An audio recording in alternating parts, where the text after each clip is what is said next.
Get this and get it straight. Crime is a sucker's road, and those who travel it wind up in the gut of the prison of the grave. This time I started with a Romanian from left field, got misled in the Philippine jungles, chased a beautiful blonde clear to Venice, and wound up with a friend from Siam, all without ever leaving Los Angeles. It happened like this. From the pen of Raymond Chandler, outstanding author of crime fiction, comes his most famous character in The Adventures of Philip Marlowe.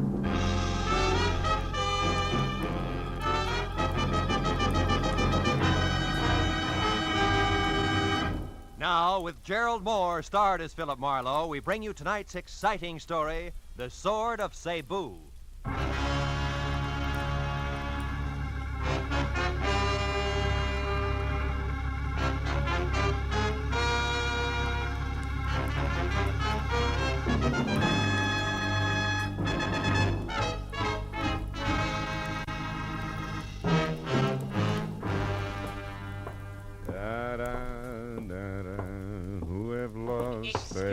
You could tell me where is the office of Philip Marlowe, the detective, maybe? Yeah, sure. Right around the corner here to your left. Oh, thank you very much. My friend, you know this Mr. Marlowe, eh? Well, yes. Yeah, I think you could say I know him. Tell me, he is a reliable man? Well, it depends on what you want to rely on him for. Excuse me, will you? I want to unlock the door. What? You are Philip Marlowe? Yeah, you're so right. Come on in, Mr. Never mind. Now listen to me. I will pay you twice what Henry Pound has offered to you. Also, I will add to that $1,000 for a bonus. Wait a minute. What is this Henry Pound, 1,000? Please, I have not the time for haggling. We make it $2,000. But you must work for me, not for Henry Pound. You only pretend to work for him. Now, look, Bud, in the first place, I haven't heard from Henry Pound since I worked for him 4 years ago. Huh? Second place, I still don't know who you are or what you want. Huh? Maybe you better sit down over there, start at the beginning, and tell me. You are lying! You are trying to trick me.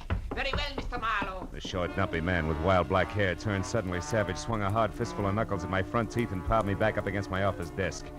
By the time I got out into the hall, he was gone. I was going to follow him, but my phone, screaming for attention inside, stopped me. I decided to be philosophical about it. After all, screwballs find me all the time. Hello, Marlowe speaking. Phil, this is Henry Pound. Remember me? Yes. I just had a reminder. I've been trying to get hold of you for 2 hours. My boy, where have you been? Out to dinner. Now listen, Mr. No, Pound, me just... first, Marlowe. This is most important. What? I need your help again, immediately. Yeah, it no doubt includes a stubby crumb with a head full of wild black hair and a nasty temper that left you on the run 10 seconds ago. Kurt Babesco. Whatever you call him, it's probably it. Babesco, Kurt Babesco. He's the one man I have reason to fear, Marlowe. Yeah? Come out here to my place at once, will you, my boy? Old Henry Pound's future is dangling over a very deep abyss by the merest thread, all because the sword is gone. What sword? What sword are you talking about, Mr. Pound? From the island of Cebu in the Philippines, the Sword of Cebu. What? It means everything to me, and it's gone, vanished. I must have it back. Hurry, Marlowe.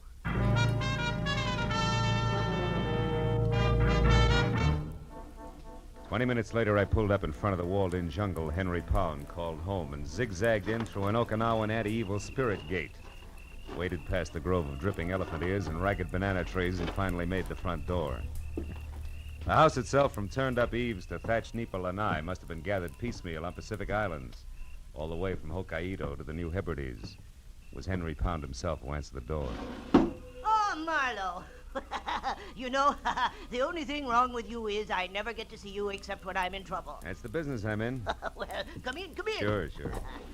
Hey, it's quite a place you have here, Mr. Pound. The islands, my boy, yes.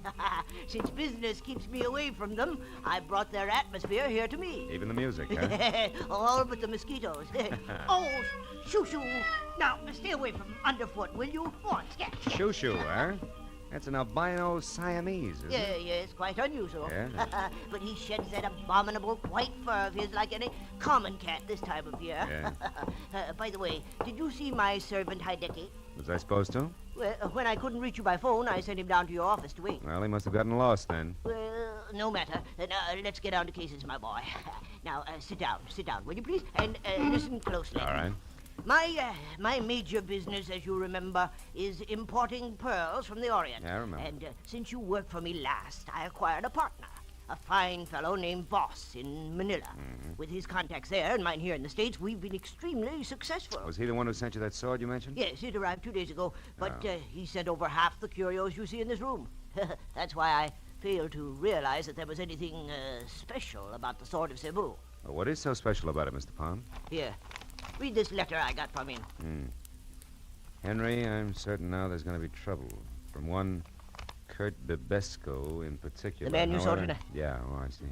However, I've taken every precaution. Rest assured, Henry, that if anything ever happens to me, I shall somehow get the complete list of my contacts here into your hands. Sincerely, Eugene Voss. Well? Eugene Voss was murdered 4 days ago in Manila. Murdered for that list of contacts. You think the sword ties in some way? Well, I'm positive of it.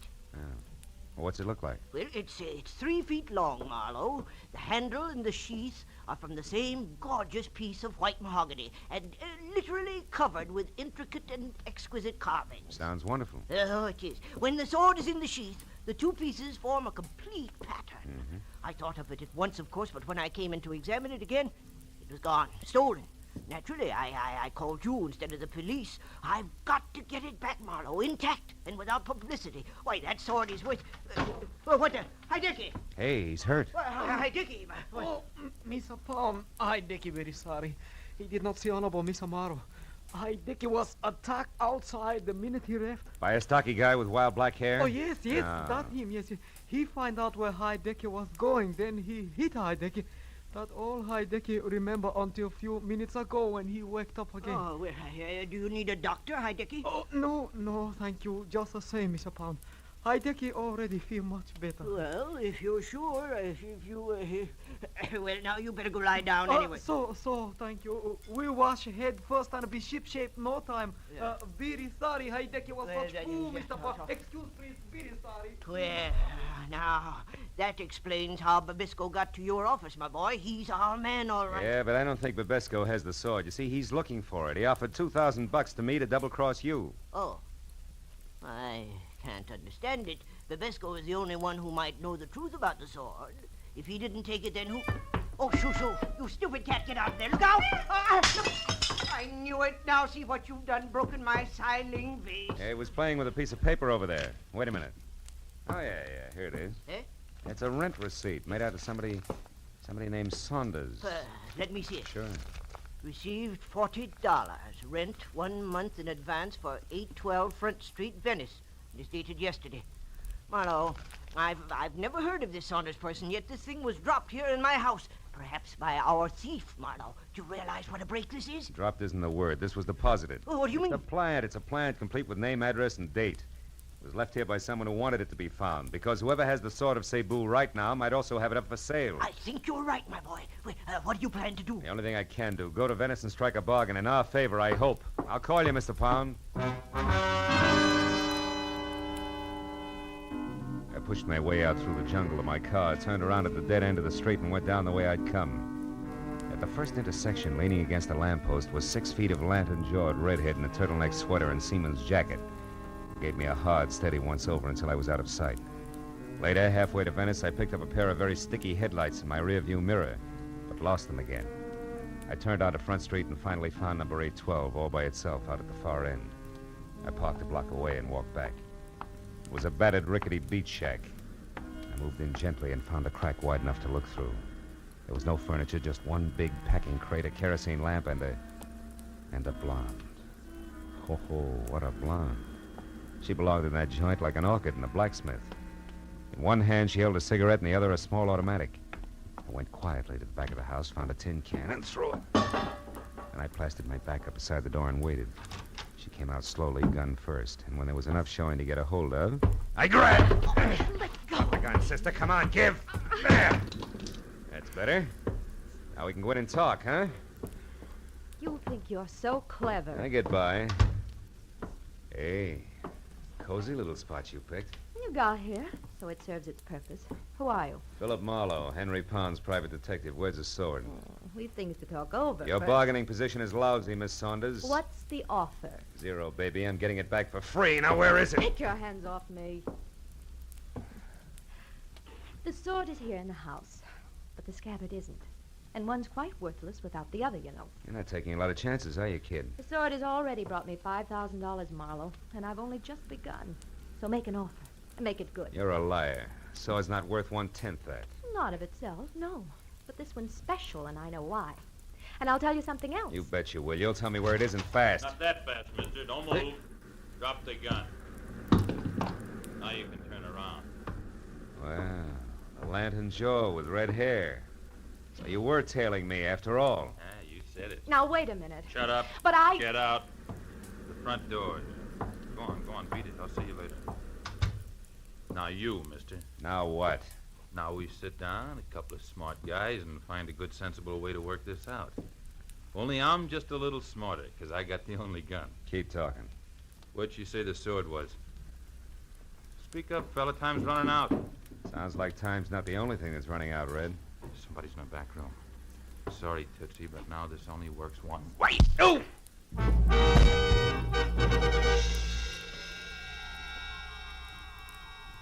Oh. I couldn't tell how long I'd been out. But I felt like I'd lost at least a weekend in somebody's boiler factory. I got back far enough to realize that something was going through my pockets. He was snaggle-toothed, had a week's growth of beard, and put the room in need of a healthy spraying of sweet air. Yeah, that's a little better. I thought you was done in there for a minute. Yeah? Who are you? Oh, what happened anyway? Yeah, that's what I'd like to know. Call me Sid. Okay, Yes. Sid. Yes, thank you.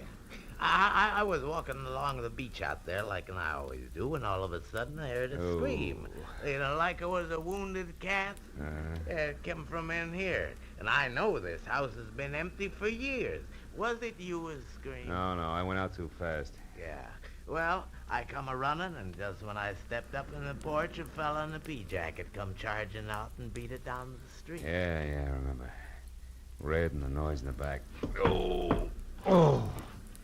Have you been in there, that back room? Me? Yeah. Sid? No, I just looked this far, and then I found you. Yes. What's it all about, mister? What's back in there? Hey, bring that kerosene lantern, will you? Yeah, sure. Here, I got it. Look, a guy. Yeah, a wild-haired Romanian named Bibesco, with the Sword of Cebu sticking clear through him. Dead center.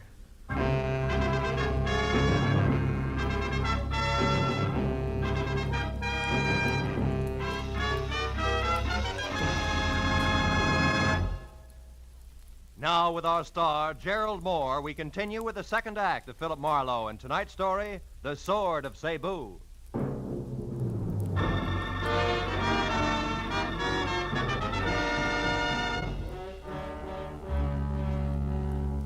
While the beachcomber gaped like a marionette with broken jaw strings at the impaled body of Kurt Bibesco slumped at our feet, I quickly covered the room and the back porch which led to the beach outside, looking for the wooden sheath that belonged to the Sword of Cebu, just in case Claire Saunders had been bluffing.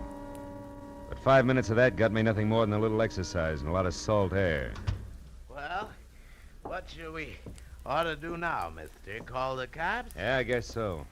Sure would like to take that sword. So would I, Junior. But the homicide boys are kind of narrow-minded. You see, they like their corpses as is. Yeah? Come on, let's get to a phone. Yeah, okay. Nearest one's a couple of blocks away. You got a car? Yeah, it's out front. Got a light? Yeah, here's some matches. Thanks. Hey, wait a minute. Huh? What do you do at the Conga Club? Me? Yeah. Oh, them matches ain't mine. Just picked them up off in that barrel. Come on. Conga Club, huh? You know where it is? Hey, sure, it's right here in Venice. Ex-Marine runs Oh? it. Kinda wild, though. Cops raided it once. They had some dancing. Where fellows. is it? Where is it? Come on, it could be important. Straight down Front Street, Broadway, then left one block, and you're there. Uh-huh. Now, look. You call the cops and get back here and wait till they come. Tell them my name Yeah. is Philip Marlowe. I'm a private detective. Yeah. Oh, no. No, sir, not me. I ain't waiting here alone. $10? That's all? You heard me. Here. Tell the law I'll get in touch as soon as I can. Also, Sid, I'll match that 10 the next time we meet if you've kept your mind on your work. Yeah. Okay. Well, where'll I tell him he went to? The Conga? You catch on fast. The Conga, Junior.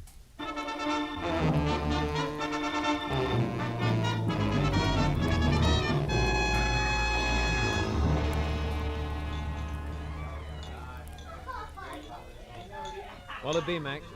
Scotch and a little information. Girl named Claire Saunders, dressed in a white linen. I never heard of her, Mac. Oh. I see so many people, you know. Yeah, sure. Now, you get what I mean, don't you, Mac? Oh, of course, yeah. Well, you better make that a double scotch. I'm through. He should have known better.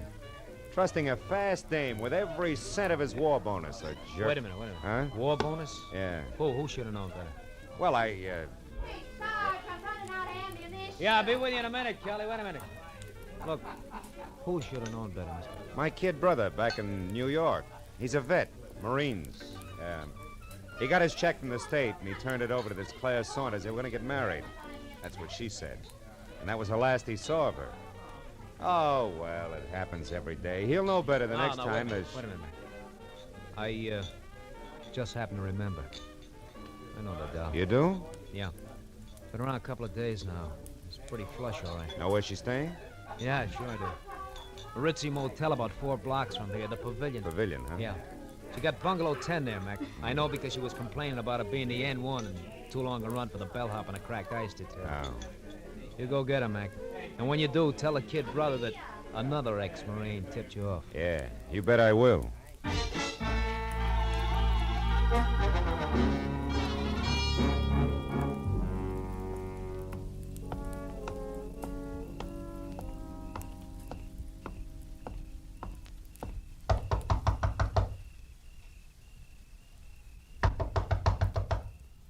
Who's there? Bellhop, ice.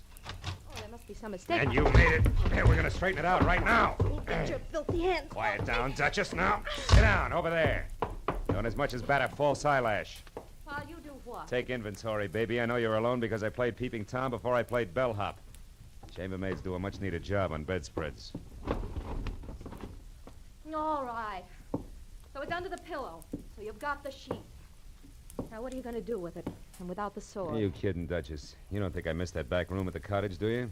You found the sword there? And Kurt Babesco, who's wearing the sword the hard way, through his insides. Somebody was killed with a sword. Oh, come on. It's a little late for that wide-eyed pitch, baby. Doesn't your carrot-top partner tell you every time he kills? Marlowe, you got everything wrong. Oh, sure I have, yeah, sure. But just for laughs, let's pass it and you along to the cops, huh? Oh, no, please don't. Please. I'll tell you everything, Marlowe. Turner isn't my partner. He hardly knows me. That's better.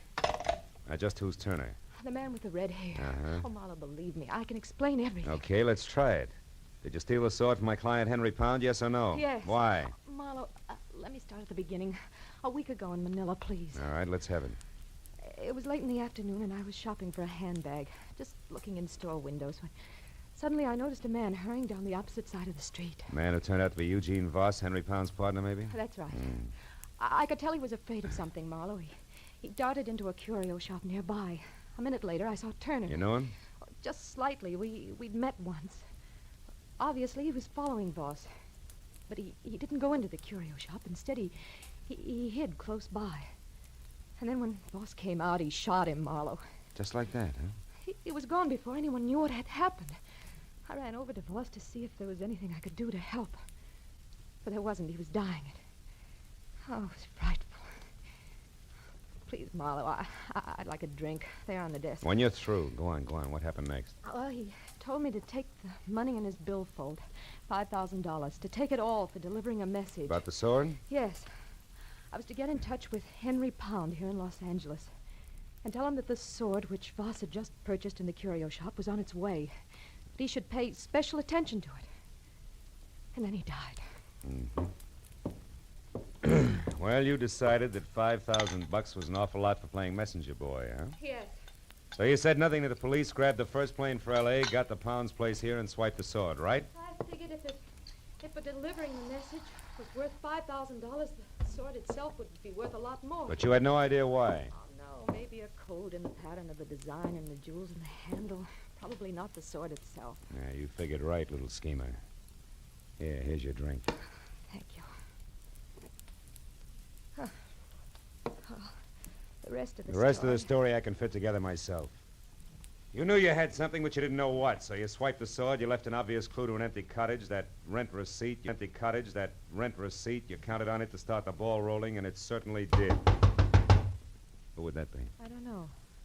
Find out. Who is it? Turner, I want to talk to you. Just a minute. You still sure you're not partners, baby? Yes. I told you the truth, Marlowe. All right, answer it. I'll wait here in the closet with the door open wide enough for the barrel of a .38, just in case you've never been to Manila. Go on. All right. Mommy! Open up, hurry. Close it quick, that peeper may be around. Who? The one I slugged over at the cottage. He wasn't there when I went back. Just some bum I scared away. Went back? Yeah, I went back. After you ran, there was some excitement, Sweets. First, I slugged the peeper because I heard some noise in the back. I thought it was you. Me? I never returned to the cottage. I know it. It was a louse named Babesco. I got him all right. With the very sword he was after. The little number right here in my hand. He was competition. So were you, Sweets, except that I doped your angle a long time ago. What do you mean? Well, Voss told you something before he died in Manila. I stopped after I ran, doll. I even came back. I saw you go for his billfold. Saw him mumble something. When I ran into you again here in L.A., I knew you were swinging in the dark. It was a nice try, Sweets. But you missed. Now give me the sheath. These two belong together. Come on, hand it over. You don't want me to be rough, do you, doll? No. Here. Here it is. Oh, that's better. Like I said, they belong together. Huh. That's funny. They should fit it. What are you laughing at? The answer, Sweets, a slip of paper with a list of people on it. I think it's crumpled in the bottom of the sheath here, and that's why the sword won't go all the way home. Yeah, here it is. A piece of paper. A valuable piece of paper. Sure, names and numbers of all the players. What? That's all.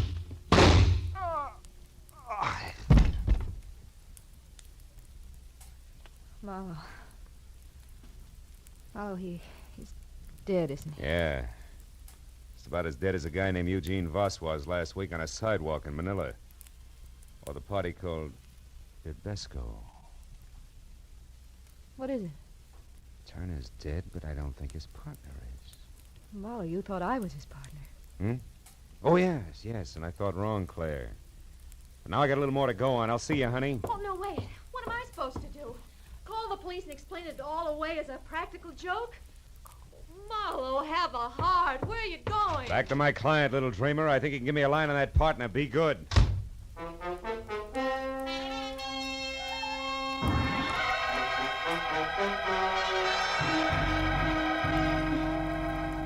I was an hour plus driving slowly back to the transplanted world on Crestline Drive, and all the way I kept adding and subtracting all the screwball figures I'd run into, hoping that someplace I'd find a mistake. But when I was there through the junior jungle and standing at the front door, I knew that my hunch was right. Marlowe, you've got the sword? Sword and sheath alike, Mr. Pound. They're in my car. Also, I got news. Babesco's dead. I'm not sorry. So is Turner. I don't know any Turner, but why haven't you brought the sword and sheath in with you? Because they don't count, Mr. Pound. There wasn't any code in the pattern on either one. The answer was a slip of paper jammed down in the sheath. Here. Is that what we're after? Let me see. Yes, Marlowe, this is it. Oh, I knew he wouldn't fail me. I knew Voss was loyal. I knew it. Oh, better than that, Mr. Pound. You counted on it. And don't move a finger, Happy. It's a great night for killing. Now What? go on. Into the study. We're going to use the phone. Well, Marlowe, you're insane. Sure I am. So much so that I let the hairs from an affectionate Siamese cat change my mind. About everything. Keep moving. The cat? What do you mean? I mean the Turner who shot Eugene Voss in Manila, who murdered Babesco out at the beach, who I just killed before he could kill me, had white hairs from a molting white Siamese cat all over his suit. What? The same kind of white hairs I got on mine when Shoo rubbed against me. Now go on, open that door. Well, In other words, Pound, Turner was a friend here, not foe, and from there on in, it all figures. Or do you still think I'm insane? Yes, I... No, Marlowe, you're right. You bet I'm right. Turner was in this with me. A partner, you might say. You see, I knew that Eugene Voss was worried about competitors. Like Babesco, go on. Well, I knew that Voss would see I got his client's list, the pearl dealers, if his life was really in danger, That gave you a brilliant idea. Put his life in danger. So you sent Turner to Manila to kill Voss once the list was on its way. Oh, how neat. But tell me, clean cut, why didn't you let Turner know about the sword at once? Because he was tricked. Voss planted a fake list at his hotel, hoping that Turner would find it and go his merry way, which Turner did. He didn't know it was fake until he arrived here this morning. Which, of course, didn't affect the scheduled murder. Nice and thorough, aren't you? Or have you left out some little detail I should know, like why you bothered having Turner get mixed up in this at all tonight? I would have brought the sword and sheath back for you without him. I know you would, Marlowe. That's why I hired you. But I also knew that there was a good chance that in finding the sword, you would also find that I deal in opium, not pearls. Oh, fine. And Turner was right behind me all the way, ready to kill me if I found that out from say, Babesco, huh? Precisely. Turner was right behind you, Marlowe, even as Heidecky is right behind you now What in did the you- dark. You fool. Why do you think I kept talking here, kept confessing? Speak up, Heidecky. Heidecky, talk! He can't, Mr. Pound. What? Heidecky is very unconscious. She's what? I hit him with a vase, a Filipino No, vase. no, you're lying! Heidecky! Heidecky! Pound, hold it, Pound! Oh, my leg! Oh, no. Oh. Marlowe, you got him. Marlowe! What's the matter? Behind the curtain. There's nothing there, honey. Huh? Nothing more than a friendly cat named Shoo Shoo.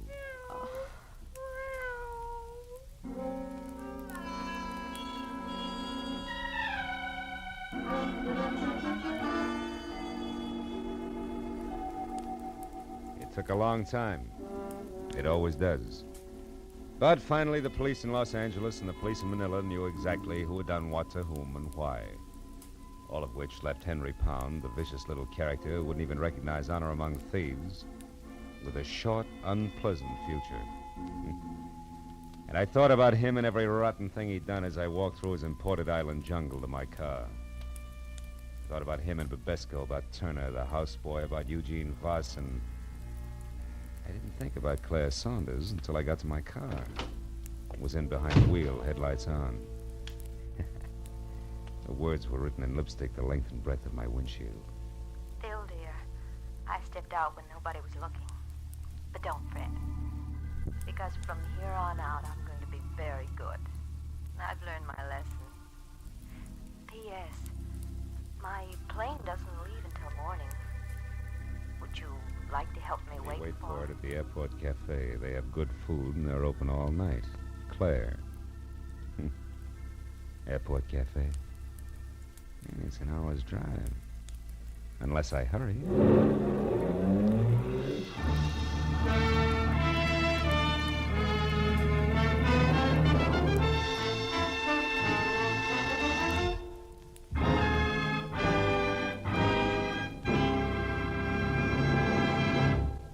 The Adventures of Philip Marlowe, bringing you Raymond Chandler's most famous character, star Gerald Moore, are produced and directed by Norman MacDonald and are written for radio by Robert Mitchell and Gene Levitt. Gerald Moore can currently be seen starring in Republic's The Blonde Bandit. Featured in our cast were Gene Bates, Junius Matthews, Barney Phillips, Byron Kane, Paul Frees, and Anthony Barrett. The special music is composed and conducted by Richard Arant. Be sure to be with us again next week when Philip Marlowe says... This time, an old Spanish woman who cared, a redhead and a mink who didn't, and a green suede button beside a corpse, all led me to a wounded man with a gun in his hand, cornered on a warehouse roof.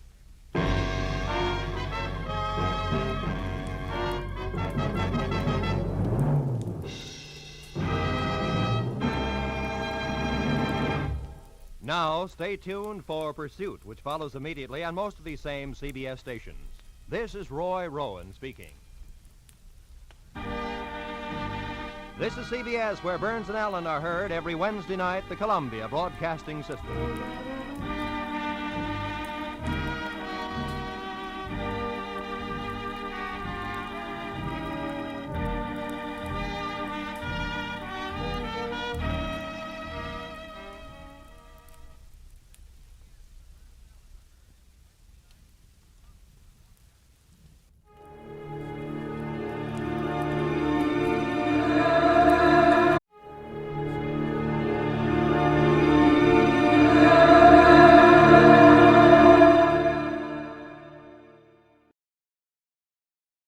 From Hollywood, it's time now for Edmund O'Brien as...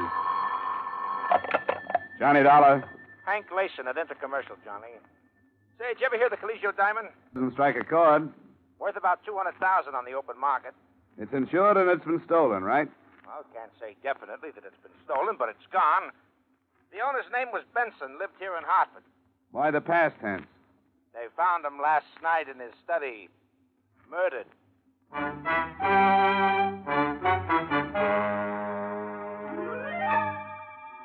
Edmund O'Brien in another transcribed adventure of the man with the action-packed expense account. America's fabulous freelance insurance investigator. Yours truly, Johnny Dollar.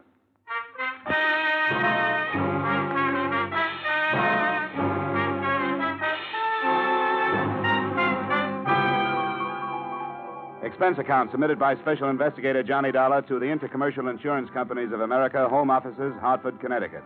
Attention, Henry Layson. The following is an accounting of my expenditures during investigation of the Caligio diamond matter. Expense account item 1, $1.20 taxi fare to the western part of town where the better homes are situated. Mr. Charles Benson's home was back from the street and encircled with a high, well-trimmed hedge. The black wreath was already on the door. A young lady, very pretty, in a black dress, received me in the study. You're Mr. Dollar? That's right. Mr. Layson phoned and said you were on your way. I hate about a matter like this right now. Miss Benson, is it? Yes. It's quite all right. Maybe if I go over it all again, it'll help me realize that it's happened. That Dad's gone. It's still like a bad dream. The beginning was when Dad bought the Caligio diamond. When was that? About 3 years ago in Italy. He bought it from a diamond trader who'd just come into Florence from South Africa. Your father had interest there? No, he was just a tourist. He'd heard about this diamond from a friend of his, a collector. Seems the diamond had belonged to a minor official to the Medicis, a man named Caligio, or the Italian equivalent at that time in lira. But, Mr. Dollar, the diamond has a strange history. Now, don't tell me there's a curse on it. No, nothing like that. But I guess it amounts to the same thing. Everyone who's owned the diamond has died with it in his possession, died violently. There's nothing particularly mysterious about that. Anything worth as much as that piece of glass is worth killing for. Say, who's living with you here now? My mother. Just the two of us. You have no idea how hard it's been for her, Mr. Dollar. She's hardly been out of her room since Dad died. Can you tell me about last night, Miss Benson? Well, I was out with Bob, my fiancé. We were out till about 3. Dad was home alone. He had a habit of reading very late. In this room, as a matter of fact. The light in the study was on when we came in. The only light on in the house. Bob and I went in. Dad's back was to the door. Please go on. He was slumped over in his chair facing the window. His book had dropped to the floor. The wall safe was wide open, and on the desk was the velvet-lined box the diamond was kept in. The diamond was gone. Dad had a bullet hole in his temple. I see. He kept the diamond right on these premises? Always. We warned him time after time not to. We told him to keep it in his safety deposit box at the bank, but he refused. Always said that a diamond wasn't worth having unless you kept it in your possession and enjoyed it. Who knew about the diamond, Miss Benson? Oh, so many people. Family, of course. Myself, Bob. The papers were filled with the news when Dad came back with it from Italy. Well, I mean, who knew where it was? Who knew the combination of the safe? Nobody but Dad. And, of course, Mother. Oh, yes, and Mr. Corrigan. Who's Mr. Corrigan? Dad's lawyer. Dad kept the will in there and a few other papers that Mr. Corrigan would come and get every once in a while. Well, Corrigan came into the house and got papers out of your dad's safe any time he wanted to? Any time he wanted to. I think I'd better talk to Mr. Corrigan before I go any further. Now, Mr. Dollar, Mr. Corrigan wouldn't have stolen Probably not. But we'd better have a talk just the same. I'd like to have his address, please.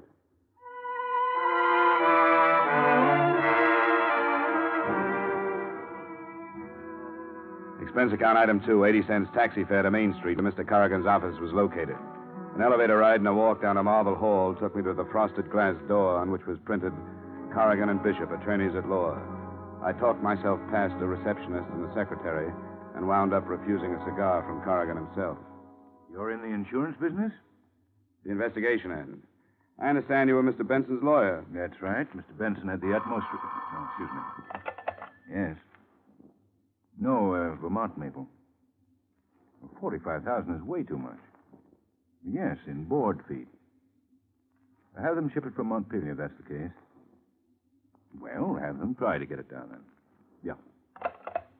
Yes, Mr. Dollar, Mr. Benson and I were associated for about 15 years in one way or another. We went to school together. It was a terrible shock to learn of it. Oh, excuse me. Who? Oh, put him on. Harry, what's with Chicago? No, same thing. No, she's in Arizona. Arthritis. Well, a little better. You know how it is. Yeah, we'll do that. And my love to Annie. Okay, you bet, Harry. Yeah, you bet. Sure. Bye. Now, you're here about the diamond or about the life insurance policy? The diamond. Well, the diamond is a very rare item. Whoever got into the safe knew the combination. I understand there weren't many who knew the combination. Well, that's true. Mr. and Mrs. Benson and myself are the only ones. I suppose I'm the prime suspect. But, of course, these safe crackers, they use a stethoscope these days. You probably know more about that than I do. Oh, excuse me. Who? Oh, yes, put him on. Yes, Jays. Oh, it is? Oh, swell. Yeah, it's a shame, isn't it? Yeah, very young man. 45. Oh, yes. Terribly upset. Well, yes, she's due here at about, any minute now. We're going to make the arrangements. Oh, I wouldn't let her go near the place, no. Well, I certainly tell her. Yeah, you bet. Yeah, you bet. You bet. Yeah, bye. Well, exactly what did you want to know, Mr. Dollar? Anything that would help us locate the diamond. Well, have you talked to the police? No, I thought I'd amble around among the persons involved first. Well, as I say, you probably know more about that than I do. I wish there was something I could say, but the last time I saw George Benson was about 2 weeks ago. You think this was an outside job? Well, that's my opinion, but it's sheer speculation. Excuse me. Oh, she is? Well, send her in, please. I hope you won't mind, Mr. Dollar. That's Mrs. Benson. I'm taking her down to the dressmaker's. Oh, I see. Why don't you go out that door? Fine. Oh, thanks, Mr. Corrigan. It's quite all right. Anything else I can do, you'll let me know. You bet.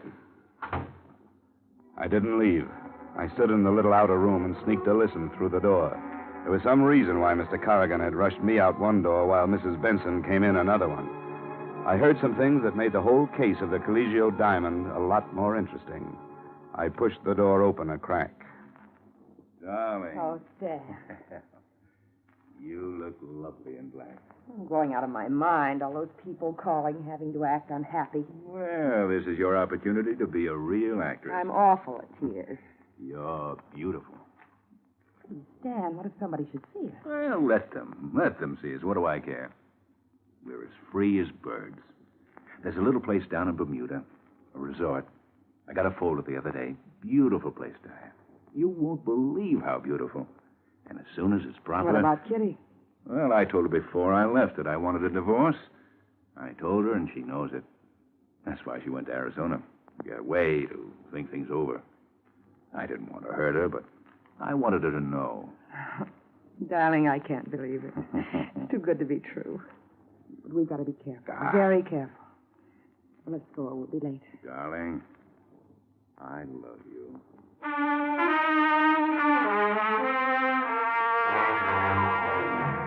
On that somewhat touching note, I quietly closed the office door, turned toward the door that would lead me out into the corridor, put my foot to a rough edge of carpet, and promptly fell flat on my face. This brought Corrigan running. I thought you were gone, Mr. Dollar. I thought so, too. Do you consider it quite ethical listening at keyholes? Didn't you know? Investigation is just a very polite word for snooping, Mr. Corrigan. Who is it, Stan? He's an insurance investigator. You heard everything? Not everything, Mrs. Benson. Just enough to tell me that black is not your color. No, it isn't. I loathe black. Ditto your husband. I tolerated my husband, Mr. Dollar. You don't have to explain anything to him, darling. He's just an insurance man. The police might be interested to know about this little relationship. There are a number of angles here. Could be that you and Mrs. Benson killed Mr. Benson and removed the diamond to make the whole thing look like robbery. Yes, Mr. Dollar, it could be. I welcome any police investigation. Fine, I'll go right over. Wait. I don't think right now would be quite the opportune time. Guilty or not guilty, I have a reputation. In the light of that corny love scene you two just played, I can't imagine why. Mr. Dolar. Sorry. Well, what do we do? All stand around embarrassed? Let's have it. Why did I get the Rush Act out of your office? Well, that's simple, Mr. Dolar. I was afraid that Diane would give away our relationship. He's right. I'm not a very good actress. When did this thing start? Must you know everything? I think so. About 7 years ago. The wool you were pulling over Benson's eyes must be pretty worn by now. We did nothing to be ashamed of. I resent this. I resent the whole thing. I don't think I want to tell you anything more, Mr. Dollar. I don't blame you. And you know, it's all kind of dull anyway. I'll go to the police. They'll probably have something much more interesting. Don't worry, Corrigan. I'm not going to breathe a word of this unless I feel it necessary.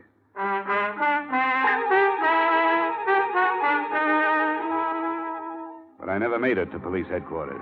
I got out in the street when a very large, very quiet man in a brown and white sport shirt stopped me. Mr. Dollar? Yes? You like some information? About what? The fifth, the tropical. I never play the ponies. These ponies you play. Hop in. Thanks. No. Oh, come on. Hop in. Is that dangerous, that steel thing in your pocket? How very discerning of you to recognize the outline. Inside. Right. Okay, Bunny. Relax, Dollar. Where are we going? You're going to sleep.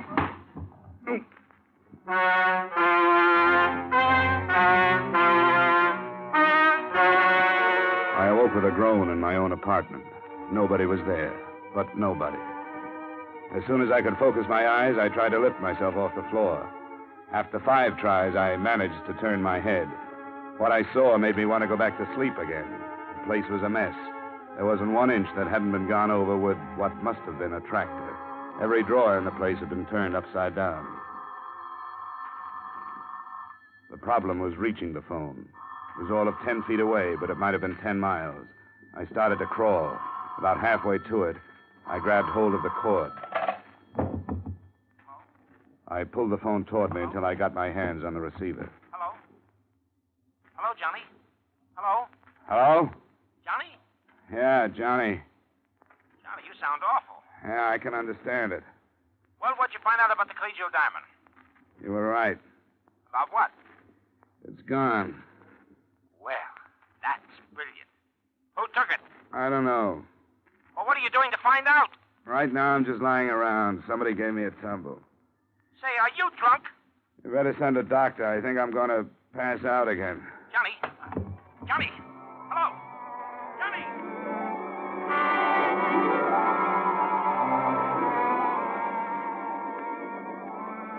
Johnny? I can't talk to you now. I'm not on the phone. I'm here. Huh? Oh. You look funny with 4 heads. Well, I might as well put this phone up. Oh, come on. Stop that nonsense. Now, look, I hate to bother you with business, but what happened to you? I'll tell it all to the police. You think I want the police in on this? Well, why keep them out? Publicity for the company. I want the public to think Intercommercial is able to take care of itself. Now, come on, what happened? Somebody asked me for a ride. Asked me if I wanted a ride. Then they gave it to me. Oh, it looks like they were looking for something.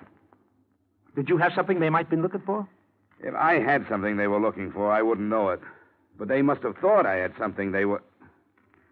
Look, I'm going round and round already. Ask me no questions. Have you got any idea what it might be they were looking for? Maybe the diamond. Yeah, say, maybe the diamond.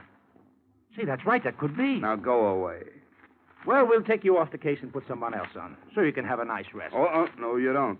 Well, I thought that would pep you up. Yeah, money always does. Now get out of here and let me fasten my head back on. You want something? Yeah.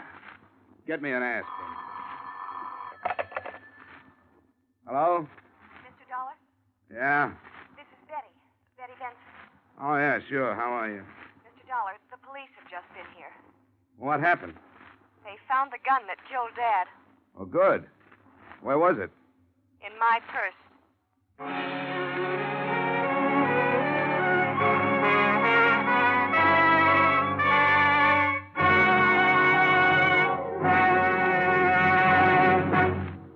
We will return to the second act of yours truly, Johnny Dollar, in just a moment. For an hour of rapid-fire entertainment, the show goes on. It's the show for you these Friday nights on most of the same CBS stations. It's an intimate glimpse into a fascinating angle of backstage life. A series of honest-to-goodness auditions for jobs in theater, nightclubs, and radio. The singers and comedians you hear are face-to-face with managers, agents, and bookers ready to hire them on the spot, take an option, or turn thumbs down. Be sure to hear The Show Goes On and its latest acts this Friday night. Now, with our star, Edmund O'Brien, we return to the second act of Yours Truly, Johnny Dolar.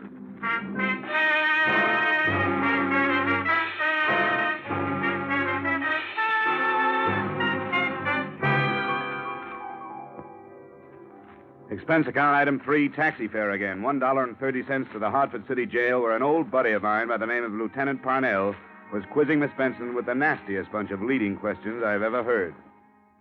Now, why did you kill your father, Miss Benson? Oh, come on. We'll make it much easier for you if Hey, Parnell. Come on, give her a break. Oh, the insurance man. I wondered when you'd be over. Hey, what happened to your head? When I find out, I'll let you know. Don't let him talk you into a thing, Betty. Get a good lawyer. Well, for one thing, Corrigan is on his way over. For another, the best lawyer in the world couldn't do it any good. The gun had her prints all over it. Would I put a murder weapon in my purse with my fingerprints on it, Lieutenant? Now, would I? If you didn't have time to get rid of the gun, why not? You're getting woozy, Lieutenant. Why don't you take a break? They've got the Giants game on the radio out there. Why not go out and see how they're doing? No. I might miss something, Alec. Maybe you can do better with it than I can. I'll just sit down over here and listen. All right, now, how's that? Fine. Okay, now, Betty. How did the gun get into your purse? I don't know, Mr. Dollar. The lieutenant was searching through my room and found this purse. And there it was. But I didn't carry that purse the night Dad was killed. I haven't used that purse in a long time. Somebody put the gun in there. Can you prove it? Well, no. Nobody saw you that evening, huh? Nobody but Bob. Bob, your boyfriend, huh? All right, now I've got the necessary papers. You leave her alone. Dollar, what are you doing here? I just came over to add to the confusion. Betty, are you all right? Hello, darling. I'm all right. Looks like Grand Central Station. Come on, Betty. We'll have you out of here in jig time. This is Bob Gorman, my fiancé, Mr. Dollar and Lieutenant Parnell. Hello, how are you? Yeah, that was nice. Like a Washington hostess. Now, let's try to wind this thing up. Mr. Corrigan, were you anywhere in the vicinity of the Benson home the night Mr. Benson was murdered? Absolutely not. Oh, yes, you were. You were visiting Betty's mother. That's a deliberate lie. I was nowhere near... I don't know why I'm submitting to intimidation from you, Gorman. Seems to be a little difference of opinion here, Lieutenant. Mm-hmm. You were quite a comfort to Mrs. Benson during the period of her bereavement, weren't you, Corrigan? I refuse to answer on the grounds that it might incriminate me. You're darn right it would incriminate you. The way you've been carrying on with Mrs. Benson, everybody knows about Bob. it. No, I'm going to get it off my chest. Betty's father was no sooner dead than he was hustling Mrs. Benson this place and that Why, place. you young... Temper, Mr. Corrigan. Let's save that for the jury. He can't make accusations like that. They aren't just accusations, Mr. Corrigan. They're true. Nobody had a better reason to kill Dad than you did. Love, huh? Say, anybody in this room happen to know where the Caligio diamond is? No. Huh. I didn't think so. But if you Mr. like to Corrigan, know Hold my it. idea... I just wanted to say goodbye. Okay, now go ahead. If Mr. you'd like to know Corrigan, who I you think... know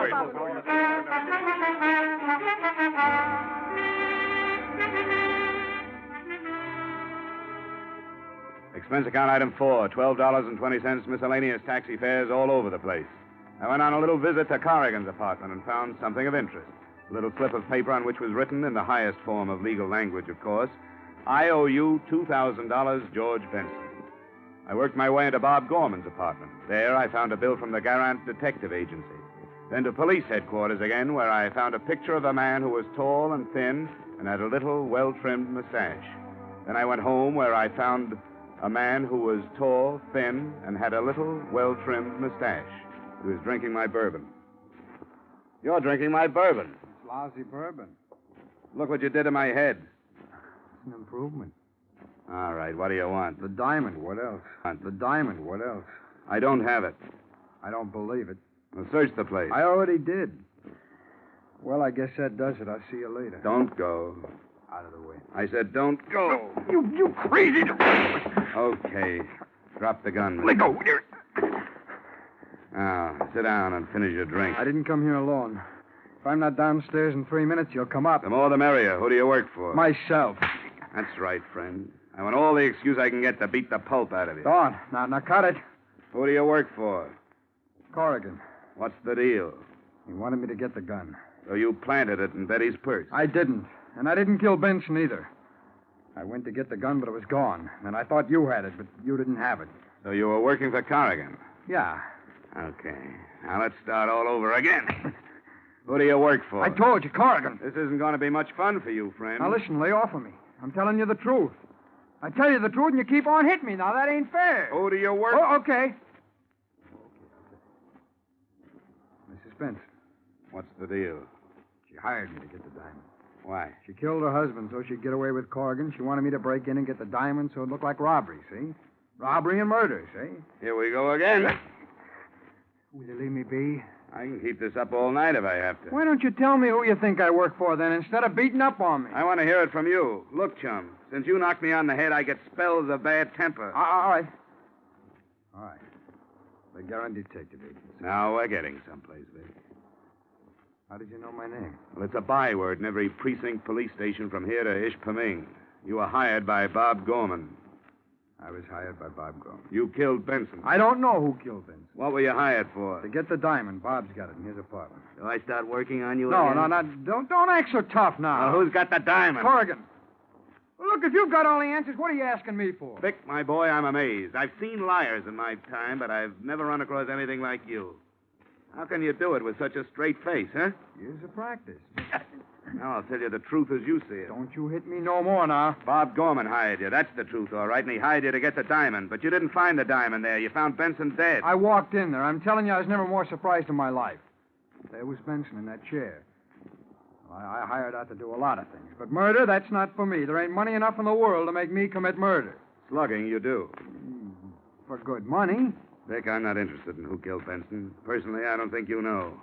I want to know where the diamond is. How do I know where the diamond is? It was gone when I got there. I thought you had it. That's why I slugged you. Period. All right, Vic. I'm tired. I got a splitting headache. Finish your drink and get out of here. No, thanks. It really is lousy bourbon.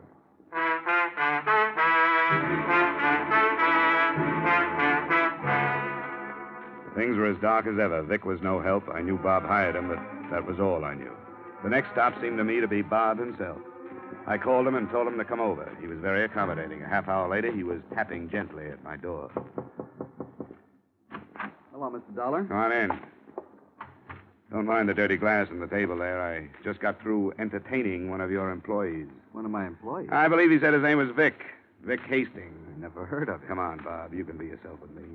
Vic talked to me like a brother. I never heard of him. You may not be conscious of it, Bob, but you're in plenty of trouble. The police are looking for the diamond, and they're sure whoever has the diamond killed Mr. Benson. I'm just an insurance investigator. I have nothing to do with the police department. All right, Mr. Dollar. I did hire Vic Hastings. I sent him after the diamond. You thought I had it? Yes. When he found out you didn't, he came back and threatened me. He wanted money. I didn't have any, but I told him I'd give him a cut when I got it. Is this a regular business of yours, stealing diamonds? Look, Mr. Dollar, I didn't kill Mr. Benson. I didn't ask you that. I asked you about the diamond. I heard about the diamond when Mr. Benson bought it. I had to have it. I wasn't going to sell it, not then. I just wanted it. I crashed a party at the Benson house about 4 or 5 months ago. I met Betty, and I started to date her. That's as good a way as any. Oh, you've got it wrong, Mr. Dollar. Sure, I wanted to get at the diamond. That's why I started taking Betty out. But things are different. I love her. We want to get married. Very sweet.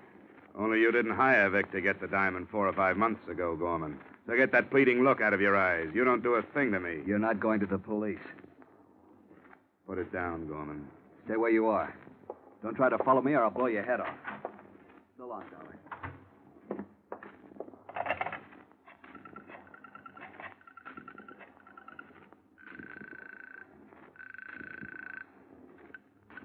Arnell speaking. This is Dollar, Lieutenant. Better send out a code 1 on Bob Gorman. What's he wanted for? Well, you can call it suspicion of murder.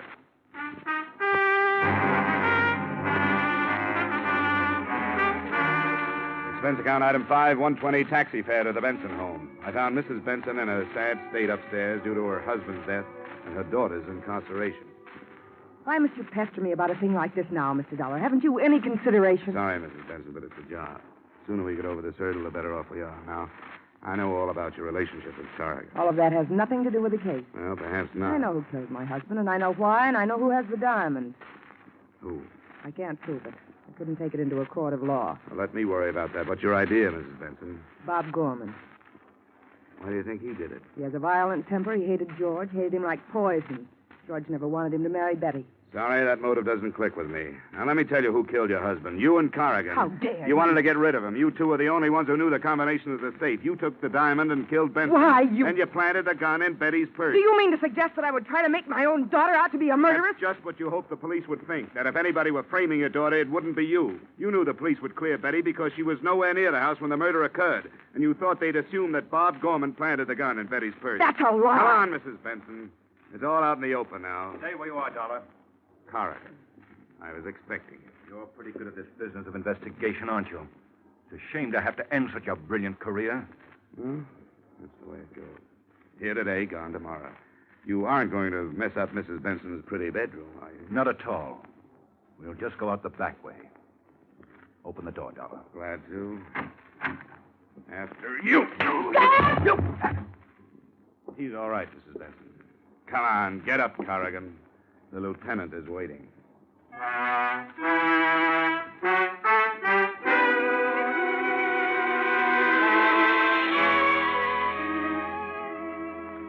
In case you should ask, how did you know, Mr. Dollar, that Corrigan and Mrs. Benson killed George Benson? The answer? I took a big guess. I told them my guess, and with the authority of an Illinois judge, they swallowed it and they confessed. To wind it all up, I might add the following. They got Bob Gorman. He's being sent up along with Vic Hastings. His police record makes Vic's look like a bad report card, which means Betty is going to have to look for a new boyfriend.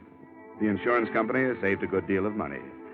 Everybody bad goes to the penitentiary. Everybody good stays free, which proves that bluff is better than logic. This time, anyway. Expense account item 6, doctor bill and miscellany for my sore head amounting to $25. Expense account total, $65.34. And that's pretty cheap. Yours truly, Johnny Dollar.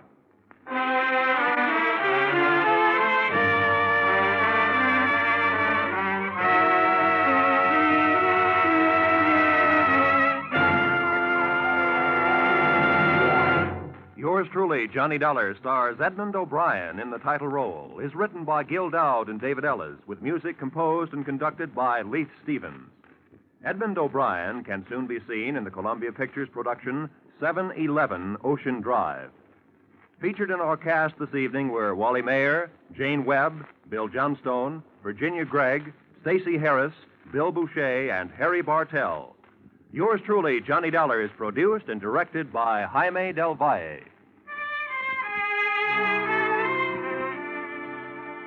Join us again next week at the same time when, from Hollywood, Edmund O'Brien returns in another transcribed adventure of Yours truly, Johnny Dollar.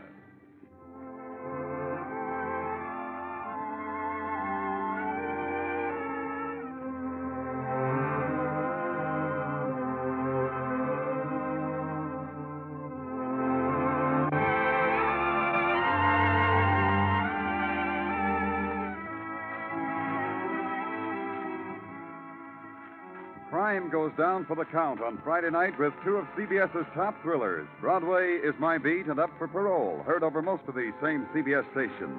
The Gay White Way is the scene for many an exciting criminal chase with Danny Clover on Broadway is My Beat. In the actual files of parole boards across America come the stories of men and women who are up for parole. For a thrill and a chill, Broadway is My Beat and Up for Parole, fill the bill.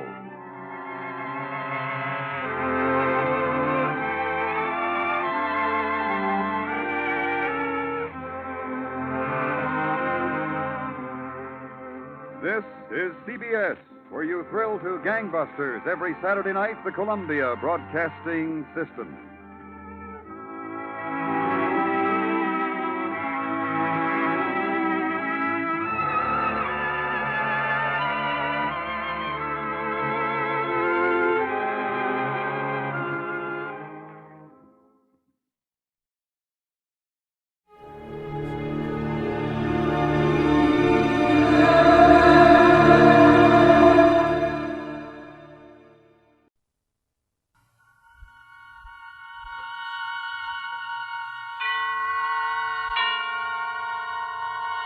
And now, tonight's presentation of radio's outstanding theater of thrills, Suspense.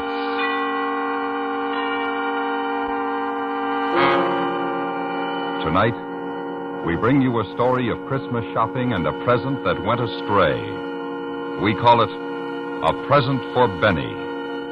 So now, starring Jack Crucian, here is tonight's suspense play, A Present for Benny.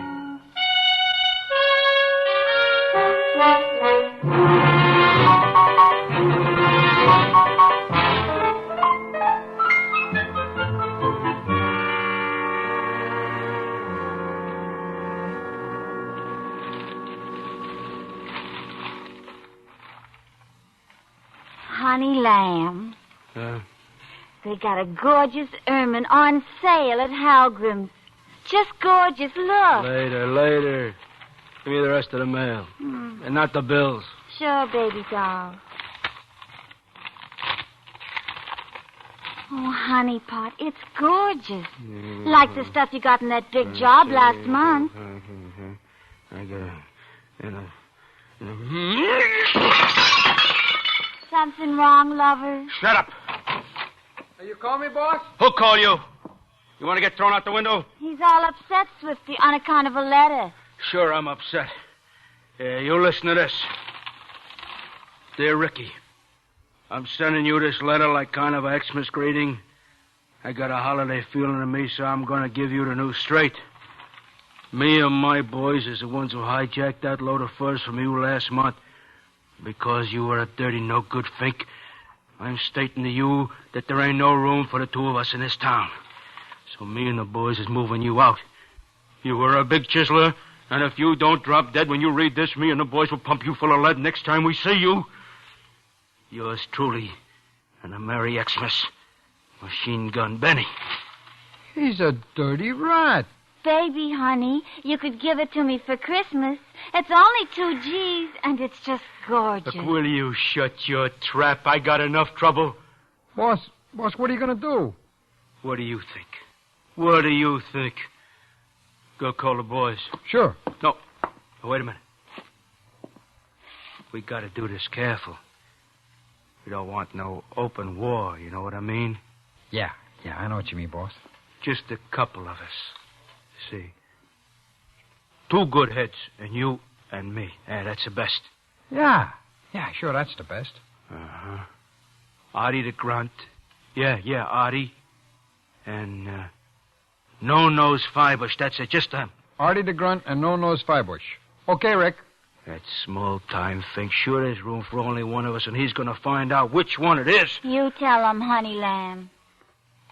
Didn't I tell you to make me a drink? No. You calling me a liar? Honey lamb, I ain't calling you a liar. You never told me to make you a drink, did he, Swifty? I told you to make me a drink a minute ago. I got ears. You never I'm told telling me... you again, go make me a drink. Okay. Big thing. Giving orders like a general or something. And don't get so smart! Dumb dame. Okay, Swifty. You get the boys over here. We got to have us a conference.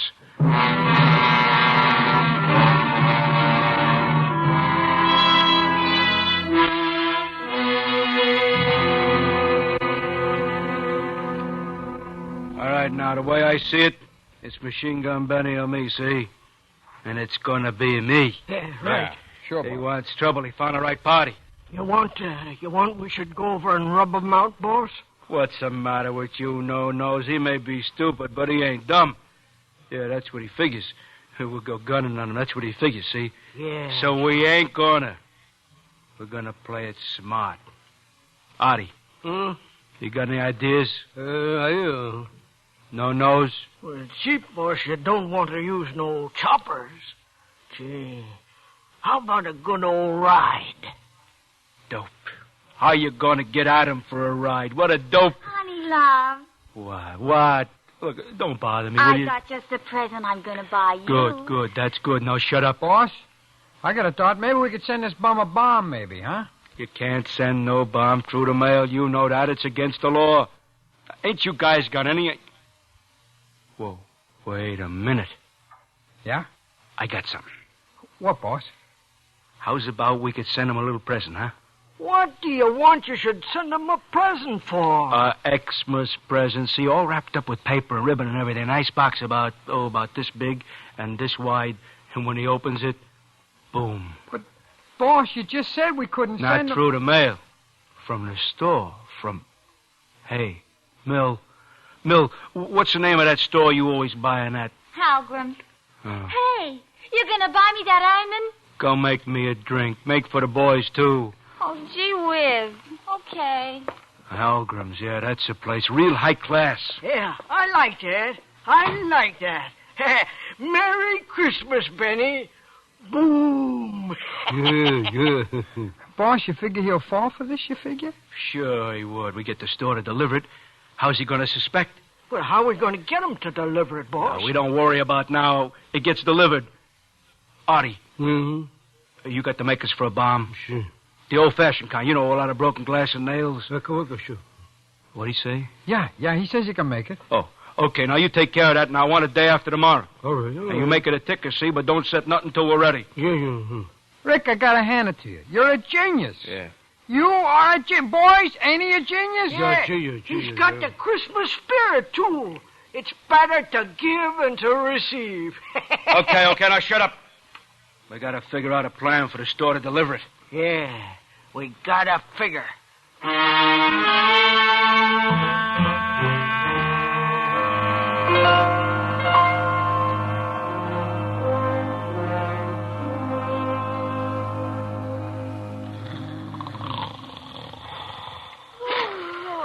Honey lamb, ain't you coming to bed? No, I ain't coming to bed. But it's 2:00 a.m. I'm tired. Go make some coffee. Honey. Sandwiches, too. I'm hungry. Why don't you finish thinking tomorrow so I can get some sleep? Don't you never think about nothing else but sleeping? Sure. I've been thinking all day about that ermine and Halgrim's I was telling you of. Baby, oh, baby. I love you, baby. I love you too, honey lamb. So why don't we just Hey, go snap out of it, boys. All right, come on, wake up swiftly. Hey, wake up. Fellas, I got it. What? Boss? Mill is going to get an ermine from Halgrim's. Oh, baby doll, lover. Will you get your claws off of me and make some coffee? Now, listen, boys. Here's how we do it.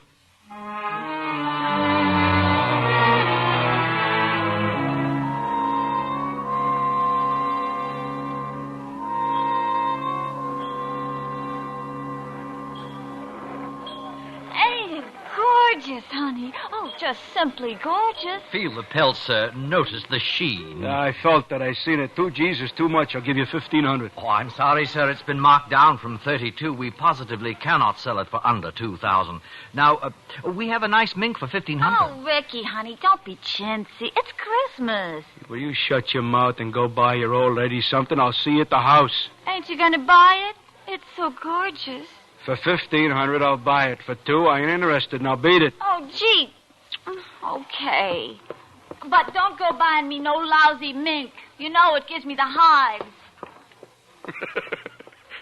She'll never doll. Okay, wrap it up. You'll take the ermine, sir? Sure, I'm taking. I want to surprise her. Here. 1, 2 G's. Oh, yes, sir. Thank you, sir. Would you like it wrapped as a gift for the lady? Yeah, I want it in a box with lots of ribbon and Xmas junk all over, you know. And I want you should give me another box the same size, see? Ribbons and everything. It's going to be kind of a Xmas joke on a pal. You get what I mean? Empty box, you know. Oh, and give me a couple of cards to write on, too. Yes, sir. Will you have them sent? No, I'll take them both with me. Well, it'll just take a few minutes, sir. So I'll wait.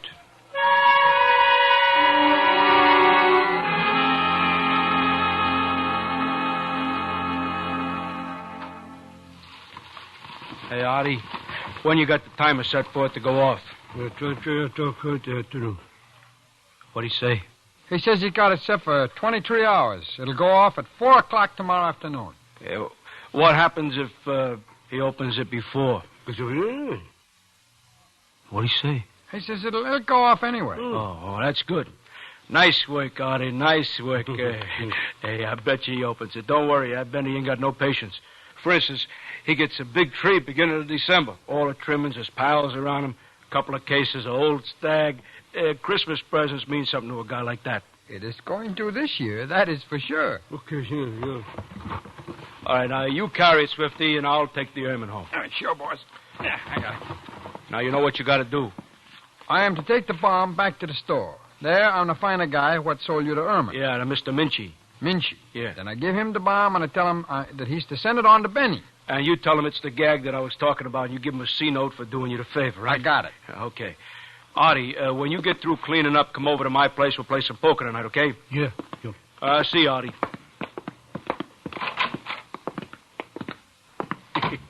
He's a good boy, that Artie. You know, I'm going to get him one of the new 45s for Xmas. Hey, that'd be nice, boss. He sure likes them. Me, I like a 38 better. It don't make as big a hole, but it don't weigh you down so much.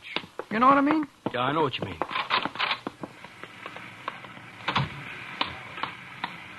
Here, will you hold my box a minute? I want to get a cigarette. Sure, boss.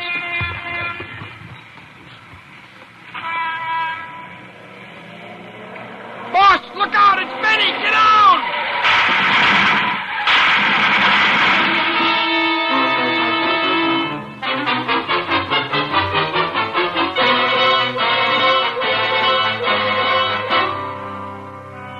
You are listening to A Present for Benny. Tonight's presentation in radio's outstanding theater of thrills, Suspense.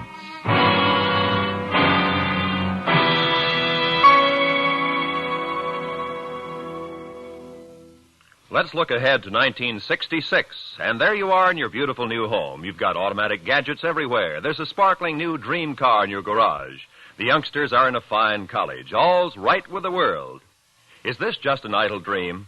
No, this is a real future that you can start building right now. A secure, carefree, prosperous future built with United States savings bonds. In 10 years, you'll get back $4 for every $3 you've invested. Join the payroll savings plan where you work or buy bonds where you bank. Start in 1956 to make 1966 the beginning of the golden years.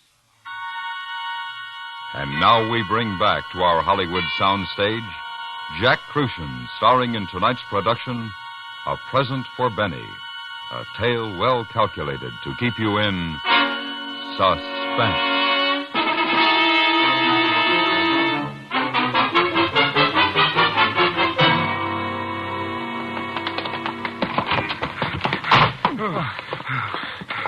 Boss, that was close. Oh, that's no good, dirty, no good. Benny, he was not kidding about his kitten. And me, I wasn't kidding about getting him. I wait 5 minutes, and you take the bomb down the store like I said. Boss? Which one of you got? You got the bomb or Mills' ermine?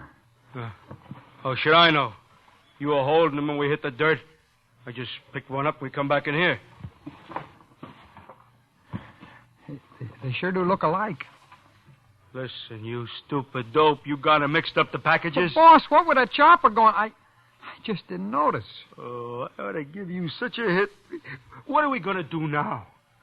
You got me, boss. I guess they weigh about the same, so we cannot tell that way. Boss, maybe we should have put different colored ribbons on them, so as we could tell. Yeah, now you're getting smart. Now he thinks of it.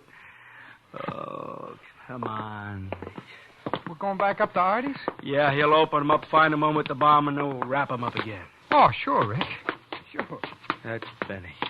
You know, I should have rubbed him out a long time ago. You know, boss, I sure wish I could be there and see his face when he opens up the bomb. Yeah. You know, it's too bad he will not get time to read the card as to who it is from. Artie, open up. It's Rick. You got us some trouble? Yeah, we had some trouble. Benny and some of his boys as we was walking out. They missed. We ain't gonna. Jerky here got the packages mixed up, though. You gotta open them up and see which is which. Huh? Well, come on. Well, you don't know blow. So open it up so it don't blow up. You can't. What do you mean you can't? What are you, nuts? How am I gonna know which one you send that rat? Boss, maybe we could have thrown the bomb in the river. Then it would be okay. Oh, sure. Oh, boy, what a schnook. We throw the ermine in the river, too. What? You know which is the bomb? I forgot that.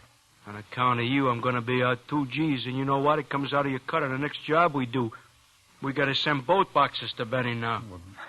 Boss, maybe the ermine won't blow up when he does, and then we can take it back from his tomato after he is buried. Swifty, do me a favor. Stop making me feel so good before I kick your brains in. Now, look, you take them boxes back to the store. Get them sent out right away, you hear? I don't want no innocent people hurt when it goes off. You just leave it to me, boss. Oh, good. What'd he say? He says you really got a heart, boss. Oh. And don't neither of you say nothing about the arm in the mill, see, or I'll have to get her another one. Oh, I won't say nothing. Millionaire. Okay, Swifty, now get going. I'll see you both back at my place.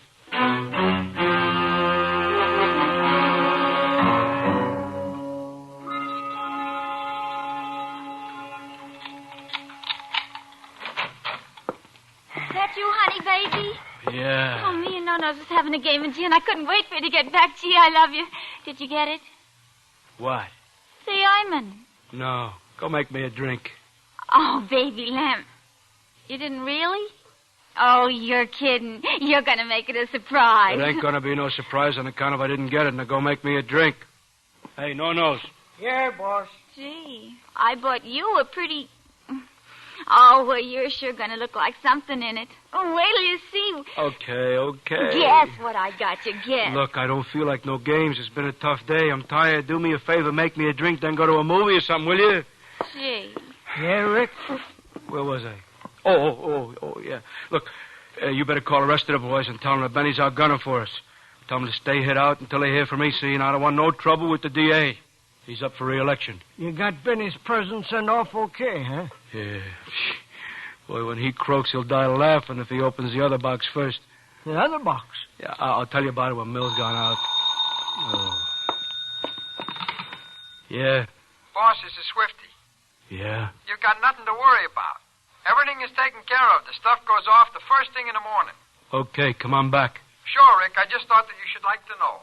So long.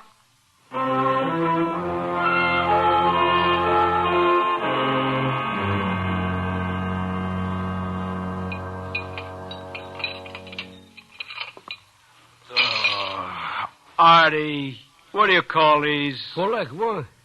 I asked for 3-minute boiled. These ain't even born yet. Cook it, huh? Ain't you never going to learn how to boil an egg? I'll fix you some more. I ain't hungry. Forget it. Artie, what time is it? Okay. No, it ain't, Artie. It's 1:30, boss. Benny should have got the bomb by now. Boss, you want I should call him and kind of ask after his health? No. If he ain't got it yet, he might get suspicious. Oh, boy, this waiting. You know, it's making a nervous wretch out of me. Boss, take it easy. It'll go off. If you don't want eggs, honey, how about some nice hot coffee, lover? Okay. You'll feel better when you see what I've got for you. They're sending it today. Yeah, okay. Should I open it, boss? Yeah, I'll cover you. Oh, you're so nervous all of a sudden this morning, honey. All right, I'm nervous. So who is it? No nose. Let him in.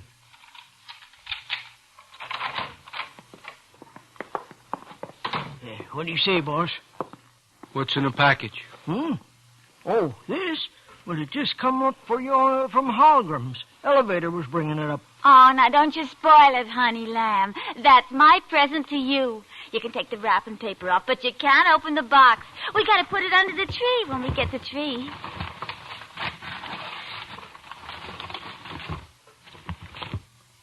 Hey, boss. That box looks awful familiar. Yeah. Mill, you sure you bought this yesterday? Sure, I'm sure. Looks just like the ones we sent to Benny, don't it? Same size, same ribbon, same everything. It kind of makes you wonder. Don't be silly. They got millions of boxes like this. Oh, it happens there's something very special in there for my sweetie lamb. What's in it? Go ahead and open it. Go ahead. No, I'll wait.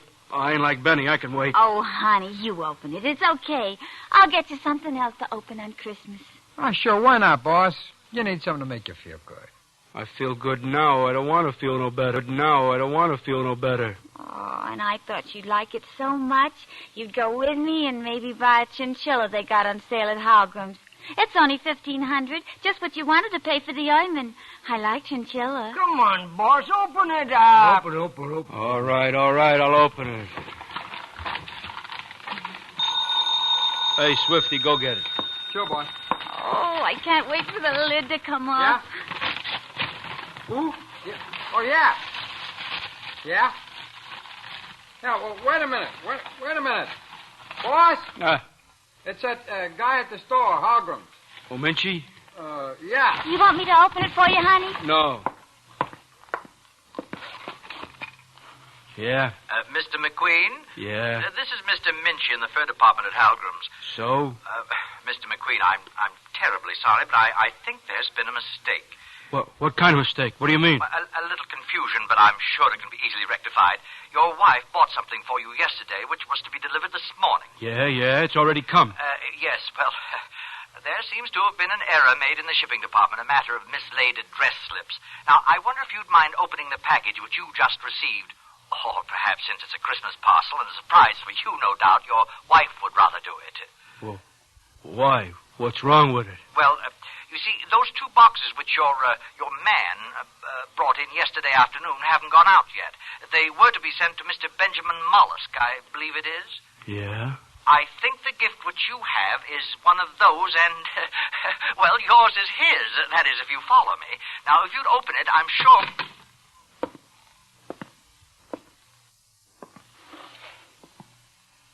Boss, there's something wrong? Hey, you're pale. You sick? What's the time? It's 1:45. Ain't you going to open your present? Don't nobody touch that box. It's loaded. The bomb? Yeah, the bomb. Well, of course, it could have been... You shut up, Swifty. I got enough trouble without her hearing that.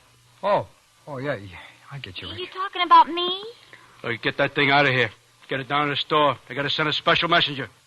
Let him send all 3 boxes to that punk Benny. What do I care? Maybe I should send him a Cadillac to go with it. You know what I think? I think it'd be cheaper to kill myself.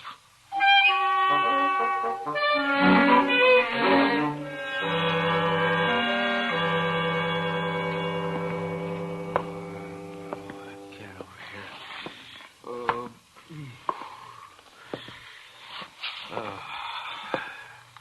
Hey, what's the time? 10:04, baby.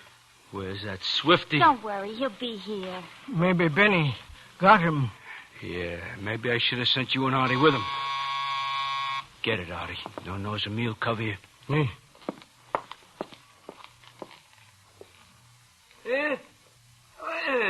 It's me, Artie, Swifty. Open up. Boss, I have got it all straightened out. Everything is okay. Boy, some dopes those guys down at the store. What's that? This? Oh, this is your present that Mill got for you. I told you they have got it all straightened out okay now. You know how it is, Christmas rush, everybody's meshuggah, you know? So now they have found the right slips, wrapped up the boxes again, and Benny's presents have been delivered right now, and this is yours. You're sure this time, are you sure? Boss, would I make a lie out of myself? This box you can open, I guarantee it. Yeah, 'cause you might not like the color I got you. So I wish you would open it. And if it ain't right, we can take it back this afternoon and you can change it and maybe take a look at the chinchillas I was telling you about. Yeah, this time I'm going to wait. When Benny blows up, I open it. What's the time? That's, 4:02. You sure? Is your watch right? Well, boss, I just called a tomato on the telephone that gives you the time. Honey Pot, you're too nervous. This ain't like you. Here, I'll open it for you. Mill, you quit that. Oh, boss. Oh, sure, take it easy, boss. You're all right. Oh, I bet you're just going to love it. I just bet. It's about Benny.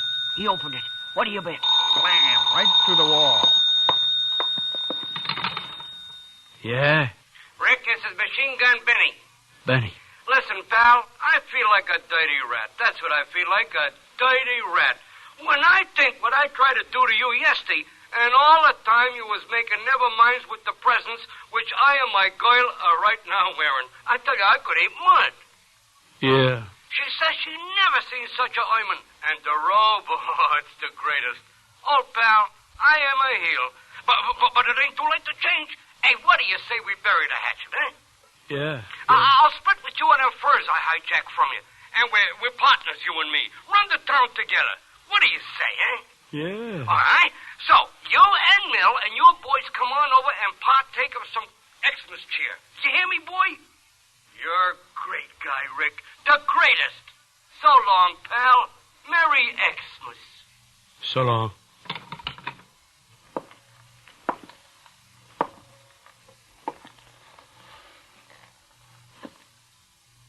Benny, huh? Yeah. This one's the bomb. Yeah. Too bad. What's the time? It's 3 minutes after 4. 3 after. Artie, the time has come and gone. How come it didn't go off? How come over the crisp? What'd he say? He says he did not want to blow nobody up so near to Christmas. Then what's in the box? I'll go show. Huh? He's going to show us.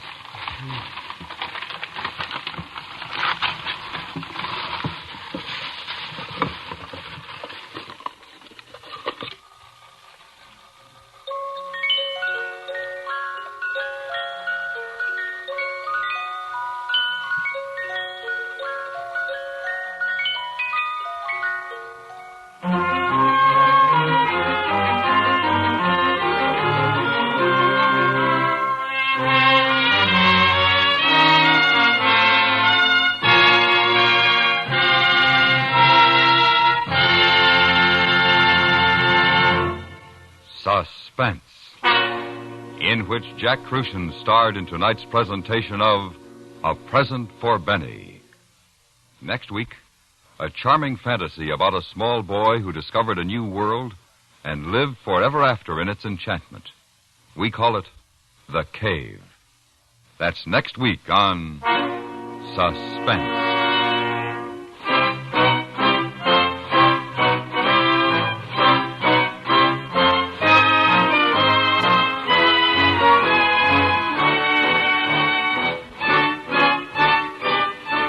Suspense is produced and directed by Anthony Ellis, who also wrote tonight's script. The music was composed by Rene Garrigan and conducted by Wilbur Hatch. Featured in the cast were Stacey Harris, Eve McVeigh, Benny Rubin, Junius Matthews, and Joseph Kearns. Time's growing short for the youngsters to write to Bing Crosby. The deadline for postmarked letters is Thursday, December 15th, midnight. All your youngster has to do is write a letter to Bing telling what Christmas means to me. Then mail it to Bing Crosby, CBS Radio, Hollywood 28, California. The winner will read his letter in person when America Sings with Bing, Christmas Eve on CBS Radio. All youngsters 12 years of age and under are eligible. That address once again, Bing Crosby, CBS Radio, Hollywood 28, California. Be sure the young letter writer puts his name and address on the letter. Stay tuned now for 5 minutes of CBS Radio News, to be followed on most of these same stations by The Jack Carson Show.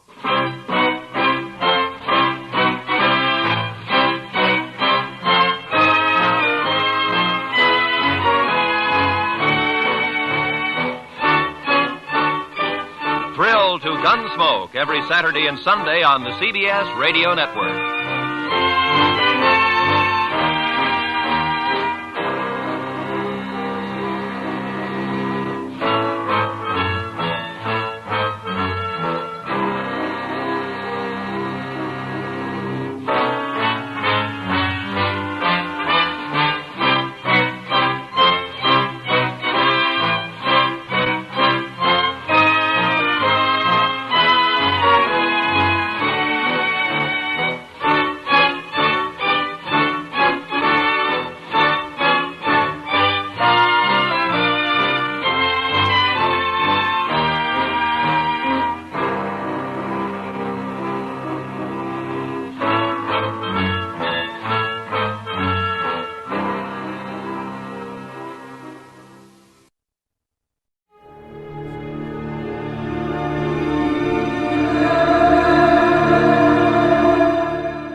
From Hollywood, it's time now for Edmund O'Brien as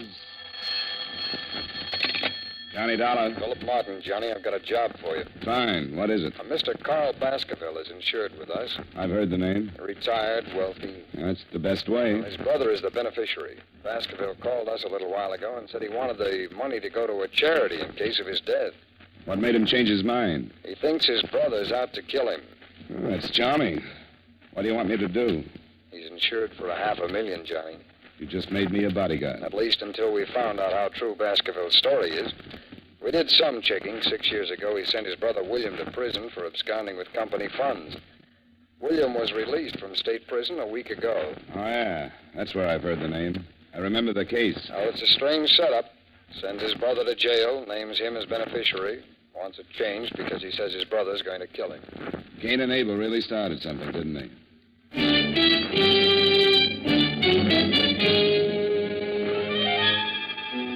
Edmund O'Brien in a transcribed adventure of the man with the action-packed expense account. America's fabulous freelance insurance investigator. Yours truly, Johnny Dollar.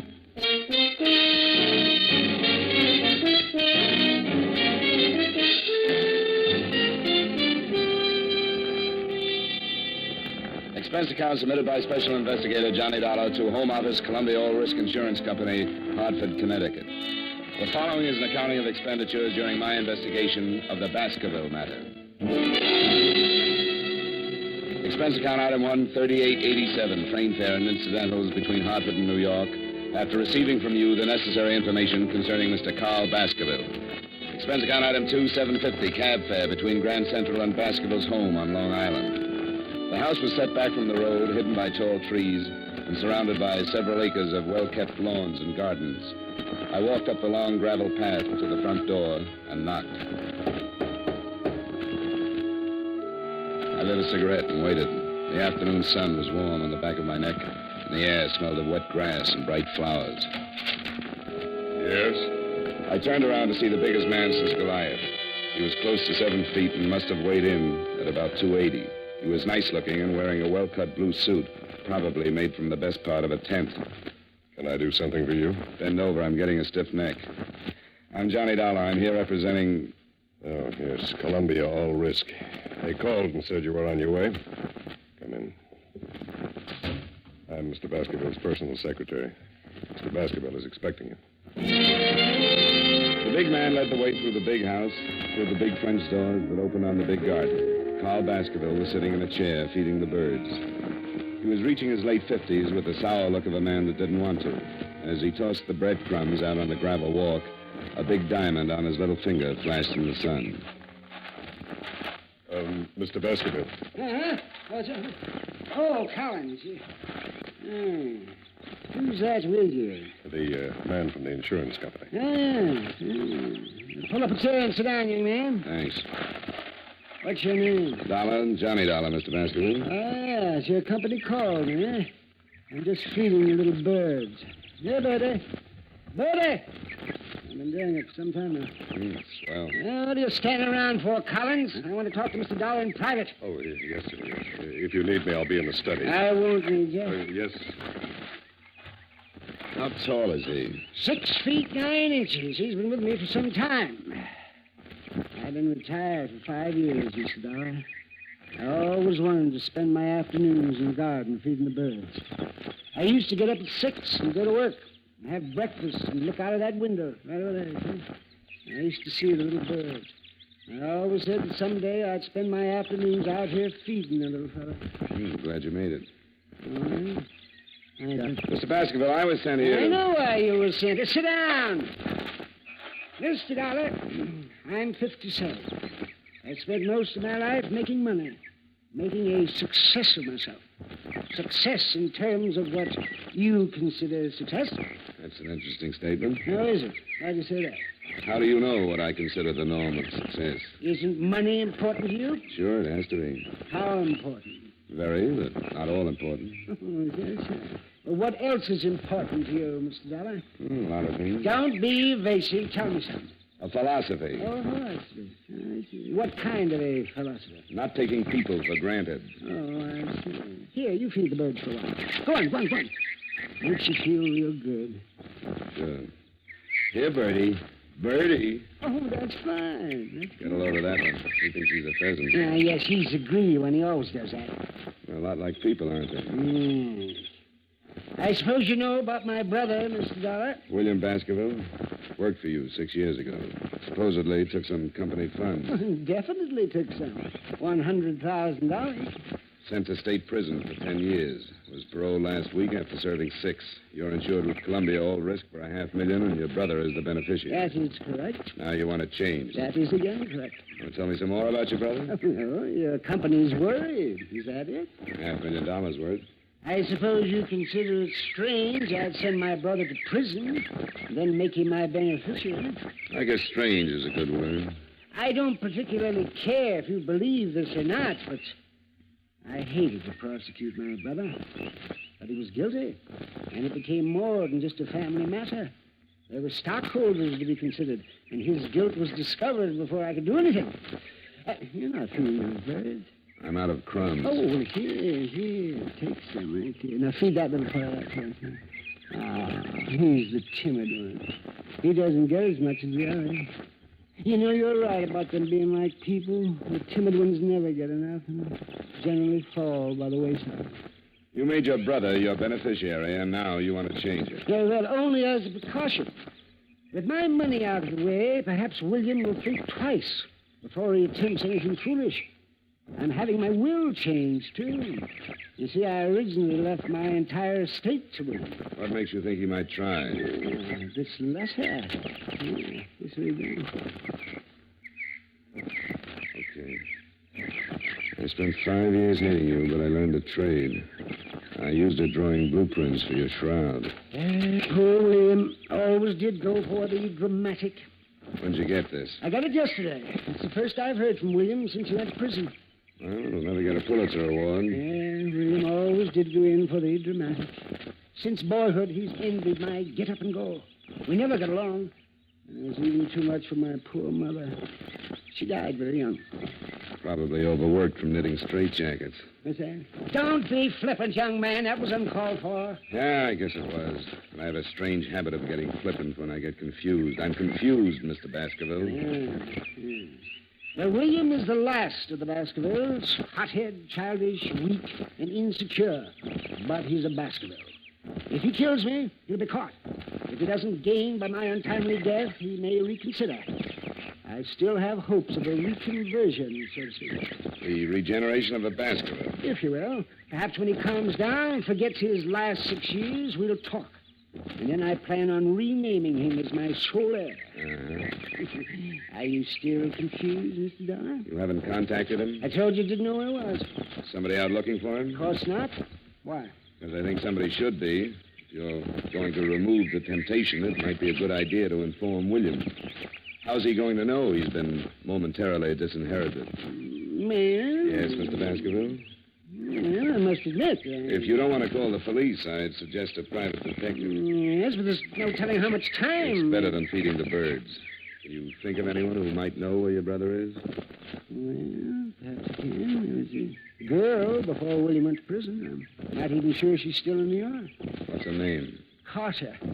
Virginia Carter. Lived someplace in the village. I only met her once 6 years ago. And hire yourself a good private detective in a hurry and tell him about this Virginia Carter. She might know where William is. Yeah, all right. In the meantime, I'd recommend that the change of beneficiary be hurried up. Oh, I'm getting tired. I'm tired. I'll finish feeding my birds. Yeah, sure. Good day, Mr. Dolar. Oh, here. I had a few crumbs left over. Oh, well, thanks. Hey, Birdy. Birdy!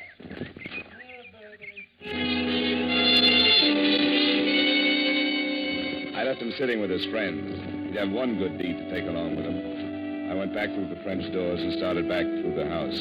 I got as far as the hallway.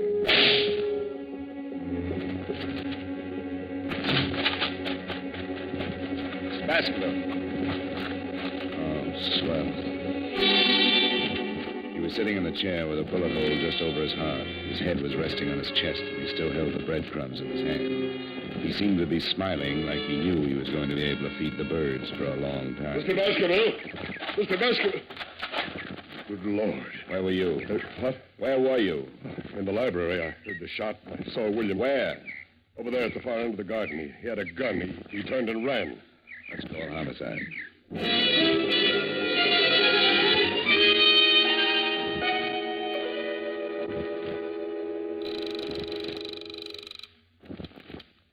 Renner's homicide. Lieutenant, this is Johnny Dollar. Well, hello. Haven't heard from you in a month. I've got a killing for you. Who? I'm out at the Baskerville estate. The Baskerville? He used to be Carl Baskerville. He was shot a few minutes ago in his garden. Oh, William did it. I saw William with a gun. What? Baskerville's secretary says he saw William Baskerville with a gun. The brother? The one who just got out of state? That's right. I'm here because Carl thought William was going to kill him. He showed me a letter. Holy... A letter?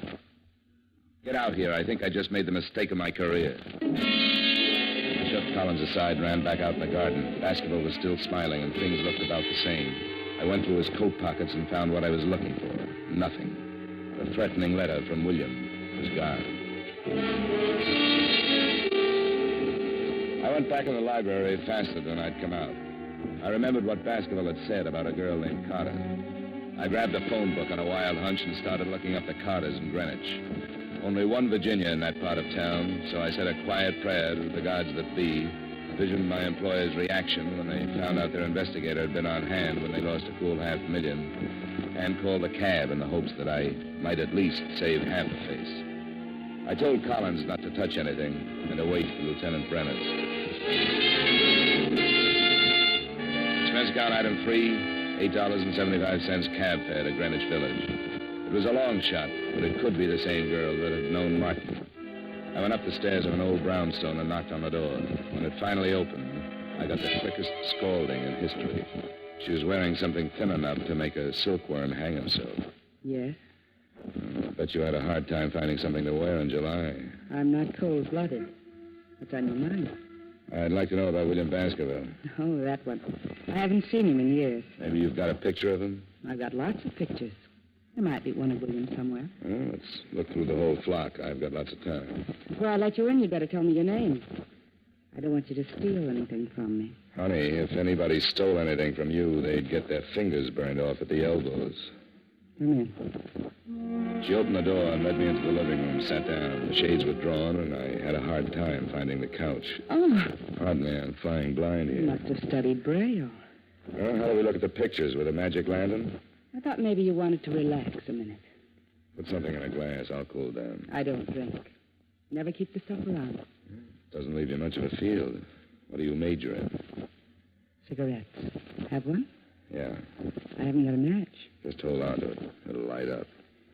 I think I'd better get the pictures. I'll be right back. I get lonesome in the dark. I'll just be a second. Turn on the radio. Where is it? By your elbow. Oh. That's nice. Picked it out myself. We can start with these. If William isn't in this file, I've got lots more. You're not in a hurry, are you? Not a bit. Good. This might run into overtime.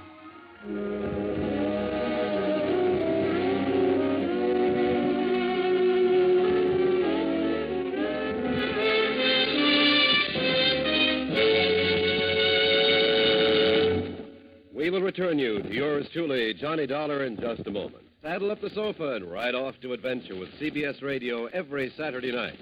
That's when most of these same stations bring you the Gene Autry Show and Bill Boyd as Hopalong Cassidy. Rustlers don't stand a chance. Crooks of the range go down under fire when those two riders for justice, Gene Autry and Hopalong Cassidy, empty their holsters. Enjoy their latest adventures tonight on CBS Radio. Now with our star, Edmund O'Brien, we bring you the second act of yours truly, Johnny Dollar.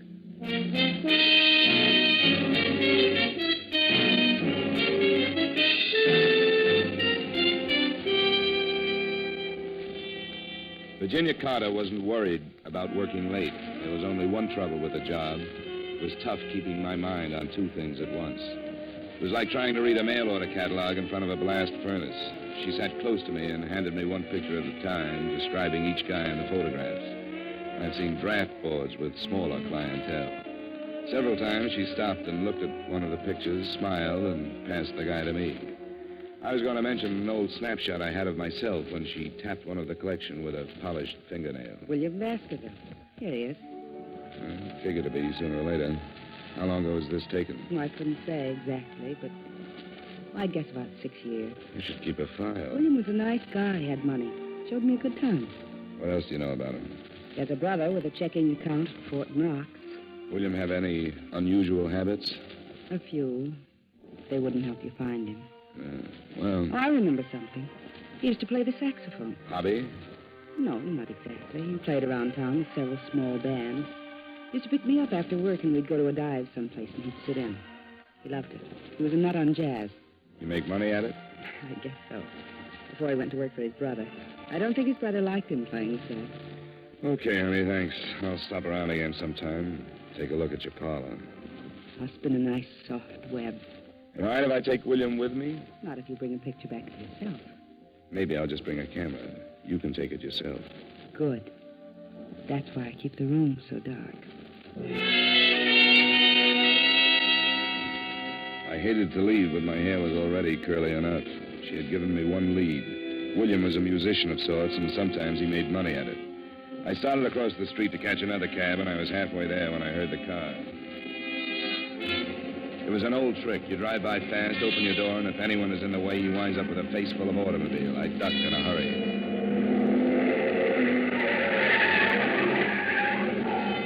I picked myself up and thought about chasing him, but he was so far down the street I couldn't even get the license number.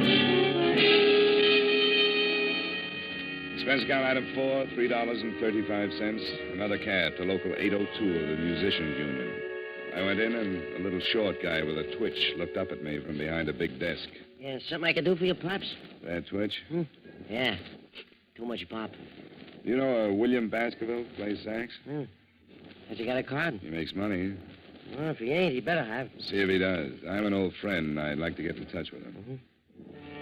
Between twitches, he found what I was looking for. William had just renewed his card. It didn't show a home address, but his mail was being sent to one of the swing joints on 52nd Street. I said thanks and left the little man in the middle of a twitch. Expense account item 5, $3.85. Still another cab to the address on 52nd Street. On a table, huh? I'm looking for William Baskerville. Baskerville? Plays the sax. Yeah, you'll have to ask one of the musicians. I don't pay no attention to the music. Tone deaf. Thanks.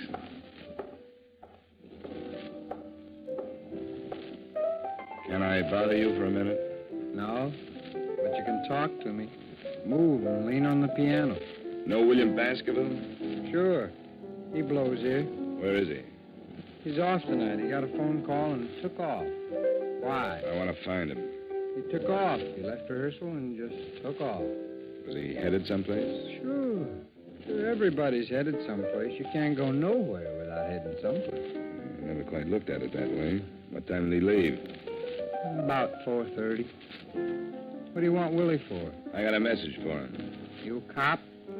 What makes you think so? I don't think so. I was just asking. I just thought maybe, not for sure. What? What do you mean, what? How do you feel? Oh, the end. Sometime when I got the patience, I'll tell you all about it, but don't bug me now, though. Here's 5. Come down and tell me where William Baskerville lives. I'll take the 5, but I'm staying right where I am. I like you. I may cry. You're putting me on now. You've got my 5. 5? Oh, yeah. What did it buy you? An address. Crazy. I want William Baskerville. Okay, I can't make this much longer anyway. 69 East 12th Street. Thanks. Solid.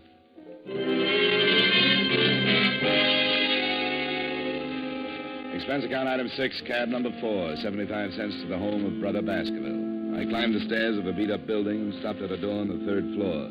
According to the landlord, Brother Baskerville's room was on the other side. I tried my knuckles again and put my ear to the door. I couldn't figure it out at first. It was a strange sound, the light scraping like a rope over wood. I tried the door. I'd been right on both counts. It was rope and it was rubbing on wood. Because Brother Baskerville was making the sound effects, but he was doing it the hard way. He was on one end of the rope, hanging by his neck. He was turning slowly He was turning slowly like a weather vane in a soft breeze. The chair was tipped over at his feet, and there was a phone on the table. I crossed to it and was about to call Lieutenant Brenner's when I looked at the dead man again, and my stomach jumped up and kicked my mind into high gear. I walked back to him and picked up the chair. What I saw threw the suicide theory right out of the window. If he had used the chair to stand on, he would have still needed a ladder just to tie the rope to the rafters. I've seen a couple of guys that hang themselves, but never one that jumped 4 feet in the air to do it. I shoved the chair under him just to make sure. He cleared it by a good foot.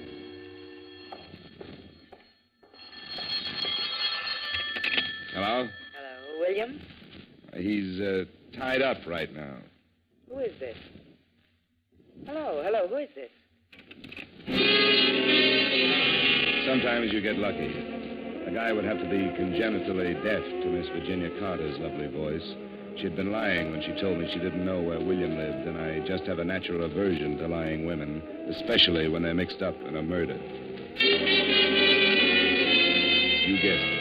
Expense account item 7, cab fare, $1.55 back to Greenwich in Virginia Carter's darkroom.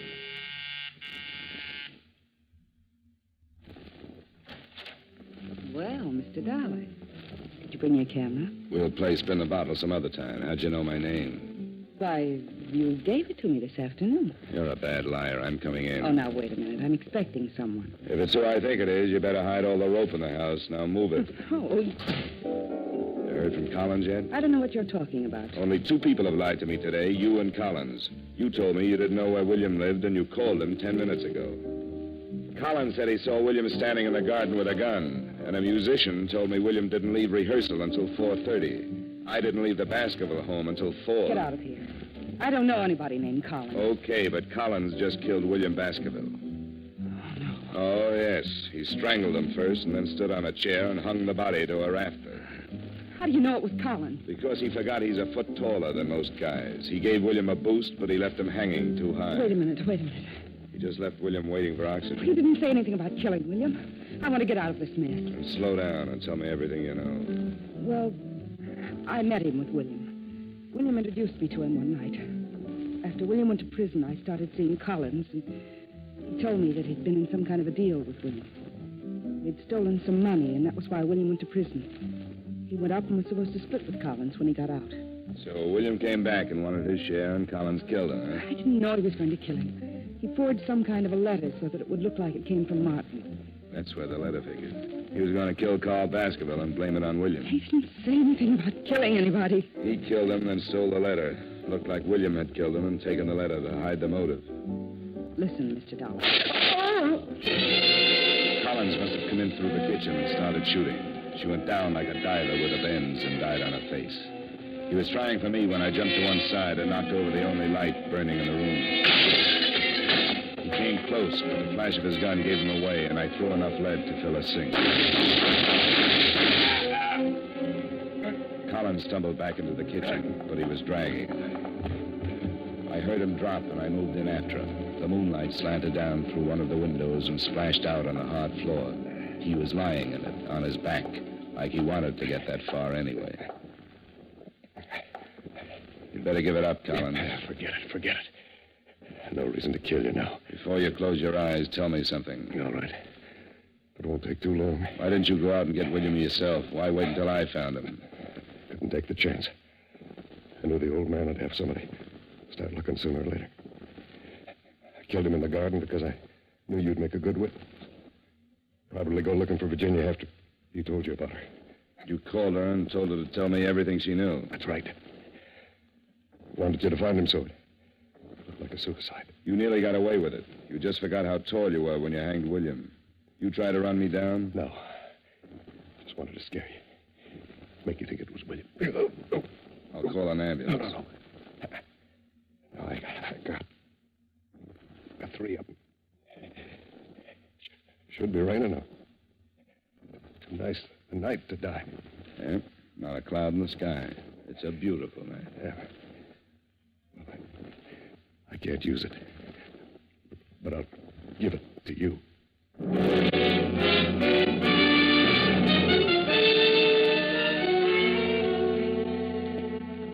I called Brenner's, and he came over with his boys and cleaned it up. Virginia, the girl with the rogues gallery, was dead, and Collins wasn't long catching up. It was pretty simple. Collins and young Baskerville had taken $100,000 from the brothers' company, and William was caught. He did 6 years, knowing that when he got out, there would be $50,000 waiting. In the meantime, Collins had his girl, and enough time to think that $100,000 was better if it wasn't split in the middle. Collins framed William with a letter and then started killing.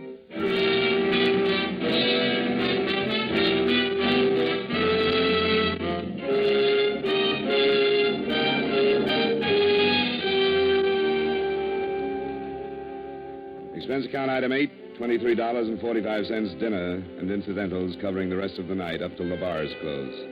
Expense account item 9, $10, a massage and steam bath. Item 10, another cab to Grand Central, 65 cents. Item 11, $38.55 train fare and incidentals back to Hartford. Expense account total, $137.27. Comments? Murder isn't so bad.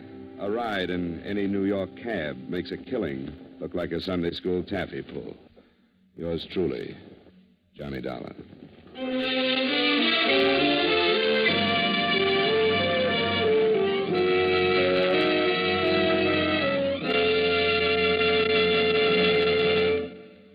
Yours truly, Johnny Dollar, stars Edmund O'Brien in the title role and was written by Blake Edwards with music by Wilbur Hatch. Edmund O'Brien can soon be seen starring in the Paramount Pictures Technicolor production, Silver City. Featured in tonight's cast were Stacey Harris, Bill Boucher, Howard McNear, Sidney Miller, and Virginia Gregg. Yours truly, Johnny Dollar, is transcribed in Hollywood by Jaime Del Valle.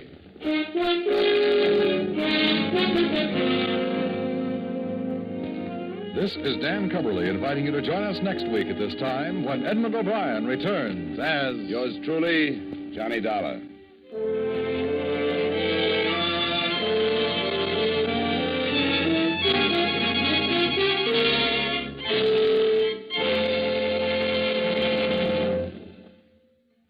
This is Edmund O'Brien again. I'd like to speak to you for a moment about one of the most important duties of American citizens. Today, every American has an opportunity to share in our common defense effort. And right now, this opportunity has become a duty for all of us. The armed forces of the United States need blood, our blood. The Korean campaign has gravely depleted the supply on hand, and this must be replenished if we are to afford our servicemen the protection they are giving us. No matter what your age, sex, or station in life, you can contribute to American defense by donating a pint of your blood to the men of your Army, Navy, Air Force, or Marines. Call your local blood donor center or Red Cross chapter today for an appointment. Remember, your donation of blood may save the life of a wounded serviceman. Give your blood today to save a life tomorrow.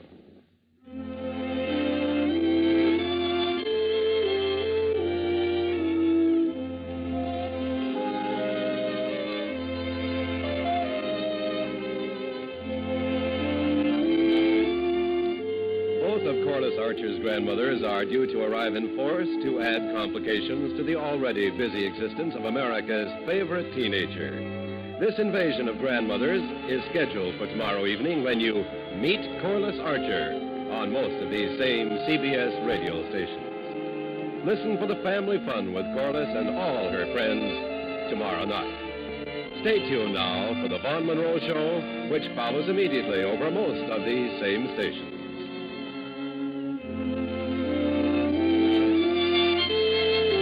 And remember, True Actions fans, never miss a case with Gangbusters Saturday night on the CBS Radio Network.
From Hollywood, it's time now for Johnny Dollar. Fred Wills of Surety Mutual Limited, Johnny. Oh, hi, Fred. What's on your mind? At the moment, San Francisco. Oh, nice town to have on your mind. What's new out there? That's what I hope you're going to tell me. What do you mean? Johnny, there's an importer out there named Andrew Foreman. We're carrying a $50,000 policy on his life. So? So have you ever heard of an importer getting exported? I don't get you, Fred. I'm afraid that's what's happened to Foreman. Last night he disappeared. I'm on my way.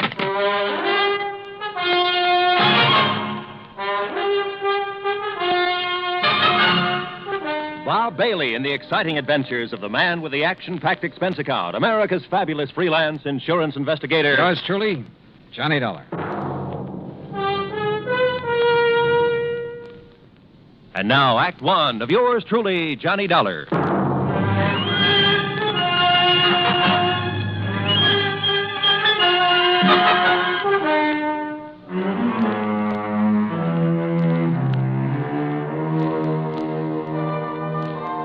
Expense account submitted by Special Investigator Johnny Dollar to the Home Office, Surety Mutual Limited, Hartford, Connecticut.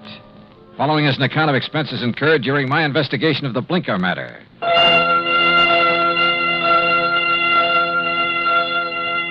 Expense account item 1, $178.50, transportation and incidentals to San Francisco. On the flight out, I studied the dope Fred Wills had sent me. Andrew Foreman, age 51. Occupation, importer. Health, good. Judging from the hefty premium he had to pay, his importing business must be okay. Wife, Marcia Foreman, age 35. 16 years younger than her husband. And Marcia was the sole beneficiary. My plane landed about 8 in the morning. An hour later, I was at the Foreman's apartment.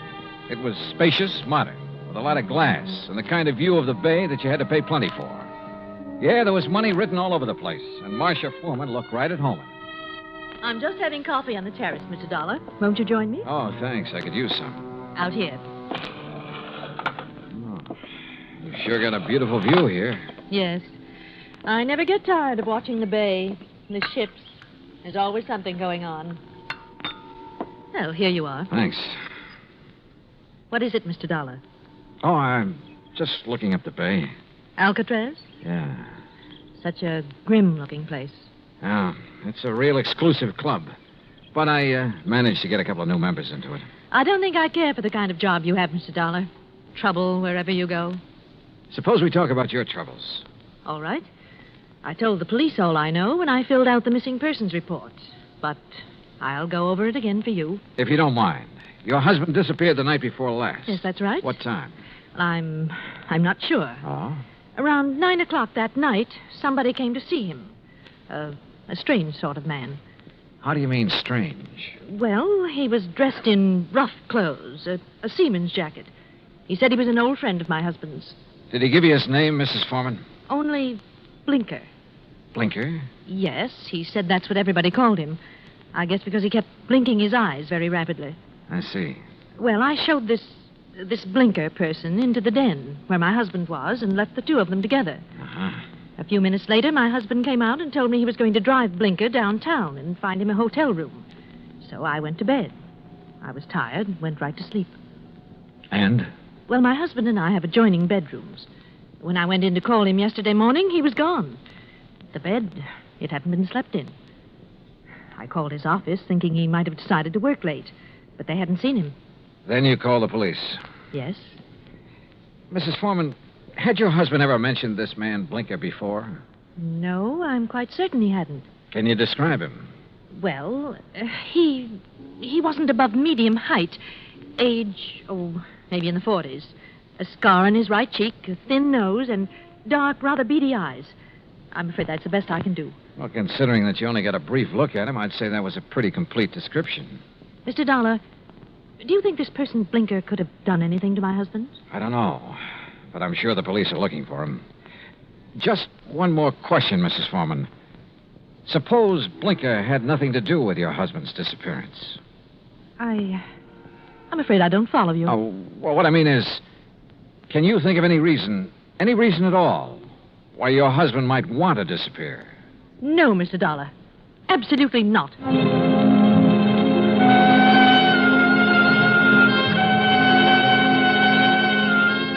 Marcia Foreman sounded pretty certain of that last answer. Maybe just a little bit too certain.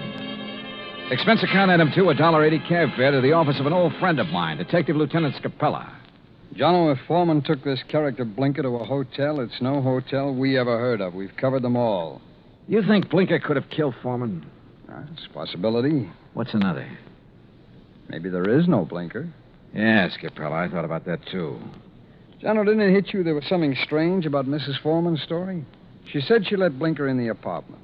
She showed him to the den. Now, she could have only seen him a couple of minutes. Yet she rattled off a complete description of him. Yep. Sure is to me, Scapella, right between the eyes. And the way she described it. Yeah, I know. Seaman's jacket, beady, blinking eyes, scar on the right cheek. Oh, he sounds real distinctive. Real distinctive. Or real faked. Well, the trouble is, smelling a fake's one thing. Proving it's another. What have we got for a motive? For one thing, $50,000. She was Foreman's sole beneficiary. That's interesting. That's real interesting. Excuse me, Jim. Capella. Oh? Oh, yes. What? I see. Yes, okay. Yes. All right, thanks, Mr. Arnold. John, it looks like we better back up and start all over. What do you mean? That was Wayne Arnold. That's Foreman's attorney. He had a telephone call this morning. From Foreman? No, but from somebody just as interesting. Blinker. Yeah, Blinker.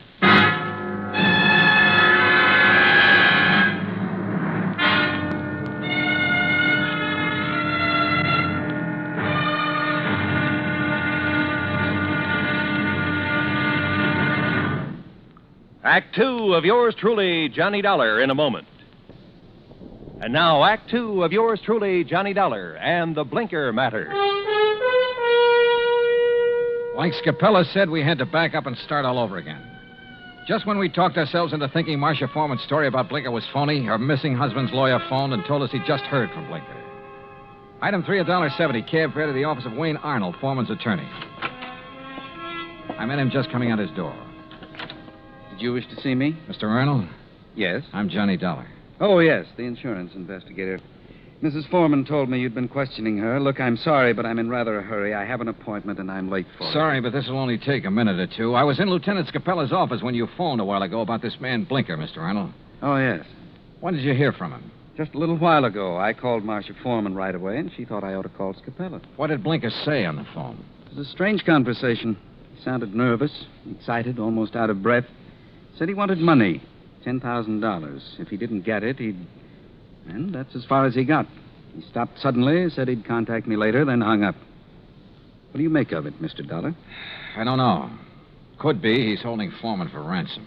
That's what it sounded like to me. I take it you don't know this Blinker.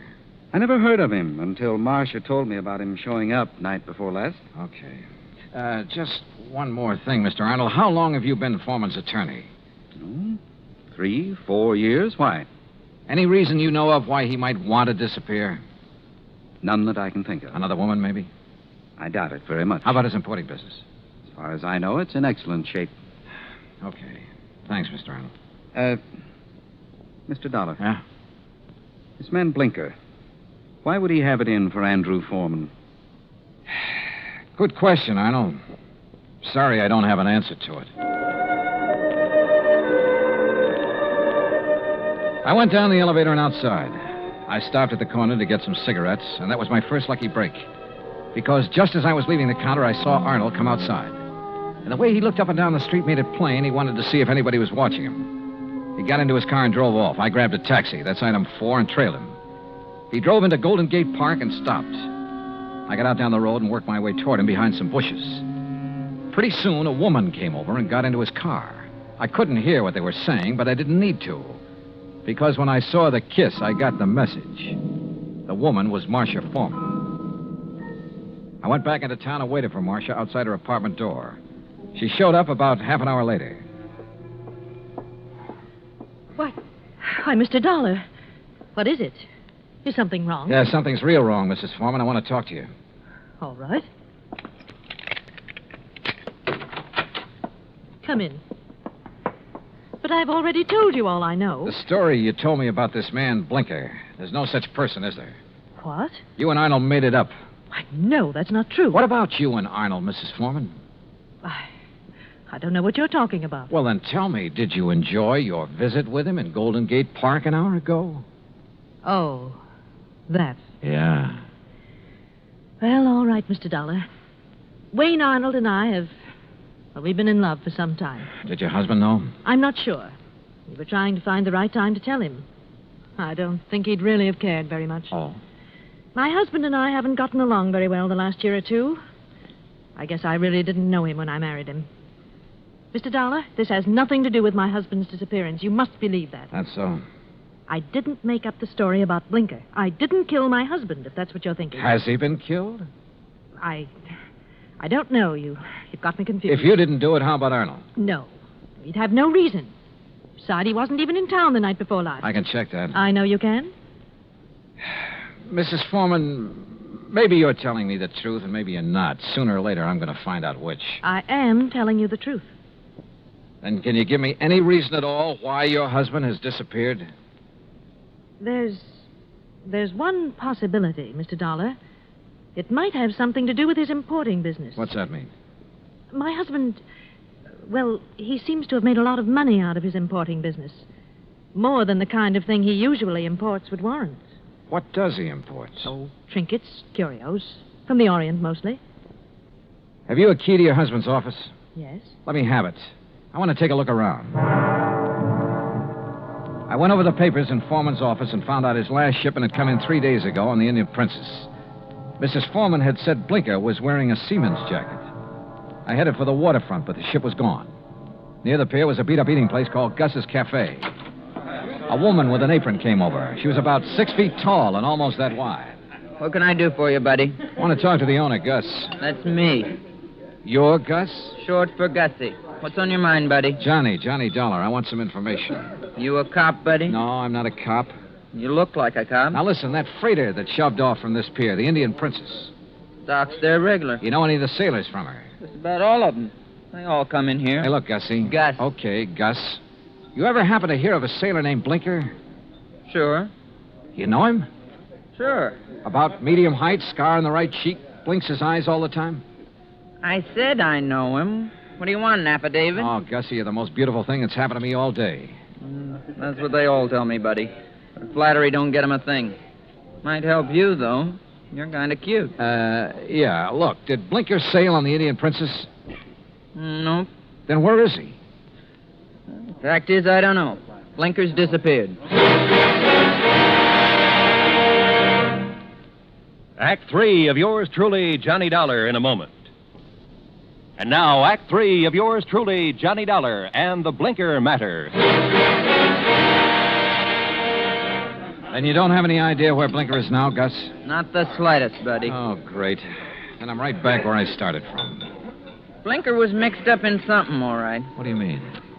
The Indian Princess docked the other night. Blinker come in here for a cup of coffee. That's one thing the sailors around here all miss when they're out to sea. My coffee.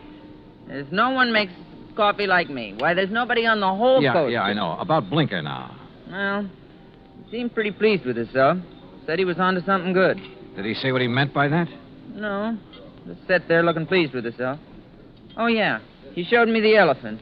Said it was going to make him a lot of money. What elephant? He had a carved elephant about 6 inches high. Must have picked it up somewhere. Maybe he was going to sell it. I don't know. Foreman imported curios from the Orient. His last shipment came in on the Indian Princess. That elephant could have been part of it. Foreman? Who's he? Never mind. Well, I wonder where I go from here. I wonder what I'm going to do with all Blinker's stuff if he don't show up for it. Maybe I'm... What did you say about Blinker's stuff? What stuff? I got a back room where I let the boys keep their gear when they're ashore. You've got Blinker's things there now? Sure have. Why didn't you tell me?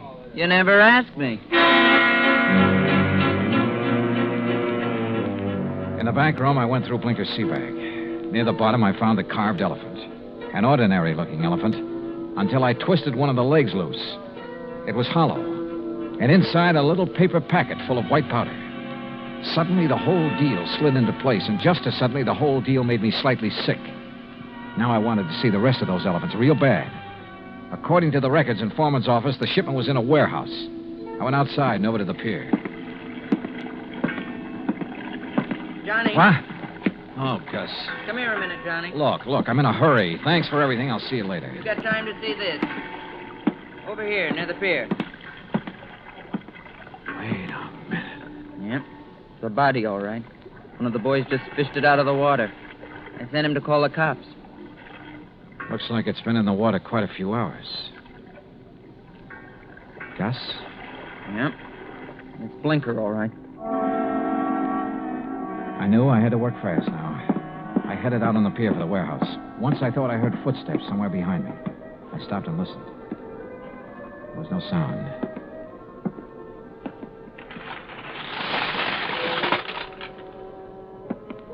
It was dark inside the warehouse, but with the help of matches, I located Foreman's shipment. I took a crowbar and opened one of the crates. It was full of carved elephants. I picked up one of them. Yeah, it had a hollow leg. And the hollow leg was full of the same white powder. I hit the floor fast. The shot had come from over near the door. I eased my gun out and waited. 5, 10 minutes went by. I kept quiet. Then suddenly a shadow loomed up near the crates. We saw each other at the same time.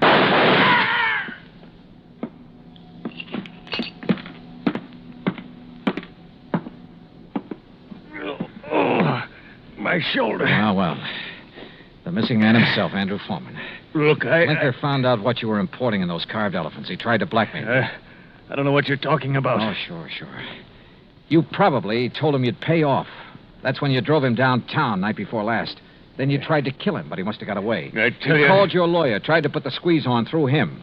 But he had to hang up in a hurry. You were probably getting close. You finally caught up with him, didn't you, Foreman? Look, you've got no proof of anything. Why should Blinker try to blackmail me? Like I say, he found out about the narcotics in those hollow elephants. It was put there without my knowledge. You have no proof I was involved. You know, Foreman, it doesn't much matter. You've got even bigger troubles than that staring you in the face. I don't understand. Blinker's body has been recovered from the bay. I wouldn't know anything about that. You've got no proof of that either. No. There were 2 bullet holes in Blinker. 5 will get you 10. The slugs in him came from this gun of yours. The gun? Yeah. This is something that can be proved. Well? All right. I just didn't have any choice.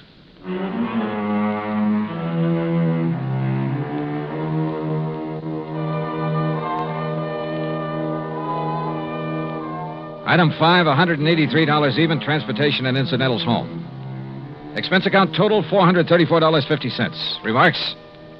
Andrew Foreman made a complete statement to the police. The murder case against him is open and shut. So, it looks like he's going to beat the narcotics rap after all. The hard way. Yours truly, Johnny Dollar.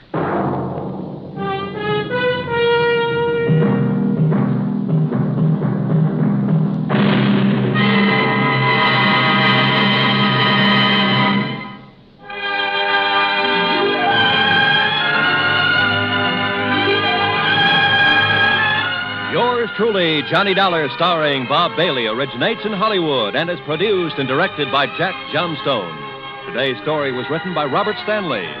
Heard in our cast were Paula Winslow, D.J. Thompson, Harry Bartell, Stacey Harris, Vic Perrin, and Bob Bruce. Be sure to join us next week, same time and station, for another exciting story of yours truly, Johnny Dollar. This is Roy Rowan speaking.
Johnny Dollar has come to you through the worldwide facilities of the United States Armed Forces Radio and Television Service.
Johnny Dollar. Well, at long last. What? I say it's high time. It is, huh? Well, isn't it? I don't know. High time for what? High time you answered that phone. And listen. Well?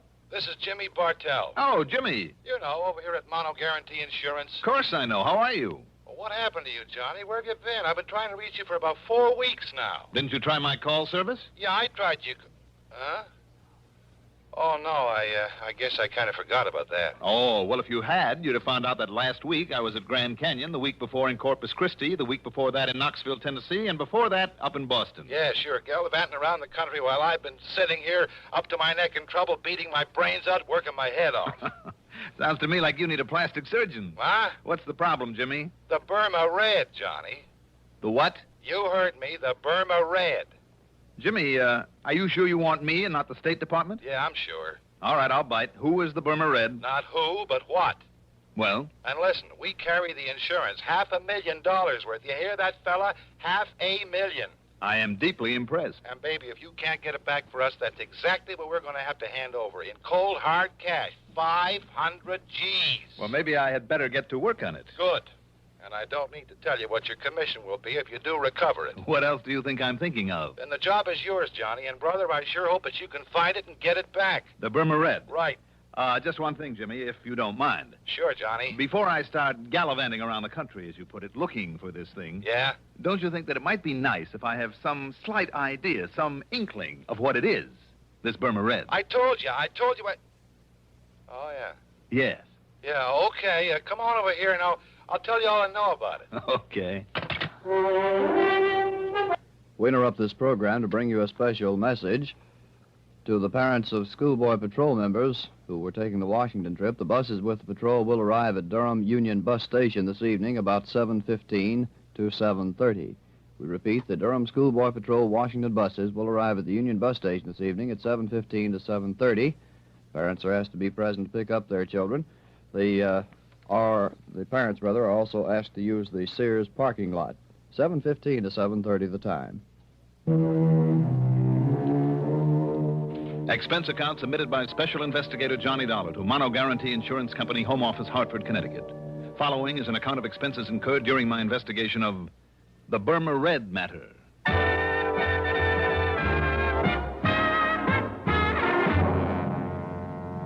Expense account item 1.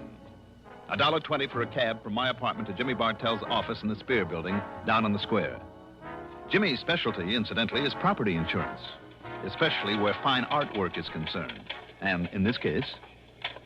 Yeah, Johnny. 4 solid weeks I buzzed that phone of yours, and what I thought of you for not being there to answer it wouldn't be fit to print. All right, I'm here now, so stop bellyaching. But maybe you're too late, fella. He's already gotten into the country with it. The Burma Red. That's right, the Burma Red. Which is what? I told you, Johnny. It's. Oh, yeah, that's right. I didn't. Now, listen. I'm listening.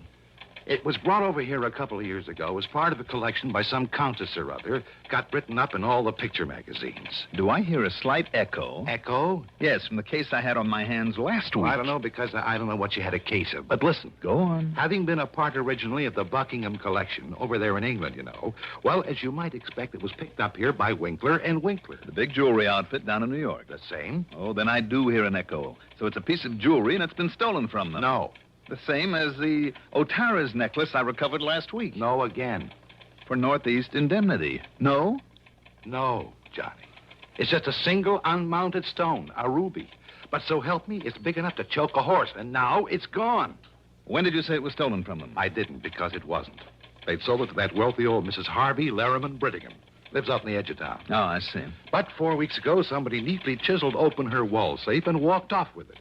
Chiseled? Okay, blew it. What's the difference? Plenty.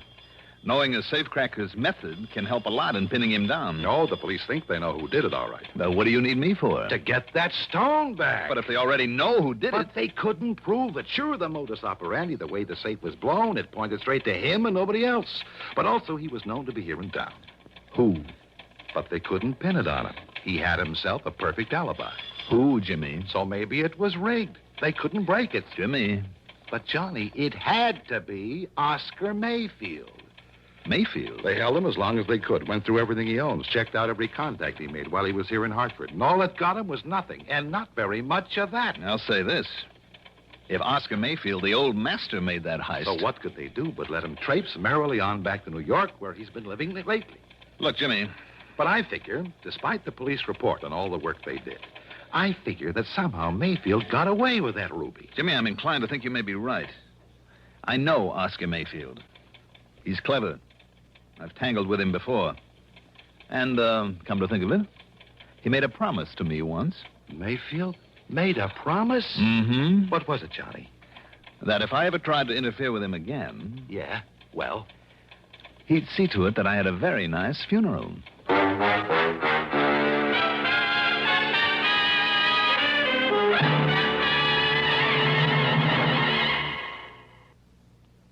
To look neat in the heat, look for Dacron on the label, 'cause Dacron is a man's best friend. Right, men, Dacron is your best friend when it comes to staying wrinkle-free and neat all summer. Look for Dacron in lightweight suits, handsome slacks, good-looking sport coats, too. You'll stay well-pressed and well-dressed thanks to Dacron by DuPont. There's just no denying in the clothes he'll be buying, Dacron is a man's best friend.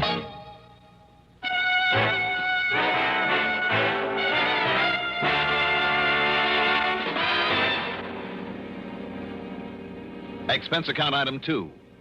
65 cents for a cab to police headquarters where, after some inquiries, I ended up talking with Sergeant Holly Holcomb. He wasn't very encouraging. Sure, Dollar. He was known to be in town. Known to have tried to leave right after it. Trademark he left on the wall safe was his. Plain as the nose on your face. Mm-hmm. And we pride ourselves on knowing the M.O.s of all the safe men within 1,000 miles. Yes, I know you do, and rightly so. But we couldn't pin a thing on him. All the direct evidence we didn't have on him because of his alibi apparently checking out all the way. We simply couldn't hold him on nothing more than suspicion any longer. Yeah. Especially with that smart mouthpiece he dragged in. If he tried, he would have sued us from here to Kingdom Come. I mean, if you know Oscar Mayfield. Only too well, Sergeant. And you know what I mean. I suspect him just as much as you do. But sure we have something definite, some real tangible clue. Well, anyhow, he went back to New York. Have you notified the police down there? Sure I am. Lieutenant Singer at the 18th Precinct. And, isn't he an old friend of yours? Randy Singer? He certainly is. Well, I haven't heard a word from him, not in over a week now, so why don't you call him? Or better still, go down there and see him. See what goes. All right, Sergeant. Maybe I'll do that.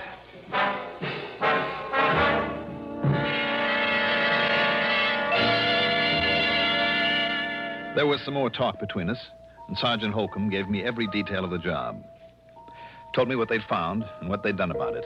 And yes, all the completely unconfirmed evidence pointed straight to Oscar Mayfield. Unconfirmed and unconfirmable evidence because of the man's unshakable alibi. Item 3, 85 cents for a phone call to Lieutenant Randy Singer, 18th Precinct, New York Police Department. You mean to say you just now found out about that heist? That's right, Randy. I just found out. You see, Johnny, if you didn't spend so much time gallivanting all over the place, you might be of some use around here. You didn't get a promotion for all the gallivanting I did for you last week. Oh, darn it, I guess I should have worked that case myself. Well, how about this Mayfield? You've kept an eye on him? I've done everything but tap his phone line. And? Nothing, Johnny, absolutely nothing. You just didn't get on this one soon enough. I know what you mean. Unless he's changed these last couple of years. Oscar Mayfield is not one to hold on very long to whatever he's lifted. Right. And if he did snatch that stone, you can be sure he passed it on and collected for it long before this. And yet there's always the chance. So, in the case of a big hunk of rock like that, it means one of two things. The guy who bought it from him is either carting it out of the country and far away, or having it cut up into little ones that nobody will ever be able to identify. I guess Mayfield would have passed it along in one big fat hurry. I know we couldn't find it. Anywhere on or around him. We tried every trick. And I mean trick, Johnny. Until he started to yell at the DA, and the DA started yelling at us. Johnny, I understand. I've just heard this, mind you. Yeah? Well, I understand that one of my boys... Oh, well, he was off duty, of course, so it was completely unofficial, you understand? Yeah.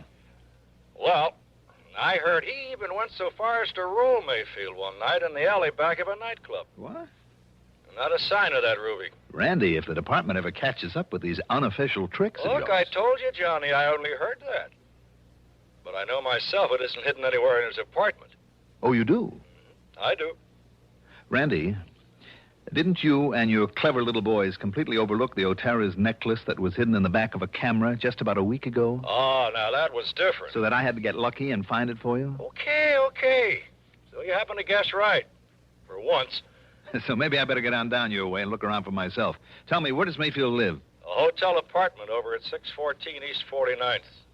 But it's no use, Johnny. Why, just because he's always gotten rid of things quickly in the past? No. Or because you knuckleheads couldn't find the ruby? No, Johnny. You haven't been able to hold him on suspicion and make a real investigation? I mean because by the time you can get here, he won't be. All right, then I'll grab the first plane I can and... What was that? Your pal Mayfield has paid up his rent and he's moving out. He's got himself a reservation on a plane to Mexico City this afternoon. Uh-oh. And by the time you get to his place, he'll be gone. Randy. Yeah? Can't a genius like you come up with some excuse to hold him there for me? Oh, flattery will get you nowhere, Johnny. The answer's no. I've run out of tricks. Anything else I might try would only get me into hot water. No, wait, Randy. Yeah? Maybe I know a little trick to hold him over. Well, don't expect any official help from me or the department if you do come down it. What kind of a trick, Johnny? What's the difference? Now, look, if you're thinking you're doing something illegal... Oh, Randy, how that you would talk. only get us in order to clamp down on you. Don't worry about it. I'll be in touch.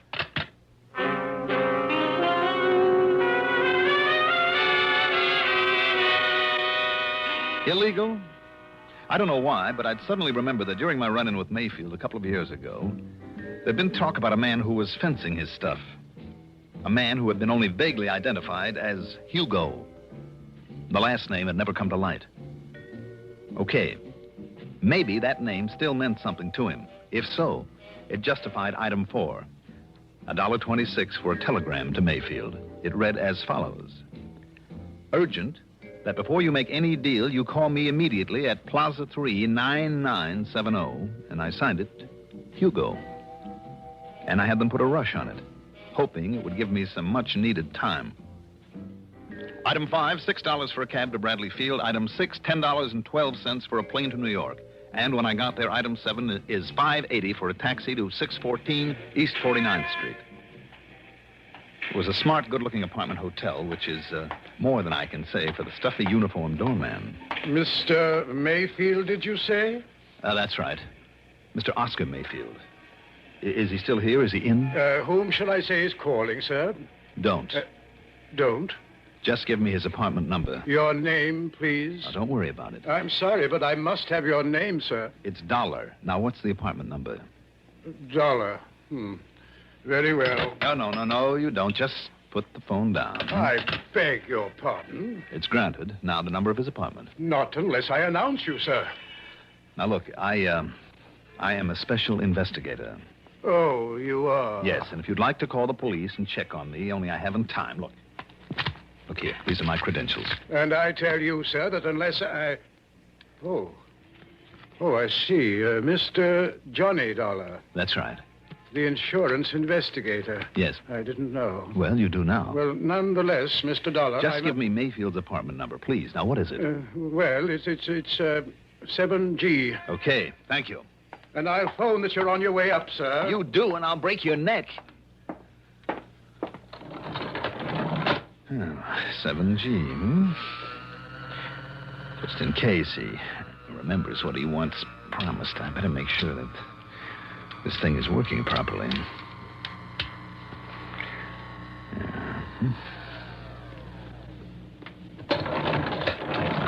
Here we are. Now, let's see. Oh, yes, 7A. 7... Oh, there. 7E, 7F, and 7G.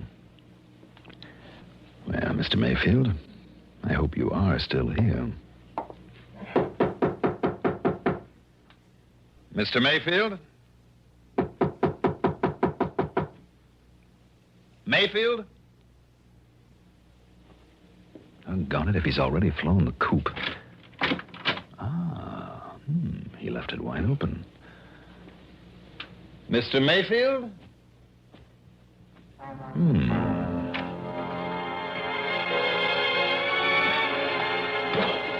The well-furnished living room was empty. And so was a kind of study off at one side and a little bar kitchenette beyond it.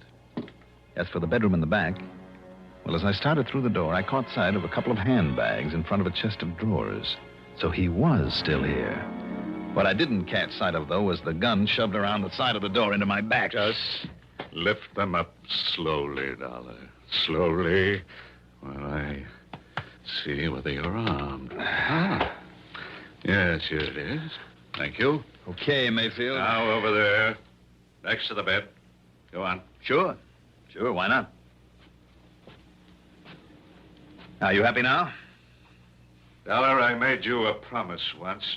Kind of foolish of you, wasn't it? I'm going to keep that promise now. You going to pull off a shot in a place like this? This apartment is absolutely soundproof. One of the reasons I selected it.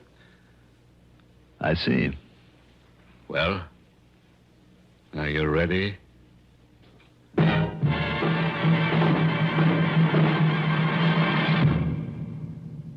Have you tried the mild, kind taste of Kent? You should, because... You'll feel better about smoking with the taste of Kent. With the micronite filter. Refines away harsh flavor. Refines away hot taste. It makes the taste of a cigarette mild as a balmy day in the month of May.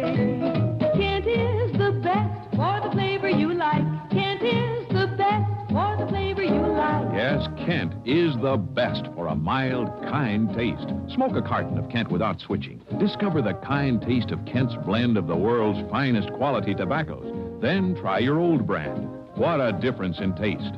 Kent with the micronite, Kent with the micronite, Kent with the micronite filter. Refines away harsh flavor. Refines away hot taste. You'll enjoy the mild, kind taste of Kent with the micronite filter.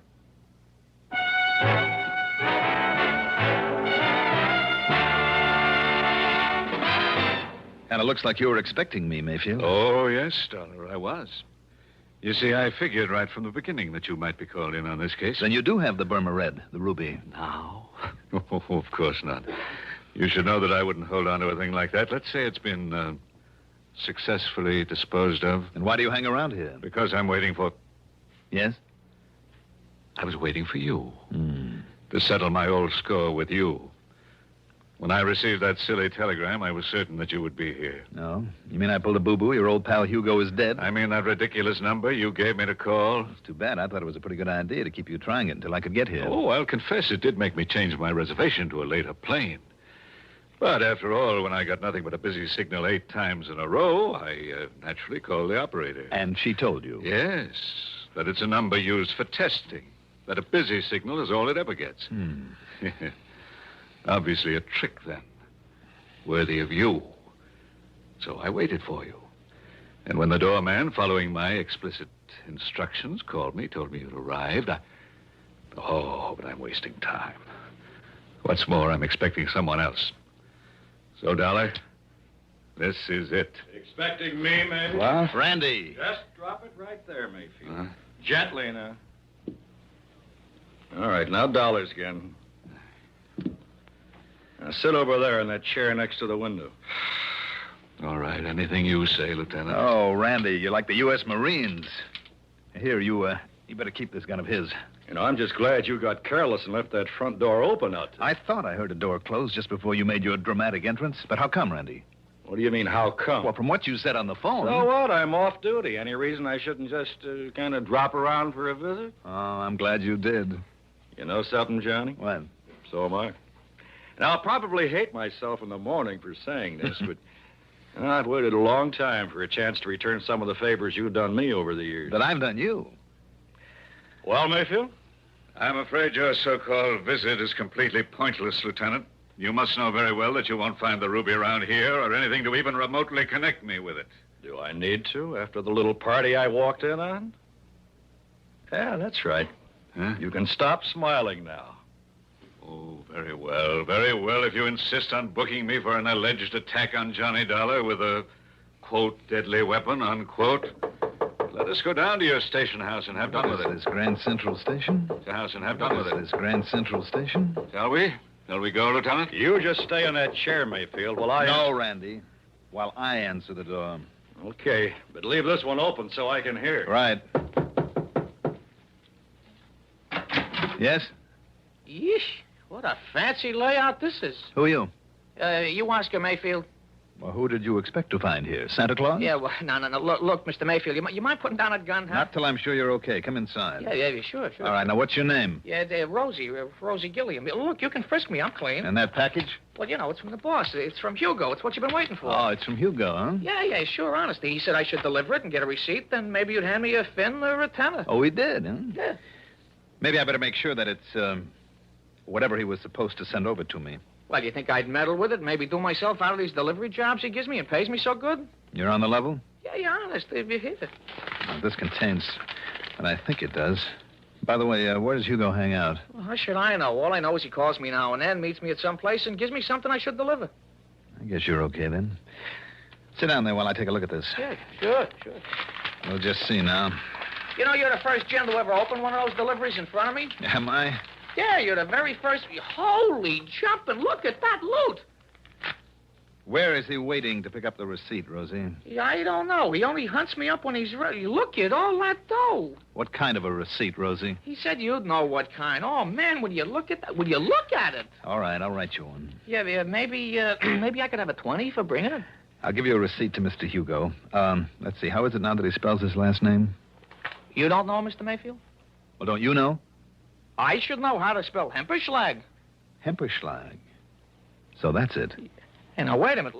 Listen, you are Mayfield, ain't you? All right, Randy. Randy who? Lieutenant Singer of the police. Come in, Randy. The police? Oh, no, I've been took. Mr. Hugo will kill me. No, Rosie, I don't think he'll ever get the chance. Just take it easy, Rosie. Oh, no, listen, cop, I was... We'll give you all the protection you need after we sign you in at headquarters. Rosie, whatever your name is, you hairbrained idiot. Just take it easy, Mayfield, and sit down.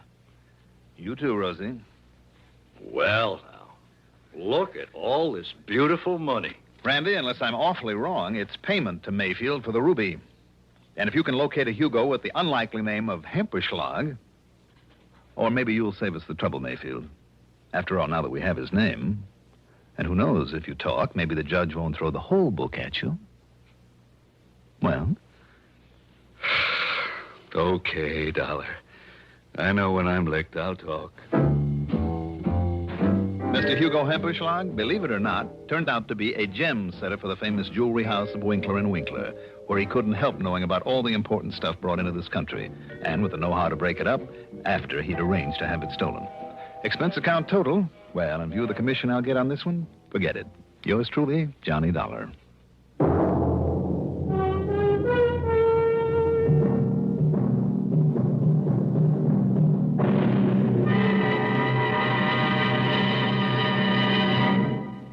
Now, here is our star to tell you about next week's story. Next week, I'll be back with a rather unusual story. Join us, won't you? Yours truly, Johnny Dollar. Yours truly, Johnny Dollar, is written by Jack Johnstone, produced and directed by Bruno Zerato Jr., music supervision by Ethel Huber, sound patterns by Joseph Cabibo.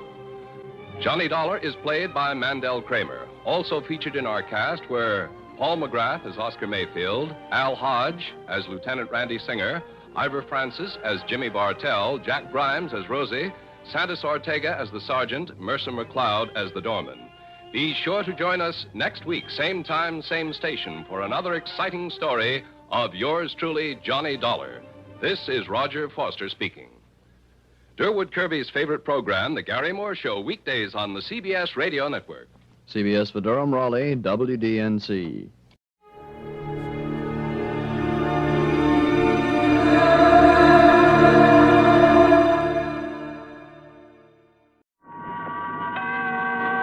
Suspense. And the producer of radio's outstanding theater of thrills, the master of mystery and adventure, William N. Robeson. We are proud to add to our lengthening list of suspense stars Mr. Bartlett Robinson. Although a newcomer to suspense, Mr. Robinson is a veteran of many years in the theater and motion pictures. Mr. Robinson returns now to his first love, radio, as Dave in A Load of Dynamite, which begins in just a moment. And now,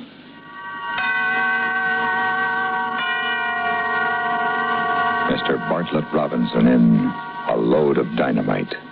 A tale well calculated to keep you in suspense.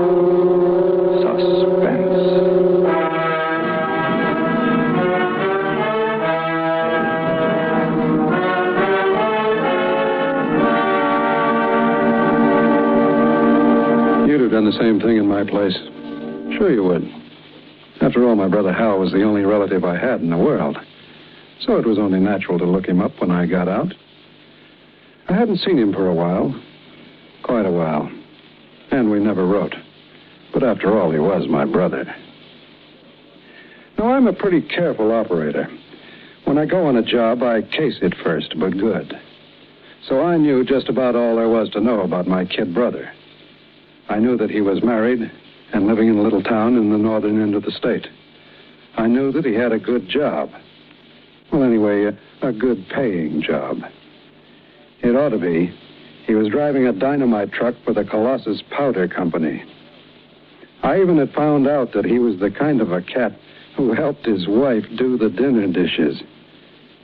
The only thing I didn't know was what a lovely dish that wife of his really was. There, with the final swipe of the final pot, that does it. That's the helping. Oh, thank you, Mrs. King. Let's do some more dishes soon, huh? It's not always necessary, you know. Sometimes I kiss you just because I feel like it. Like this. All right. That's enough. And give me a minute to fix my face and we'll go see a picture. No pictures tonight, honey. I got to hit the road at 4 a.m. Oh, gosh, I forgot. What's the run tomorrow? They're reopening the old Three Angels mine up past Convict Lake. Kind of a big deal, I guess. I'm carrying 144 cases. Where is the mine? Up in the mountains? Yeah. You'll be careful, won't you, darling? I'm always careful, baby. You see, I have a great big reason for wanting to go on living. You. I worry so about you. Now, look, Terry. And I wish you were doing practically anything else in the world except driving a high-explosive truck. We've been all over this before, you know, and the answer's always the same. If you can show me anything else that pays off as well as chauffeuring high explosives, well, I mean, for a guy like me... What do you mean, a guy like you? Well, I'm no Charlie Van Doren, baby. I'm strictly a 2 years of high school and no special skills boy. And if I wasn't with Colossus, I'd probably be swinging a pick in a construction gang. I know, but... Besides, it won't be forever.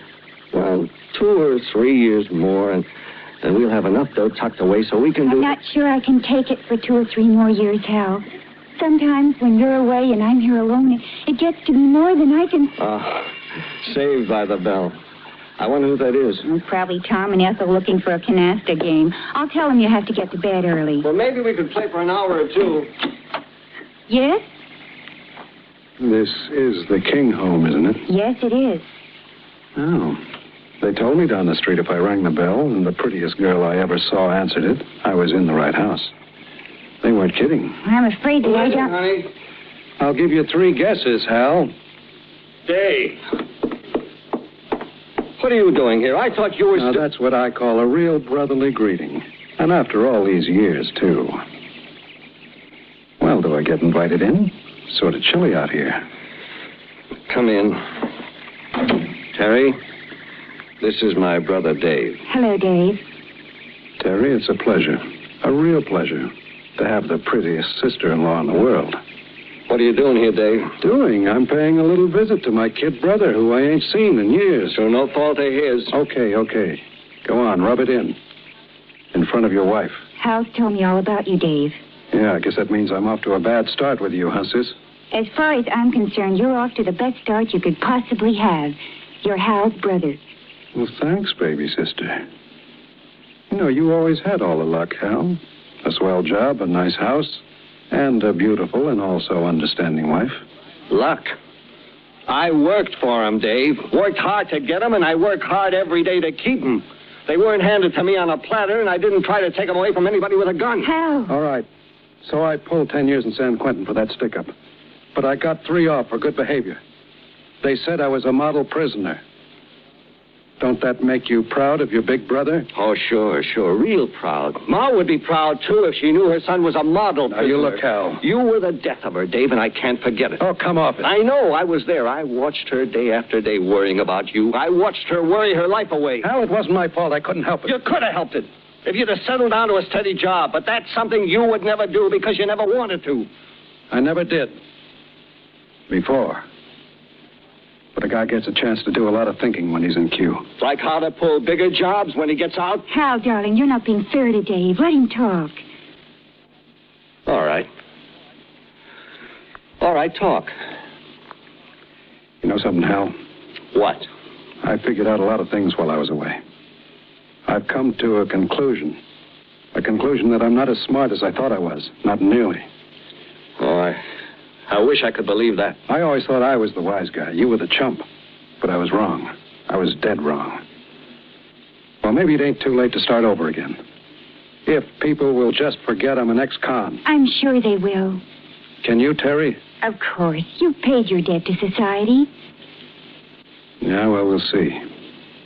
San Quentin is full of 2-time losers who couldn't make it on the outside because society wouldn't give them a break. We'll see. Dave, are you serious, or is this some more of your good intentions? Yeah, you see what I mean, Terry? Nobody believes an ex-con, including his brother. I believe you. And I want to. You do? If you really want a job, our outfit can always use a good man. Do you mean that, Hal? Yes, Dave, I do. It's dangerous work. You can't scare me. But it pays off plenty. You just got yourself a boy. Fine, I'll see the boss about it as soon as he gets back from Frisco. That's great. Meanwhile, why don't you stick around here for a few days and take it easy? I guess you got a vacation coming to you at that. Oh, well, I don't know. I don't want to put you to any trouble. I mean, well, would it be all right with you, Terry? It's the way it should be, Dave. You two are real folks. Okay, so it's a deal. Any beer in the icebox, honey? I wouldn't be surprised. We'll drink to the family reunion. Listen, Dave. There's something I want to tell you before Terry gets back. You don't have to tell me, boy. I know. Dynamite is tricky stuff, huh? Tricky?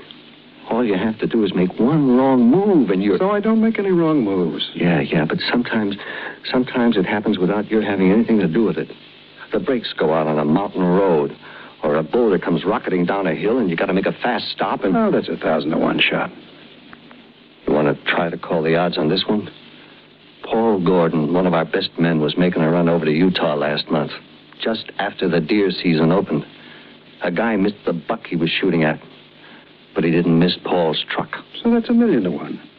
I'd go up against shorter odds than that to get what you got. All right. But I had to tell you before you... Watch it. Here comes Terry. Well, here we are. Hey, that looks great. Oh. Beer and salami and Will cheese. Will you do the honors, darling? Sure. Here you are, ma'am. Thank you. Dave. Much obliged. And one for old Dad. Now, I'd like to propose a toast. Okay, let's hear it. Here's to you, Dave. Here's wishing you health and good fortune and happiness. You know, just the best of everything. You mean like Hal's got? Yeah, I'll settle for that. The best of everything.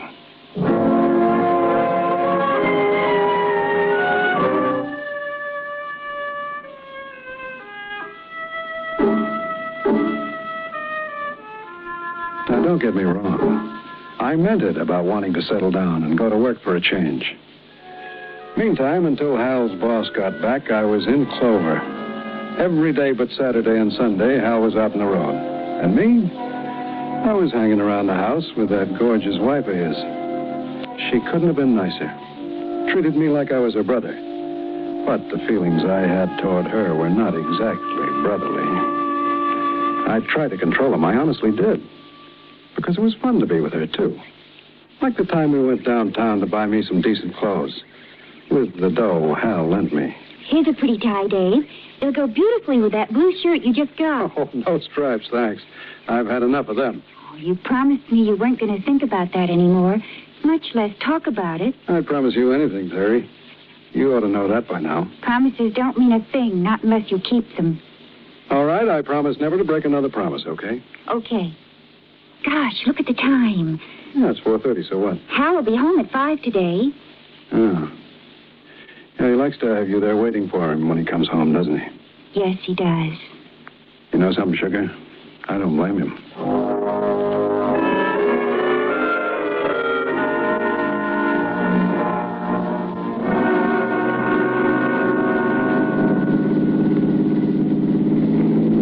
You're very quiet, Dave.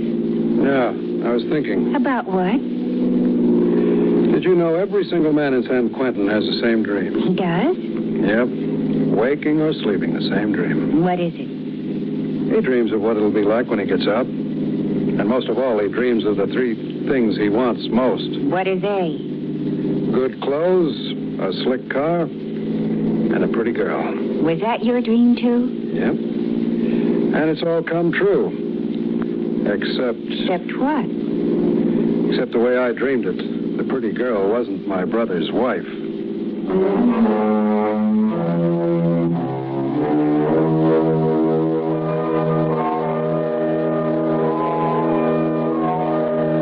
She was a faithful wife, all right. She never gave any sign that she realized what I was driving at. And Hal, he went overboard with the devoted brother act. The boss isn't back from Frisco yet, Dave. But there's no rush. It's like I said before. You got a vacation coming to you. Hey, do you still like to hunt? Yeah, I sure do. Well, why don't you drive into town tomorrow, get yourself a license? I got a 30-06 you're welcome to use. Any deer around? Well, they tell me they're thick as flies around Convict Lake. How about it, Terry? You want to go hunting? Oh, no, thanks, Dave. I just don't like the idea of killing anything. Oh, okay, but I'll bet you $7 to a plug dime that you'll eat the venison after I bring it home.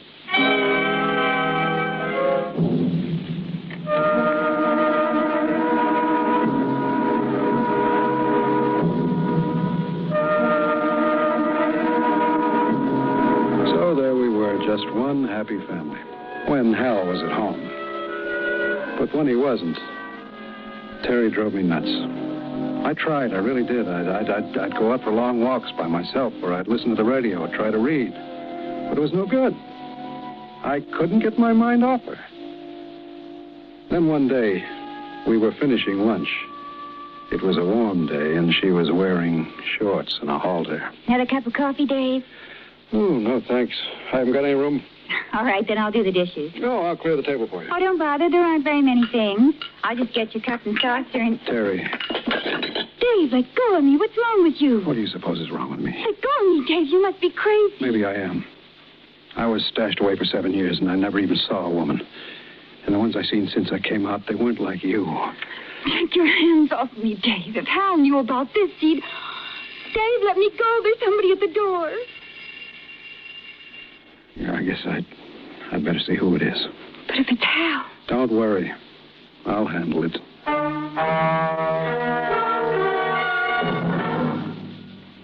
In just a moment, we continue with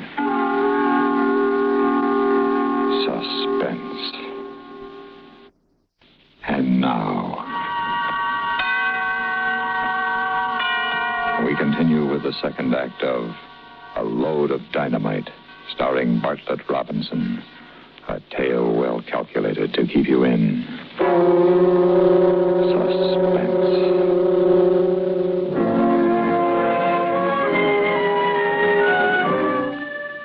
I felt pretty silly when I opened the door. It was only a Girl Scout selling cookies. But the interruption gave me a chance to get a hold of myself. And to make the most serious decision I'd ever made in my life. Dave, I've got to have a talk with you. Don't you say it, Terry, and listen to me first. I flipped my lid, sure. But even if that kid hadn't rung the bell when she did, I'd have stopped. Just for a minute, I forgot you were my brother's wife. But when you said if Hal knew about this, it pulled me up short. Hal's a great guy, Terry, the greatest. He gave me a real square shake. I'd never do anything to cross him up. Or you neither. It mustn't ever happen again, Dave. It won't, Terry. I swear it won't. I'll never lay a hand on you again. As long as you're Hal's wife.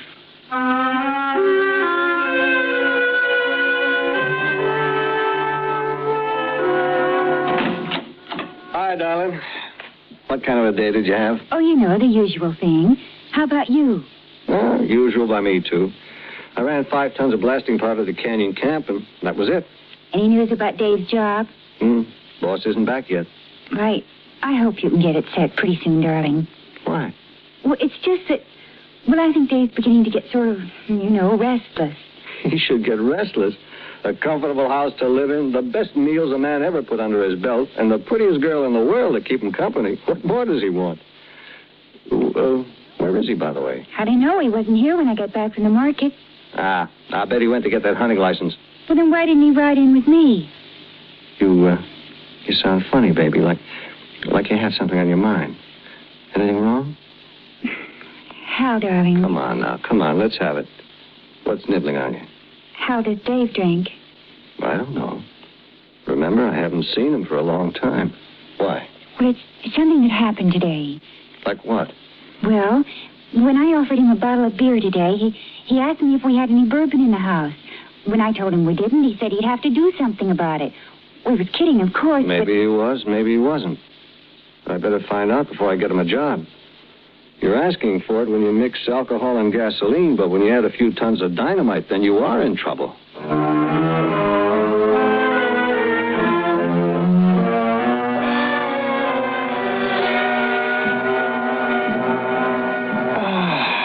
You certainly know your way around a kitchen, sugar.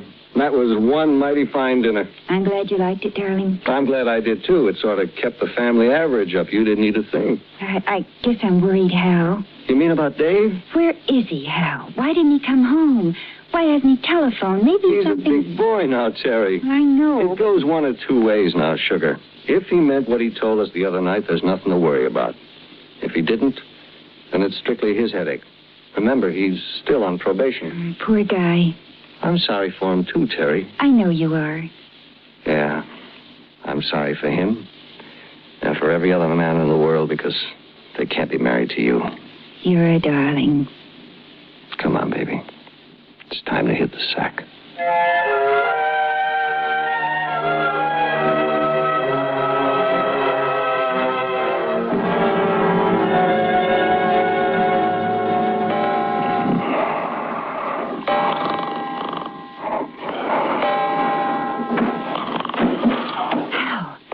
Wake up. What is it? What is it? Hal, there's somebody in the house. I heard a noise in the kitchen. There it is again. Well, it's probably Look, the light just went on. Well, why shouldn't it? That you, Dave? Yeah. Well, come on in for a minute. I'll be right with you. Hey, easy does it, man. Hey, you're lucky I didn't take a shot at you. Why? Because I had a couple of drinks. Say, you did at that, didn't you? Sure I did. I found me a girl in town, a nice, friendly girl. And we sat in the Red Dog and belted her on a piece of booze. Dave, you shouldn't have. You know something, Terry? You're absolutely right. They got fine liquor at the Red Dog, and like I said, the girl was real friendly, but it wasn't any good, Terry. It wasn't any good at all. We'll talk about it tomorrow, kid. What you need now is a little shut-eye, and I do, too. I'm making the run up to that new mine tomorrow. The one up in the mountains near Convict Lake? Yeah, and with a full truckload, I wouldn't like to fall asleep at the wheel, if you know what I mean. Want me to fix you some coffee, Dave? No, thanks. Want me to help the bed boy? I don't need any help. I'll make it all right. You stay here, Hal. You stay right where you belong. With Terry.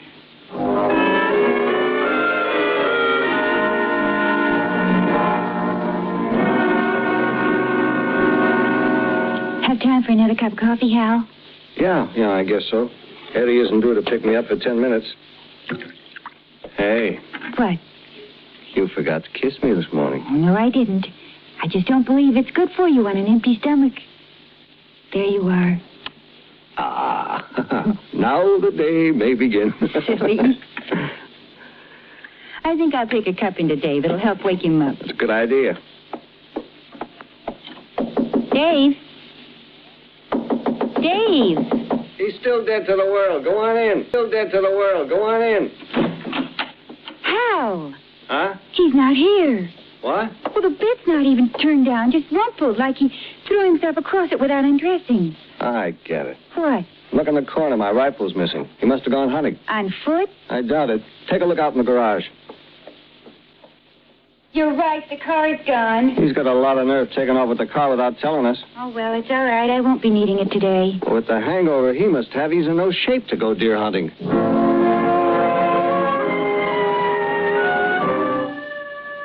Maybe not to go deer hunting, but I was in good enough to shape to bag what I was after.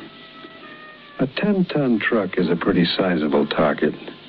And when it's loaded with dynamite, you can hit it anywhere and it'll go off.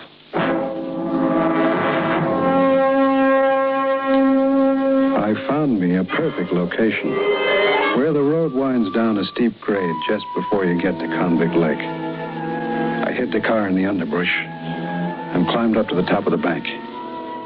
It was rough going. I slipped a couple of times, but I made it in plenty of time.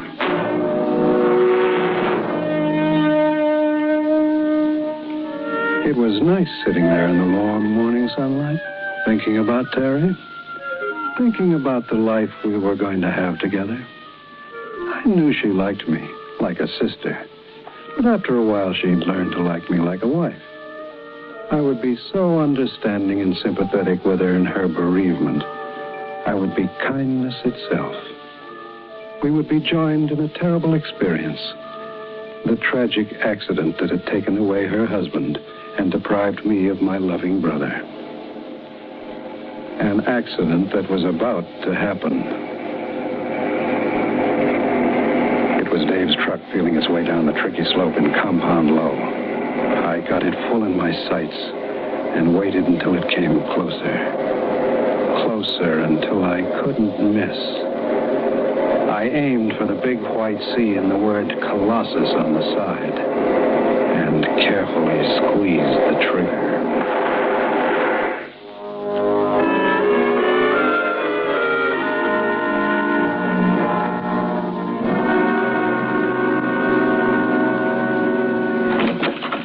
Anybody home? Darling, you're early.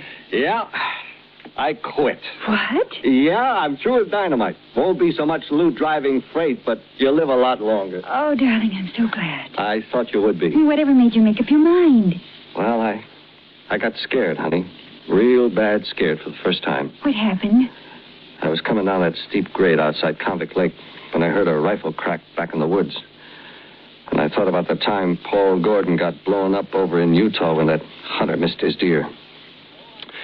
So I decided life is short enough as it is. Oh, darling, I feel 10 years younger. So do I, honey. Oh, point killer. Maybe it's Dave. I'll get it. Oh, look, Hal. There's the sheriff's car parked at the curb. Maybe it's about Dave, then. Yes, officer? Are you Mr. King? Yes. Dave King, your brother? Yes. I'm afraid I have bad news for you, Mr. King. What's happened to him? What's my brother done now? He's killed himself. Oh, no. Oh, I don't mean suicide. It was apparently a hunting accident. What happened? He was up in the mountains hunting. Must have stumbled or fell because the barrel of his rifle was plugged with mud. When he fired, the explosion drove the breech block right back into his face. Killed him instantly. Where did this happen? Up near Convict Lake. You know where that steep grade comes down the mountain just before you get to the lake? I know. Sorry to have to bring the bad news, Mr. King. Guess you and your brother were pretty close.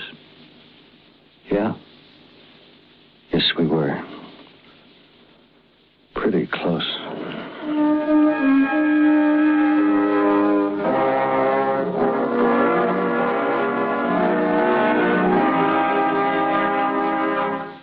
Suspense. In which Mr. Bartlett Robinson starred in William N. Robeson's production of A Load of Dynamite, written by Richard Wheel. Listen. Listen again next week for another tale well calculated to keep you in suspense. Supporting Mr. Robinson in A Load of Dynamite were Ellen Morgan, Paul Dubov, and Barney Phillips. Suspense.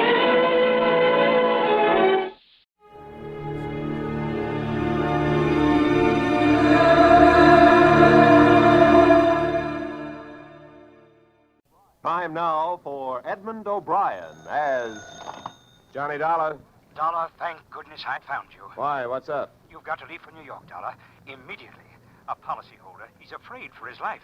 Here we go again. Who's he afraid of? Well, he wouldn't say over the telephone. All I know is, to us, he's worth $100,000 alive. Well, that makes it simple. He must be afraid of somebody to whom he's worth $100,000 dead.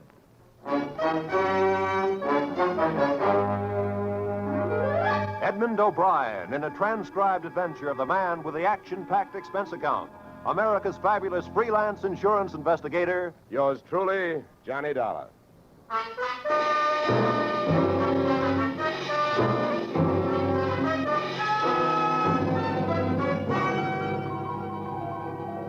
Expense account submitted by Special Investigator Johnny Dollar to Home Office, American Continental Life Insurance Company, Hartford, Connecticut. The following is an accounting of my expenditures fulfilling your assignment as a bodyguard.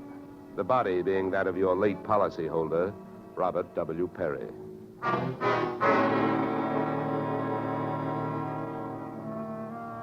Expense account. Item 1, fare on night train, Hartford to New York, $3.65. Expense account item 2, $1.80 taxi to Lower Manhattan following morning to offices Perry and Van Bruten, importers, arriving as promised at exactly 9 a.m. Good morning. May I help you? Yes, you certainly can. My name is Johnny Dollar. I have an appointment with Mr. Perry for 9 o'clock. Oh, yes. From the insurance company. Well, you're right on time. Yes, they told me I'd better be, and I'm glad that I am. Mr. Perry just came in. He's alone and waiting for you. I'll buzz him that you're here. Thanks. Come on!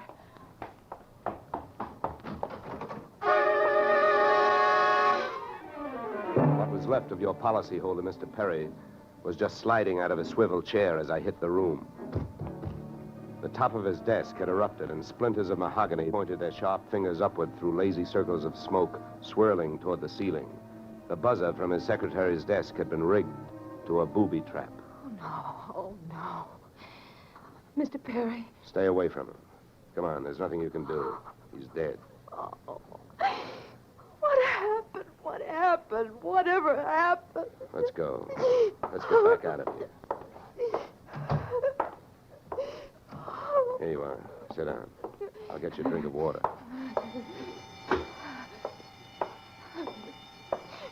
Come on, drink this.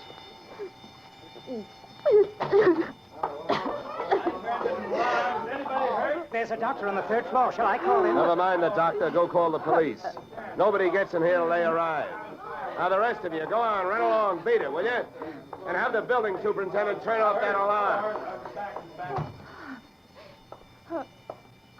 Okay, miss. Now, take it easy. It was all so sudden.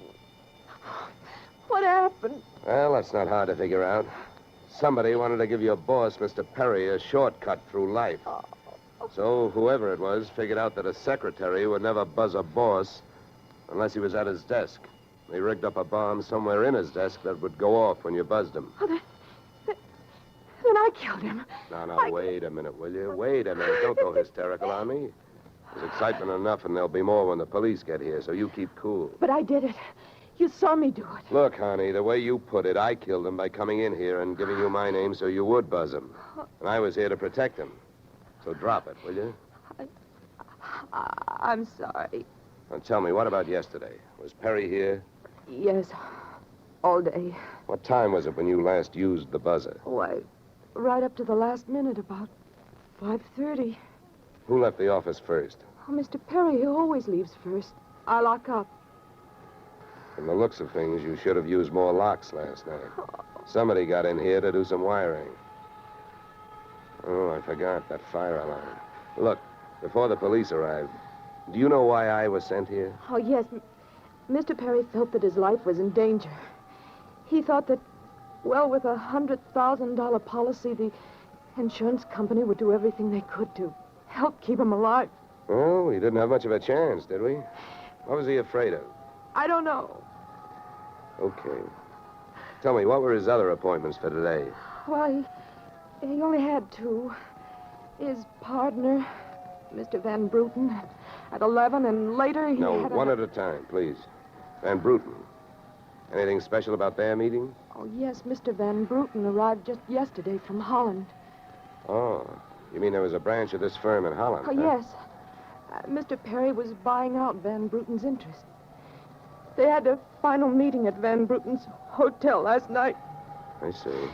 Van Bruten was coming by this morning to pick up his money. Cash? No, a cashier's check. The bank is to deliver it here at 10:30. Well, Perry's other appointment, who is that? Christine, his wife. Now she tells me. Christine, the beneficiary. Yes, she wouldn't have been the beneficiary in about another 2 weeks. They were getting a divorce. Thanks for the motive. You don't like her. Well, I didn't mean it that way. Well, how about Perry? Did you like him? Okay, here's an easy one. What's your name? Susan Gates. Now, isn't that about enough? Okay, Susan, you better save your voice. During the next few hours, you're going to have to do a lot of talking. I've been everywhere else. Is the fire in here? Well, you'll have to stick around. When the cops get here, somebody will get burned.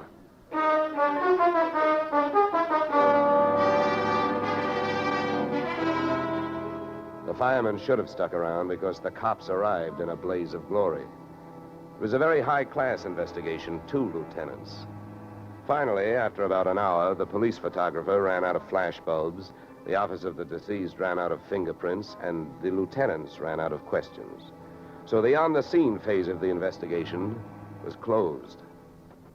At about 5 minutes of 11, I left the police packing up their notebooks, their clues, and the body, and went into the outer office. Susan looked like she could use a big, broad shoulder to weep on, but unfortunately, I was wearing my light gray suit. About then, a dark blue suit and a deep green voice entered the room from the corridor. There. There's a fellow out here says he belongs here. His name is Van Bruten. What do you think? His name is on the door you just opened. Oh. Well, now, my name happens to be Murphy, and it's on bids all over the country. But that don't mean I'm stuffed with feathers, does it? Well, never cross tongues with an Irishman. All right, send him in, officer. All right, you can go in. The policeman out there. There's trouble here? I am Brian Van Bruten. Where is Mr. Perry? What? He is waiting for me, no? No. But my appointment... He's not keeping any. He's dead. Dead? This is not possible. Last night I saw him. He was well. What happened? He was hit by a buzz bomb. A buzz bomb? Oh, please. You mean there was foul play? Yes, it was very foul. Oh, please. I may sit down. My first visit in all these years since before the war. It was to be so happy. But now tragedy like this. He was a good man, a good partner. I understand that as of last night, you were no longer partners. Yeah. I am glad you mentioned that. I realize, of course, that it is indelicate to speak of such things as money at a time like this, but that is why I am here, to receive my payment. Just because Perry got his, there's no reason for you not getting yours, huh? Oh, but you misunderstand me. I am deeply grieved, but, well, since the transaction was consummated, what is there to do? A delay would be a needless waste of money. I have already paid for passage back to Antwerp tomorrow. Your check is here, Mr. Van Bruten. Oh. Here you are. God, thank you. In all of my years of business, this is indeed the saddest moment. Yeah. Well, if I didn't have some work to do, I'd sit down with you, and we'd all have a good cry.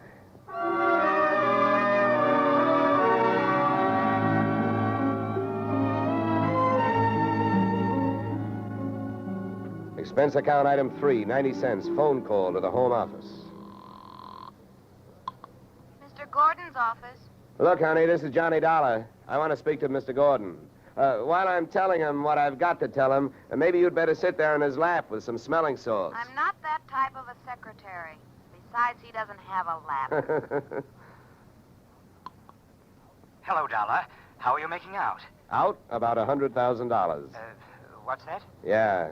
You know, you should have sent me earlier. Somebody turned Mr. Perry into a firecracker just after I got here. He's dead. Oh, that's bad news. Big policy. Yeah, what I want to know is, shall I stay on the case? Well, certainly, Dollar, by all means. Is there a chance of proving suicide? There's a non-payment clause. Yeah, to make this one a suicide, there'd have to be a Santa Claus. Nobody could hate himself enough to do it this way. What are the fraud possibilities? Fair, there's an estranged wife. She's the beneficiary, but she wouldn't have been in a couple of weeks. Divorce coming up. I'll start with her. All right, Dollar. Good luck. But watch those expenses. Why, Gordon, I'm surprised. I'd think an insurance man would be the first to want to see a fellow live a little.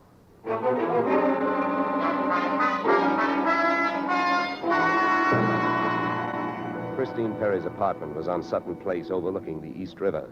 I took the elevator up to the 24th floor, and there I discovered that our garden-fresh widow was living high in more ways than one. Everything about the place was French. The maid who led me into the living room through a long foyer, the decor, and the perfume which reminded you that breathing can be fun. I looked up from enjoying my nose to see Mrs. Perry looking down hers.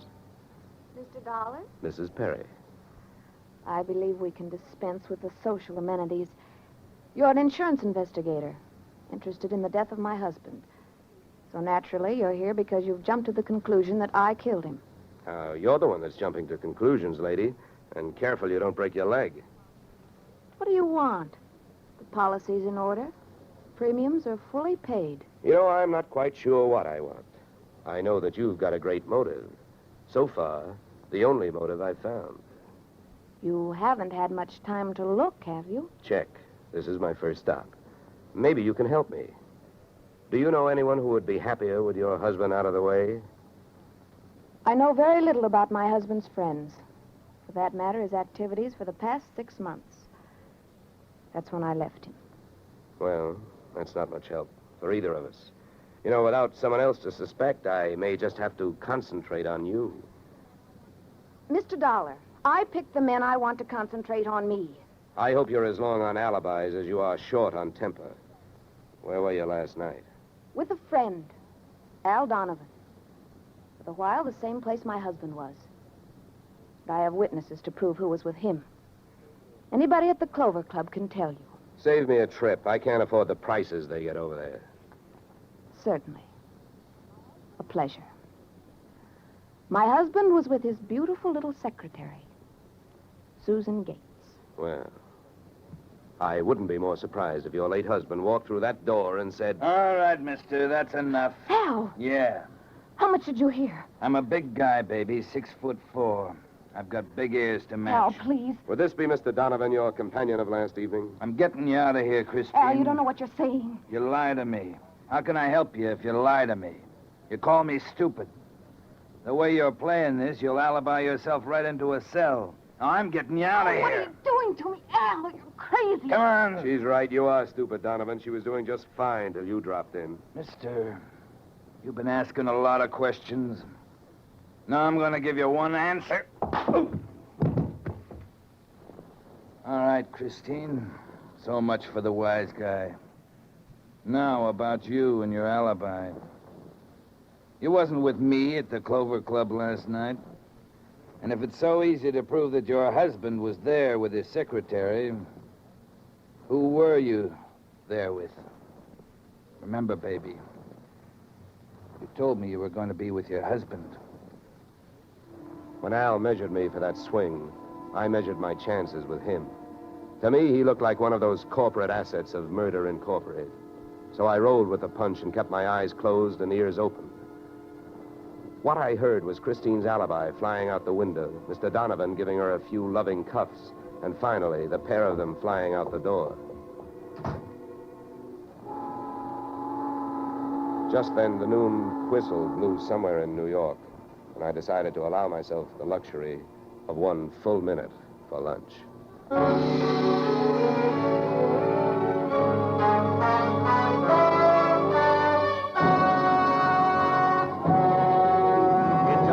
We'll return to the second act of Johnny Dollar. But first... And now we return to the second act of yours truly, Johnny Dollar, starring Edmund O'Brien.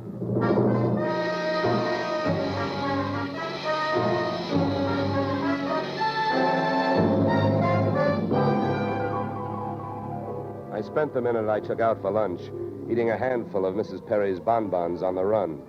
I hit the street just in time to see Donovan pushing Christine Perry into a cream-colored convertible. When they got rolling, I piled into an even yellower vehicle with a meter on it and started off crosstown playing tag through traffic. At 57th and Broadway, things got complicated. My cab was 3 cars behind them when a red light flashed them to a stop. Then the door of their car flew open, Christine dashed out across the street, and melted into the river of humanity flowing down into the subway. Since Al Donovan didn't follow her, I followed him. When he finally pulled to a stop, he took 2 chances. He parked in a no-parking zone and walked straight into the building beside it, a police station.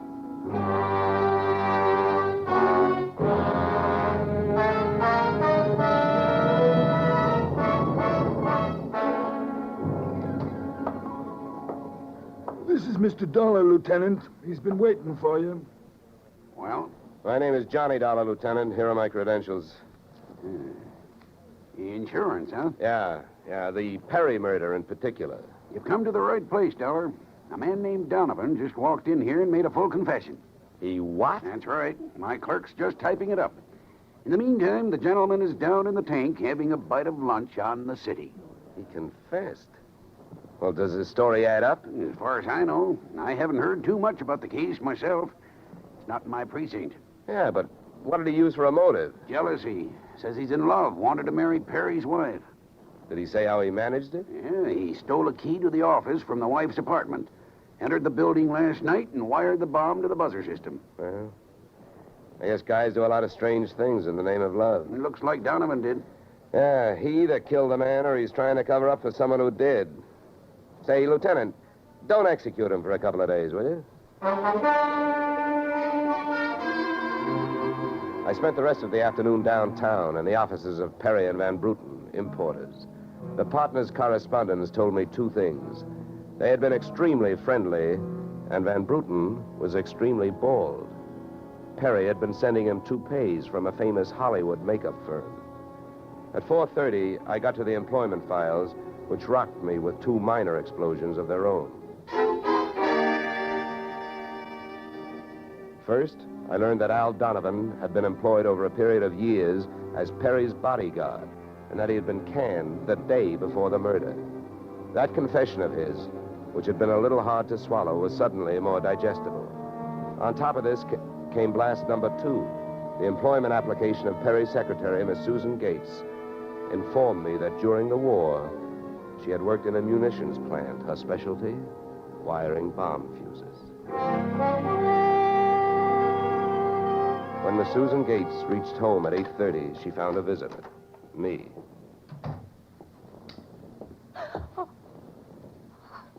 How did you get in here? Professional secret. Oh, you scared me. What do you want? Why did you come here this way? I wanted to bring you the good news. I heard on the radio that Al Donovan confessed to Perry's murder. Al? I can't believe it. Why not? Who do you like for the spot? Why, Christine. Al is covering up for her. Well, I'd like to agree with you. If it turns out that Christine wound up her husband's life with a bang, the company that hired me saves $100,000. But I don't know. She claims she has all kinds of alibis. One of them is you. Me? Yeah. Did you see her at the Clover Club last night? Well, yes, Yeah. I know who you were with. Your boss. There's nothing wrong with that. No. I'm not preaching a sermon. I want to know who she was with. I don't know. A man I'd never seen before. Mr. Perry knew him, but he wouldn't tell me who he was. Why not? I don't know. He said I might get the wrong idea. About what? I don't know. We didn't sit there and talk about it all night, so why should we sit here and talk about it all night? All right. Good heavens, when a census taker shows up and asks a lot of questions, people answer them. When an investigator tries to do his job, they make the proverbial clam look like a blabbermouth. Look, Mr. Dollar, believe me. This has been a greater shock to me than to anyone else. Yes, excepting, of course, your late employer, Mr. Perry. How long did you work for him? 4 years. Where'd you work before then? Well, I worked... Let me help you. Bombs, huh? Wiring fuses. Remember? All right. I remember. Good. Maybe you'll remember a little more. Let's go back to last night. The guy with Christine Perry, who was he? I tell you, I don't know. Was it Van Bruten? I don't know. You don't know? No. I'll get that. No, I'll go. Just make sure you don't keep going. Susan! When Susan snapped the spring lock to open the door, the gun outside opened up. The first slug caught her in the left shoulder, spinning her out of the way of the rest of them. It was getting monotonous. Every time a buzzer went off, things started booming. Susan was sprawled out on the floor in front of the door, and to open it, I had to move her. By the time I did, the hallway outside was empty. Okay, now, take it easy. Come on. Won't start hurting for a couple of minutes. We'll have a doctor here by then. He'll give you something. Please, try to keep calm. Yeah, what? I'll throw my coat over here. Now, try not to move. You're going to ruin this rug. Never mind the rug. What we want to worry about is who tried to ruin you. What'll they do to me? What'll who do to you? They'll arrest me. They don't arrest people for getting shot. You have any idea who it was? That man in the office this morning. The one who picked up the check. Van Bruten? No, he wasn't Van Bruten. He was a phony? Yeah. And you still gave him that check? Yes. Well, I won't ask you why. You gave him that check and then tried to blackmail him. Is that right? They'll arrest me. I wouldn't be surprised. Who is this guy? Where can I find him? Come on, don't pass out on me now. His name, quick, come on. Ben Sand. Where's he live? Marsden Hotel. Under his own name? No, I don't... I don't blame you. I could use a few moments of unconsciousness myself. The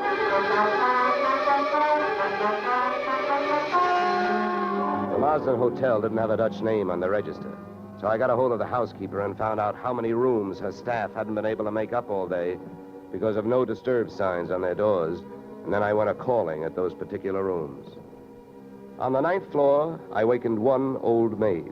On the 7th, I startled a bunch of poker players who thought they were being raided.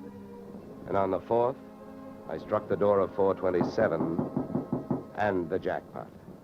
Who's there? Don't you see the sign? I do not wish to be disturbed. Sorry, I must have the wrong room. I started up the hall after the fire axe. When I got to it, I changed my mind. Out of the few things I learned about this guy, Van Sant, was that he loved to shoot people through doors.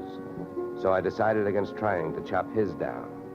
Then I remembered the way those people came pouring out of those offices earlier in the day when they heard that fire alarm. So I picked up the little red hammer next to the big red fire axe, broke the little glass window, pulled the little brass hook, and set off a big brassy noise. And then I rushed back to 427. Fire! Fire! Hey, fire! Fire! There's the fire. Right here in my eyes, sweetheart. Why you come here, you wish you don't? Never mind the dresser. You're through shooting guns. What do you think, Van Sand? You want to try some more? You cannot make me stay here. So fire, we will all die. You'll look good barbecued, but I'll make a deal with you. You talk, and if I like what I hear, I'll show you how to get out of here alive. How I know this? You don't think I'm going to stay here and fry, do you? And if you don't start flapping that tongue in a hurry, I'll probably just tie you to a chair and run. So first, where is the real Van Bruten? You will find him in the bedroom. Yeah? He'd better be alive. He's out cold. What's the matter with him? He will be all right. He's under sedatives. Where did this identity switch start? Come on, hurry up, talk. I smell smoke. I knew Van Bruten from Antwerp. I know about the sale of his interests. I know the girl in the office here had never seen Van Bruten. Look, we go now. Don't get up. Come on, keep talking. I can feel it getting warm in here. Oh, the firefighters. We will be saved. Don't be too sure. They always start at the top floor and work their way down. Come on, I can hear those flames crackling. You know the rest. Last night, when the transaction was all finished with Perry, I gave to Van Bruten some sedative in his cocoa. So you set up that bomb so Perry would get it before you showed up to pick up the check, huh? Yeah, I told you that. How the girl knows I am an imposter, I don't know. Well, let me tell you. She's been sending old Van Bruten toupees for the last 4 years. Gray ones, my red-headed friend. Oh, I can stand up now. We go out from here, no? We go out from here, no? Yes, out cold.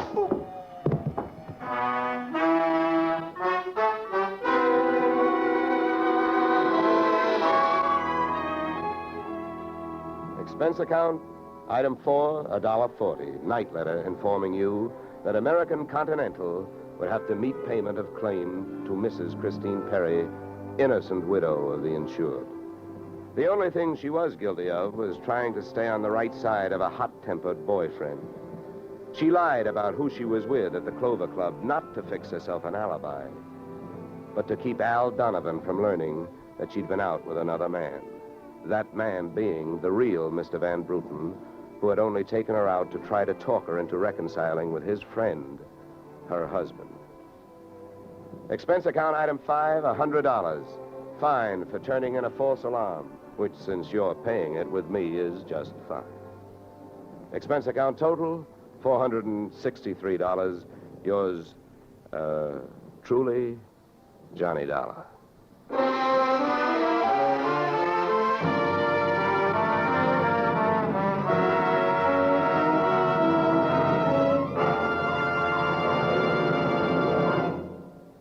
Yours truly, Johnny Dollar, stars Edmund O'Brien in the title role and is written by Paul Dudley and Gil Dowd, with music composed and conducted by Leith Stevens. Featured in our cast were Walter Burke, Gene Bates, Joe Duvall, Ted DeCorsia, Joyce McCluskey, and Raymond Burr. Yours truly, Johnny Dollar, is produced and directed by Jaime Del Valle. Beginning next week, we are moving to a new time and day, and we hope you'll join us on Tuesday evenings when Edmund O'Brien returns in another transcribed adventure of Yours truly, Johnny Dollar.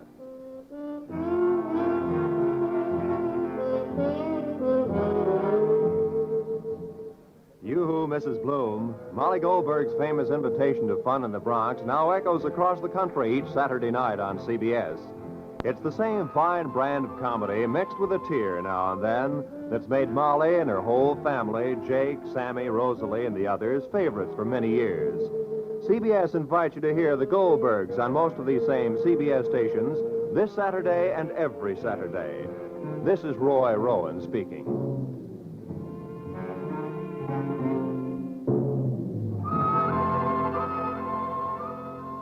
Disaster is no respecter of persons, and it can strike any time. But your Red Cross never sleeps. It has to be ready constantly in case of an emergency. This is your protection. Keep it strong. Now is the time to support Red Cross for your sake. Remember, for every $1 you gave before, this year add a quarter more. If you gave Red Cross $10 last year, this year give it $12.50. Give gladly. Join Red Cross.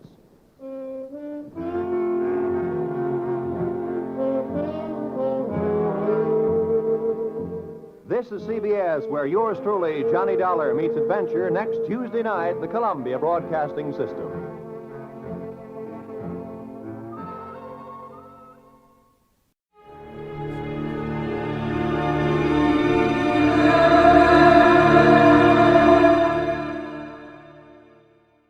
The Adventures of Sam Spade, Detective.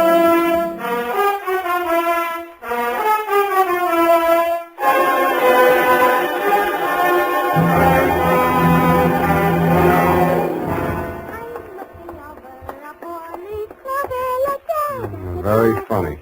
Certainly took you long enough. Oh, thank you, Sam. Well, do you like them? My girls? I guess so. It's your own hair, I trust. Oh, yes, Sam. When it's brushed out, you'll never know anything happened. Whenever you're ready, curly.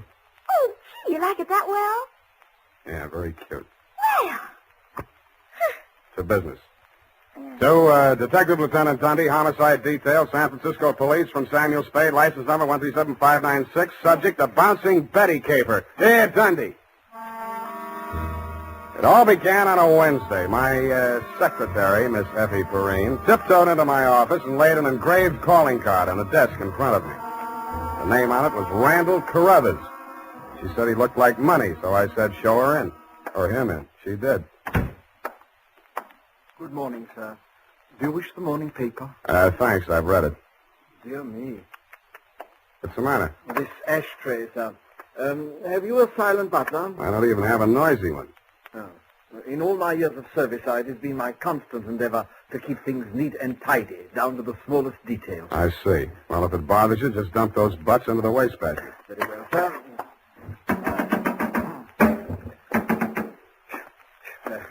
If you will pardon the presumption, sir, you could use a well-trained servant in this establishment. Waste paper baskets clean and empty at all times, never allow refuse to accumulate. That's not refuse, that's this month's bills. So I noticed, sir. I also noticed that you have not opened them. From this I conclude that your services are immediately available. Yeah, and I conclude that in spite of your glad rags and fancy handle, you are somebody's butler. Oh, that is correct, sir. I am first butler in the household of Dr. Mark McGraw. First?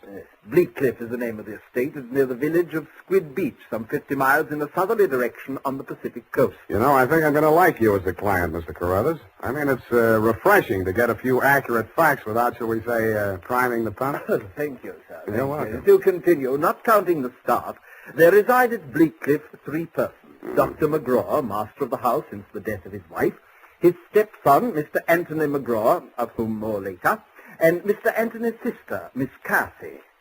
It is on her behalf that I've come to you, sir. What is her problem, Mr. Carruthers? The correct form of address is Carruthers, sir, not Mr. Carruthers. Check. Yes, thank you, sir. Now, as to Miss Cassie's problem, sir, someone is attempting to murder her. Specifically, she has upon several occasions been shot at from ambush.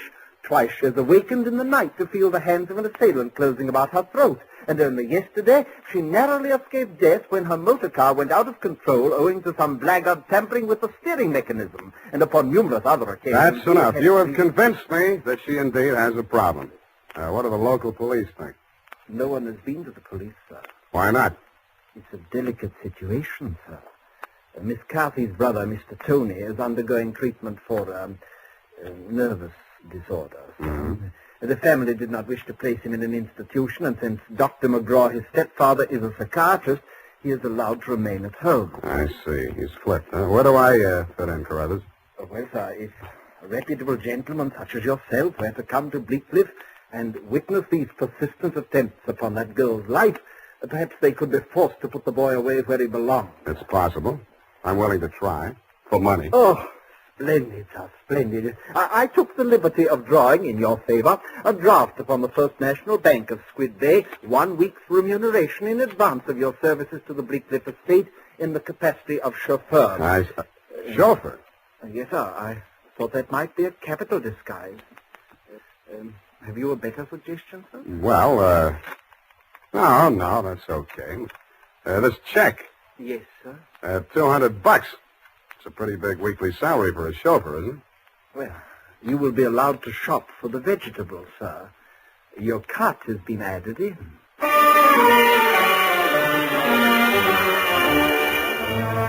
I told them I didn't know one vegetable from another, that I was a lousy driver, and in more time than it takes to tell, I was installed at Bleak Cliff, in a room above the garage, and told to wait there until summoned.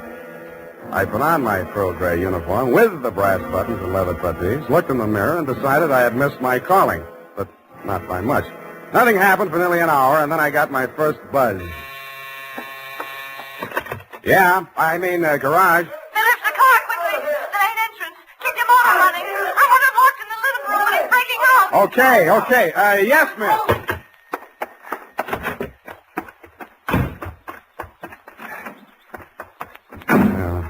Let me see.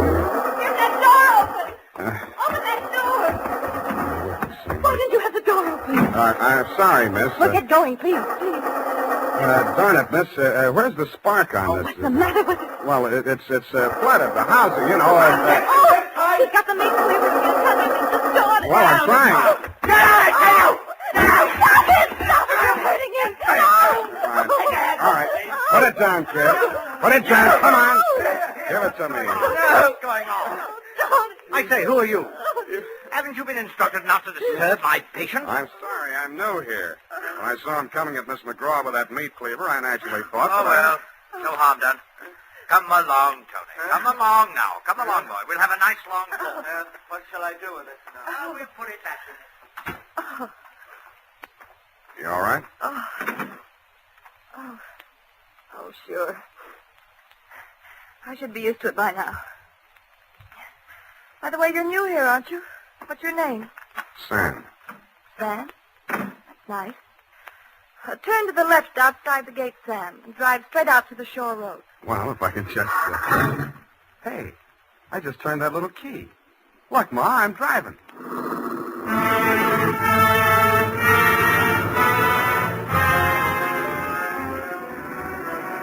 I adjusted the rear view mirror so that it showed more of her and less of the rear view. A mile from the house, she ordered me to stop, moved up to the front seat with me, and asked me to drive on. By the time we got to the shore road, she was driving, and I was resting my head on her shoulder. Where are we going? I've got a little hideaway down the coast, right on the beach, at the foot of a tall cliff. There's a fireplace, a little bar, some records. Got some bop? It's wonderful there with the surf pounding outside, hidden away from the world. You feel so safe. Don't stop. You'll like it there. You feel as if there's no one else on earth. Time standing still. If I could just be sure that Mother wouldn't worry about me. You're impossible. Okay, Kathy, I'll be serious. What's with that brother of yours? Tony?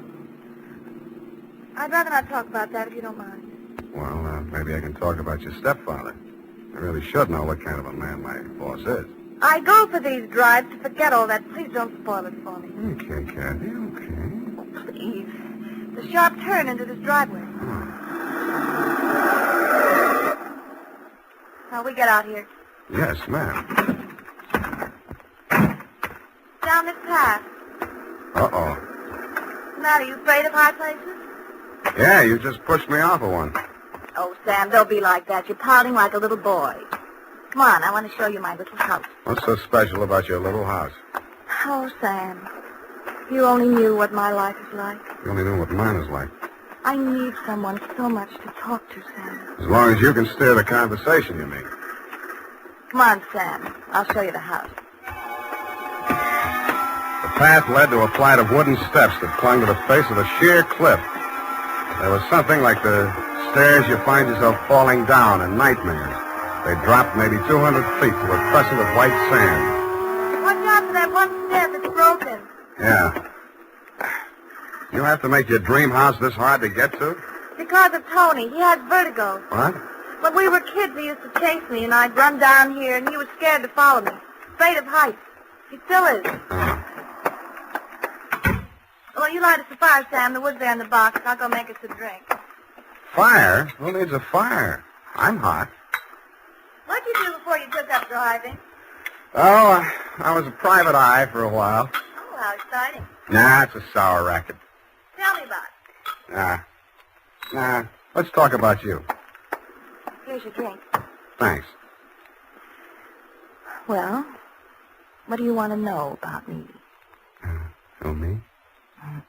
Come here.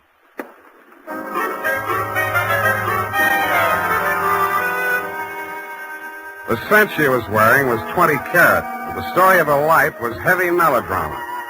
It seemed that Dr. McGraw, a handsome fortune hunter, was a folly of her mother's middle years, that she had come to her senses shortly before she died and cut him out of her will. But that was not the end of it.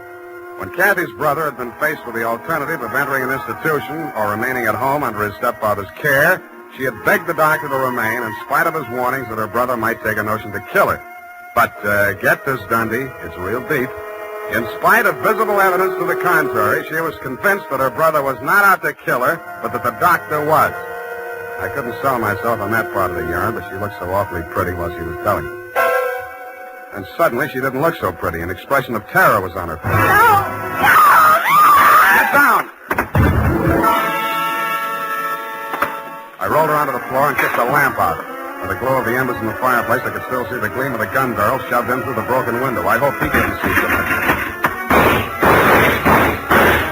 I knocked over a chair to give him something to shoot at. He was already halfway up the face of the cliff in those rickety wooden stairs. At the top, he turned and looked back. Who was it? It was Mark, wasn't it? The doctor? You know better than that. It was Tony. Archer told me he was afraid of heights, couldn't come down those stairs. He never did before. Don't you believe me? Yeah, Kathy. I may wind up believing the rest of your story.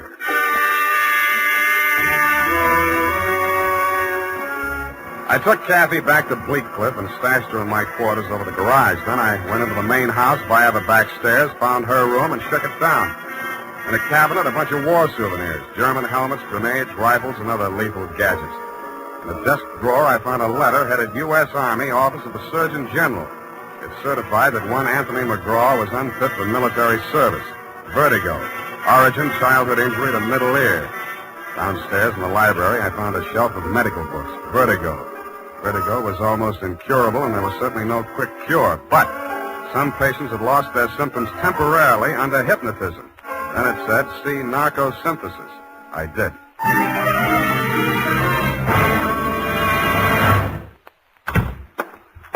Spade. I beg pardon, sir. Mr. Spade. Whatever are you doing in the butler's pantry, sir? Looking for a butler. Namely you, Carruthers. May I serve you, sir? Yeah. How do I get an interview with Dr. McGraw? Well, sir, I should... Oh. Strange, after all my years of service, I still start as a master summary. Hey. You did it again. Well, I'm sorry, sir. I'd better see what Dr. McGraw wants. Forget it. I'm answering this one. You're not going to drop your disguise, sir. Why not? Who am I kidding, anyway?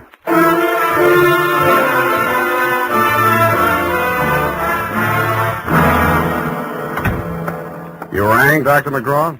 Oh, I didn't ring for you. I rang for Carruthers. I ordered him to tidy up my office while I was at dinner. And look at it. Looks neat as a pin to me, Doctor. Oh, yeah, sure new here. Chauffeur, eh? I'm only wearing his uniform. Here's my card. Oh, detective, eh? That's right, Doctor, and this one's just about ready to wrap up. Well, you interest me. Go on. I will. I think you've been trying to use that boy as a murder weapon against his sister. Oh, and you call yourself a detective? If you can call yourself a doctor, I guess I can. You've been treating him with narcosynthesis, haven't you? That's right. Hypnotic drug. While he's under it, you brief him on his activities for the day, and he follows through, including assaults with deadly weapons. That would be possible with certain very suggestible patients, but I'm afraid impossible to prove. I think I can prove it, Doctor. You shouldn't leave your textbooks lying around loose. I found out the only way Tony could have walked down that stairway to Kathy's beach house without falling would be temporary relief of his symptoms due to hypnotic suggestion. Unquote. I see. What do you intend to do about this theory of yours? What do you suggest? You see this row of buzzers here on my desk? Mm-hmm. This one is for my secretary.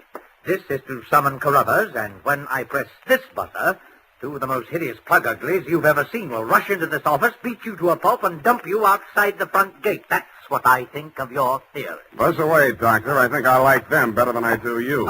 As you wish.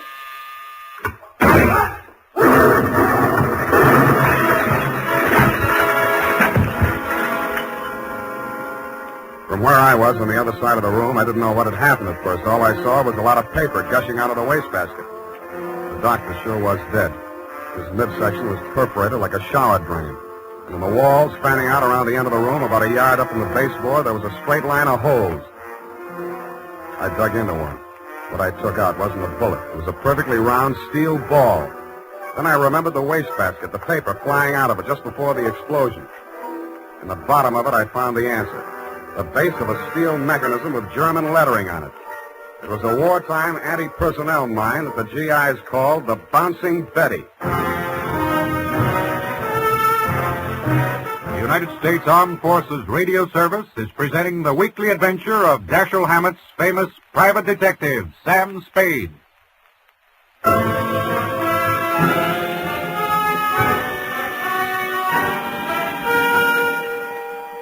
I didn't wait for the Squid Beach law to arrive. Who could? I went straight back to San Francisco. You, Lieutenant Dundee, were waiting at my office. Morning, Sam. Hello, Dundee.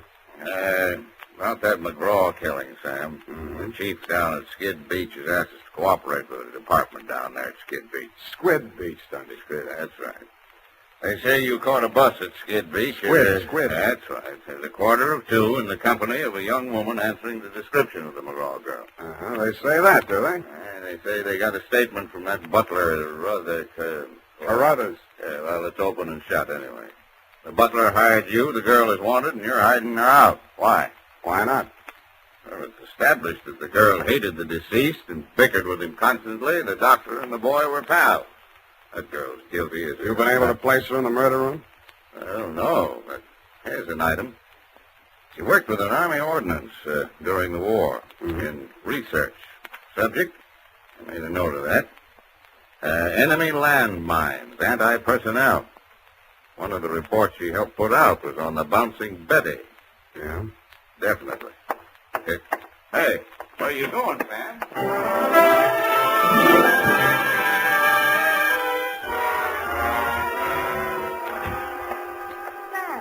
Sam, it's been so lonesome cooped up here all day. Why didn't you tell me you were with Army Ordnance during the war? I don't know. I suppose I thought it was unfeminine or something. Try again. All right, I'll tell you the truth. I had a copy of that report with instructions for the operation of the Bouncing Betty in the desk in my room. What the devil are you doing with a thing like that? I don't know. I was proud of it. It was the only report I worked on with the general. Should have got rid of it. I did. I burned it in the fireplace as soon as I learned what had killed him. You didn't burn it good enough. Sam, they found it. Yeah. Have they arrested Tony? Not yet, but he's definitely sane. He'll have to take a rap for anything he's done. I see. Well, I guess there's no other way. Tony didn't do it, Sam. I did. I want to make a confession. Not to me, please. Not to me. After what happened down at the beach when I knew I was no longer safe anywhere, I realized I had to do it. For Tony's sake as well as mine. When we arrived back at the house, I looked into the dining room and I saw Dr. McGraw eating dinner. I knew it was my chance to get into his office. Yeah? Then what? Well, the Bouncing Betty was in my room. There was some wire in the tool chest, and I knew that Carruthers always went to tidy up while the doctor was at dinner. So I waited until I saw him come out, and then I went in. And I looked around for a place to plant it, out of sight. Then I saw the wastebasket full of papers. It was the perfect hiding place. The whole thing didn't take more than 5 minutes. Well, say something. I guess I don't know what to say. Go on, say you hate me. Say it. I don't. Wish I did. Oh, Sam. Help me. Help me. I'm sorry, baby. I am sorry.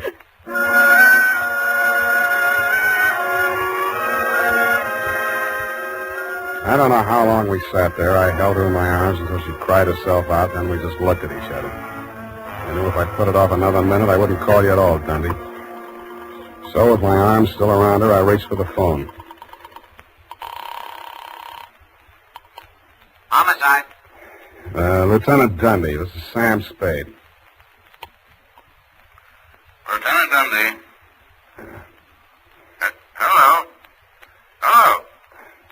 me that. Lieutenant, this is Catherine McGraw. I wish to make a full confession in the murder of my stepmother. I walked out while she was still talking to you, Dundee. I knew she'd wait for you, and I didn't want to be there when you took her away. As I walked over to my office, everything she'd said kept coming back to me. I could see her sneaking into her brother's room and getting her contraption out of the cabinet. I could see her hiding behind the door until Carruthers came out after tidying up McGraw's office, dumping ashtrays, emptying wastebaskets. And that's as far as I got. I went back to my office to wait. And sure enough, 20 minutes after the papers hit the streets with Kathy's confession, the door opened and he came in. Well, sir, I believe it's turning a bit raw out of doors. Gardner was saying only this morning that we should order out some shrouds for the set we go to see Noir, sir. Am I discommoding you, sir? No, Carruthers, I've been waiting for you. With your permission, sir. The ashtray? Just dump it in the wastebasket. I am gratified to note that your secretary has been looking after things and has emptied your waste paper basket. This is right and proper. Quite. Yes, sir. And, speaking of waste paper baskets... Allow me, Carruthers. You have come to apprise me of your part in the death of the late Dr. McGraw. Am I in error? You've already divined my purpose, sir. Yes, it was I who placed that infernal machine. In the wastebasket, Carruthers, yes, I know. It struck me as a bit of poetic justice that the buzzer, which that dreadful man used as a symbol of his despotism, should be the instrument of his own destruction. I'm sorry, Carruthers. I'll do all I can. No need, sir. No need. I'm aware that there is no final justification for taking the law into one's own hands. Every man is entitled to trial by jury of his peers. But where, Mr. Spade, where could be found 12 good men and true who would allow themselves to be called the peer of that monster, Dr. McGraw?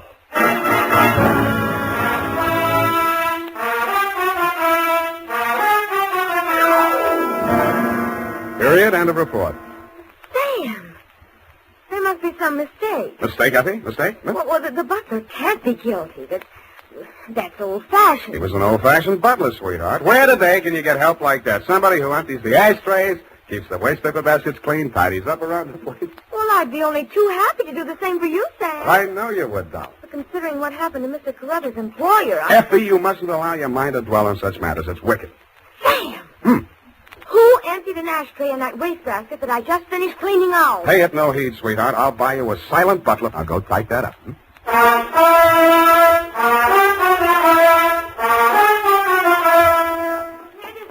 I hope I haven't made any mistakes. I'm in such a hurry. Whatever did you do to your hair? Well, I brushed it out, Sam. What happened to the pen curls? I told you, Sam, when it was brushed out, it wouldn't be noticeable. Hours of torture sitting under a hot dryer for something nobody will notice. But, Sam, it puts bounce in your whole makeup. I get it, the bouncing Effie caper. Oh. Eyeshadow, new shade of lipstick. You look real gone. Oh, no. Whom is it tonight? Well, it's his friend Maud, Sam. Of course, she's not really serious about him, so it's all right. Your conscience bothering you? Oh, no, Sam, no. He's definitely not serious about her. I mean, Well, have fun, sweetheart, while Maud burns. Oh, well, she won't. I suppose you'll be seeing that girl, what was her name? Oh, yes, Kathy. Well, at least if I'm not playing in someone else's garden. No. Well, have fun anyway. Good night, Sam. Good night, sweetheart.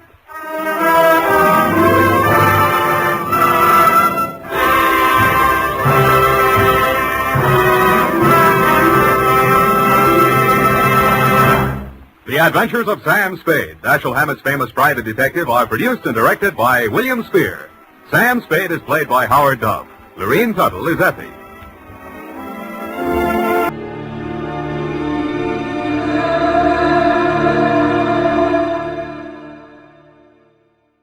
The Adventures of Sam Spade, Detective. Brought to you by Wild Root Cream Oil Hair Tonic, the non-alcoholic hair tonic that contains lanolin. Wild Root Cream Oil. Again and again, the choice of men who put good grooming first.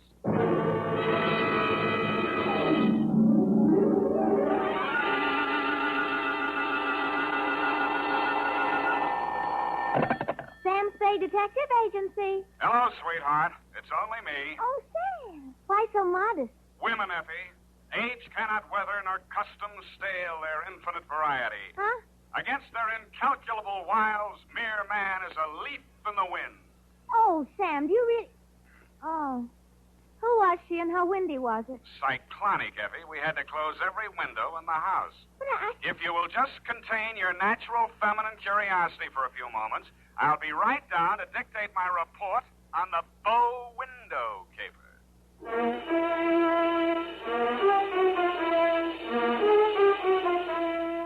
Dashiell Hammett, America's leading detective fiction writer and creator of Sam Spade, the hard-boiled private eye, and William Spear, radio's outstanding producer-director of mystery and crime drama, join their talents to make your hair stand on end with the adventures of Sam Spade. Presented by the makers of Wild Root Cream Oil for the hair. To every man who says, I don't use a hair tonic or I don't believe in a hair tonic, I say this. Decide for yourself. But don't decide until you've tried Wild Root Cream Oil, the entirely different hair tonic. There's not a drop of alcohol in Wild Root Cream Oil, and it contains soothing lanolin. What's more, it grooms your hair the right way, neatly and naturally. So get the big economy-size bottle and the handy new tube at your drug or toilet goods counter. Wild Root Cream Oil Hair Tonic. Again and again, the choice of men who put good grooming first. And now, with Howard Duff starring as Spade, Wild Root brings to the air the greatest private detective of them all in The Adventures of Sam Spade.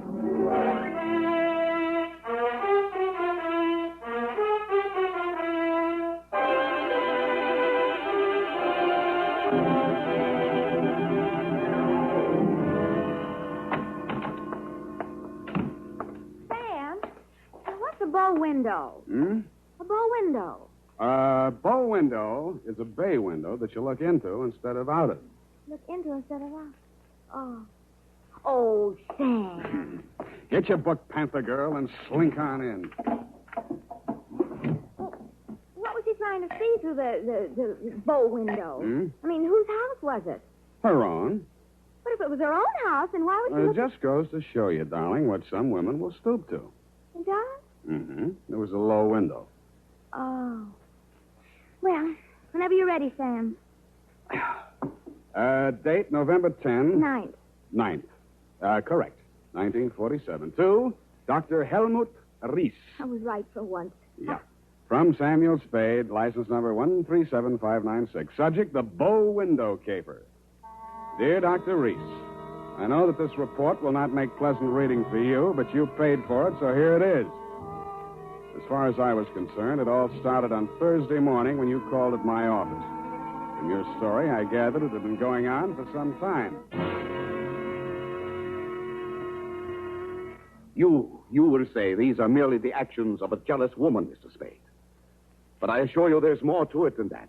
It must be a carefully thought-out plan to ruin my career, my whole life. In what way, Dr. Reese? She spies on my private consultations.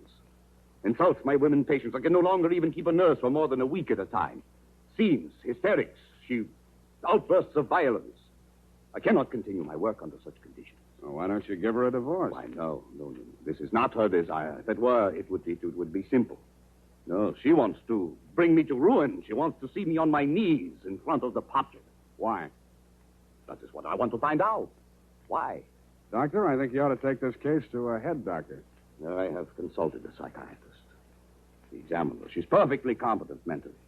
So you see there's here already some mystery, for which one comes to a detective. How long has this been going on, Dr. Reese? Since 3 months only. But in this time, she has reduced me to utter desolation. Dr. Reese was a very good divorce lawyer right down the hall from my office. No. I discussed the matter of a divorce with her a few days back. This was her answer. You see, a receipt for the purchase of a gun. And this note in her handwriting. I hope you will not force me to use this. Esther. Yes. What do you think she has in mind? Murder or suicide? She refused to discuss it. But one thing I have noticed. Since she has bought this gun, a new development. A strange man watches my house. Several times I have caught him following me. Well, she might have hired a detective to check on whether you visit a lawyer. Perhaps it is very simple, but it is all too strange to be harmless. I half-heartedly agreed that it might be, Dr. Reese, and when your check for $100 didn't bounce, I went to work wholeheartedly. I reached your house on Pacific Avenue just as the street lights were going on.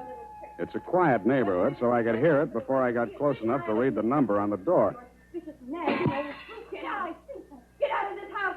Get out! You have no...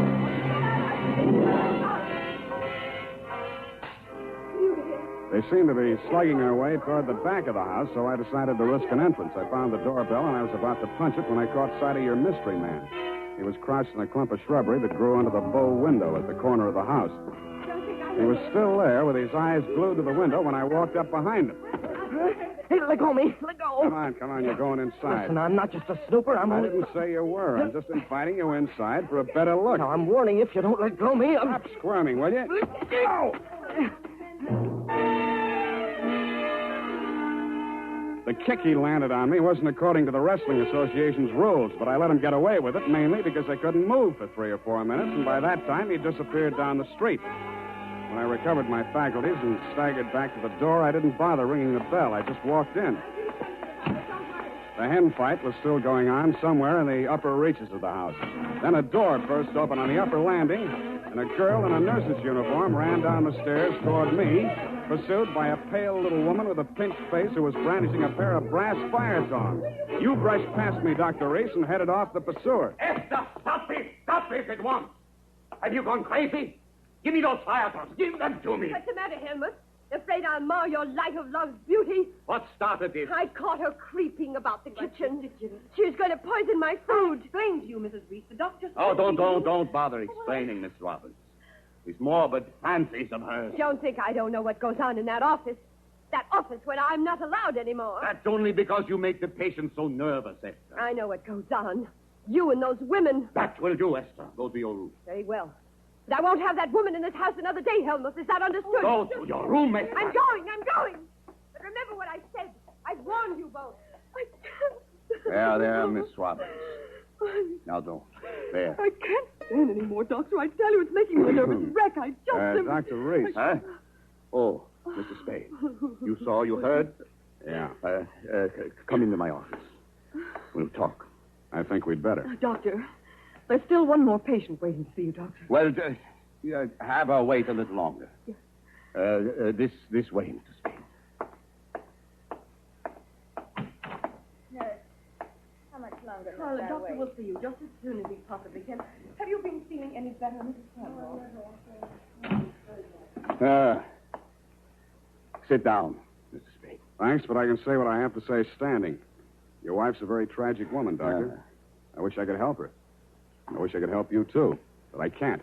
You heard her threat against Miss Robbins. Was that a joke? There's nothing funny about jealousy. But there is this man who watches the house. And the gun she bought. I collared him outside just now. Oh, well, did you get him to talk? No, but I wouldn't worry about him if I were you. And about that gun. The Constitution says every citizen shall have the right to bear arms. Even Parnell Thomas can't do that. Mr. Spade, I've not yet told you all. If I... Oh, Doctor, I'm sorry Yes? to interrupt, but this patient, she's been waiting for more than an hour. Well, who is she? Mrs. Kavanaugh. Kavanaugh? Who? Well, has she been here before? Of course, last week. Here's her card. Oh, yes. I'd better get it over. Send her in. Yes, Doctor, and Doctor, I'm resigning. I'll finish today, of course, and then I'm through. I'm sorry. Yes, well, very well, Miss Robbins. I can't say that I blame you. Good luck. Goodbye, Doctor. Well, I'll be going along myself now, Doctor. No. You must hear me out, Mr. Spade. I've not yet told all. If you'll just wait until I have seen this patient, please, Mr. Spade, please. Okay, I'll wait outside. Oh, I beg your pardon. I beg your... Come on in, So, you're leaving the doctor's employ, nurse? I am. Well, Mr. Spade, how does it look from the grandstand? Messy? Mm-hmm. You don't mind if I finish cleaning out his desk? Go right ahead. Thank you. What's the matter with Esther, anyway? I could sum the whole thing up in a single 5-letter word, shall I? You have. Are you going to walk out on him? Aren't you? Yes, I am. Oh, but Esther isn't jealous of your type, if you don't mind my mentioning it. I feel heartened to think that you noticed I was different. Oh, I did, Mr. Spade. I really did. You don't seem particularly nursey to me, either. I'm not. My, you have a fast pulse, Mr. Spade. Yes, I've been feeling very weak the last few minutes. I need care. Oh, you know, you don't eat enough apples, Mr. Spade. Well, I guess I finished. Oh, there's that old contract. I wonder... Mr. Spade, will you tell the doctor I've left and thank him for me again? Aren't you going to see him before you go? No, I'm not. He'd only begged me to stay, and it's simply out of the question. Oh, the poor guy. I just don't know what I'd do if I were in his place. For you, Mr. Spade.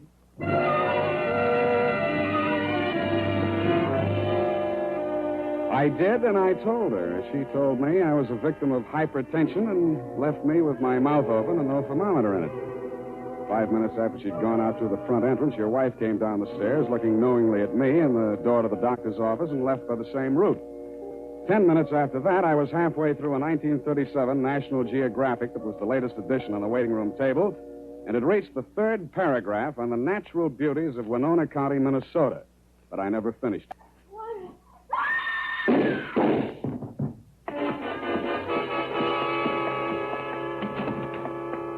The first thing I saw when I entered the room was Mrs. Cavanaugh, your patient. Why didn't he do it? You, Doctor, were standing over her, nervously twitching off the rubber glove from your right hand. You tested her throat for pulse, then listened through a stethoscope. It was purely a formality. One of the .38 caliber slugs had entered the right temple. The other had torn through the base of the skull. How did it happen? I don't know. I had completed the examination and walked over there to put my instruments away. When I turned back, she had a gun in her hand. Before I could stop her, she pulled the trigger. Suicide, of course. Why? Well, I just told her the truth, that there was nothing I or any other doctor could do for her. That she had perhaps a month, perhaps less. She had suffered great pain, of course, for some time. Uh-huh. You saw her shoot herself, you say? Yes.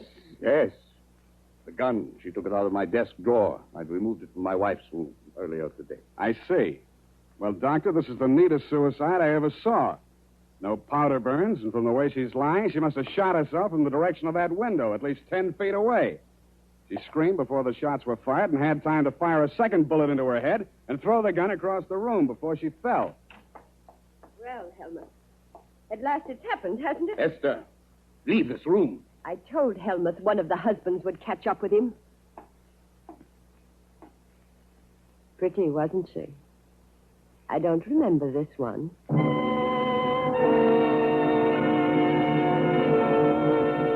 The expression on your face might have been horror or fear or both, Dr. Reese. But your wife was smiling. When my eyes left her face, I noticed a leaf clinging to the hem of her coat. It might have come from the shrub that grew up against the house. And her shoes were splotched with mud that could have and probably did come from the cultivated flower bed just outside the bow window.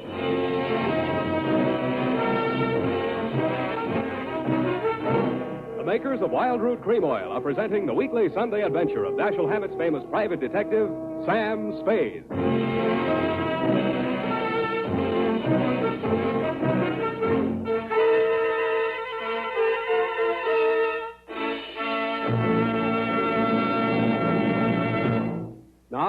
Now, here's important news on good grooming. Better than 4 out of 5 users of Wild Root Cream Oil say they prefer Wild Root Cream Oil to all other hair tonics. Here is new and even more conclusive evidence that Wild Root Cream Oil is again and again the choice of men who put good grooming first. So if you want the well-groomed look that helps you get ahead socially and on the job, listen. Recently, thousands of people from coast to coast who bought Wild Root Cream Oil for the first time were asked, how does Wild Root Cream Oil compare with the hair tonic you previously used? The results were amazing. Better than 4 out of 5 who replied said they preferred Wild Root Cream Oil. And no wonder. It gives you the advantages that men consider most important. Wild Root Cream Oil grooms your hair neatly and naturally, relieves annoying dryness, and removes loose dandruff.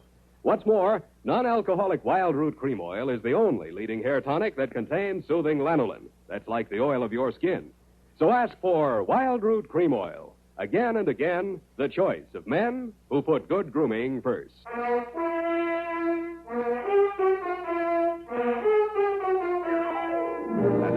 back to the bow window caper, tonight's adventure with Sam Spade.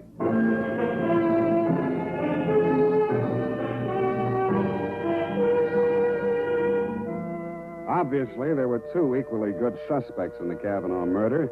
Either your wife had killed her in a jealous rage, or you'd killed her with your wife's gun to frame her for the murder. I decided to let the police worry it out and went home to bed. The morning headlines were a bit of a surprise. Nurse sought in shooting of mystery woman. Item. The cops had found Celeste Robbins' fingerprints all over the murder gun. And item. Mrs. Kavanaugh, the murdered woman, had given a vacant lot as her address, and her body was lying unclaimed at the morgue. I decided to pay her a visit.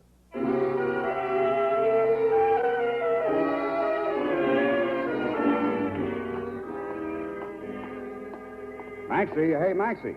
What? Oh, Sam. Sammy, my boy. Hey, it's good to look on you. How are you, Maxwell? Oh, fine, fine. What brings you here, Sam? The Kavanaugh woman. The Kavanaugh, huh? Let's see who's with us today.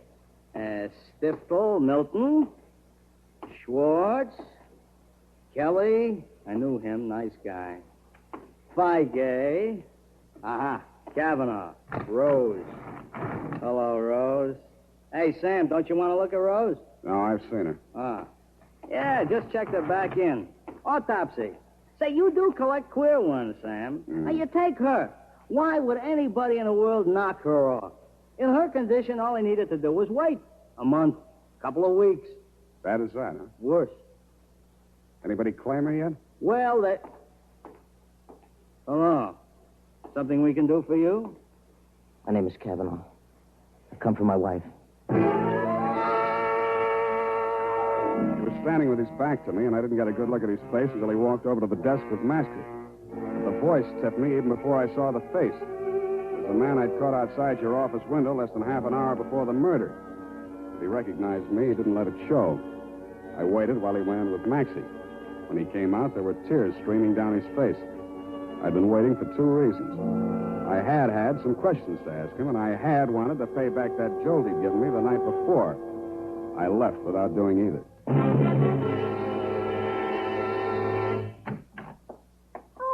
Hello, Sam. Oh, sweetheart, any calls? Lieutenant Dundee of Homicide, Yeah. Dr. Reese, Mm-hmm. and there's a girl waiting inside.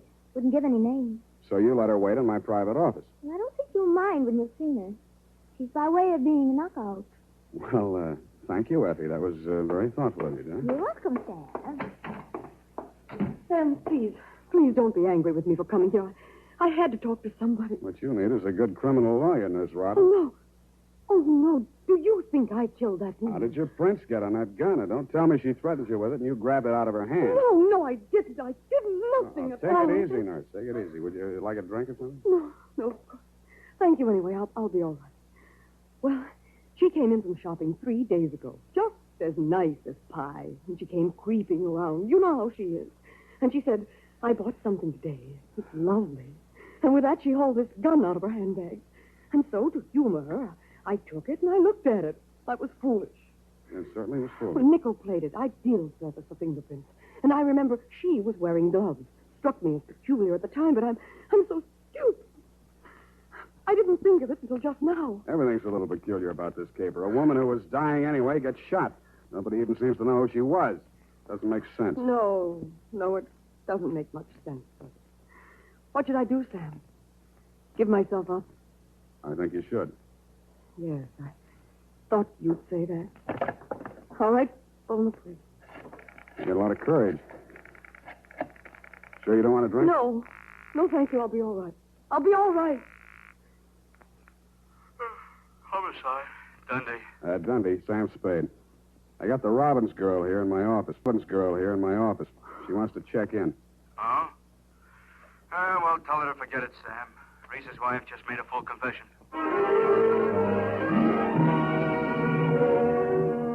That tore it.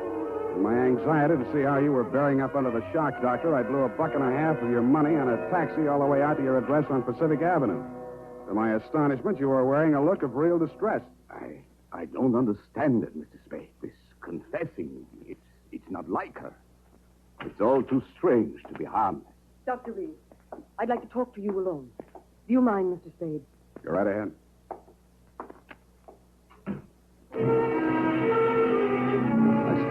stairs outside your consulting room, but all I could hear was a few vague murmurs. Then, for no good reason, I decided to have a look at your wife's bedroom upstairs. The cops had been there before me, so I didn't expect to find much, and I didn't. I was tapping the woodwork for secret panels or something when I heard a heavy tread on the stairway. I wheeled around, my hands inside my coat. A jolly-looking character in coveralls was standing in the doorway. Home Electronics. I beg your pardon? Hagen, Home Electronics. I come to take the equipment. What equipment? The dictograph. She don't need it no more. Ask me, she heard too much. Mrs. Reese had a dictograph installed? Yeah, a Riddle type installation. This here's a speaker. My own design. Looks like a portable radio, don't it? Yeah, where's the other end? Where's the microphone? It's in the doc's private office. You interested, eh? Yeah, turn it on, will you? Oh, sure. We'll get it tuned in a minute there. Oh, feedback. Wait a minute, I'll fix it. Let her talk. What can she tell? I don't know. But it's uncanny the way she knew Nice, huh? things. Every word we spoke together. That's because of the dictograph. Neat rig, huh? Shut up. We cannot allow this terrible tragedy to come between us. We love each other. Nothing can change that. Oh, boy. That's as nice, ain't it? Quiet. I just know, please, don't. Now stop it, Helmut. I don't want you. Please, don't. What is it, Celeste? What has happened to Jane? What has happened? You asked that. When I've been attacked by a mad woman and accused of murder all in the space of 12 hours. Well, it's all over now. Just so, Helmut. Yes, it's all over. Well, can't you turn it up a little more? Oh, sure, turn it up. Hold it. Definitely over, it's over. And I'm very, very ashamed. I suppose it was my usual thing. I always get sorry for a poor, weak man and get involved. But this time, I'm sorry for her. Celeste, please. When I was a kid, I liked it. It used to make me feel powerful and, well, to watch them squirm. But it's no fun anymore watching another woman in the agonies of jealousy. And you, I thought you were just weak. You're a brutal, unscrupulous murderer. What are you saying, Celeste? You killed Mrs. Cavanaugh. What, that's impossible. You stood deliberately in that window and you fired 2 shots right at Hey, what gives you? Why weren't my fingerprints on that gun? Because you were wearing your rubber gloves, Doctor. Celeste, don't say any more. No.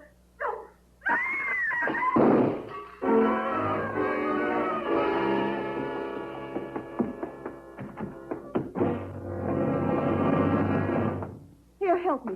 Help me get his shirt off, Mr. Spade. He's been shot. Who shot him, you? Through the window, the same man, the one who watched the house. Hold this tourniquet tight, please. Nothing. A flesh wound. His aim was bad. Yeah, too bad.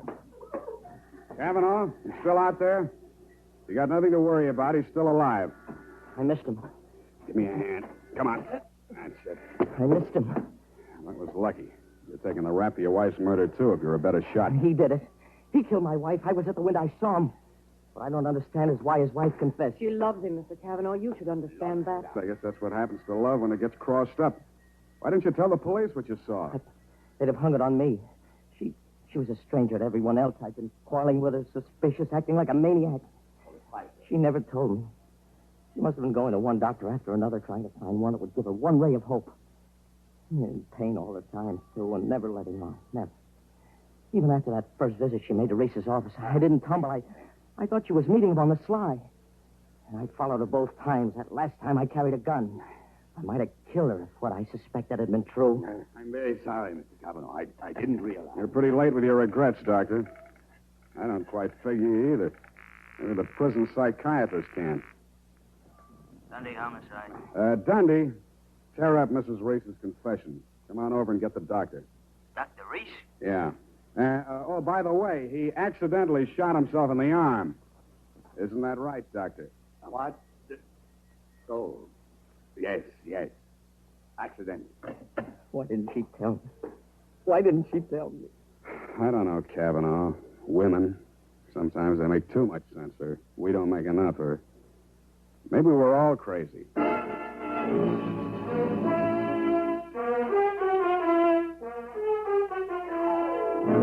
And that, Dr. Reese, is the crop. The risk of laboring a point. There's also the mystery of why a nice girl like Celeste Robbins ever fell for a guy like you. You'll have plenty of free time to think it over between now and the trial. If you find the answer, drop me a line. Period. End of report. You know, Sam, that's Celeste. I like her. I wish we could do something for her. Well, I've already thought of that, Effie. Oh? What are you going to do, Sam? Type that up, sweetheart, and I'll write you a happy ending. Here's how you can find out whether the hair tonic you're using today is giving you what you ought to get in good grooming. Ask yourself, does my present hair tonic groom my hair neatly and naturally, or does it leave my hair sticky or greasy? And does it relieve dryness and remove loose dandruff, too, or does it do just a halfway job? Unless you can honestly say that your present hair tonic does all that for your hair, you owe it to yourself to try Wild Root Cream Oil right away.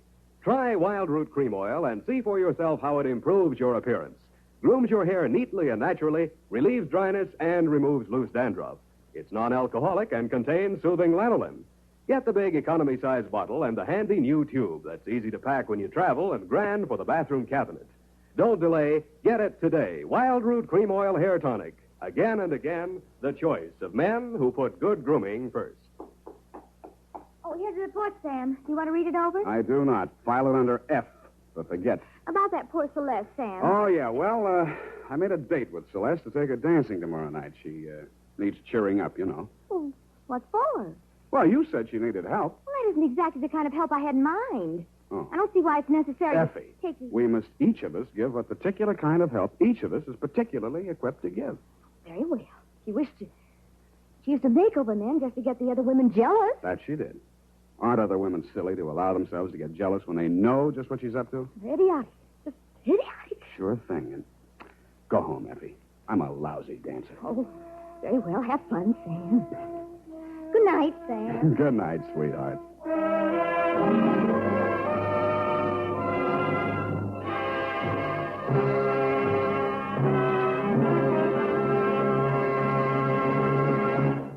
The Adventures of Sam Spade, Dashiell Hammett's famous private detective, are produced and directed by William Spear.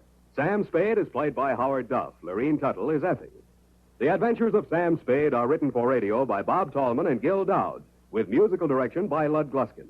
This is Dick Joy, reminding you that next Sunday, author Dashiell Hammett and producer William Spear join forces for another adventure with Sam Spade, brought to you by Wild Root Cream Oil. Again and again, the choice of men who put good grooming first.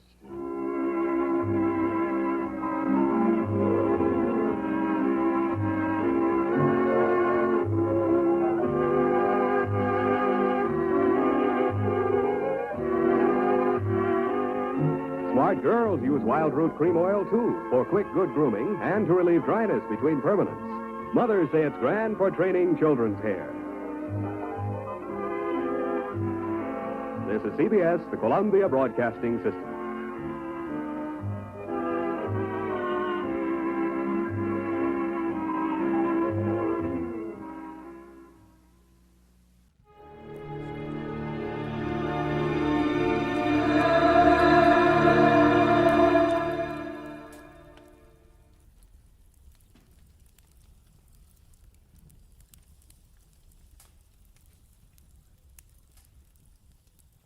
Most Saturdays at this time, we spend an exciting half hour of adventure and action with America's public hero #1, Hopalong Cassidy. Well, even two-fisted cowboys take summer vacations when they can, and Hoppy is no exception. But Hopalong and Topper will be back with us riding the CBS air trails again 1 week from tonight, September 22nd. Get this and get it straight. Crime is a sucker's road, and those who travel it wind up in the gut of the prison of the grave. There's no other end.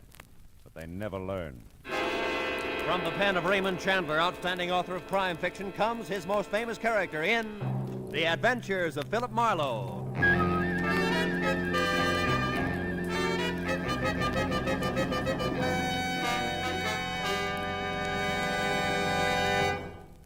Now, with Gerald Moore starred as Philip Marlowe, we bring you tonight's exciting story, The Sound and the Unsound.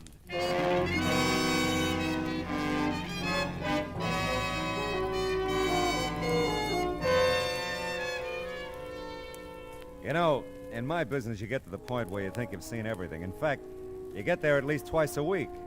This time I was sure of it. It was 10 o'clock at night, and stretched across my apartment door was the settee that customarily covered the frayed carpet about 10 paces down the hall.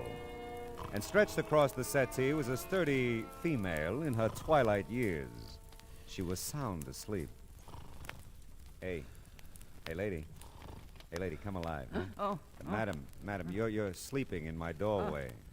Oh, evening, Mr. Marlowe. Well, I must have dozed off. What time is it? About 10. May I ask, what's the idea? Oh, 10 o'clock, you don't say. Yeah. Well, I wouldn't have slept, I don't suppose, except the light's bad in this hall. Not fit for reading, Mr. Marlowe.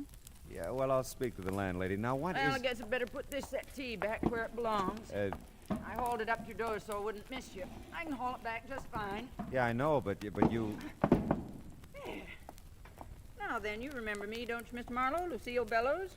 Well, Letty Parmley's friend, remember? She introduced me to you one day in the supermarket. We all began to talk. Oh, sure. We had fun, didn't we? Oh, we sure did. Yeah. Oh, by the way, before I forget it, Homer's gone now, you know. Is he really? Mm-hmm. 4 months tomorrow.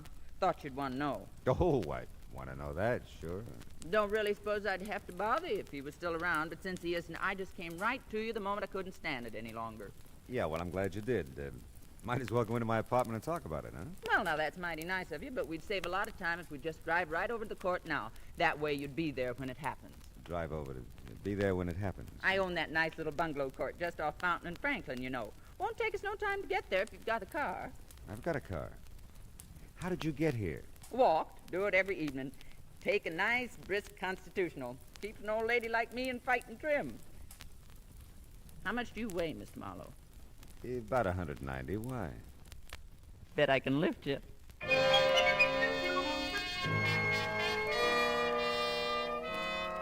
It just seemed smarter all the way around to drive Lucille Bellows back to our nice little bungalow court. My memory wasn't as vivid as hers. I didn't remember Letty Parmley or our hysterical rendezvous in the supermarket or Homer or even Lucille. But the promise of my usual fee made that unimportant. Of two things I was certain: I'd never forget Lucille again, and she probably could lift me. I was still in the dark about everything else as the two of us entered a bungalow at the far end of the court. It was pure Grand Rapids and spotless. You just take that blue chair, Mr. Marlowe. I think that's the best seat. Leastwise, that's where I'm always sitting when it happens. When what happens? The sounds. Good criminally. Don't tell me I haven't told you about them. Well, you've been so busy telling me about everything else. Yes, but this is important. Ah. You see, for the last few nights, I've been hearing these strange sounds coming from Mr. Rogers' bungalow. That's the one right next door. Well, maybe Mr. Rogers is just a little noisy. Huh? No. Thing is, he isn't even home. Been out of town all week on location. He's one of them grips at the studio. Ah. He lives alone, does he? I should think so. He's a bachelor. I keep thinking him and that Barbara Curtis will get married, but they don't. She comes in every so often and cooks him a nice dinner. Lovely girl. Just lovely. He's so handy around the place, you know, always painting and About fixing up the noises, Mrs. Bellows, what do they sound like? Well, sir, they're just downright strange. Sort of a tapping sound. Thought it was the plumbing there at first. Homer used to be good at fixing the plumbing, and I thought about calling him to check it for wait a me. minute, And then just a minute, please. Isn't Homer dead? Did I tell you that? Well, you said he was gone. Oh, well, perfectly logical if you thought so, Mr. Marlowe. Sometimes I tell folks he's dead and gone. Sometimes I tell them he's sicker than a horse and I got him in a sanitarium. But the plain, bald-faced truth is, Homer just up and walked out on me 4 months ago tomorrow. Oh, well, I'm sorry. Well, you know, sometimes I am, too. Most time I'm not, though. But don't think I don't realize I might be imagining these sounds, Mr. Marlowe. I'm getting along in years, and it's just as possible it can be... There she goes. What do you make of that? I don't know.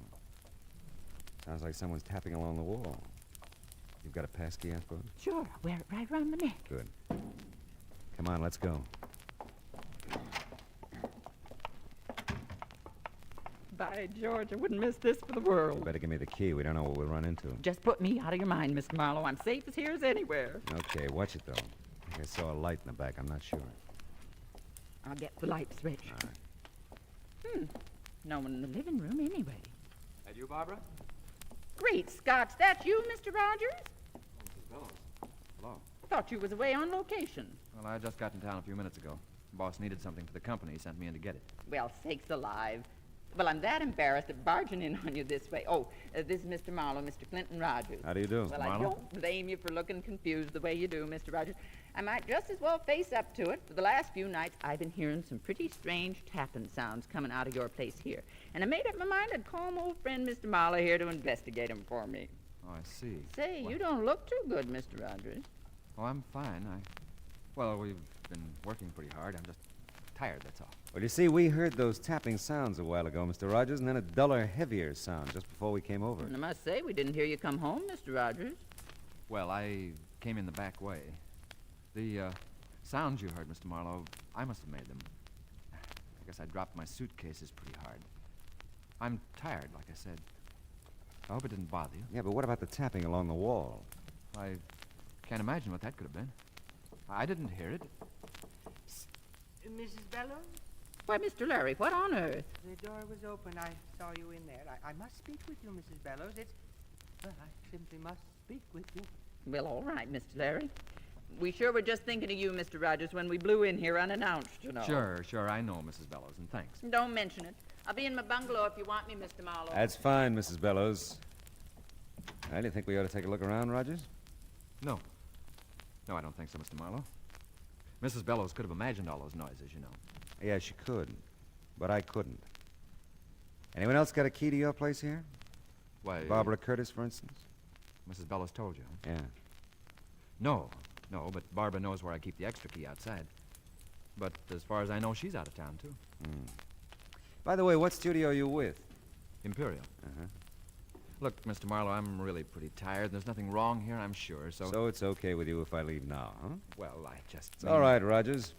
Oh, by the way, Mrs. Bellows tells me you're a pretty handy guy around the house, painting, keeping things fixed up, all that. Yeah, I guess I am. Why? Well, you just probably haven't had time to fix that crack in the plaster there running up from the hall closet. Why, no, I haven't. I'll have to get to that soon, too. Mm-hmm. That's been nice seeing you, Mr. Rogers. Yeah, same here. You plan to stay in town? Oh, sure. I'll be in town. All night.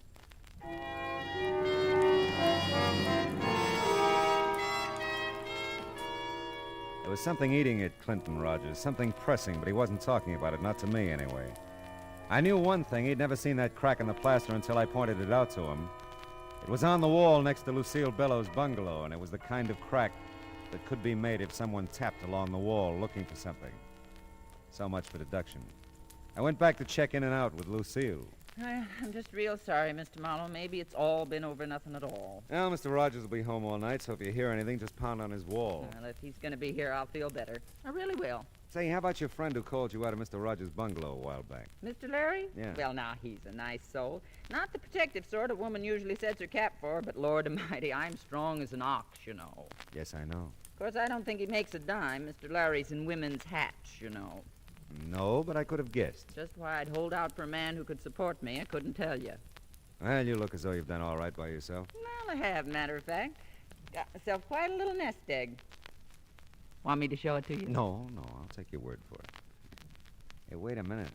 You don't keep any amount of money here in the house, do you? Sure, keep it in the cigar box right up in the storage part of that hall closet there. Oh, safest place in the world. Yeah, well, it's your money. Well, I guess I could take it to the bank, maybe tomorrow, if you'd feel better about it. Yeah, you do that.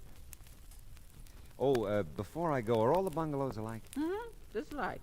All have that storage space in the hall closet. That's right. A little trap door thing at the top of the closet. It's like a little attic, you know. You can stash a lot of stuff up there if you're of a mind. Yeah, I guess you can. Well, I think I'll go now, Mrs. Bellows. Give me a call tomorrow, will you? Yes, sure will. And I'll have your pay for you then, if that's all right with you. Oh, sure. It's just fine. Good night, Mrs. Bellows. Good night, Mr. Marlowe, and a million thanks. Just a million. My pleasure, Mrs. Bellows.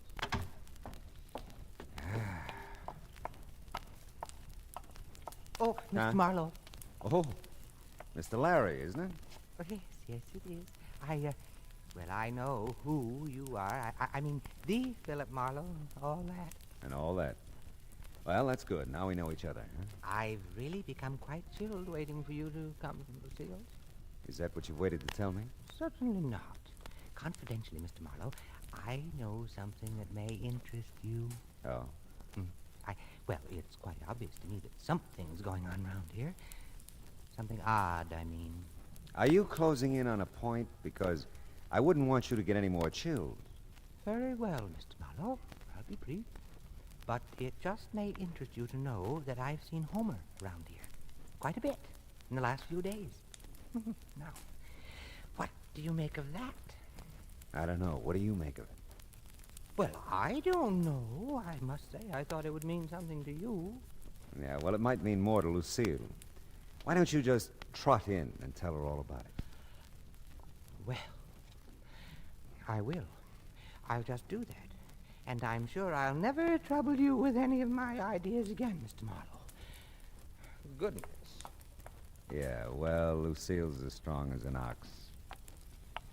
Oh, that bed's gonna look real good. Hey!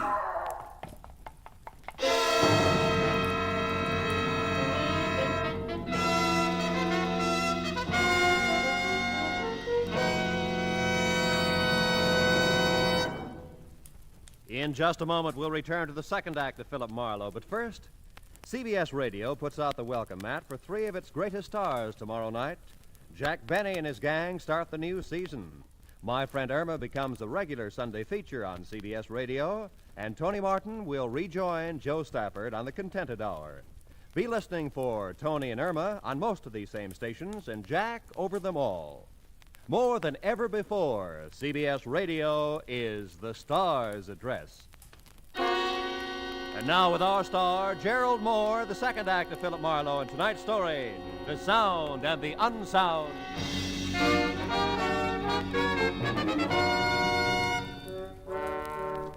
The scream was Lucille's. The shots could have been anybody's. The little bungalow court came alive as I raced back up the sidewalk to Lucille's bungalow. The lights came on in every unit except one. Clinton Rogers' bungalow was dark. Lucille bolted out of her front door to meet me. Oh, Mr. Marlowe, thank the good Lord you heard me. Where'd the shot come from? Mr. Rogers' bungalow. Here, take my key. Oh. I've got to tend to Mr. Larry. What's with him? Fainted dead away when he heard the shot. Oh. I'll come in as soon as Mr. Larry comes to. Okay.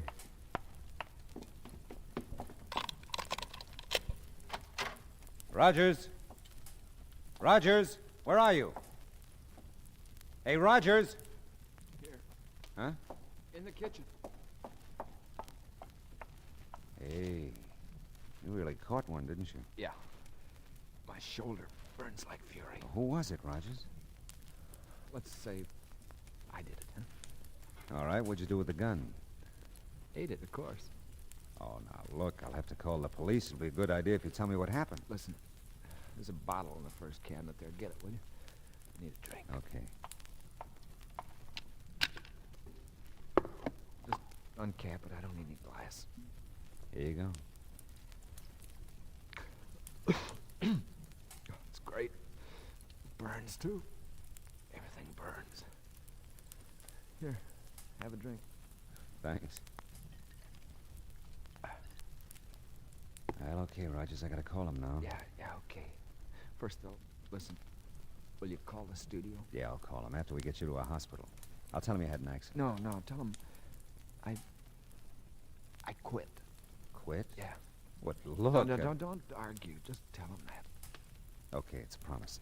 Now... And listen. Tell Barbara to... Tell Barbara to... Yeah, Rogers, tell Barbara what? Tell her to...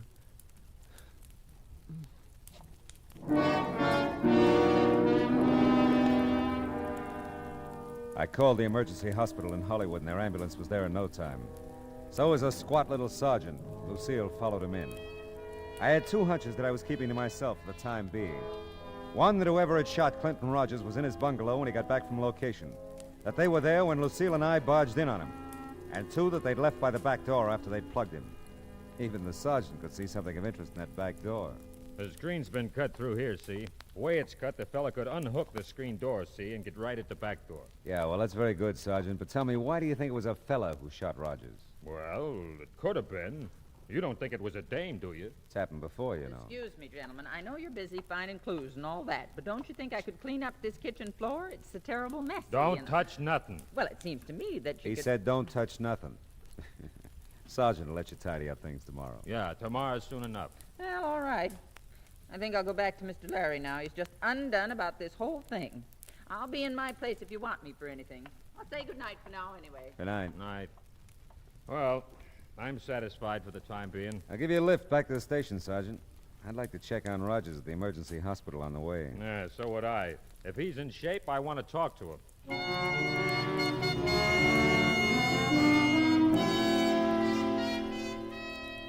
The news from the emergency hospital wasn't too good. They'd taken a slug out of Rogers' shoulder at 38. He'd lost a lot of blood and was still out. I left Rogers' phone number as the place I could be reached if his condition changed. And before I left, I checked the city directory, which made my next stop a very interesting one.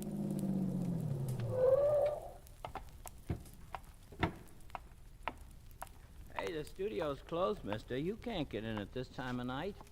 Are you Homer Bellows? That's right, and I'm the night watchman here. Why? Well, Clinton Rogers works here at Imperial, too, doesn't he? Uh-huh. But he ain't here. He's in a company that's out on location. Leastwise, I think they're still out. You a friend of his, Homer? Well, you might say so. I know him. You used to live next door to him, didn't you? Yep, I did. Hey, who are you, anyway? Well, I'm a guy who wants to know what you've been doing around Rogers' bungalow recently. Rogers' bungalow? Yeah. Been doing nothing, except passing it on my way to my wife's. What infernal business is it of yours? Well, none, really, but I'm a friend of your wife's, Homer, and Oh, you are you? Well, if you're such a friend of hers, why don't you ask her what I've been doing around there? Does she know? Does she know? I've been asking her for a divorce since you're so nosy. I want to marry me someone else. Oh, won't she give it to you? Oh, she's agreeable to the divorce, all right. Thing that's holding her up is a settlement. Oh, a settlement. Yep. You see, I lived with that one almost 40 years. I think that entitles me to a nice little wad of her money.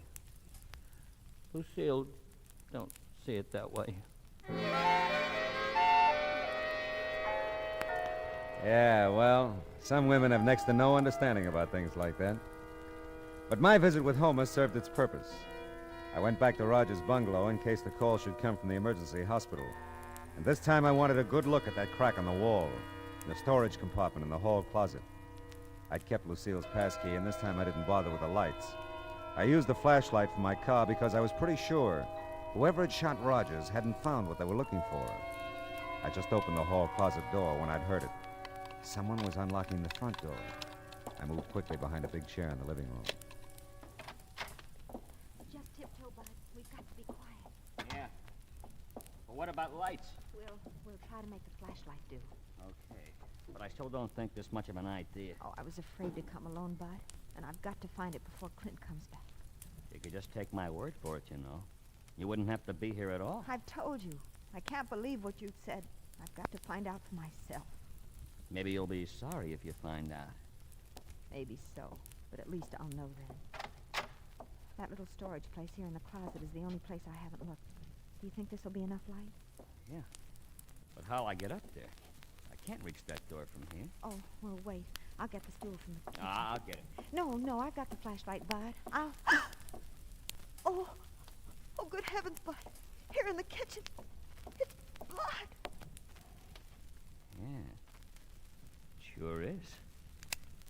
Who's that? Hey!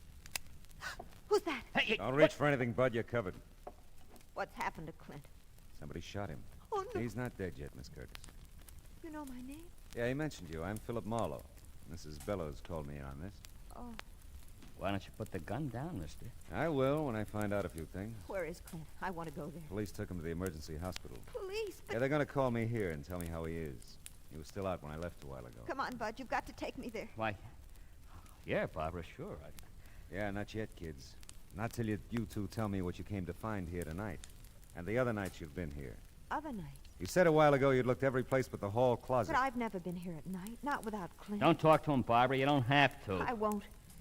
Mr. Marlowe, you can't keep us here. I have to go to Clint. I have to be with him. I'll get that. And don't forget you're still covered, Buster. Yes? Marlowe? Yes, Sergeant. How's Rogers? He's over the hump okay. They gave him a sedative a while ago. He's out like a light, but he's gonna be all right. I see. Did he say anything? Were you able to talk to him? I was able, but he wasn't. Sort of delirious, I guess. Mumbled something about Barbara. And then just after they gave him the shot, he said over and over, "Don't be a fool, Bud. Don't do it, Bud." He did, huh? Well, that's something. Is it? Sure is. Thanks, Sergeant. I'll call you back. What did they say about Clint? Well, it looks like we're looking for a murderer now. Oh, no. Take it easy, honey. We had one break, though. Clint! It'll interest you, Bud. Will it? The police know who shot him. Clint told them. Bud! What are you doing? Just protecting myself, Barbara. You want to use that gun now, Marlowe? I'm keeping her right here in front of me. Yeah, I see. I thought you'd have a 38, Bud. That kind of clinches it, doesn't it? Not yet, it doesn't. Bud, please, don't. Stand still and shut up. Drop your gun, Marlowe. Let her go, kid, and we'll talk about this. She won't get hurt unless you hurt her. Drop your gun. Bud, someone's coming. Mr. Marlowe. Look out, you two! Mr. Marlowe. Oh, my... Thanks for the souvenir, Bud.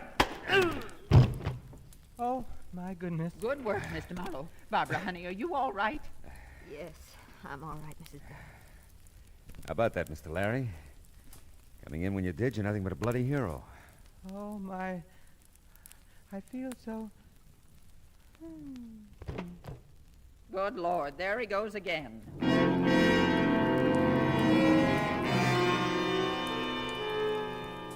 Lucille was a past master at reviving him by now. She hauled him sack-style over to the couch while I told Barbara her Clint was going to be okay. I kept Bud immobilized until the squat little sergeant arrived with a squad car. They hauled him away. I dug the 38 slug out of the plaster and gave it to the sergeant. When the show was over, Mr. Larry obligingly snapped to. You feel like walking, Mr. Larry? I could carry you to your bungalow, you know. Oh, mercy, no, Lucille. I'll walk. If you'll just let me use your arm for support. You're just welcome to it, I'm sure. Can I help? Well, no thanks so much, Mr. Marlowe. We'll manage. You give Mr. Rogers my best, Barbara. I will. I'll be glad to. You know, Lucille, I'm beginning to see the value in the love and protection of a strong woman. How about that? She'd be good for him, too. Yeah. Now, look, honey, what's this all about? You've been looking for something, so has Bud, apparently. Clint got himself shot because of it. Now, what is it? Bud said it was money, that Clint had some hidden here in the house. Oh? I didn't believe it. Still, there was something between Clint and me. Something he wouldn't tell me. Whatever it was, it's kept us from getting married. What was Bud's story? Well, you see, Bud's known Clint a long time. He just came out here a couple of months ago from Ohio. Clint didn't seem to want us to get acquainted, Bud and me. It wasn't jealousy. It was something else I couldn't understand. Mm-hmm. Last week, Bud told me that Clint had robbed some store back east, that he'd been caught and served some time. But they'd never found the money, and that Clint somehow escaped from prison, came out here, and brought the money with him. Well, that could be. Clint caught Bud looking for something here tonight. By the way, where'd you run into Bud tonight? Oh, just about a block or two from here at the corner. I was driving home from a movie. Decided to come up here for one more look before Clint got home. I insisted that Bud come with me. He didn't want to. Now, let's see what we can find. No one's opened that little trap door in the hall closet yet. Maybe that's got all the answers.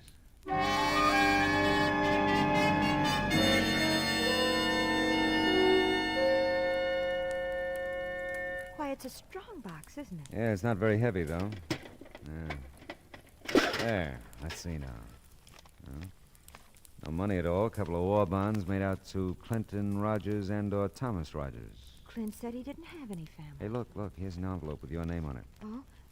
For Barbara Curtis to be opened in case of my death. I don't know what to do. Well, don't look at me, honey. I can't decide for you. You will go with me when I tell him, though, won't you? Sure I will. Let's see. My darling, this newspaper clipping will tell you why I couldn't marry you. When you read it, you'll see why. I love you, Clint. I'm afraid to read the clipping, Mr. Marlowe. Let me see it. Not pretty, honey, but it isn't about Clint. But then who? It's about Thomas Rogers, who at the age of 16 murdered his father and mother. The story says he escaped from the Ohio asylum for the insane in June of this year. Officials think he may attempt to contact his brother Clinton in California. And Bud is... Yeah, it's his picture with the story. Oh, Clint, poor Clint. What a horrible, horrible thing for him to live with. Yeah. But, honey, Mr. Larry said it a little while ago. The love and protection of a strong woman? Clint has it, Mr. Marlowe.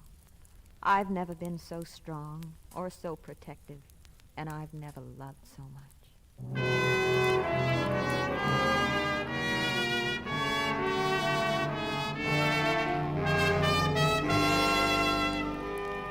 It was almost dawn now. I drove Barbara over to the hospital in Clint. We didn't say anything. There wasn't anything to say. Nice girl, that Barbara. All woman. You know, I never could understand the guys who pronounce woman as wool man. What would we be without 'em, huh? Oh, they have their faults, but what would they be without 'em? Yeah, truly it's been said, there's nothing like a dame. Wonder what Rita's doing tonight.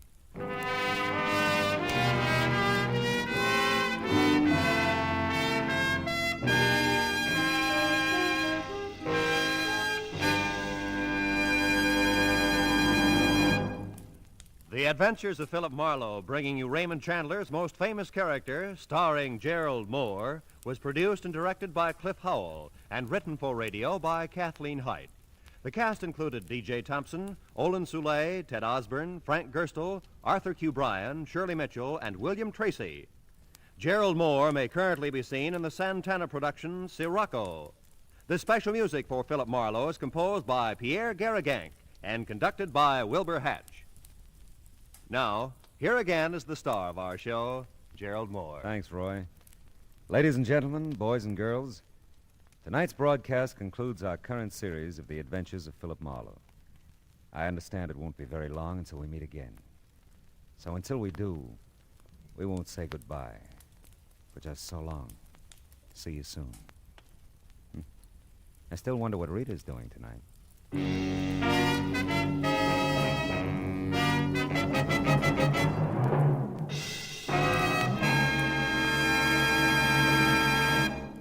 Lovable, Laughable My Friend Irma, starring blonde Marie Wilson, is back on CBS Radio Sunday evenings now. She'll move in tomorrow night at most of these same CBS radio stations, bringing her skeptical roommate, Jane, her permanently jobless boyfriend, Al, Professor Kropotkin, and all the others. Be listening for My Friend Irma tomorrow night, won't you? That address again? Why, sure. CBS, CBS, the star's address, where you always hear the best at CBS, CBS, the star's address, CBS. Stay tuned now for Gangbusters, which follows immediately over most of these same CBS stations. And remember, Steve Allen is here with songs for sale every Saturday on CBS Radio. Roy Rowan speaking. This is the CBS Radio Network.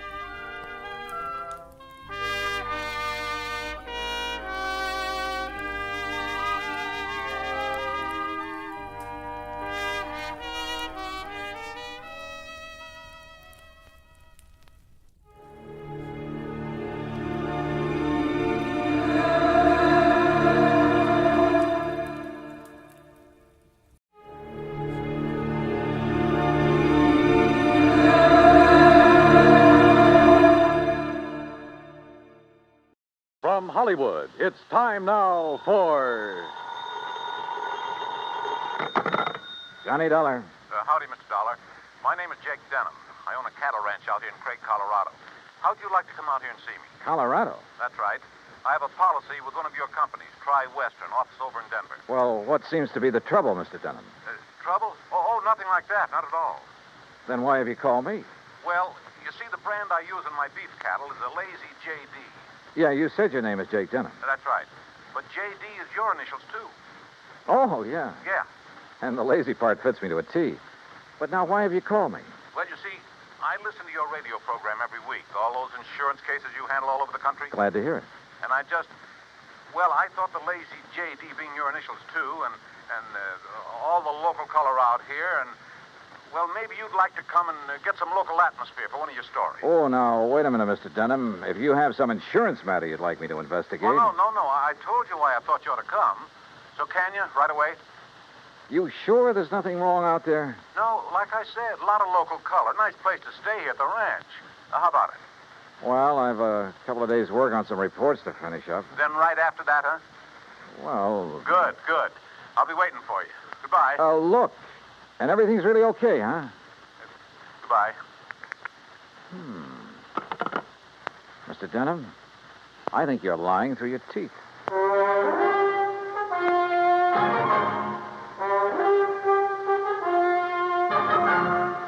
Bob Bailey in the exciting adventures of the man with the action-packed expense account. America's fabulous freelance insurance investigator. Yours truly, Johnny Dollar.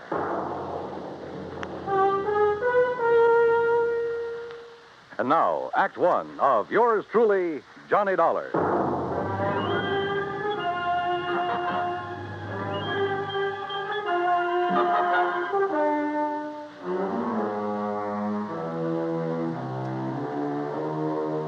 Expense account submitted by Special Investigator Johnny Dollar to the Tri-Western Life and Casualty Insurance Company, Home Office, Denver, Colorado.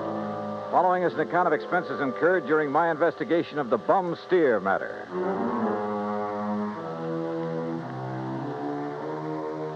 Expense account item 1, 370, long-distance call to Hal Versky, my contact at Tri-Western in Denver. Johnny, good to hear from you. You out in this neighborhood? Nope, still in Hartford. Hal, I want you to okay an expense account for me. Well, now that depends. Listen, do you know a client of yours by the name of Jake Denham? Yes. As I recall, he owns a big cattle ranch over near the little town of Craig. Uh-huh. Carries a straight life for something like 40, 50,000. Well, look, I got a phone call from him begging me to come out there and see him. Oh? Something wrong? He says not, but I don't believe him. Well, have you any reason to think something is wrong? Well, only the half-baked excuse he gave me for wanting to see me. Look, Hal, I realize this is just a hunch, but... Certainly sounds like it to me. But my hunches have saved your company a lot of dough on occasion. So how about it? Okay. Put it this way. If you run into something out there and clear it up, we'll pay the freight. If not, well, you just go ahead and have yourself a vacation at your own expense, okay? Oh, now, why don't you relax that iron grip on the purse strings for a change, huh? Why? What would you do? Okay. But I warn you, Hal, if this does turn into a case for your company, my expense account is going to knock you right off your feet. Oh, now, wait a minute. Bye-bye. Johnny!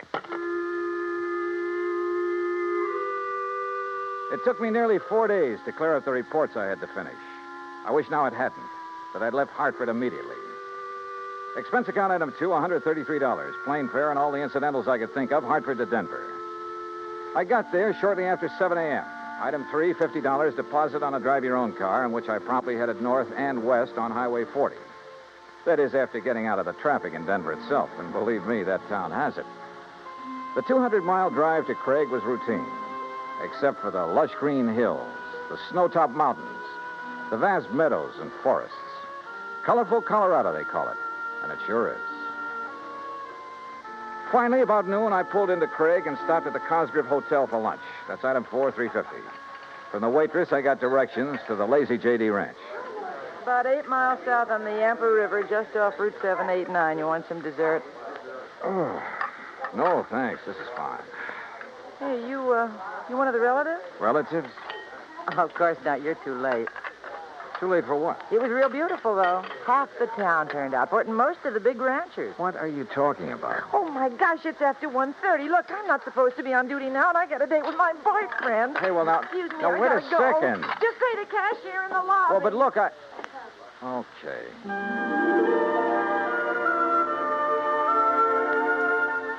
I paid my check to the cashier, went out to my car, climbed in, and headed for the Lazy J.D. There must have been several thousand acres to the ranch, all rich, green, healthy-looking pasture land, and Lord knows how many head of beef cattle.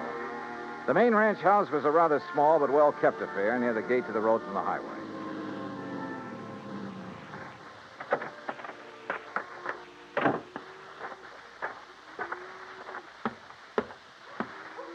And then I saw it. A long piece of black crepe hanging on the doorframe.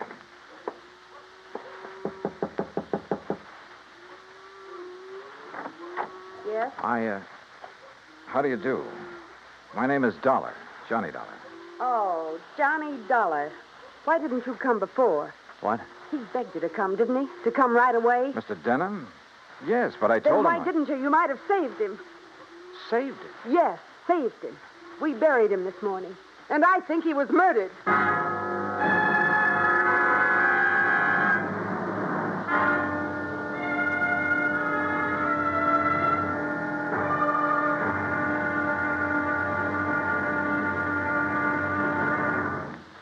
Act 2 of yours truly, Johnny Dollar, in a moment. The American writer Christopher Morley once wrote, "When you sell a man a book, you don't sell him just 12 ounces of paper, ink, and glue. You sell him a whole new way of life," unquote. Now, that goes double when you give, not sell, a book. But the gift of 550 books to little children increases the legacy tenfold. Near the end of 1960, the employees of the Chase Manhattan Bank started a people-to-people program with such a gift to school children of a town in Tanganyika. That's on the southeast coast of Africa. To give you an idea how the books were received by the children, let me first quote from Francis Bacon. He's an English writer of a few centuries back. He said, "Some books are to be tasted, others to be swallowed, and some few to be chewed and digested." In the past, children in Tanganyika may have done a little tasting and chewing and a little swallowing and digesting. But there's one certain thing.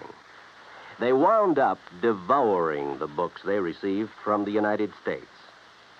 And they did so much of it that they, the ones in high school anyway, were able to reach the level of English children their age and pass the exams at the same time. That takes a lot of book learning, as they say.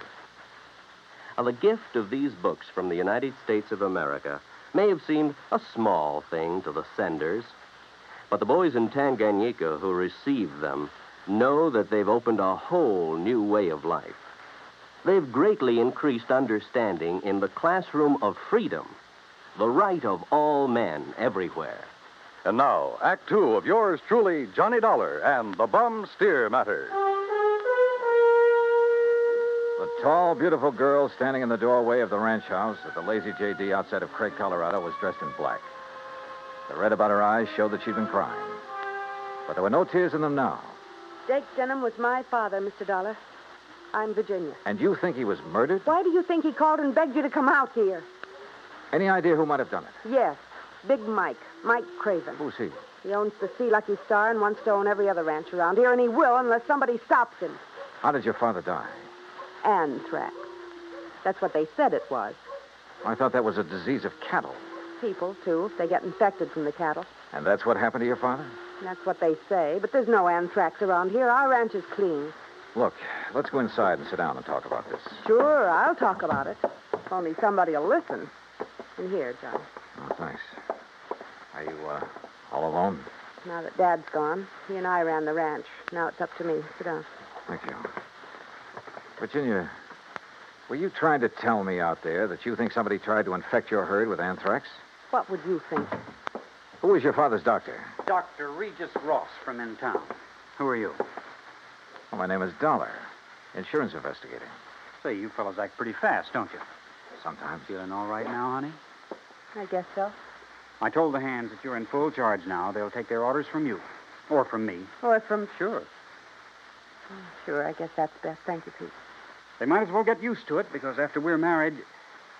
Look, honey, why wait any longer? I know this is a bad time to talk about Yes, it, but I Pete. also know, and you know, that this is no time for you to try to go it alone. But what about your medical school? I'll give it up.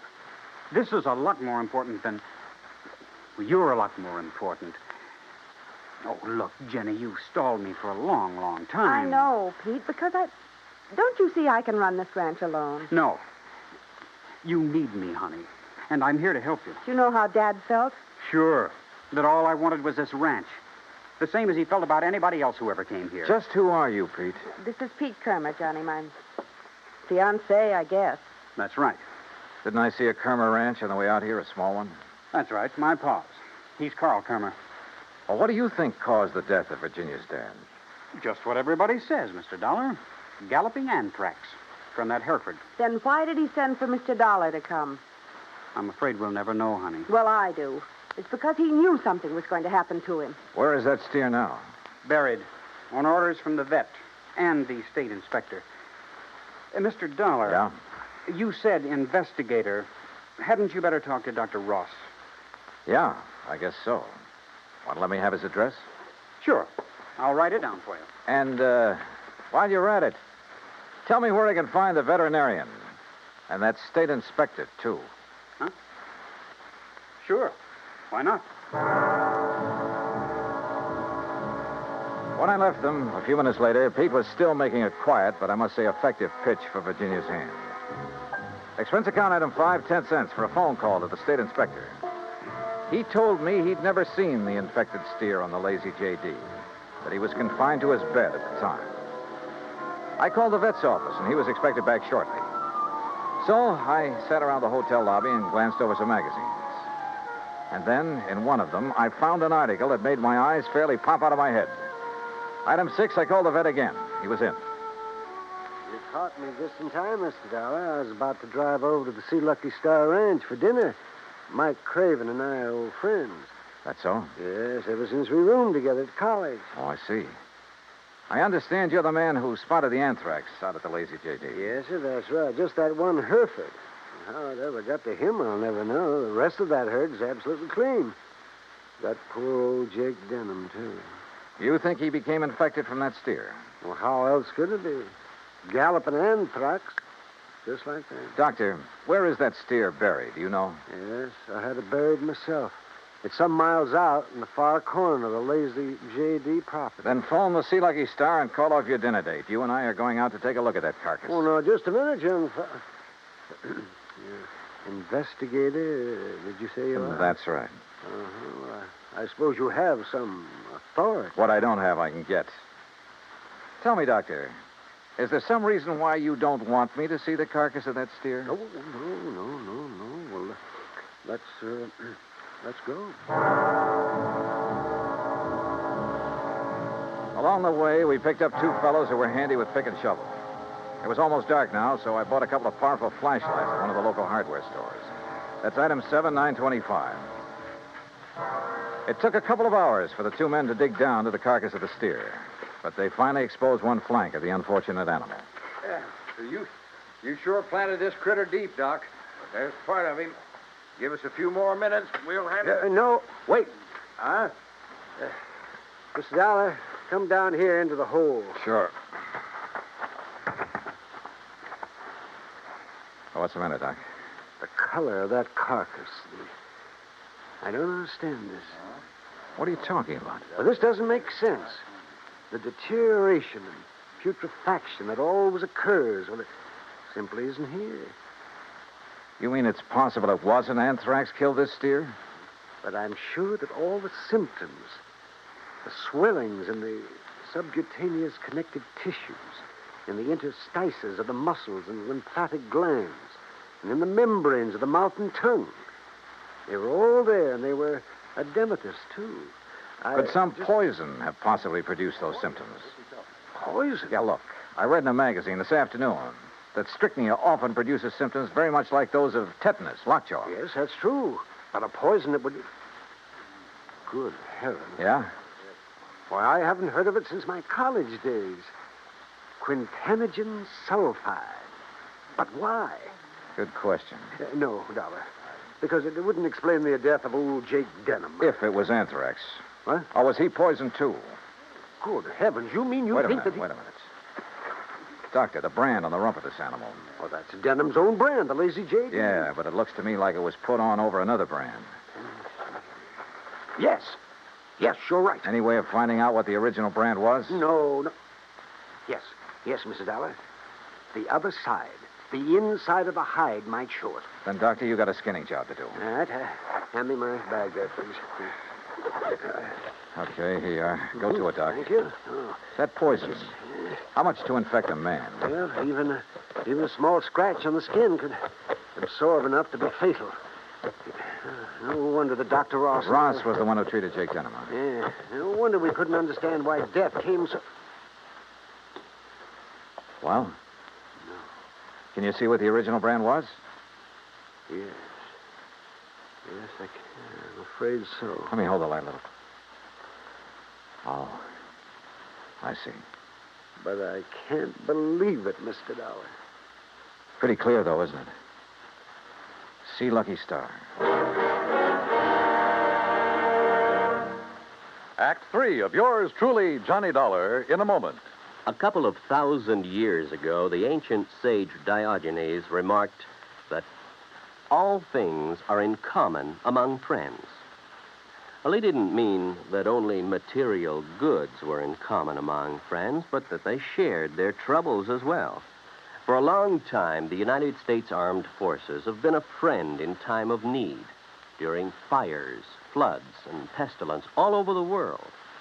Many peoples of the earth have come to believe in the friendship which the U.S. military personnel have spread for so many years, and the calls for help they answer in time of personal emergency, a response which has always been immediate. Not long ago, a Korean Buddhist nun was suffering from beriberi, an advanced form of acute malnutrition. But she was living in an isolated monastery deep in the Korean hills and valleys. Her sister nuns contacted the nearest Army Signal Corps relay station, and wheels began turning. In no time, an Army helicopter landed at the station's helipad. American soldiers carried the stricken nun to the copter. She was flown to a waiting ambulance and whisked away to the hospital. Her recovery was rapid, thanks to the United States Army, her newfound friends. Army helicopter men helped in many other ways. Over the 108 islands of the Ryukyus that spread from southern Japan to northern Formosa, Army helicopters are constantly whirling their blades as they hop from one island to another on missions of mercy. They bring food donated by American women on Okinawa, or they bring vital medicine to save a life. They also bring friendship and understanding and freedom, the right of all men everywhere. And now, Act 3 of yours truly, Johnny Dollar and the Bum Steer Matter.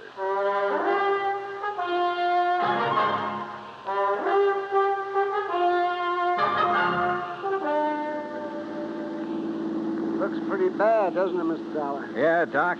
It looks as though this Hereford steer was brought over from the Sea Lucky Star, was rebranded with a Lazy J.D., was given the poison to make it look like it died of anthrax. Yeah, but Mike Craven, who owns the Sea Lucky Star, I know him, Dollar. I've known him ever since our college days. Medical college? Oh, no, just during the preparatory years.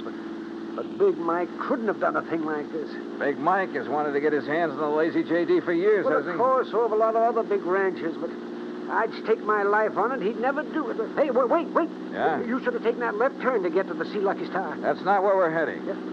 Well, then where? If I remember correctly, it's this road to the right, here. Well, you mean the K-Bar K? Got any better ideas? Well, I'll be...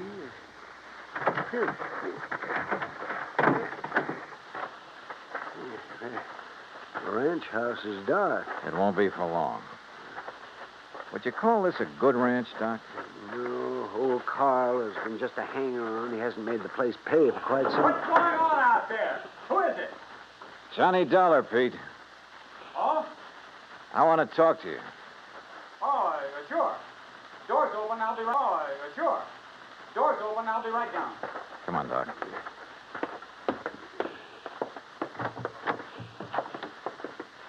Let's see if I can find the light switch. This flashlight will do. And we're going on upstairs. Huh? Wait down there, I'll be right down. We'll be right up. Well, now, wait a minute, if you don't mind. Wow.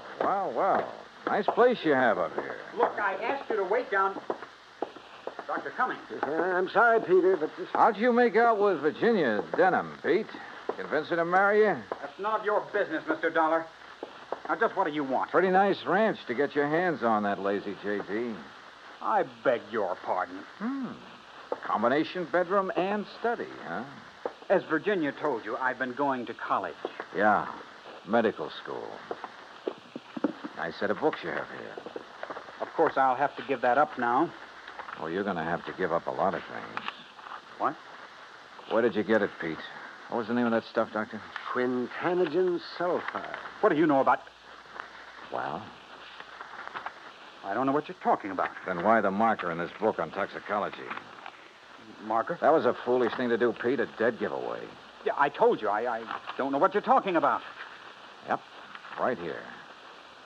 Quintanogen sulfide. I never heard of it. You're lying, Pete. No. Giving it to that Hereford was probably a cinch. Listen, you... But how did you give it to Jake Denham? Dollar, that's something you'll never live to know. Oh, look, now wait a minute. Put the thing away. No. Now stand back. I said, look out. You... Stop! Oh, thanks, Doc. I guess he'd forgotten all about you until you landed that chair on his head. Yes. Now, I suppose I'll have to patch him up a bit. Oh, absolutely. He'll have to look nice for the trial, won't he, Doc?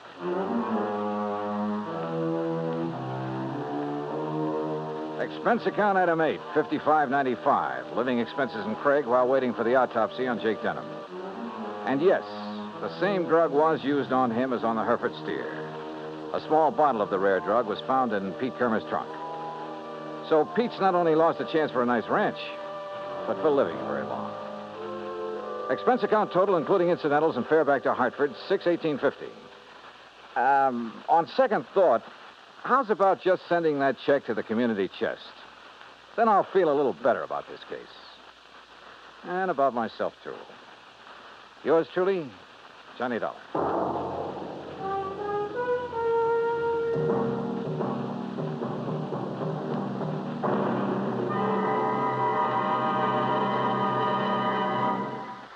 And now, here is our star to tell you about next week's story. Next week, an old ghost town out in Montana. But one of the ghosts carries a .38 Colt. Join us, won't you? Yours truly, Johnny Dollar.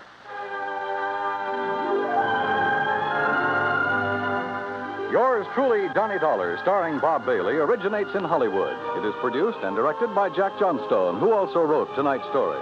Heard in our cast were Virginia Gregg, Gene Tatum, Will Wright, Jack Edwards, Howard McNear, Sam Edwards, and Forrest Lewis.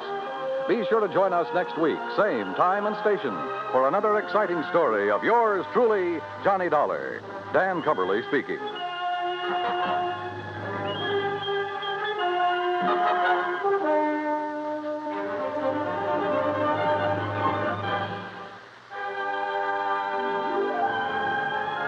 This is the United States Armed Forces Radio and Television Service.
The Adventures of Sam Spade, Detective. Brought to you by Wild Root Cream Oil Hair Tonic, the non-alcoholic hair tonic that contains lanolin.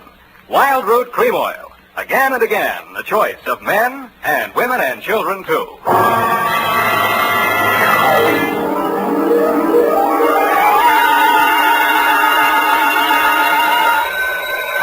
Sam Spade, Detective Agency? Me, sweetheart. Oh, Sam, I'm so glad you called. Why? I don't know. How are you, Sam? Was it a good case, Sam?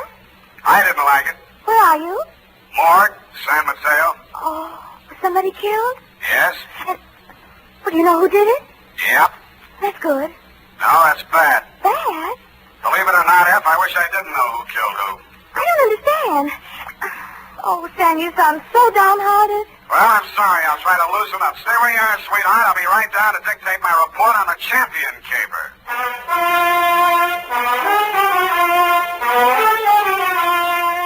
Dashiell Hammett, America's leading detective fiction writer and creator of Sam Spade, the hard-boiled private eye, and William Spear, radio's outstanding producer-director of mystery and crime drama, join their talents to make your hair stand on end with the adventures of Sam Spade.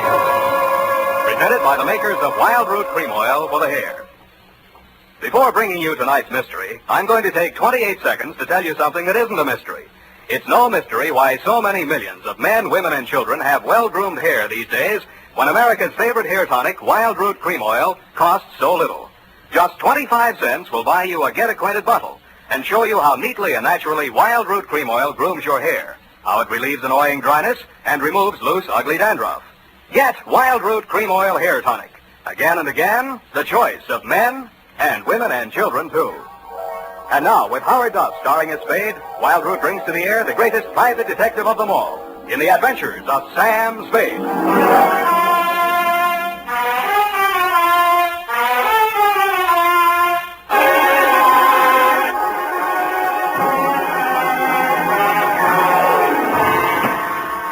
Oh, Sam, I read the afternoon paper.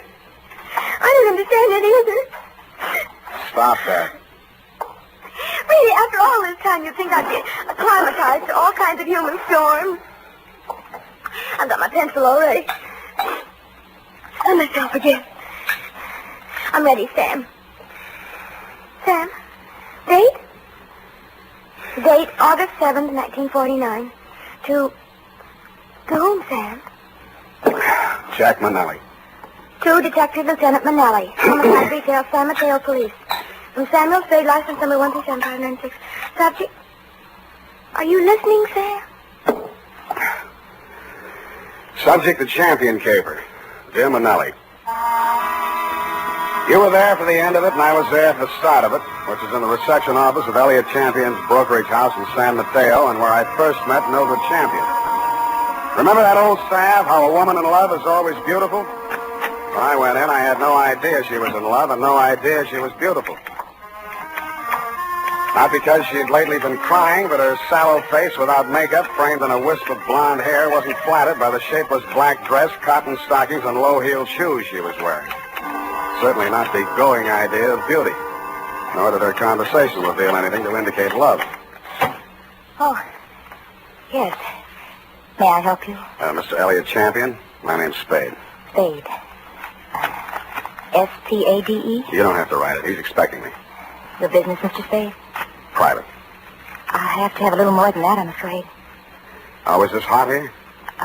Mr. Champion can't stand fresh air. Obvious. That's what makes it so warm in here. I'm sorry. Yeah, it is hot. Just flip the switch and tell him I'm here. Well, what is it, Mildred? I was just going out. Mr. Spade is here. It says you're expecting him. But I don't find him listed in your appointment book. Don't be an idiot. Send him in. Send him in. You may go in now, Mr. Spade. He always like that? He's nice today. Sorry, Mildred. That's your name, isn't it? His office is the first on the right. Don't bother. I'll find it. Thank you. I'll just go to lunch. Mr. Champion? Well, don't just stand there. Come in and shut the door. What I have to discuss with you is private. I don't want that snoopy niece of mine listening to our conversation. She's out to lunch now. But does she listen in often? All the time. Why? She didn't know who I was. I outsmarted her there. I called you from the drugstore on the corner. I don't want anyone to know who you are while you're here. Oh, now, where did I put that lighter? Behind the inkwell. Oh, yeah. I'm a dangerous man to play games with. Joseph's found that out once, and if he keeps this business up, he's going to find it out again. No games? You're dangerous. Say, are you mocking me, Spade? Just wondering what you're talking about. I just told you got ears, haven't you? Joe Josephs is back in town, and I'm not going to fool around with him.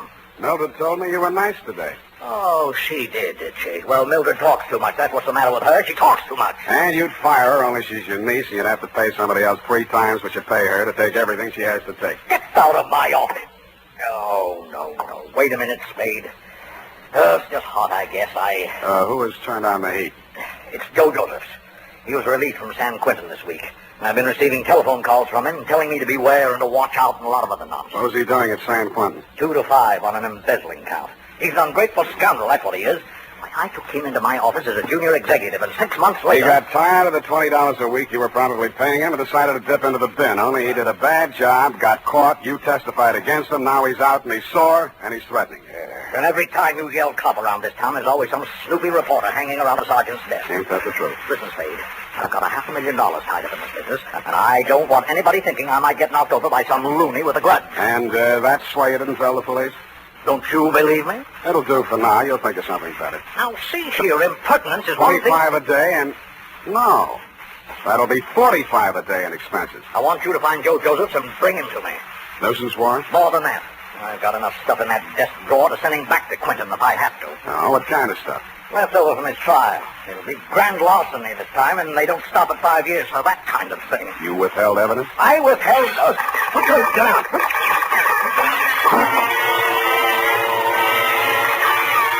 My track was only 8 feet from the window, and it came through from the other building across the court. The silencer either ruined the marksman's aim, or he was just a bad shot, because out of 6 tries, he didn't connect with a thing but the desk lamp and a wastebasket. By that time, Champion and I were both on the floor, Champion on top of me. I kicked out to get loose, and he kicked me back. I gave that up and twisted around for my gun. Across the court, a window was open about 6 inches, one corner of which was full of a dark-sleeved hand and a gun arm. I fired at it from what is known as number 6 position. It's him! It's him! Get him, Spade! Get him, Spade! What do you think I hired you for? I didn't bother to answer him. I went through the window, onto the fire escape, and over to the next building. I did more. I went in that building, which was apparently vacant, down the stairs, and started out the back entrance. Hey, sorry. watch it, will you? What's the big hurry? Hey, he came out of this building. Which way did he go? Who came out of what building? This building, right here, just a second ago. Here? Yes. Who? Him. Who? The guy who just ran down What'd these he look stairs. like? Well, he... Oh, what'd he look like? I say, what'd he look like? Huh? Who? What? Where? Thanks. Don't mention it, Curly, anytime. I couldn't tell her what he looked like because I hadn't seen him. After a careful search of the building, which revealed nothing, I decided my suspect had eluded me for good, and I returned to the office of Elliot Champion. He was sitting on his green leather chair, wearing an expression to match. Missed him, huh, Spade? What does Joseph look like? Oh, I've got a couple of snapshots here somewhere. Oh, yes, here. Let's have a look. I was later to regret having those snapshots of my person. They showed a tall, thin-faced, haunted-looking guy, an old-looking 28, good face, shock of black hair, and dark eyes. I've seen plenty of Trons, embezzler type, and he wouldn't have been cast in a part in my movie. There was nothing about him to indicate that he'd embezzled $2,000 or used a silencer on a gun. I dug 238 slugs out of Champion's wall and went down to the street. Spade! Oh, Spade! He was a heavy-set man in a dirty white Panama hat and seersucker suit that didn't fit him around the middle. Hey, just a minute, Spade, just a minute. He crawled out of a black sedan, jammed a cigar in his mouth, and began sweating. He needed a shave. He'd always need a shave. Hot afternoon, ain't it? Yes, sir, sure is hot. Sure is a hot afternoon. Here, my card. Lemuel Drigger, Confidential Investigations. Guess I should ought to have some new ones printed up, huh? I guess you should order, Lem, and change the name while you're at it. Huh? Didn't the commissioner bounce you 9 years ago for rolling a pack before you did the booking? Oh, let bygones be bygones, Spade. I'm in business for myself now. How's business, Lem? Punk. Try another racket, Lem. Spade, you been in to see old man Champion, maybe? Maybe. I was just going to go in to see him myself when I spot you pull up. I recognize you from the pictures in the paper last week. I figure maybe you and me ought to talk. What did you figure you and me maybe ought to talk about, Lem? Oh, you make it tough for a guy, Spade. We're in the same business, you know. What you go see him about? So long, Lem. Hey, wait a minute. I'm an old gumboot, huh? A fat old gumboot who couldn't get a trick as a housekeeper or tail in a punk, is that it? Okay, Spade, okay. You're full of vinegar now, but just you keep my card. You'll want to see Lem Drigger before it's all tied up. You'll want to see me. Screw, Lem. But he was right. I did want to see him because when I got down to the Chronicle office and looked up a morgue on the Joe Joseph trial, the first thing that jumped out at me was the name Lemuel Drigger. Lemuel Drigger, private detective who had been employed when Mr. Champion had become suspicious of Joseph's account irregularities, and who, together with Mr. Champion, caught Joseph's red-handed, and who willingly offered his testimony the same at the trial which convicted Joe Joseph to San Quentin for 5 years. The file also gave the name of Joseph's lawyer, a man named Anthony Speezer. The phone book showed an apartment address on Geary.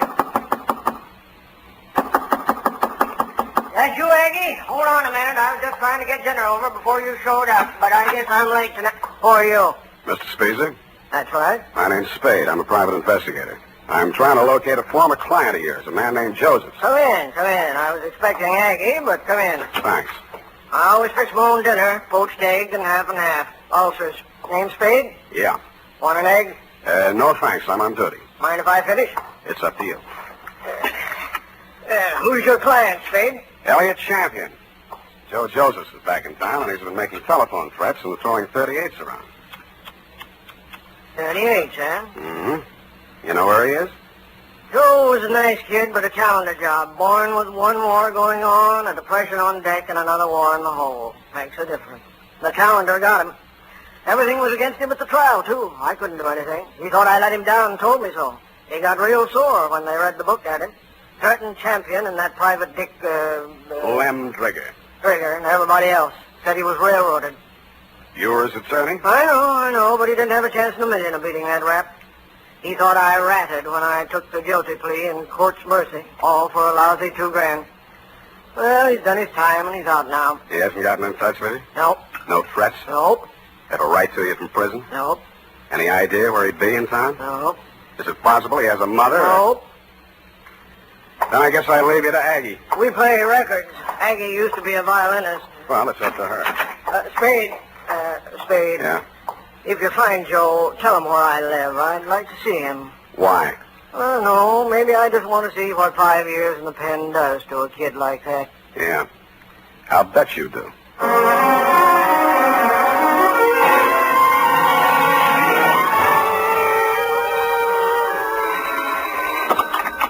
Yeah? Is this you, Mr. Spade?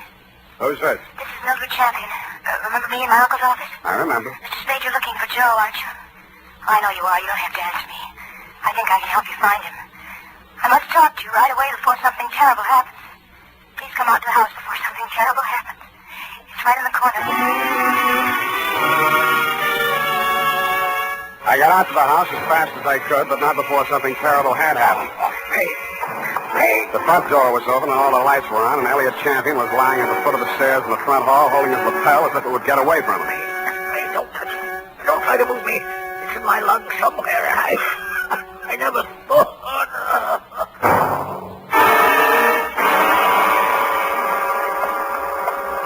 It didn't look like there'd be much use, but I beat it up the stairs to the hall phone to call emergency ambulance. Hello? What the? This is Joe. So you hired a private eye to look me up, huh? Well, you'll never find me, but I'll find you. Yeah, Mr. Champion, I'll be seeing you real soon. I didn't get it then, but I got it a second later. I grabbed for the banister, missed, and hit the top railing. A pair of hands held me up long enough to go through my pockets and then let me go, and that's the last thing I remember.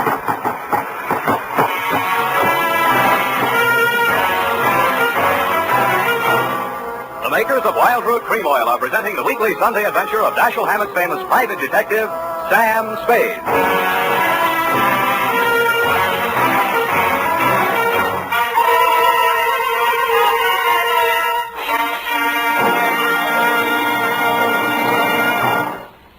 Now, here's important news on good grooming.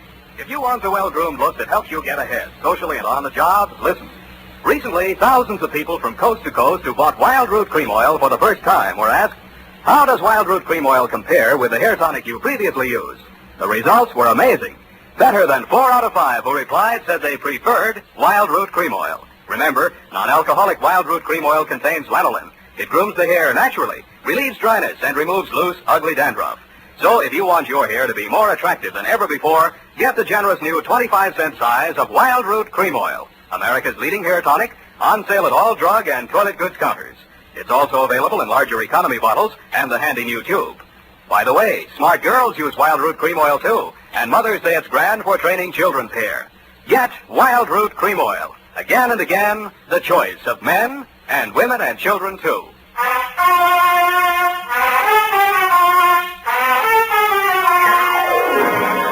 And now, back to the Champion Caper. Tonight's adventure with Sam Spade.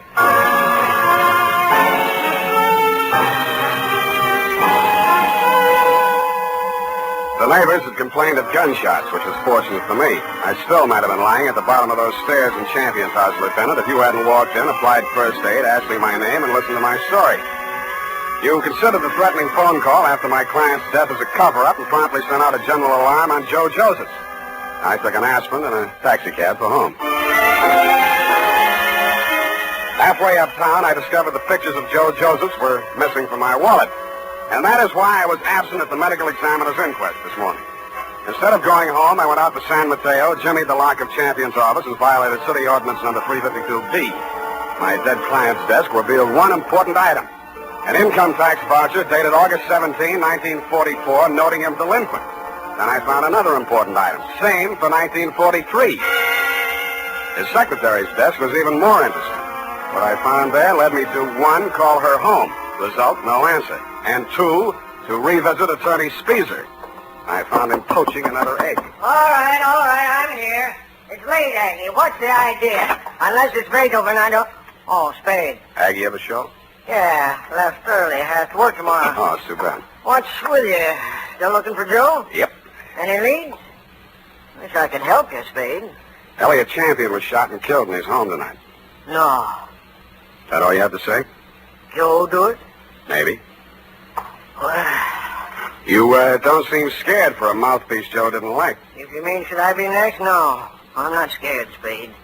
The kid should realize that this time I liked him and did all I could. You've been here all evening? Aggie? Could you prove it? Yep. You may have to. Did you know Mildred Champion was married to Joe Josephs? Yeah. How'd you know? It's a secret. I found his marriage license in her desk drawer. Nosy, huh? I found something else. Champion didn't pay his income taxes all the time. A lot of people are like that, Spade. Me, Lem Trigger testified against Joe at the trial, so did Champion. Mildred worked in the office, but she didn't testify. Wife can't testify against husband. Real good story, Spade. But what about Joe? Champion had something on Lem Trigger, and Trigger had something on Champion. Joe's in between. You tell me, huh? Huh? All right, I'll tell you. It's all about a green kid hired into a brokerage firm to be framed on a phony embezzling charge to cover up a tax delinquency. You want to finish it? I can't. I don't know it. You've got ideas, though. Yeah, Spade, you're right. I've got ideas. And all of them make me sick inside. That kid stood there and told me he was innocent. He said it 1,000,000 times if he said it once. And he told me he thought Champion was short with the income tax people. And if Champion was short, he could phony up a book and get a worn-out private detective like Drigger to testify that there'd been a fraud, and Joe takes the rap. If that's what happened, they did it pretty good. Did you mention anything like this at the trial? Surmise is not admissible. There was no way to investigate it and no way to prove it. Joe was a nice kid, Spade, and he told a good story. I've been fooled a lot of times. And what do you think? I haven't met him yet. All right, he's done his 5 years. He came out, and now they want him for killing the man who sent him up. His whole life's gone. And for what? Spade, I hope you don't find him. I hope nobody ever finds him. But we did find Joe Josephs, Lieutenant. He was right under our noses all the time. When I called you, you told me to come on down to the morgue at the county hospital. We both stood and looked at Joe Josephs. It's a funny thing, Sam. We had an alarm out for an hour on this guy. We've been looking all over.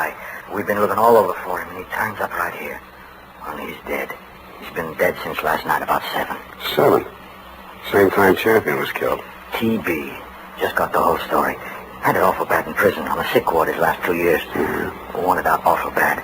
When his time was up last week, he made him release him. But he wound up here, died in the hospital. He looks awful young to be a con and all. I don't know, Sam, he's just a kid, isn't he? Up until then, you had some kind of case against Joe Josephs. But when the medical examiner reported that my client had been shot with a .32, the rest of it began to fall into place. Lem Trigger's office was a dirty room over a shoe repair shop on Mission Street. The glass on the door hadn't been washed in 5 years, and neither did anything else. You can hardly tell where the office left off and Lem began. Oh, hello, Spade. I've been waiting for you. I thought you'd get over for some talk. What made you think that, Lem? Well, you're here, ain't you? All right, let's make talk. Did the silencer ruin your gun? Huh? Come on, I want it all. Hey, you phoned tonight after Champion was killed. You've been phoning him right along saying it was Joe. No, just a minute, Spade. We're in the same racket. You shot at him with a silencer on your .38 this afternoon to make it look real good. You can't prove anything. I didn't kill him. One slug out of your gun will match that up. Every cop carries a .38. You were a cop once. Now, Spade, you got this all wrong. You because you thought he'd called you in for protection. He called you in once on another job. Listen, I know what you're thinking, and but business was so bad you had to drum it up, didn't you? Josephs was released from prison and it was a natural, only it didn't work. Champion called me instead, and you tried to shake me down. Well, I only thought we could kind of work together. You know, make it a good thing. I told you once you should try another racket. But you didn't take my advice. Now you're going to have to. What do you mean? Because your license will be revoked pretty quick. You got into a lot of trouble about 2 minutes from now. I did? I was right here. What are you trying to do? I swore out a complaint on you for assault and battery. Hey, wait a minute. I ain't done nothing to you, Champion. Instead, and yes, you did, Lamb. You tried to strike me, and I had to defend myself.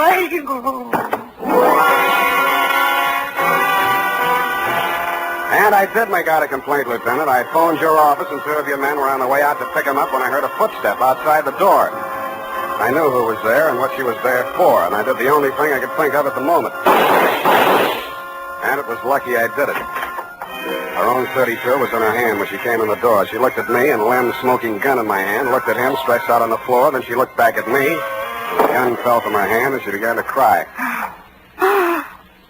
Hello, Mildred. I wanted to do it. I came here to do it. I know. Why? Why did you? To stop you. Why? My bullets went into the ceiling. He's just knocked out. No, he ought to be dead. Dead. No. Not anymore, Mildred. You tricked me. You knew I was coming here. And you know he should die. You know it. That won't bring Joe back. How many real tramps have you met in your life, Mr. Spade? Lots. And some who just thought they were. Well, you met the genuine product yesterday. My uncle, for example. He stole money from himself and made it look like Joe did it. I know about that. And this one? Why didn't you let me kill him, too? Why? Easy. When I went over to see him in the hospital the first time, I knew he was dying. He had that look in his eyes, helpless. And he knew what they'd done to him, and he couldn't do anything about it. But you figured that you could. So you killed your uncle when you found out Joe died, and you came here to kill Lem. They killed him. They killed Joe, and they sent him to prison. 5 years I waited for him to get out of that awful place. I waited to hold him in my arms and tell him it was all over. 5 years I waited to help him forget his hate, my hate. 5 years I loved him so much every day. Oh, easy. And then he came back to me the way he did. Those pictures were all I had left of him after 5 years of waiting, loving him. Now he's dead. What can you or I or anybody do about what they've done to him? Look at me, Mr. Spade.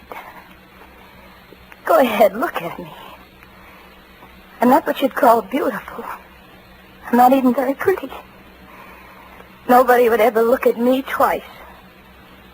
Well, Joe looked at me. And he loved me. Now he's dead. And I'm dead inside. I'm dead inside, and I'll be glad when I'm dead outside.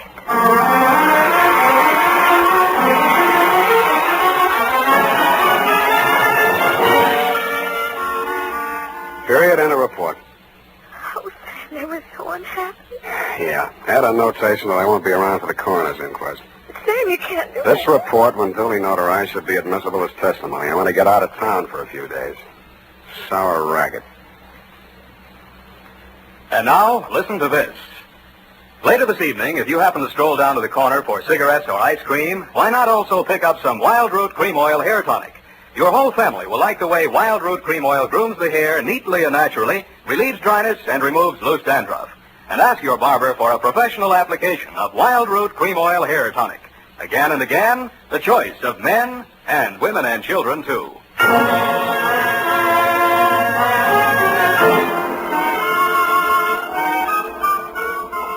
Here it is, Sam. Didn't make any mistakes. Of course you didn't. Are you really serious about getting out of town for a few days? I am? The world's too much with you, huh, Sam? Effie. I know it's poetry, Sam, but it seems kind of appropriate right now. I don't care if she did kill those 2 men. I feel sorry for her. What's that got to do with poetry? Well, it's kind of poetic justice. Oh. Why did she dress the way she did in that black dress and low heels? A form of penance, I guess. A mourning, absence of her missing lover. Lover?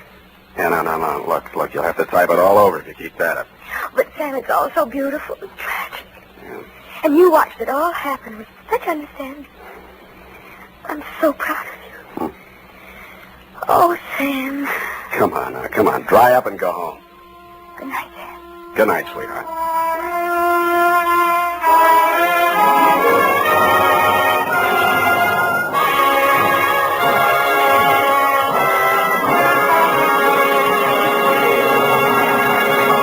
The Adventures of Sam Spade, Dashiell Hammett's famous private detective, are produced and directed by William Spear. Sam Spade is played by Howard Duff. Lorene Tuttle is Effie.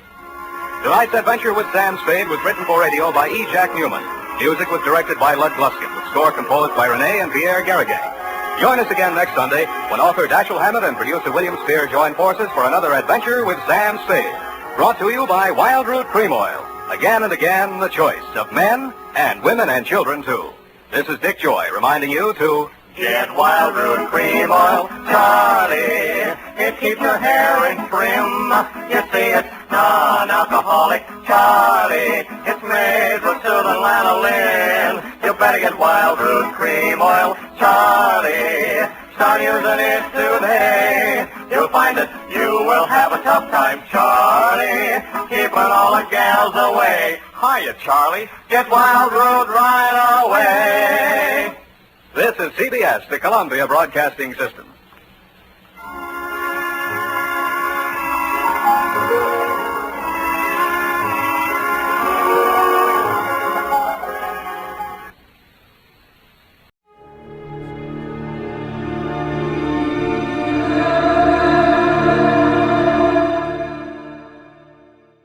The National Broadcasting Company presents The Adventures of Sam Spade, Detective.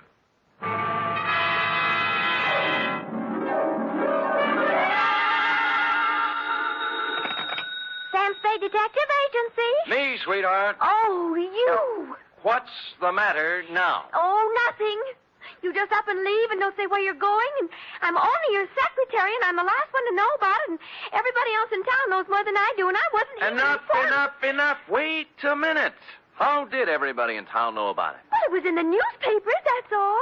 In the society column, no less. Really? Well, imagine that. Florabelle Frolics column. Florabelle. Mr. Spade, the notorious private detective, is vacationing at Westover as a guest of a promising young architect, Garrett Welch. Notorious yet.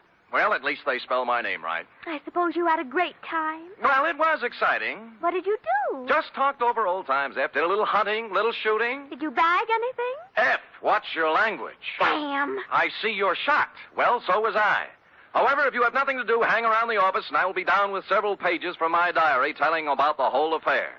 I've titled them The Civic Pride Caper.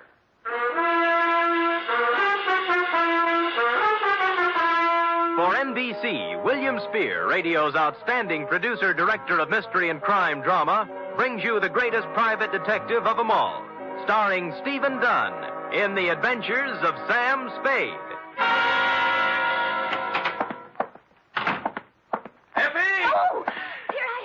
Well, I thought you'd gone chicken and run out on me. You're part of this organization. You're going to bear the bitter with the sweet, along with the rest of us. I know, but I always seem to get the bitter.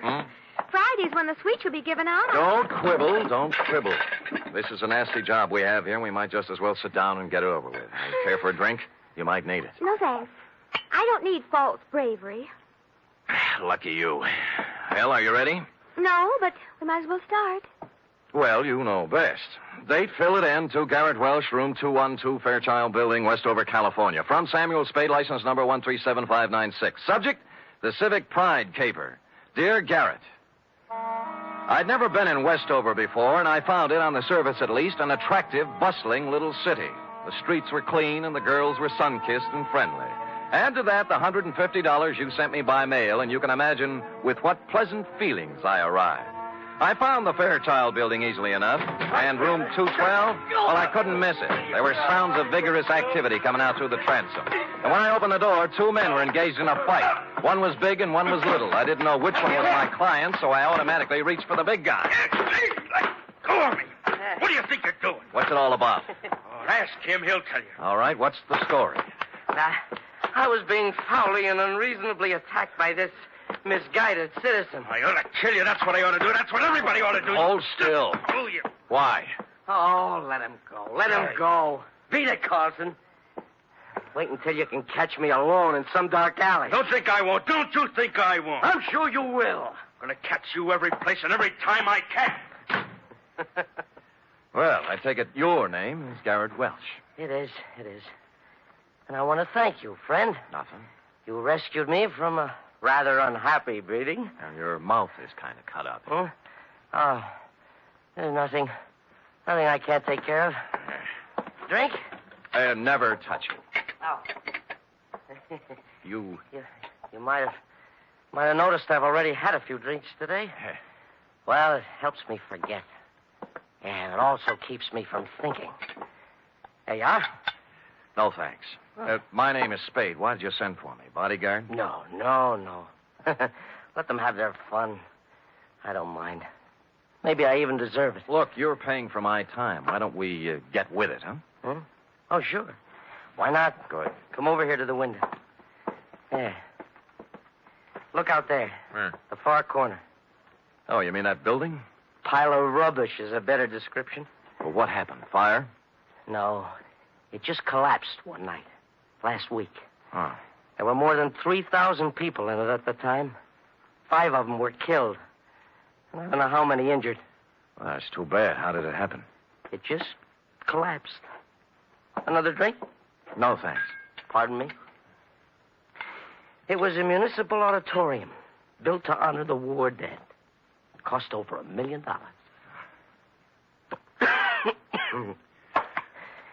I was the architect. Oh. Yeah. I was picked by the townspeople for the singular honor of designing the fond memorial. Well, now they have something to remember. What'd you do wrong? Nothing. Somebody cheated in the building of it. Somebody didn't follow my plans. I don't know who it is. I don't know who it was. Or just where to place the blame. So, you're a private investigator? What can you do? Get you some black coffee and ask you some questions.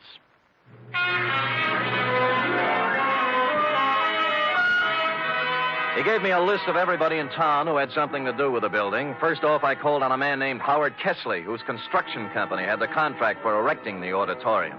Kessley lived in an elegant house on a well-guarded estate. And after they took my gun away from me, they let me in. I waited in a room tastefully decorated with original oil paintings and oriental rugs. And eventually, a football hero-type man walked in. You from the insurance company? No, I'm a private detective, Sam Spade. Who are you working for? Garrett Welch. Huh. That's a laugh. Funny? Well, what do you want? Look, you built that auditorium. Have you any idea why it fell down? Maybe it just got tired. I don't know. Aren't you interested? We're looking into it now. Who's we? My company engineers. That Garrett Welch. An architect. We should have had somebody who knew what he was doing. Do you have any copies of the building specifications that I might look at? Sure, I got nothing to hide. You can go back and tell Garrett Welch that the best thing he can do is get out of town. Or somebody tries to knock him off and succeed. Here. There's a copy of the plans. Look at it all you want. You'll find I did what I was supposed to do. I got my gun back from the guards and left with the building specifications tucked under my arm. They didn't mean a thing to me, of course. I'd only asked for them to see whether he'd refuse to show them. But out of curiosity, I unrolled them just for a look before dumping them into the ash can. And I noticed something. The last page was signed and approved by the city building inspector, a man named Albert Mitchell.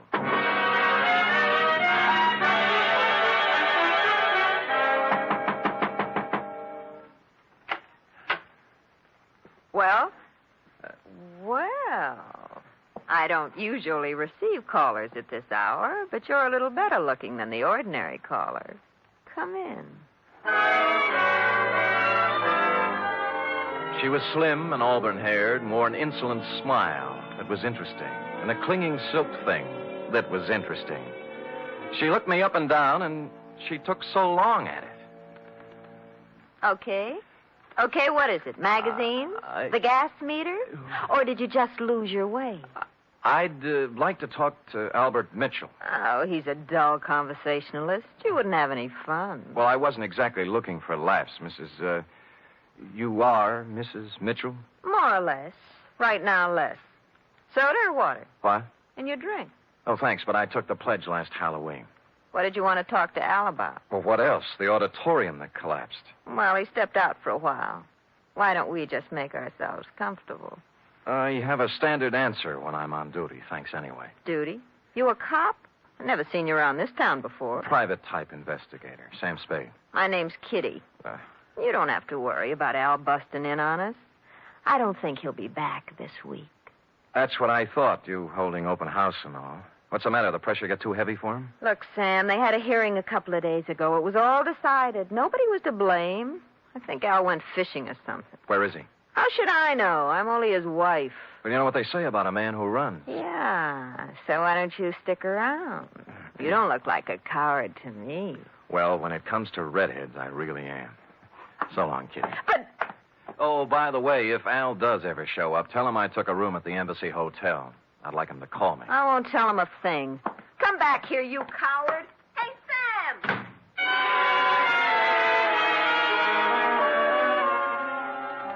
I went down to the wreckage of the auditorium. It was late, and the streets were quiet and deserted. I walked through the twisted shell of the building, striking matches and looking around. I didn't know what I was looking for, but apparently I wasn't the only one visiting the scene of the crime. I was standing just inside the gutted remains of what was once the lobby when it happened. Gunfire cut loose at the back of the building. I ran toward the noise, and when I turned the back corner, I saw a cloud of plaster dust where the shots had apparently been fired. There were no people or cars in sight, but on the sidewalk, on hands and knees, was a man. Rats. Double-crossing dirty rats. Save me. Don't let me die. Kitty. He grabbed my legs and tried to pull himself up. His face was a gargoyle of pain. I reached down to help him, but he slipped back to the sidewalk, dead. 4 bullets had gone through his back. A billfold fell out of his pocket. It was loaded with identification, and everything said Albert Mitchell, age 40, occupation, building inspector.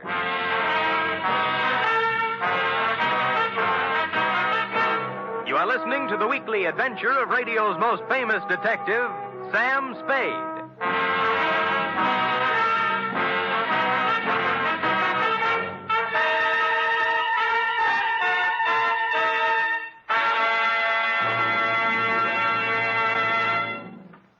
Three chimes mean good times on NBC. This Sunday, Theater Guild on the Air presents an exciting 1-hour adaptation of the Broadway stage comedy Light Up the Sky. Starring in this Theater Guild production are Joan Bennett, Sam Levine, and Thelma Ritter. And on Sunday, you're invited to another hour-and-a-half broadcast of The Big Show, starring Eddie Arnold, Jack Carson, Eddie Cantor, Olivia de Havilland, Martha Ray, Meredith Wilson, and many more. Your MC, of course, is the glamorous and unpredictable Tallulah.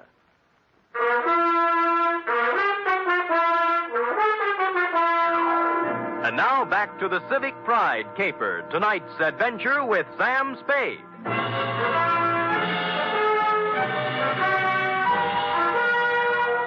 A good many other people had heard the sound of Albert Mitchell's assassination, and before long a crowd had gathered. Among them were several minions of the law. They took 2 people in tow, the dead Mitchell and the live Spade. The Westover Police Department had themselves a fine time over me. It seems I was hired out-of-town killer and therefore eligible to be questioned all night. They worked hard at it, but in the morning they had to admit defeat and release me. I think they only did it because they didn't want to pay for my breakfast. By then I was pretty mad, and at 10 o'clock I walked into the mayor's office and demanded an interview. I got it. The whole thing, Mr. Spade, was regrettable. But after all, you are a stranger here. And when a man is killed and someone happens to be in on the scene, questions have to be asked. Your Honor, I'll let it pass in the interests of law enforcement. Good. Our report on you from San Francisco gives you quite a reputation as an investigator. Do you have any theories that might help us in this murder of Mitchell? Well, I could hazard an expert guess that it's tied in with the building scandal, the auditorium collapse. By the way, what's being done officially to fix the blame for that? The city council held its investigation of the unfortunate affair last week, and as far as we can determine, no one is directly responsible. No one? Oh, come, Your Honor. Are you questioning our civic procedure? Oh, well, maybe you're right. Maybe we've been too easygoing. We're all neighbors here. Yes, and I'm friends. conducting an investigation for a client who certainly has a right to know what's going on insofar as a good many citizens seem to feel he's to blame. Oh, yes, Mr. Welch. Well, he's not to blame. No one is.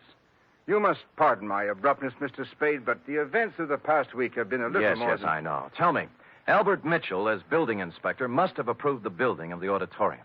Now, was he a reliable man? Yes. Wait a minute. You don't think... I think he was killed by somebody who wanted him to keep his mouth shut. Now, what about the contractor, Howard Kessley? Kessley? Born here. Brought up here. He's built about 1/3 of the structures in Westover. Every one of them, except the auditorium, is standing today.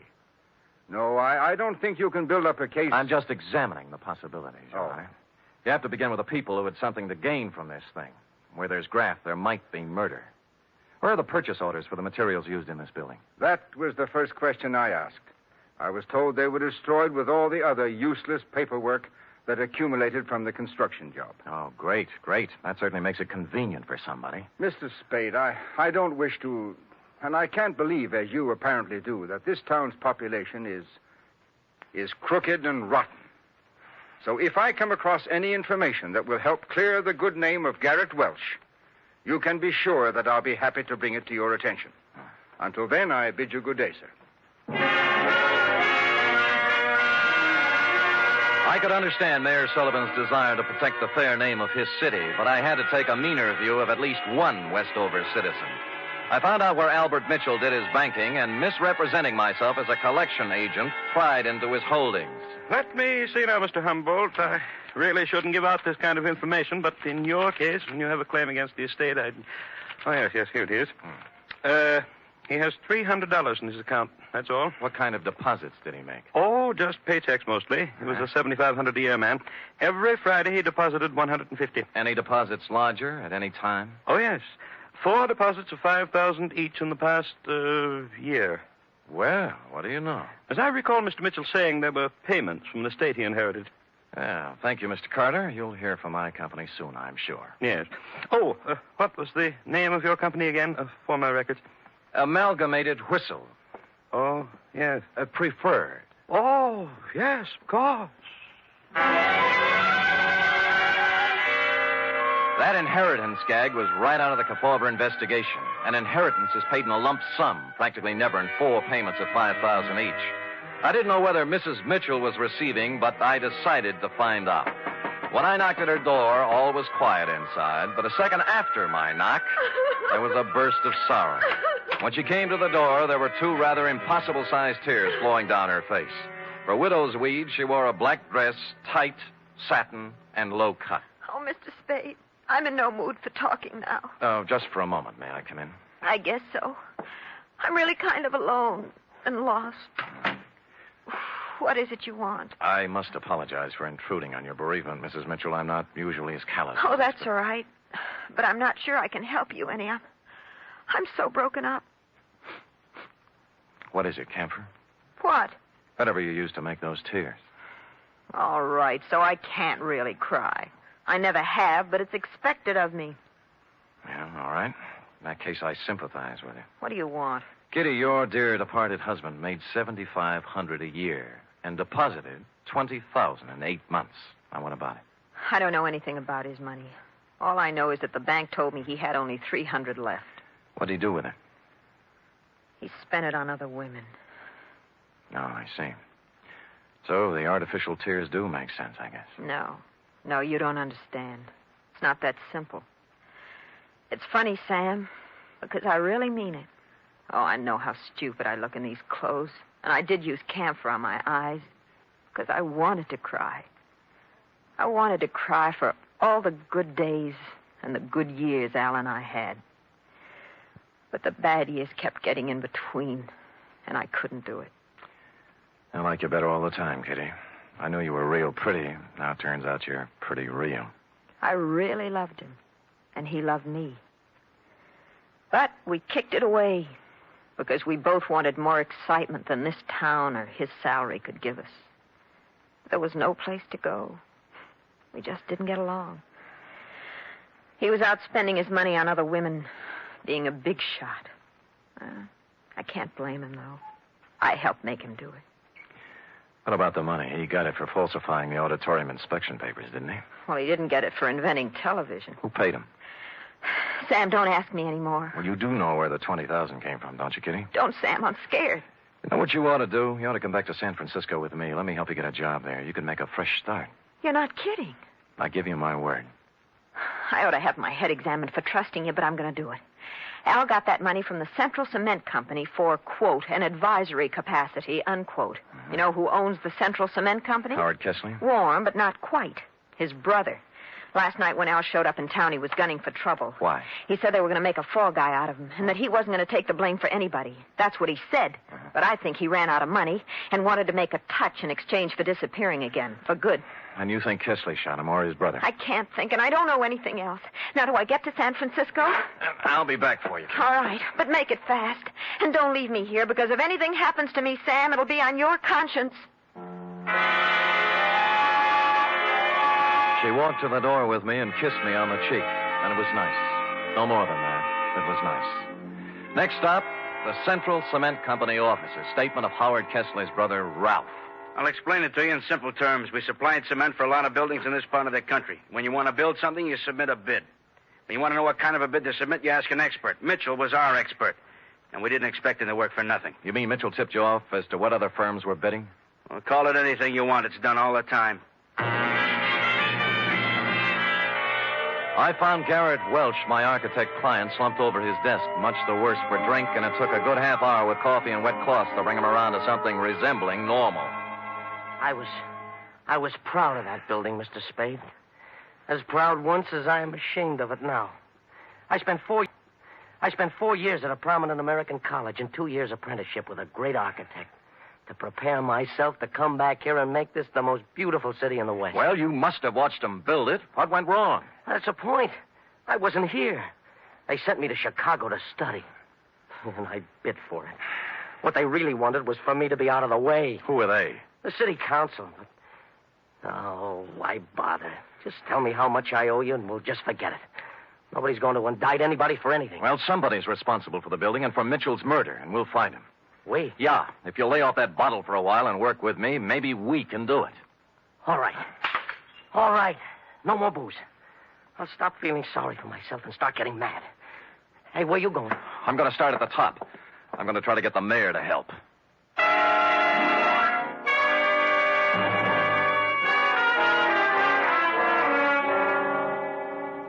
You say you've turned up something, Mr. Spade? A lot of something, Your Honor. I ferreted out copies of the purchase orders for the materials used in that building. They were generally inferior and below the quality required by sound engineering and the law. Oh, you can't mean it. I do. You can inform your district attorney that in a matter of 2 or 3 days, I will move for an indictment of several people in this community for gross criminal negligence.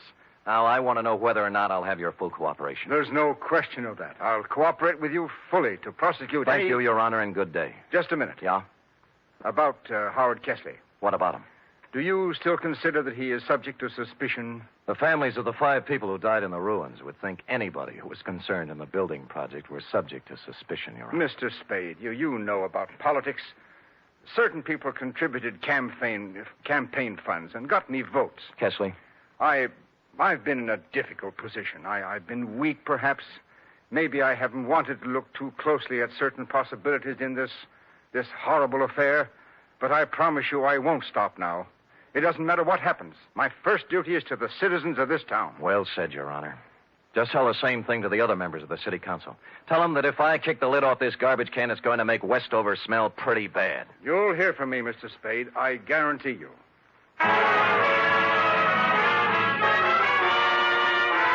In the course of the next 2 hours, I told the same story to the newspaper, the police, a couple of soda jerks, a waitress, and almost anybody else who would listen. And before the day was out, the results started coming in. Garrett Welch's office and my room at the Embassy Hotel were both ransacked. Somebody started shadowing me, and I had a mysterious phone call offering me money to get out of town. I refused and hung up. During that day, I stayed mostly out in the open, in conspicuous parts of town. But when night fell, I knew I'd need to watch my step. Garrett Welch and I holed up in his office with the door locked and my gun out on the desk. Around 11, we got a little action. Well, speaking. Yeah? Yeah, okay. It's for you, Spade. Hello? Sam, this is Kitty Mitchell. I'm in trouble. What kind? 3 men were just here. They said I gave you some purchase orders. I don't know anything about them, but they said if I didn't get them back from you by midnight, they'd kill me. Who were they? I don't know. Just men. If you've got them, give them to me, Sam. I don't want to die. Look, hang up, call the police, and ask them for protection. Sam, I'm afraid. Why don't you give me the papers? Get in a taxi cab and come up to Garrett Welsh's office. We'll talk it over. I'm afraid to do that. Well, you'll have to. I can't leave here. I'm waiting for somebody. Who? I'm not sure yet. Somebody threatened Mitchell's wife. She's coming up here. Well, I think we have enough to do taking care of ourselves. Who's that? Go on, you answer it. Then step to one side. I'll keep you covered. Okay. Don't make one wrong move. I'm not going to, Spade. I came here to talk. Kesley? Yes. Who's with you, Kesley? Nobody. I'm alone and unarmed. Come in. I'm watching you from behind, Kesley. I know it. I just came to talk. All right, talk. Spade, you allegedly have information as to why the auditorium collapsed, killing 5 people. Suppose I do. Well, I came to make a deal with you. We're not making deals. I think you'll like this one. I'll give you all the positive information you want for one thing. Namely? A 48-hour head start out of town. Why should we give you that? Because nobody, least of all myself, thought the building would collapse. It's true I used inferior materials, but I had to. What does that mean? There's a man in this town.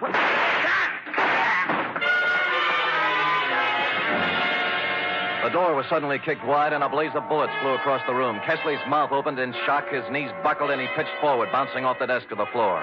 A tall, silver-haired gentleman was behind the gun. I caught him shoulder high, spun him around. The gun fell out of his hand, and Welsh and I were on him in a second. All right. I've done all I'm going to do. I'm hurt. I'm wounded. Well, Your Honor, you're better off than Kesley. Kesley didn't want to do it, but I had something on his brother and told him I'd send him to jail. We saved $100,000 on the cheap supplies we used in that building. Yeah, when I showed up, Kesley was afraid he was going to take the rap alone. He was afraid he'd end up like Albert Mitchell, right?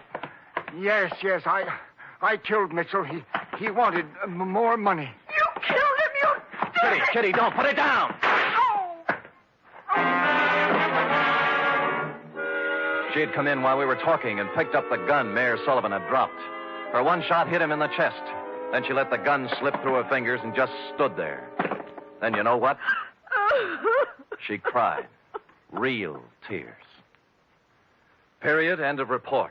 Sam, what an awful tragedy. It was indeed, F. Of course, in a few minutes, the place was full of police, and we turned her over. What do you think's going to happen to her, Sam? I'd rather not think about that, Effie. Now, how about typing it up?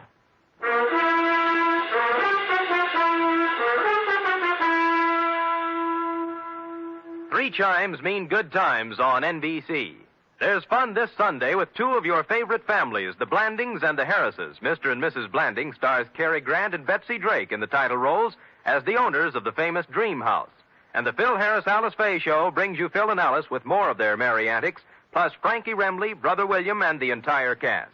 You're invited this Sunday.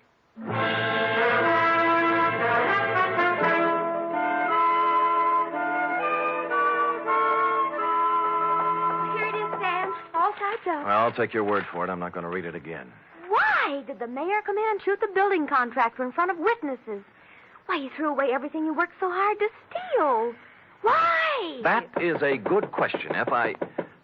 Saved by the knock. Come in. This is Sam Spade's office. It is? I'm Lyle Rooks. You expect me to believe that? I'm Western editor of Radio Television Mirror magazine. Well, you know best. I just wanted to tell you that in our annual awards poll, nationwide, the American listeners have chosen Steve Dunn as their favorite detective. Steve Dunn, not me? Be quiet, Sam. So here, sir, is your citation. You may want to frame it. Put it up in your office. Why? Thank you. Goodbye. Well, Steve Dunn. He's the man that plays you on the radio, Sam. Oh, he's handsome. Well, do you love him better than you love me when I'm burning up with passion for you? Are you really burning up, Sam? Well, I'm beginning to smolder a little. Come here and tell me about love. Oh, well, I don't know much about it, Sam. Not as much as I'd like to know. Well, I'm sorry. Sorry, I don't have a teacher's permit for the state of California. Good night, Sam. Good night, sweetheart.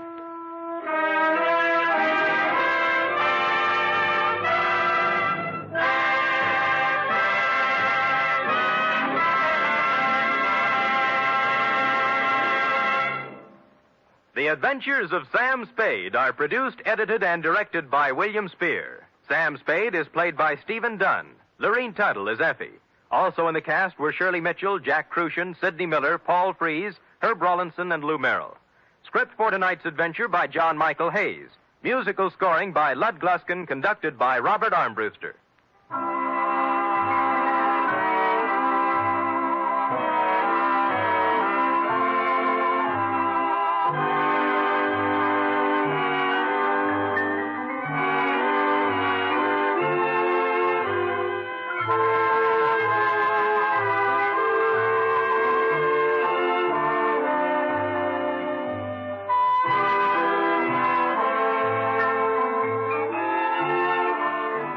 Join us again next week, same time, for another adventure with Sam Spade.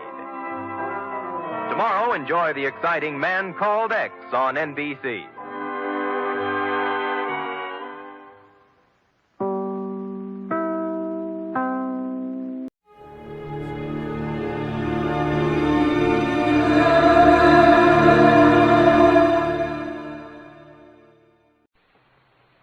The National Broadcasting Company presents The Adventures of Sam Spade, Detective.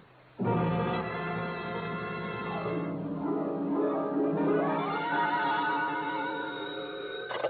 Spade Detective Agency. Me, sweetheart. Sam, where have you been? I don't know what to tell them. Tell who? The reporters, everybody. They all say you're the first private detective in the history of San Francisco to get rich honestly. Uh-huh. Oh, Sam! When I think of all the back salary I'll be getting, the fur coats... Easy, girl, easy. Prepare yourself. Sam? Yep. You mean... The $50,000 is not available to employees of the network or sponsor, which unfortunately I happen to be. Sam! But cheer up, girl. Think of the taxes we'll save. Now, make everything fast. I'm on my way. Meanwhile, puzzle me this. You ready? All right, Sam. Why does a man who is going to blow his brains out set his mental clock ahead 4 hours? Sam, it doesn't make sense. Ah, but it does. Mull and ponder, sweetheart. I'll be down in a trice, 1951 model, with an intellectual type report to challenge serious thinkers everywhere. To wit, the Biddle Riddle Caper.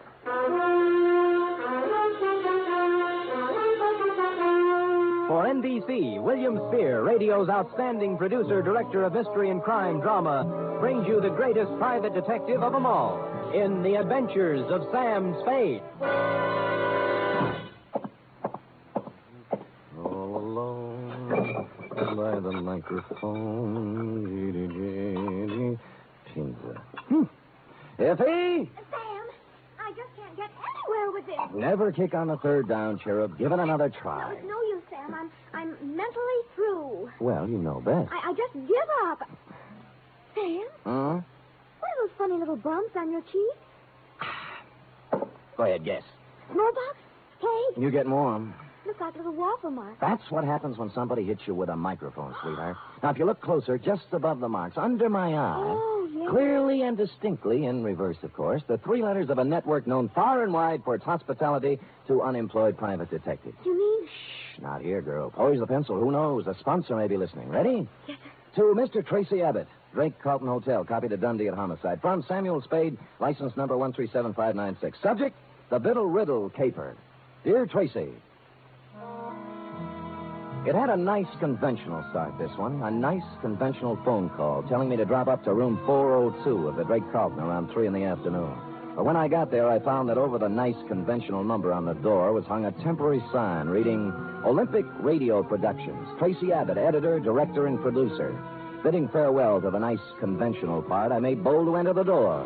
Abbott, 5'8" of solid Hollywood, was waltzing with what I took to be a musician, composer, or some such. We open Coal Bunny like this. Now, Killer at Large. Banging with the theme. Theme. Bum, bum, bum, bum, bum, bum, bum, bum, bum, bum, bum, bum, bum, bum, bum, bum, bum. A great big wonderful chord there, Bunny. Check. Check. And then the teaser. Quote, don't go away, you out there. Stick right close to that radio set of yours, because the next half hour might put $50,000 in your pocket.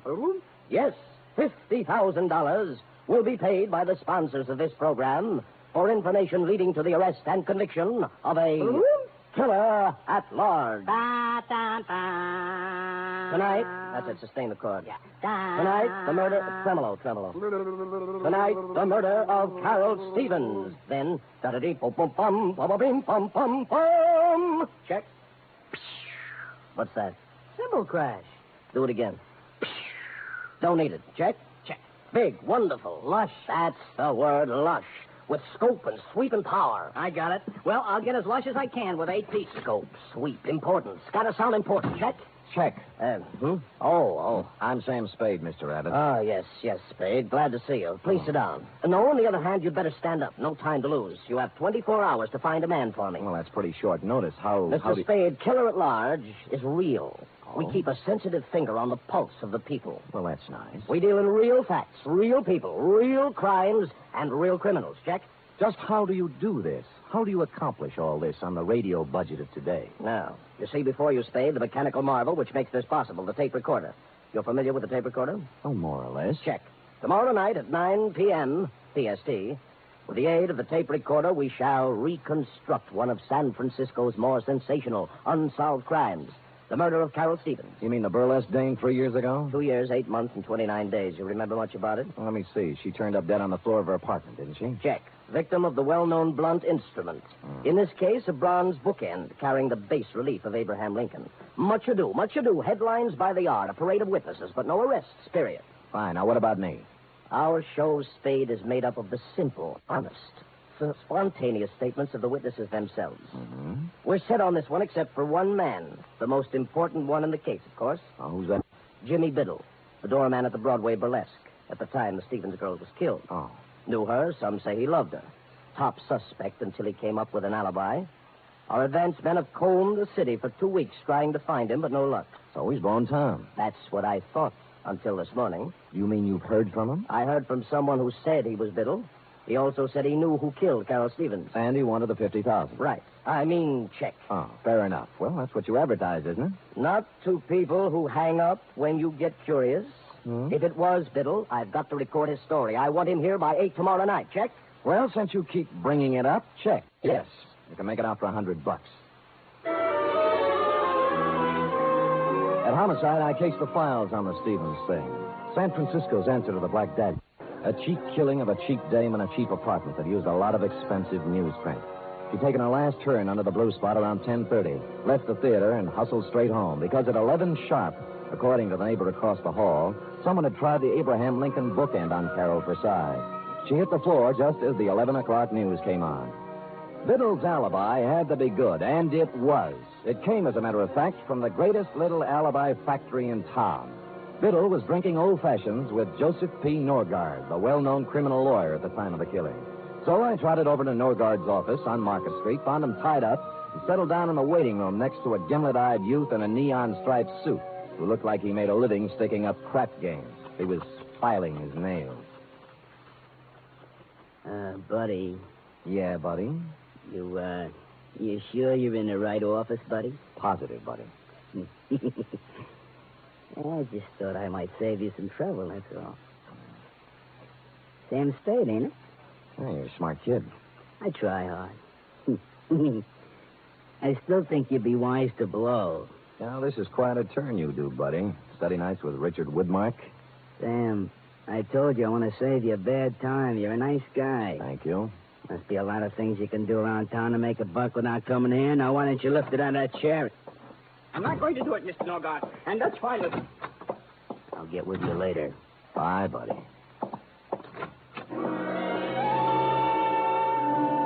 The guy who bustled out of Norgard's office was flabby, florid, and frightened. Pinstripe gave me a last baleful look and sidled out into the hall after him, which was nice because I was running out of punchlines. Luke, I thought I told you to. Oh. Mr. Norgard? I am? I'm sorry to barge in. My name's Spade. I'm a private detective. Of course you are. And a hungry one. Well, we're polite in here, too. Why do you say that? You're the fourth today. Oh? I'm about to prepare a mimeograph statement entitled, What I Know About the Stevens Case, or You Too Can Make $50,000. Like a copy? You know, I can't remember when I've been treated so nice. What do you know about the Stevens case, Mr. Norgard? It's all in the homicide file. On the fateful night, I ran into Jimmy Biddle as I was coming out of a bar in Chinatown. He'd hit the skids. But he used to be a useful friend, so I asked him up to my apartment for a drink. Was he? Sat him in a chair, made him an old-fashioned, loaned him $5 and hustled him out. Uh-huh. Total elapsed time, 45 minutes, from 10:45 to 11:30 p.m. And that is all I have to say at this time. Have you seen Biddle since? Not since the investigation. I don't know where he is now, and I don't know who killed Carol Stevens. Period. Paragraph. Do you think Jimmy knows who killed him? Maybe. Well, he says he does. Oh? Where did you see him? He's hungry, too. We work the same breadline. I'm sorry I said that, Spade. Who are you working for? Olympic Radio Productions. Killer at Large. Yes? They want me to come to the studio tonight and record a statement for them. Uh-huh. I wonder if I ought to tell them what I really think. What's that? About Biddle. There's no point in talking around it anymore. I think he killed her. Well, that's a neat trick if he was drinking your liquor at the time. Oh, I think he did it after he left my place. Two things place the time of death. The medical examiner's report, which could be off as much as 3 hours. And the neighbor who thinks he heard the girl fall as the news came on. How reliable is that? Well, they usually think of those things during an investigation. But they didn't think hard enough. You say you talked to Biddle? He called my client. Why? He had 50,000 good reasons, according to him. You know, funny things happen when the dough gets into it. Bought people don't stay bought. Lost people get found. Yeah. Well, I've told you all I know, Spade. If you have no more questions. Oh, just one more. Who's the little weasel in the pinstripe? You mean Luke? Yeah. Oh, I put him out there to scare off the hungry ones. Nothing to do with you. And the fat character he's tailing has nothing to do with me either, huh? You really want to know? Love to. He's a pastry cook. I'm representing his wife in a divorce action. Thinks he's Casanova. Pressure cooker, eh?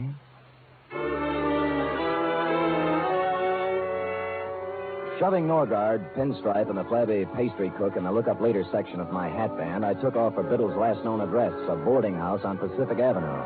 There I held hands with the landlady long enough to learn that, A, she hadn't seen Biddle since a few weeks after the murder, but B, when last heard of, Biddle had gone on from the burlesque dame to something even more extremely female. According to the landlady... Name's Rosalie. Understand she's working on the line at the Pacific Ballroom. Red hair, blue eyes, and boom, boom. You get me? I got you. Pacific Ballroom, eh? Would you do that last again? Boom, boom. Yeah, just checking. Thanks, Mrs. Landlady.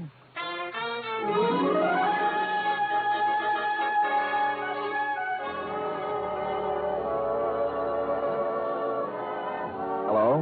Hi. Am I the lucky girl? Well, you look like your name ought to be Rosalie. Oh, you're psychic. Got your tickets? Here, let me know when they're used up, huh? Don't worry. Hey. You know you're a pretty good dancer? Arthur Murray, class of 1906. Only I didn't come here to dance. Oh. I'm looking for Jimmy Biddle, you know him? Yeah, I know him. You a cop? Not exactly. Oh, what's the difference, cop or no cop? You'll find him one of these days. Where? In the bay, maybe. Or the morgue. He knows it. That's the funny part. He knows it, and he can't do anything about it. It's got him. Rosalie, baby, look, I know. That's enough about Jimmy. Let's dance, huh? That's what you're paying for, isn't it? Well, come on. Where is he? You're wasting your time. I won't sell him out. I'm through with him, but I won't sell him out. Oh, here's your ticket.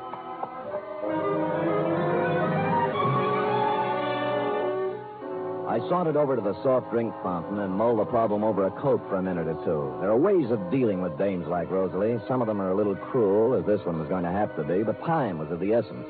I kept out of sight for 20 minutes or so, watching her dancing in the arms of a moonstruck plumber, then sidled into a phone booth. The Pacific Ballroom does not permit telephone conversations while the girls are working. When I said it was the police, the plumber was turned over to a new candidate, and Rosalie came to the phone. Hello? This is Sam Spade, Rosalie. I was dancing with you a little while ago. What is it? I found Jimmy Biddle's apartment. Oh? What's the matter? He's hurt? That's right. Bad? I'm afraid so. He wants to see you. Oh, okay. I'll be right over. She didn't stop for a rap, just plowed a zigzag furrow through the mob at the main door and climbed into a cab at the curb. The driver must have been an old fan of hers because they were almost out of sight by the time my cab got rolling, and that's the way it was across Market Street and all the way out Van Ness to the marina. Her cab was pulled up in front of an apartment on Jefferson Street, and she'd just gotten out when we slid in behind them. Hiya, you want to go up together? But you said you... I'm sorry, honey. I know it was a dirty trick, but now that's no way to be. You shut up.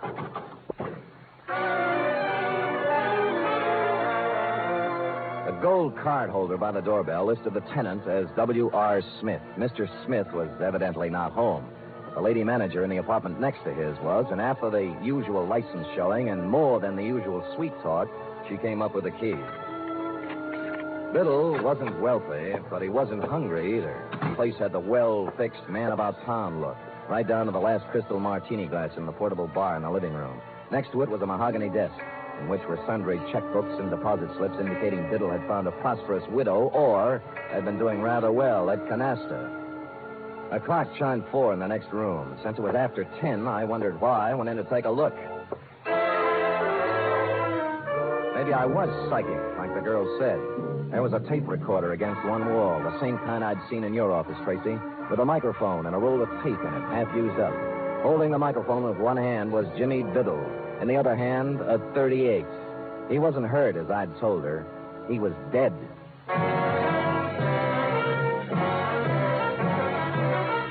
You are listening to the weekly adventure of radio's most famous detective, Sam Spade.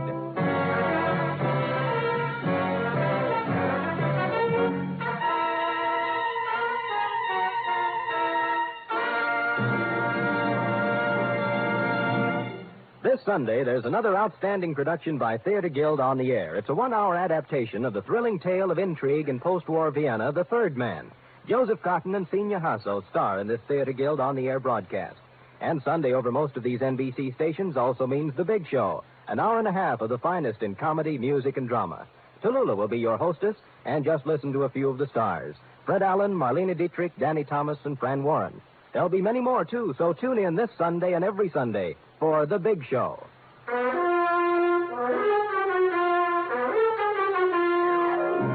And now back to the Biddle Riddle Caper, tonight's adventure with Sam Spade.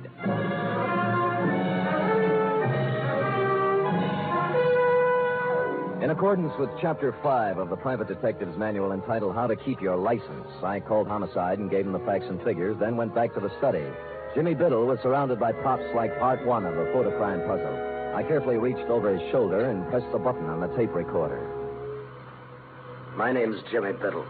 The DA will remember me. We saw a lot of each other during the week after Carol Stevens hit the deck in her apartment 3 years ago. At just about this time of night. I fooled him then. I could probably go on fooling him, but I'm tired of it. I'm tired of living this way. So here it is. I knew Carol Stevens well. I was crazy about her, and I was jealous, too. That's why I killed her. Thought I could go on and on, playing hide-and-go-seek for the rest of my life, but sooner or later this kind of thing gets too heavy to pack around. You gotta get rid of it, one way or another. Period. End of report. I rousted the landlady again, and we went over the room together. A helpful type landlady. She contributed 1,000-odd bits of gossip about Jimmy Biddle, only one of which struck me as interesting. She'd come in this morning, she said, to clean his apartment, and among other things, had wound and set the 8-day clock on the mantel. The same clock, which was now exactly 4 hours fast. Looking closer at the tape recorder, I saw a small label pasted above one of the knobs, reading Murgas and Reed, recording technicians. Next scene, the manufacturing section of Sansom Street. A 5-story building, all dark at this hour, except for a light in the office on the second floor back, which happily turned out to be D1. Burgess? Reed! Anybody? Hello. What do you want? Well, the pastry cook. I'm sorry. We're closed, you see. Office hours 9 to 5. Now, wait a minute. Just a minute, pastry cook. I'm not a pastry cook, sir. My name is Murgas. I am one of the proprietors here. Just a moment, sir. Sorry. It was getting cold out in the hall. Oh, so you're Murgas, huh? I am. And I don't care who you are. I know all about it, sir. I know it wasn't a practical joke. What wasn't a practical joke? That tape. You can march right back to the man you're working for and tell him he can't buy me off. Is that clear? Not very. There's no use denying it. I saw you in his office this afternoon when he threatened me. Get down, Murgas! What is it all? I crawled out on a fire escape in time to see my buddy in the pinstripe suit hit the bottom. The alley crazed B was blind at one end, so Luke took off toward the street. I caught him in one leg. He stumbled, fell, smacked his head against the brick wall of the alley, and took the count. I was frisking him when a prowl cop who'd heard the shots moved up. I convinced him I wasn't rolling a drunk and left him to run back upstairs. Marcus? Marcus! Here. We better get you to a hospital. Who are you? Sam Spade. I don't work for Norgard. Right now I'm trying to hang a murder rap on him. Told me it was a practical joke. A gag. What? Tape. Jimmy Biddle. Tape. Jimmy rented the machine from you and made the tape himself, right? Yes. He... Norgard. What about Norgard? Tried to beat me into it. Beat me. Wouldn't give it to him. Give what? Tape. Tape? No. Tape.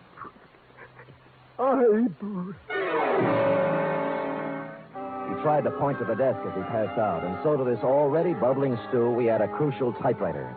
While waiting for the ambulance, I cased it and found nothing, then stuck a piece of paper into it and began to type.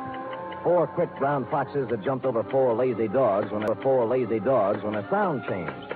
I looked closer, then tackled a messy job I always leave to my secretary. I hate to play with typewriter ribbons, but this wasn't a typewriter ribbon, since said ribbon had come to an end and I was pecking away at a piece of sound tape.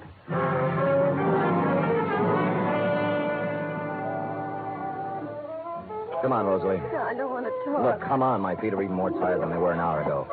Okay, you first. All right, now. I'm sorry, Mr. Spade. I thought you were lying when you said Jimmy was hurt. Look, let's not go into that now. He was blackmailing Norgard, right? I don't even know who Norgard is. You knew Jimmy was shaking someone down, didn't you? I never knew where he got his money. I just knew it was dirty money. He'd laugh and say he was living high, but not for long. He never mentioned Norgard? No, he just said he was going to make $50,000 on a radio program. Did he say how? Singing. I thought he was kidding, then he showed up with that tape recorder. Well, he wasn't kidding. Then what? He wanted to be alone, he said. He was going to make an audition and send it to a sponsor. That's where he made the mistake. He sent it to the wrong sponsor. He figured to hit Norgard for the biggest touch of all. Thought hearing it might make him dig deeper. So he recorded his statement, sent it to Norgard for a sample. But there was something he didn't think of. What do you mean? He should have studied up on his tape recorders, baby. With a pair of scissors and a good technician, Jimmy's eyewitness account turned into a first-class confession. The final phase of the Biddle was, as you will recall, Tracy, enacted on one of the sound stages of the nation's leading network, where, as you will also recall, you were busily transcribing the testimony of various witnesses on the Carol Stevens case. How you got him there, I'll never know. But there he was, as big and legal-looking as ever, perjuring himself once more into one of your microphones. I walked out of the Twin Dragon on Grant Avenue. As I remember it now, Biddle was across the street. He apparently recognized me, though. Excuse me, will you, fellas? What? Spade, you idiot. You ruined it. I'm sorry, Tracy. Oh, we'll have to start it over again, Mr. Norgard. Would you mind if I record a few remarks? Spade, please understand my position. Biddle's confession has changed everything. I know. The killer is not at large. Yeah. 24 hours we spent recording the show. Now it'll all have to be done over again. Sorry. These people at this house. Listen, Tracy.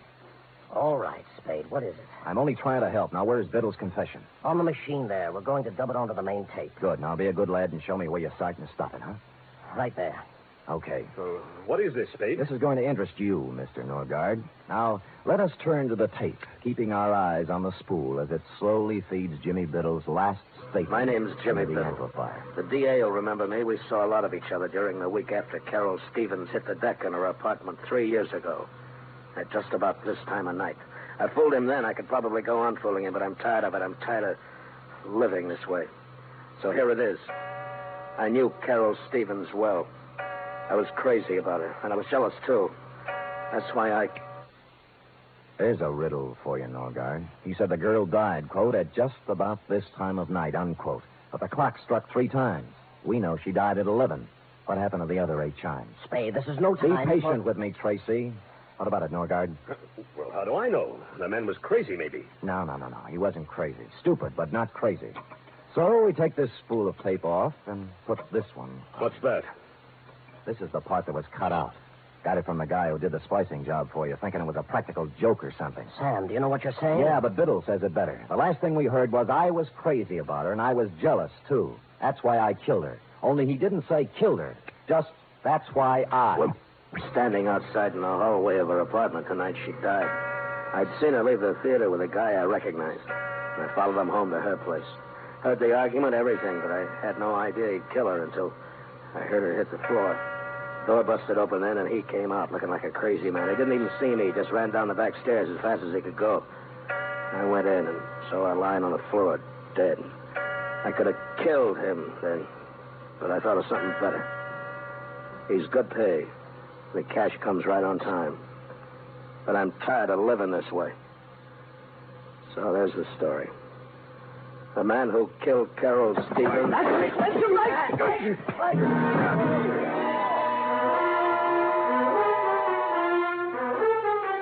This is as far as Biddle got, since Norgard had grabbed a stand mic and slammed it into the recording machine. In the rhubarb which followed, he also slammed it into my face, which is why I carry the imprint of the nation's #1 network just below my right eye. So that's about the crop, Tracy. Norgard and Pinstripe now lie cheek by jowl in the jail hospital trying to think of an honest lawyer who'll defend them. While you, Tracy, with a third round of interviews before you, are considering tossing out Carol Stevens and doing the shooting of Dan McGrew. Period. End of report.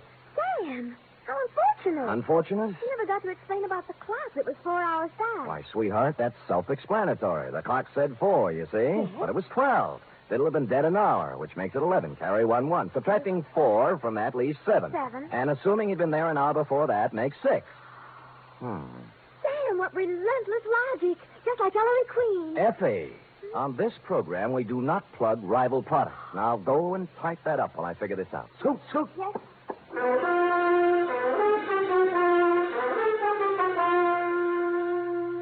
3 chimes mean good times on NBC. There's mystery and music every Saturday on NBC. For Mystery tomorrow, Herbert Marshall stars as the Man Called X. The Man Called X is a man without a name who travels the world over combating the forces of international espionage and intrigue.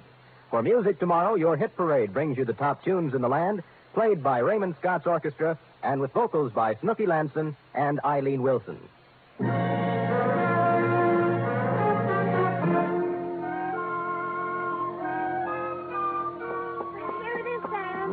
Thank you, dear one. I see by the furrows in your brow that you have not as yet solved the matter of the missing chimes. Oh, why Norgard set the clock ahead when he shot Jimmy Biddle? How to approach this? You realize Norgard cut a hunk out of the tape, Yes. removing Biddle's eyewitness account, setting him up as a suicide, right? But Sam... Don't make me change my grip. Though Biddle, by his own statement, made the recording at the time of the murder of Carol Stevens, to wit 11 o'clock. Now, in cutting out the crucial words, Norgard also had to cut out 8 chimes. This, he realized, would be noticed. So he set the clock ahead to make the number of chimes jibe. Chimes jibe. Chimes jibe. Nice ring. Sam, will it be all right with you if I just say I understand when I really don't? Sure, sweetheart. I'll just type and answer the phone, and you use your feet and your head. And together we'll end up... I know, with... Good night, Sam. Good night, sweetheart.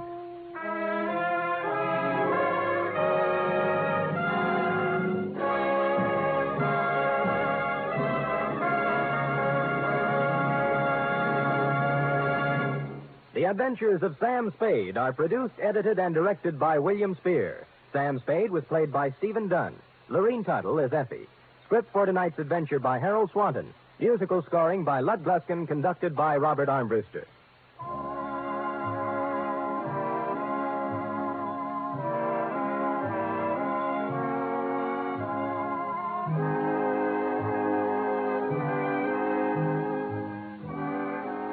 Join us again next week, same time, for another adventure with Sam Spade.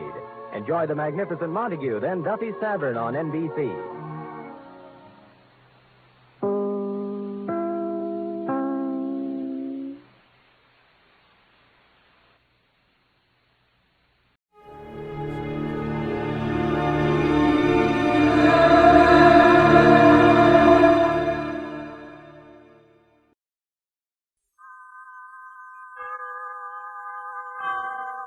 Autolite and its 98,000 dealers bring you Mr. Richard Widmark in tonight's presentation of Suspense.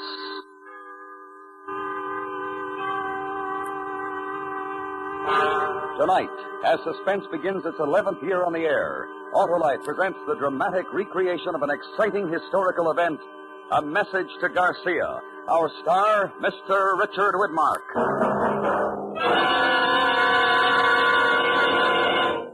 Hello, Harlow. How was your vacation?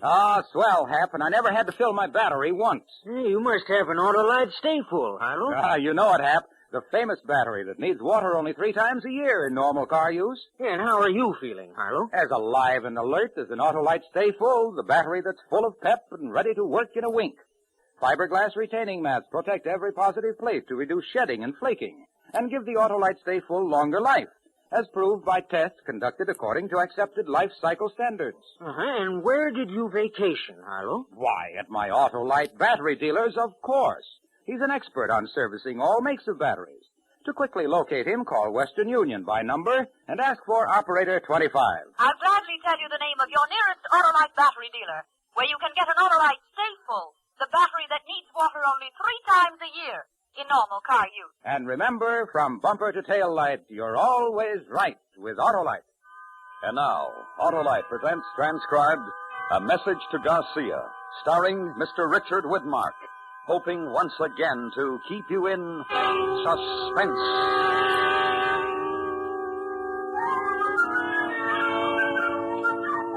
In 1898, down Havana way, the battleship Maine in the harbor did lay. One February night there was a terrible boom. 260 sailor boys met their doom. The Spaniards said, we are not to blame. The Americans cried, remember the Maine. The insults flew very thick and fast, till obviously the peace couldn't last. On the island of Jamaica were some brave Cuban men, so Lieutenant Andrew Rowan was sent to see them. Once upon a time, long ago, Lieutenant Andrew Rowan went to see them.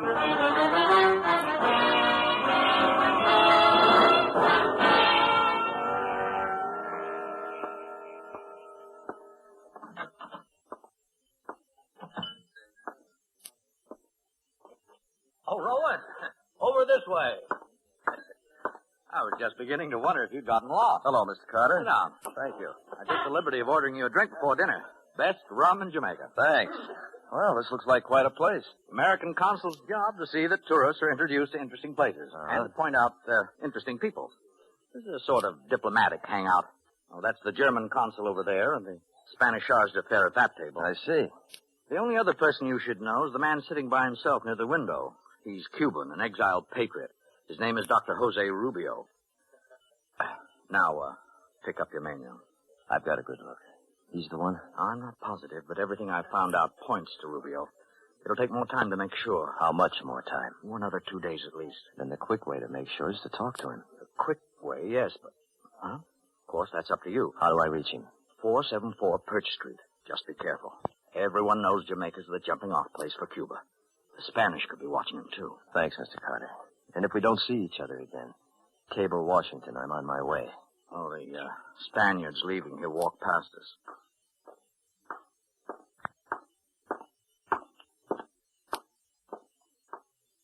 I guess he liked his dinner. He looked quite satisfied. Maybe he's had good news. He's usually a poker face. Anyway, I hope he gets heartburn.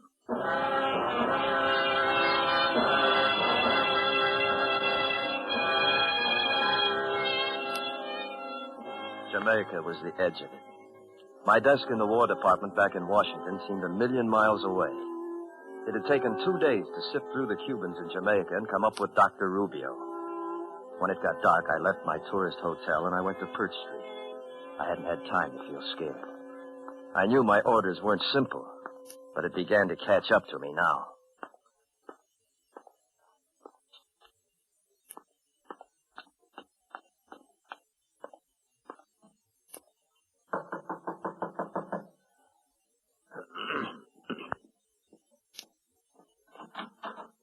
Yes? Dr. Jose Rubio? Yes? My name is Rowan, sir. American? Yes, sir. May I speak to you privately? Won't you come in? I hope you will pardon this clutter of papers about the room. My work habits are not the tidiest. You're alone? Can we be overheard? Overheard? No. Good. These are my credentials. Andrew Rowan, Lieutenant, United States Infantry. I've been sent here to contact you. I have information that you work for the freedom of Cuba, that you maintain certain relations with the Cuban guerrilla forces fighting the Spanish. General Garcia's forces. Lieutenant Rowan, I am a doctor of philosophy. Jamaica is a British possession. The British frown on such activities. Yes, I understand, sir, but this is urgent. Is there a way a man could be sent to Cuba? To General Garcia? If such a thing were possible, why would it be so urgent? Well, I'll say it plainly, Doctor. We've got to know the strength of the Spanish, what supplies General Garcia needs, and if he'll cooperate with an American army of invasion. Invasion? Yes, sir. A declaration of war between the United States and Spain is very close. When? A week, 10 days. The information General Garcia has will govern the whole strategy of our Army and Navy.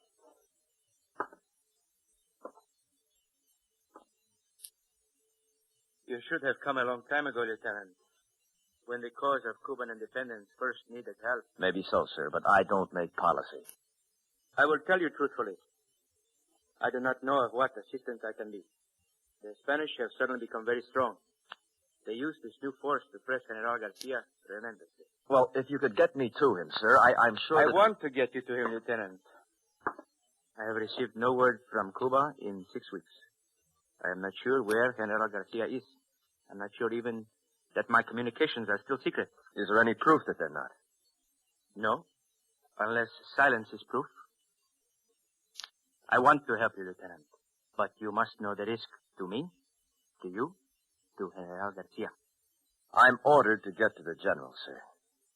If you're the only way... You like to fish, Lieutenant? How's that, sir? Fish. Out to sea in a boat. I have a friend who knows all the best fishing places between here and Cuba. Oh, yes, sir. I like to fish. When can you be ready? I'm ready now, sir. How about tonight?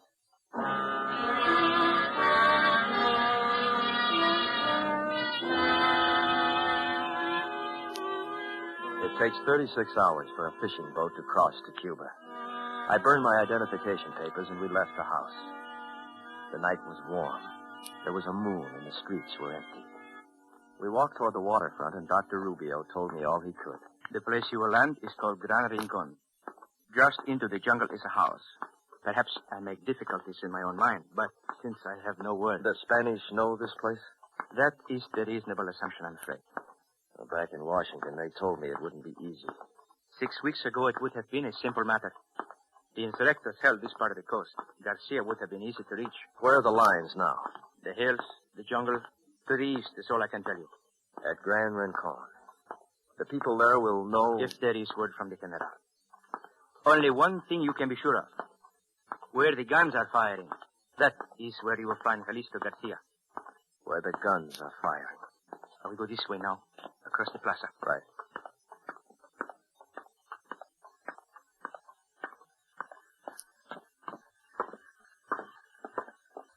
The third fishing boat. That is my friend. Even if you couldn't see it, you could smell it. Servacio! Servacio! I'm here. Who is Dr. Rubio, Servacio. The dogs are busy tonight. Can you stay? As long as there's wind. Dragnet. To Gran Rincon. Rincon? I will take him then. But, sure. It is urgent. It must be done. He is American. His country sends him to Garcia for Cuba Libre. Americano, come aboard.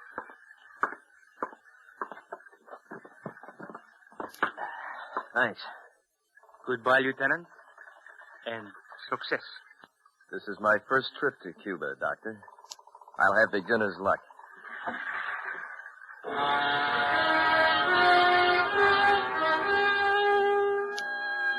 Gervasio hoisted the big shingle sail. It caught the wind easily, an ordinary fisherman on an ordinary sea. But I remembered what Carter had said. Everyone knows Jamaica's the jumping-off place. And there was a moon. The dock dropped behind us, and Rubio's white suit faded into the dark. I felt the boat take the main swell of the ocean. And then something caught my eye. There's not much of comfort on this boat. What do you look at? That light at the edge of town, the way it blinks. Huh? The shimmer of the air. I watched it. Maybe it was my eye, but the blink seemed more than just a shimmering in damp night air. Then it went out. And somewhere behind us. Gervasio, you hear it? A steam launch. Supply boat for one of the plantations. You sleep. I will sail. I stretched out on a pile of fishnets and I listened. The sound disappeared in the night. And we were alone on an empty sea.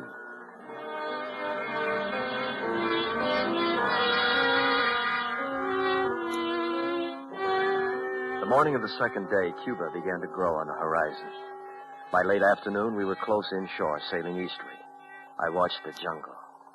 It looked cool and comfortable. There was no sign of war. Americano. What is it, Gervasio? Watch this sail. I come about now.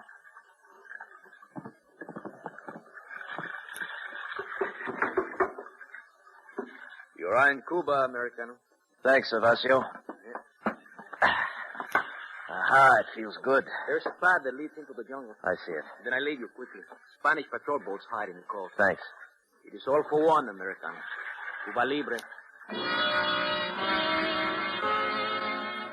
Our eyes held for a moment, then I pushed the boat away from the dock. She caught the wind and curved outward. And then I felt the nakedness of standing there, and I started toward the jungle. My imagination was very good, and I was sure that 1,000 eyes were watching me. I looked for some movement, something, somewhere ahead. And then I reached the cool, vaulted overhang of the first trees. There was a house. I walked toward it.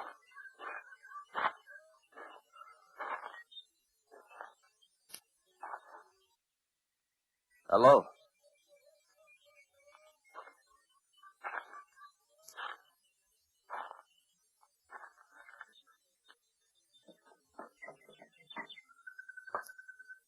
Anybody here? Hello? Is anybody... Put up your hands. Huh? Put up your hands. Look, I'm not armed. You don't need that gun. For 3 years I carry a gun. I will decide if I need it. I was told the people at this house would help me. Help you how? Who told you this? Dr. Jose Rubio. Come in, Jean. Teresa. Who is it, Teresa? He says Rubio sent him. Rubio? I watched you come from the boat. You wear plain clothes, but you walk like a soldier. How do I know you come from Rubio? If you let me put my hands down, maybe I could prove it. Teresa. Do it slowly, soldier. Now, here, look. These coins. This one's British, Jamaica. And this one's American. You see, United States of America. And on this side, liberty. Oh. You are American, no? Yes. Why does Rubio send you? To see your general, Calixto Garcia. Garcia? Garcia was driven from this part of the country 6 weeks ago. Can you take me to him? Take you? Yes. There are many Spanish between here and Garcia. Now, look, believe this or not, the United States will land an army to help Garcia if you can get me to him. You know nothing of this kind of war. Well, I'm here to learn, to help you. But I can't help unless I get to Garcia as quickly as possible. We would need horses. Oh, don't me, Jean. This man needs the help. Cuba needs the help. Good. Where do we get horses? The Spanish have them all. We take from the Spanish. I go with you. You? I do not stay here alone. Well, yes, but I can't. Well, what I mean is that Because I am a woman? You know nothing of this kind of war.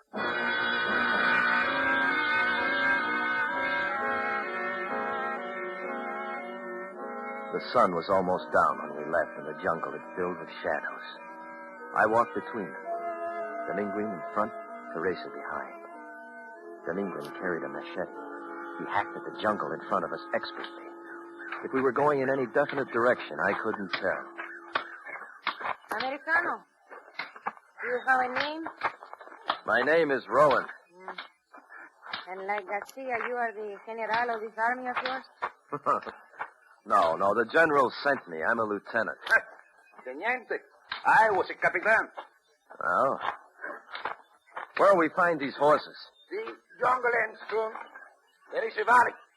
The Spanish have a remote of cavalry mounts. Wait. Look, this guy behind us. Fire. They're burning the house. Who is it? Spanish.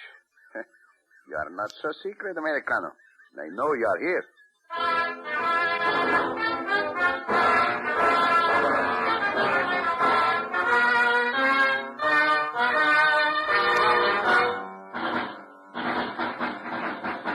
Autolite is bringing you Mr. Richard Widmark in A Message to Garcia. Tonight's presentation in radio's outstanding theater of thrills, Suspense.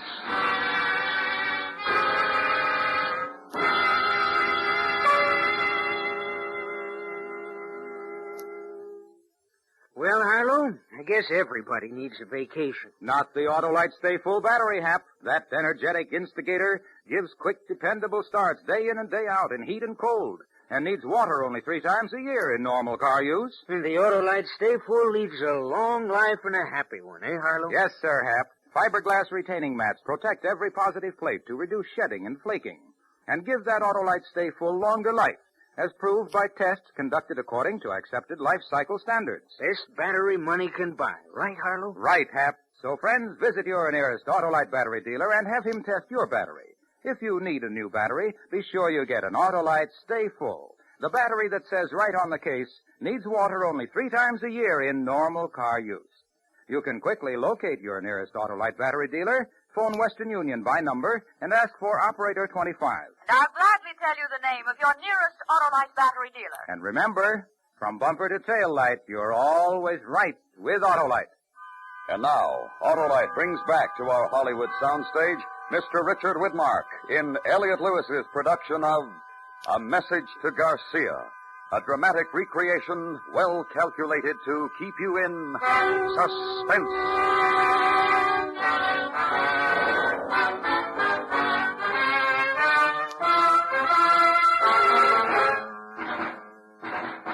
Who is it? Spanish. This way.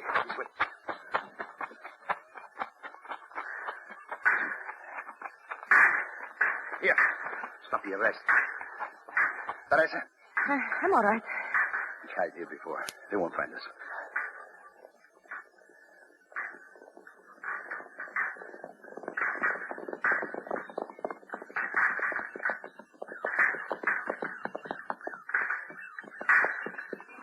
No estar aquí. Mejor regresar a la casita. They think they're shooting at us off there. Rowan? Yeah? You sure you're not the general of your army? You seem to be very important to them. I don't understand. How could they have found out about About this whole... you? The Spanish are more clever than you think. Yes. I'm very sorry about the house. In this war, a burning house is nothing.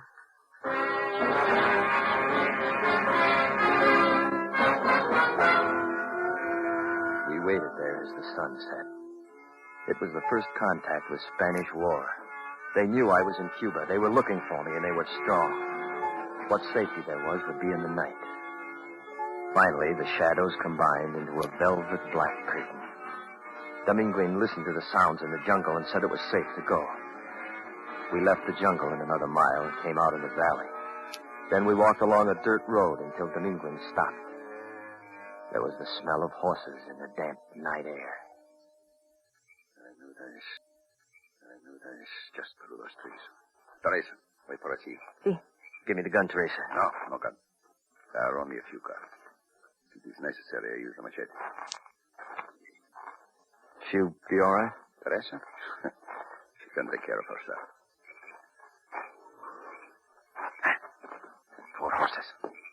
saddled and ready to go. Presents from the King of Spain. You take yours. I will lead Teresa's. Oh, boy. Demetrius, what?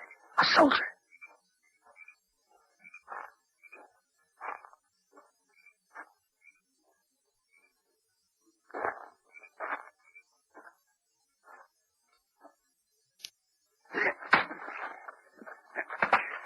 Here.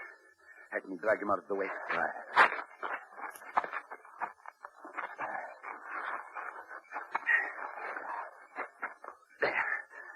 While you wait, get the horses. Yes. You learn about the war? Yes, I learned. Easy, boy. Easy.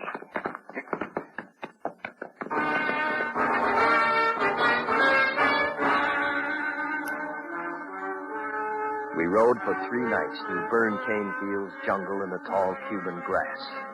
Garcia had done a lot of retreating in 6 weeks. Then on the 4th morning, just before daybreak, Dr. Rubio's words came back to me. Where the guns are firing, that's where you'll find Calixto Garcia. I cannot see where they are shooting. Just so long as it isn't in this direction. To enter Bayamo, we must cross the field. No more jungle to hide us. Is Garcia there in the town? I think so, yes. Then we've got to go.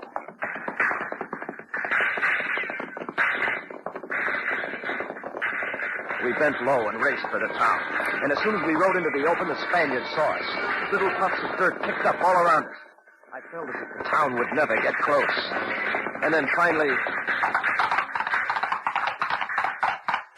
Ha-ha! We make it. Welcome to Bayamo. You people!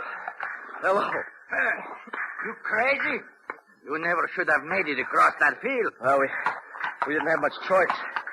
I want to see General Garcia. You want to fight, I will give you guns. This man is Americano. He is sent by his generals to see ours. Americano. All right, Americano. Now come with me.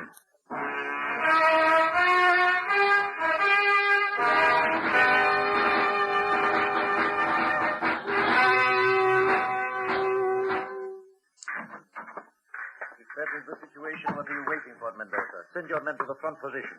Gomez, I want a report on the ammunition.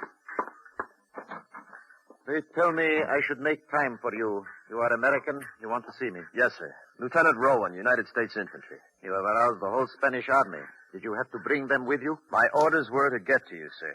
I'm instructed to tell you that the United States is prepared to enter the war against Spain. The War Department requests your knowledge of the Spanish army and wishes to know if you will cooperate with our forces. The destruction of your battleship, is that it? That, sir, and the Spanish treatment of your people. When will this war be declared? It might be already declared. When I left Washington, they told me the Spanish would declare on us or we on them in a week to 10 days. And that is why the Spanish drive me so hard. To destroy the insurrectos quickly so you will have no base. I will need supplies before your army gets here. Guns, ammunition, food. I need them quickly. They'll be sent to you, sir. The guns, Lieutenant. What kind will you send? Our standard guns, sir. Then I will show you something. Can they compare with this? Mauser. It's German. And it fires a clip. 5 shots by working the bolts. A man does not have to reload by hand. And our guns fire single shots. Each man who has one is made into 2. The Spanish are armed with Mausers. Well, we don't have anything like it. Then send me your automatic guns, the Colt, the Gatling, and make many more. Tell your generals they come to no simple war. Yes, sir. I see. May I take this with me? Take it, and get to your generals quickly. General Sanchez? General? I want you to escort Lieutenant Rowan as quickly as possible to the north. See that he leaves the shores of Cuba safely. Si, General Garcia. I trust you are the forefront of your army, Lieutenant. For Cuba Libre.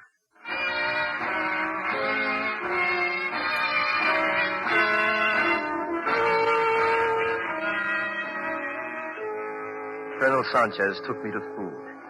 And again there was the waiting for the night. I watched the Mauser in action, and the Spanish knew how to use them.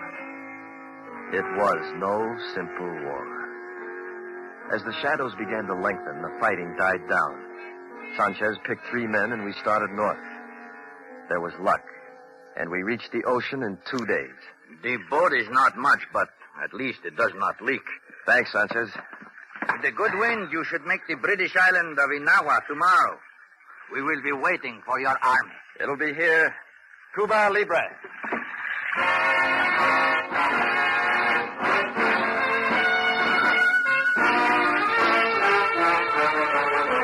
The winds were fair as he sailed all night. The sea was friendly to the Cuban flight. He reached Inahoa safe and sound, and was soon on another boat homeward bound. The generals were told what he had to say, and it all brought the victory of Cuba Libre.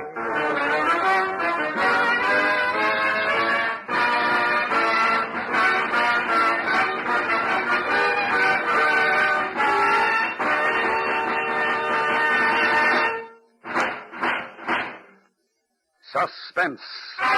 Presented by Autolite. Tonight's star, Richard Widmark, will return in just a moment. This is Harlow Wilcox speaking for Autolite, the world's largest independent manufacturer of automotive electrical equipment. In 28 plants from coast to coast, Autolite makes over 400 products for cars, trucks, tractors, planes, boats, and industry. These products include batteries, such as the famous Autolite Stay Full, ignition-engineered Autolite spark plugs, both standard and resistor types, Autolite starting motors, generators, coils, distributors, voltage regulators, wire and battery cable, and Autolite original service parts for all Autolite electrical systems. Autolite is proud to serve the greatest names in the industry. So, from bumper to tail light, you're always right with Autolite.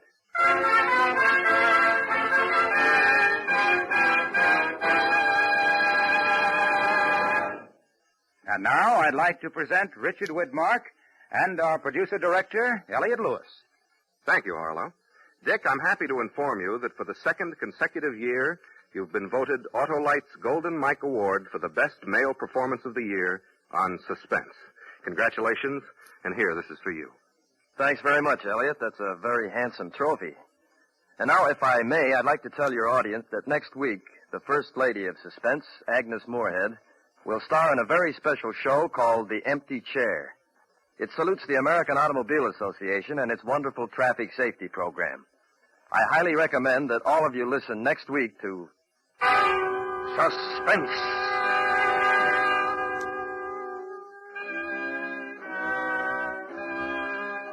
Suspense is produced and directed by Elliot Lewis, with music composed by Rennie Garrigank and conducted by Lud Gluskin. Portions of this program were transcribed. A Message to Garcia was adapted for Suspense by Richard Chandley. Featured in tonight's cast were Anthony Barrett, Joseph Kearns, Lillian Baeff, Jack Crucian, Ted DeCorsia, and Edgar Barrier. Our singer was Ernest Newton. Richard Widmark appeared through the courtesy of 20th Century Fox, producers of the Technicolor production The Robe in CinemaScope. No special glasses needed. World premiere in New York, September 16th, in Los Angeles on the 24th. And remember, next week, Miss Agnes Moorehead in The Empty Chair. This is the CBS Radio Network.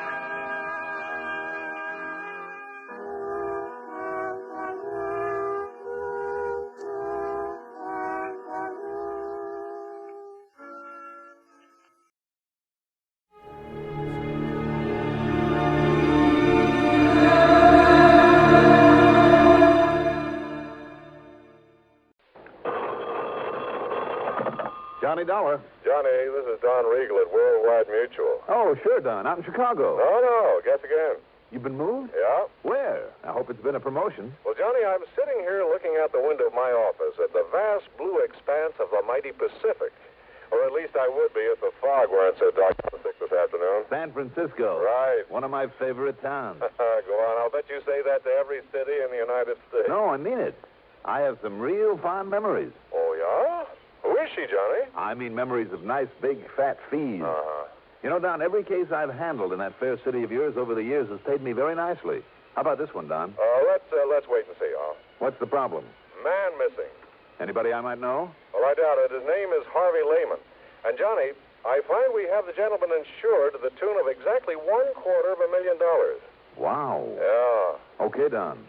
I'm on my way.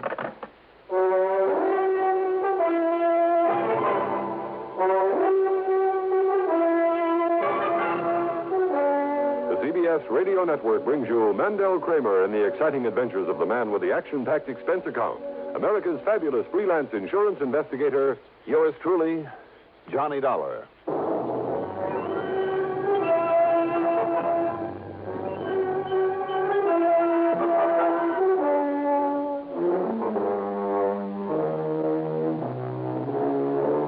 Expense account submitted by Special Investigator Johnny Dollar to the Worldwide Mutual Insurance Company San Francisco office. Following is an account of expenses incurred during my investigation of the buyer and the seller matter. Item 1, after a quick early dinner, is $6 for a cab out to Bradley Field, and item 2, $175.70 plane fare. It was quite late by the time we set down at San Francisco International Airport, so item 3 is another $6 for a taxi into the Huntington Hotel, high on famous Nob Hill, where from my window I could look out over Telegraph Hill and Chinatown, Fisherman's Wharf, the Embarcadero, and other familiar spots of this wonderful, colorful city. First thing in the morning, I dropped in on Don Regal at his office right near station KCBS that carries these reports of mine on CBS Radio every week. You know, come to think of it, the last time I was in San Francisco, a couple of the men at KCBS helped me solve an important arson case. Yeah, I remember that one, Johnny. Where are you staying this trip? Over at the Huntington, as usual. Well, I hope you didn't bother to unpack your bag. Oh, why? Well, you may have a little more traveling to do. What do you think I did to get out here? Had my way, I'd stick around and enjoy this time of year for a little while. Well, no reason why you shouldn't. You can come back after you've cleared up this case for us. And believe me, I hope you can, Johnny. What's it all about, Don?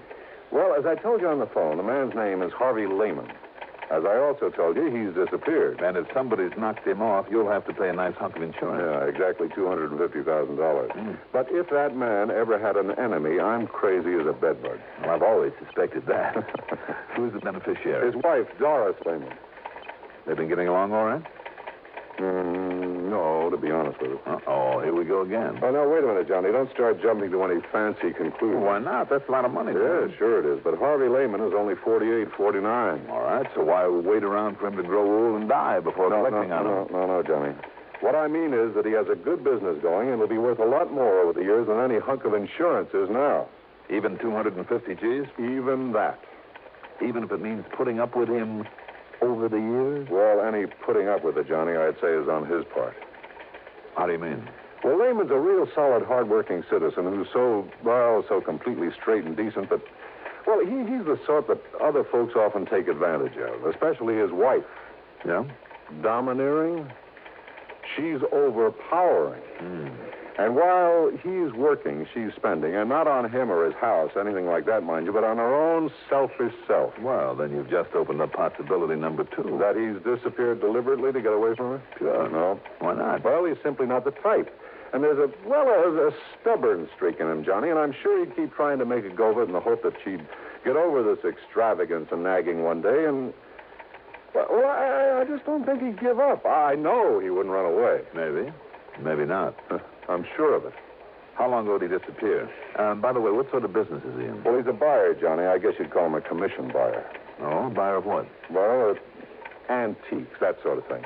You want a giant ruby from some ancient Persian idol, Lehman would get it for you if anyone could. Or the suit of armor that King Arthur wore.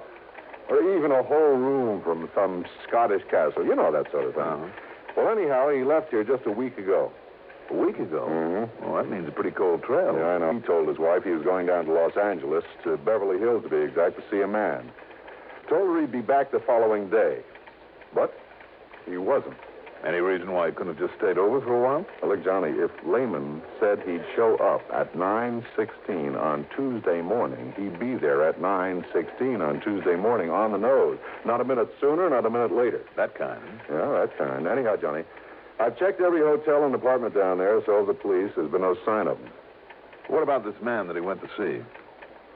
Well, his name is John Arthur Whittington Maynard. I've been on the phone with him. The police have been on the phone with him half a dozen times. Lehman never showed up. Maynard. John Arthur Whittington. Yeah, you remember him, Johnny. Big producer-nick of a lot of big movies some 30 years ago.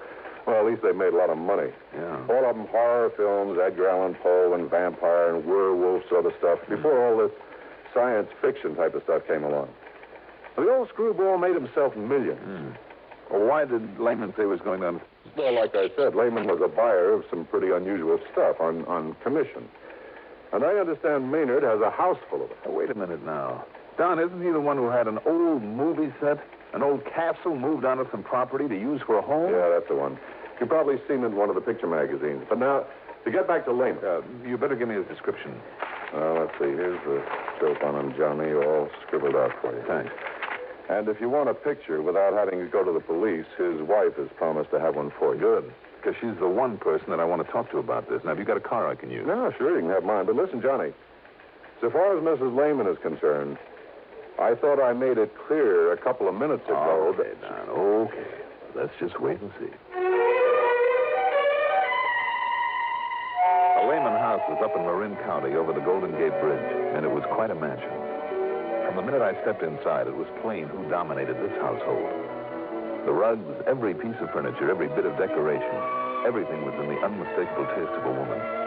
Even Lehman's so-called study would have done much better as a sewing room. There was certainly no place where a man could open his collar, take off his shoes, put up his feet, and relax. And the more I talked with Doris Lehman, the more I became convinced that one of two things had happened. Either he, in spite of what Don had told me, either he'd skipped out simply to get away from her, or she had done him in for that insurance.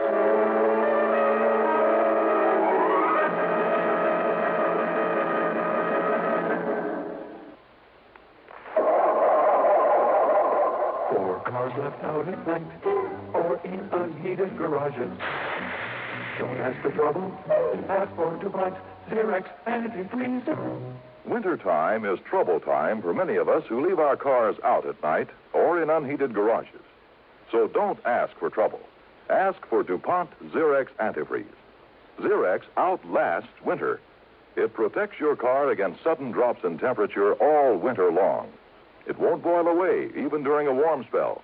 And Xerox has an exclusive rust inhibitor, MR8, that protects all engine metals, including aluminum, against rust and corrosion. So, for safe, dependable protection, do as millions of motorists have done for over 20 years. Ask for Xerox Antifreeze. It's made by DuPont. Remember, for cars left out at night or in unheated garages. Don't ask for trouble. Ask for DuPont Xerox Antifreeze.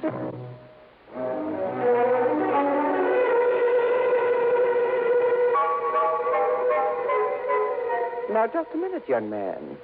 If you came out here to insult me... I'm sorry, Mrs. Lehman. You very well should be. But in my job, we have to consider all the possibilities. Ridiculous. Do you think for 1 minute I'd dirty my hands with such a low act as murder? It's ridiculous. Even for $250,000? Make no mistake about it, Mr. Dolar. Harvey is worth a great deal more to me alive than he might ever be dead. He's done very well for me and will continue to. If you can find him and bring him back to me. I'm sure he will. Of course he will. Have you considered that he might have just wanted to get away from you for a while? I beg your pardon. Harvey just run off and leave me? Well? He wouldn't dare. I wondered. Well, you can stop wondering right here and now. Harvey would no more... He would no more... Yes? Go on, Mrs. Lehman, or if I hit a sore spot. Mr. Dolar, if I thought for 1 minute, if it were possible that you were right... No, I refuse to believe it. And if you have no better theory, I suggest you get out of here and forget the whole thing. If he's to be found, the police can do it. Have they accomplished anything as yet? No. Big, talking, do-nothing men. They haven't accomplished a thing. And those bumbling, movie-struck police down there in Beverly Hills are just as bad. Now, just a minute. It just happens that Beverly Hills is a mighty fine police department. I know. I've worked with them. Then why haven't they found him? That's where Harvey went. Well, how do you know? How do you know that he ever got there? Because he telephoned me from Mr. Maynard's home. If you can call that atrocity a home. He said that's where he was calling from? The night of the morning he left here. Harvey always calls me when he gets to a destination, wherever it is. I insist on it. And naturally, Harvey obeys. I'm sure he does. Did you tell that to the police? Of course I... Yes? No, I guess... I was so confused. These stupid police annoy me so with their endless questions and insinuations. They're even worse than you are. Thank you very much. What? Don't you realize they're only trying to do a job for you? Then why don't they? Why don't they know that Harvey got there? Because you didn't tell them. Why did he go to see Mr. Maynard? To collect the money due for a lot of junk he bought for him. $10,000. Junk? Oh, chunks from some ancient Roman ruin. Artifacts out of the temple of some old pagan god. And a lot of other nonsense that castle is stuffed with. Maynard simply refused to pay. He told Harvey he should feel honored for having been able to contribute to the decoration of that silly place. And that if he didn't stop dunning him, he'd what, Mrs. Lehman? Oh, I don't know. All I know is that he threatened Harvey, and more than once. For simply trying to collect a bill? Well, you don't know that crazy old Maynard. Oh, I guess I don't. Anyhow, I got fed up with it. I told Harvey to go down there and collect that money or else. Why should I tell you this? I don't like you. It's none of your business. So just leave and forget about it. Goodbye, Mr. Dolar.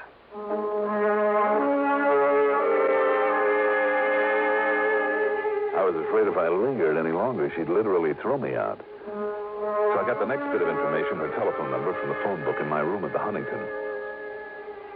Then I put through a call, not to her, but to an old pal of mine. Under the circumstances, it wouldn't be diplomatic to give his right name, so we'll just call him Brady. Sergeant Brady of the Beverly Hills Police Department. And 15 minutes later, he called me back. Johnny Dollar. Brady, Johnny. Yeah. Well, as you suggested, I snooped the phone company, and yes, there was a call to that Marin County number the same night Lehman should have arrived down here. All right, then, Brady. So maybe old Maynard called to see why he hadn't. He must have known Lehman was planning to come. I don't think so. I don't think Maynard would have called because I don't believe he did know Lehman was heading your way. Oh, you don't, huh? What's more, it was Lehman himself who made that call. Now, wait a minute. You're sure of that? Yes. At least that's what I was told by... Yeah, Johnny? Well, maybe I'm not sure. Well, if you're thinking that maybe Lehman did get here and that maybe they had a fight or something, well, Johnny, we thought of that, too. You see, we know that wacky old Maynard pretty well. He's a real nut. And if you don't believe me, just dig up some of those old horror pictures he used to make. Wow. I know what you mean. Made a lot of the props for him, too, with his own little hands. Anyhow, just in case, some of the boys and I went through that joint of his from stem to stern. And? Nothing. Zero. No sign of Lehman or anybody else. We even tapped on walls and took measurements, looking for hidden rooms or secret panels, that sort of thing. Nothing. But you did suspect him. Did? Yeah. But only because that crazy old man, just to be dramatic, might try most anything, just for kicks. Even murder? Murder. So what's a murder to him? I mean, after all those he put on film? But you know something? No? If that ham ever did kill somebody, why, Johnny, he'd be the first one to ask us over. He'd probably lead us right to where he'd hidden the stiff after fixing it so we wouldn't see it. Just to show off? Yeah, sure. That's why we went over the place so carefully. Even poked around in all the old suits of armor that he kept pointing out to us. Brady, how long are you going to be on duty? Well, I'm off in half an hour, but now listen, Johnny, if you think you have some idea... Well, I'm not sure, but maybe I'll run on down there. If so, I'll holler. Yeah, you do that.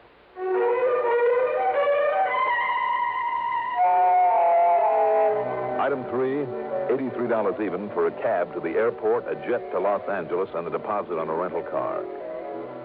I drove into Beverly Hills to police headquarters. As I suspected, Brady wasn't there, nor did a phone call raise him at his home. However, the officer on the desk promised to keep trying and gave me some directions, so I took off. After leaving a pleasant residential section, I took a narrow dirt road high up the side of a mountain. I could see all of Beverly Hills and most of Los Angeles spread out below me, and Catalina Island over 20 miles out in the blue Pacific like a jewel, fairly sparkling in the late afternoon sun. I could also see the crummy castle where John Arthur Whittington Maynard lived alone among the tattered glories of his past in the film business. And suddenly, that wee, small voice in the back of my brain spoke out loud and clear. Watch it, Dollar. You may be getting into more than you bargained for, so watch it, Dollar. Watch it.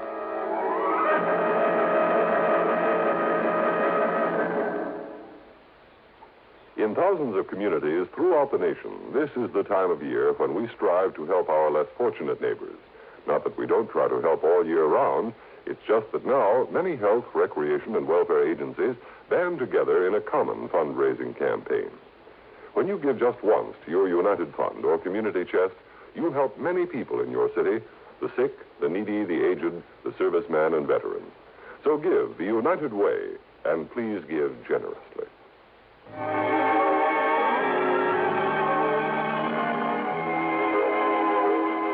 Picture it for yourself. This castle, once a movie set, built up among the rocks and boulders at the top of a mountain. Complete with gray stone walls, battlements, a gallery between the towers, and believe it or not, even a moat with a heavy wooden drawbridge. I almost expected to see the bridge thumped down and a half a dozen fully armored knights come galloping out to challenge me with lances at the ready. Instead, as I drew up in front of it, the bridge was lowered slowly. There was something almost ominous about the creaking and clanking of its iron chains. And then standing there, the man. Or rather, the caricature of a man.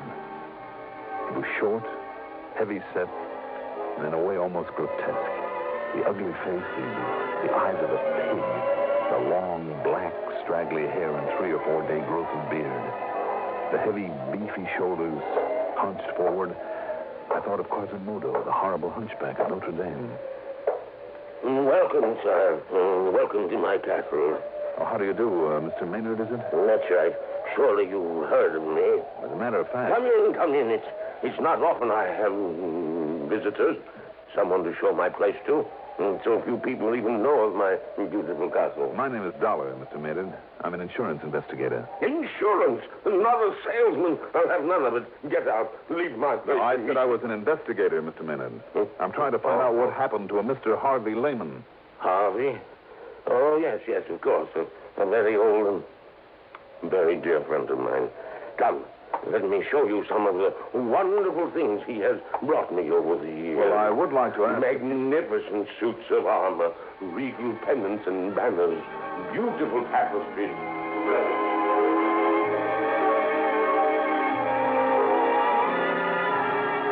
Pinning him down to talk about Harvey Lehman was almost impossible. But I must confess that the trip around that phony castle was interesting, to say the least. Much of what he showed me deserved a place in a museum. Real collector's items. And some of the props from old horror pictures that he made were just fascinating. Especially down in one of the dank, dark, dirty dungeons. Ancient instruments of torture, the rack, the wheel, the Iron Maiden, a metal boot to be filled with boiling oil. From my pictures, Dollar. From my pictures. Realism, that's what I had in all of them. Because I was the greatest plotter of them all. When it came to mystery and torture and murder. Get back to Mr. Lehman. And can you think of a better place to keep them than down here in this dusty old dungeon, eh?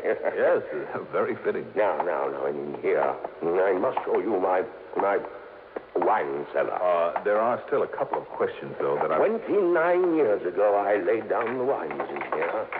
That's all that time they've been aging in here. Cases and cases of them, rack after rack. Do you see them under the dust and cobwebs? Finest vintages of all. Yes, sure. Now, Mr. Maynard... Yes, 29 years ago, when I retired and moved into this place, I put these wines down here. So you said.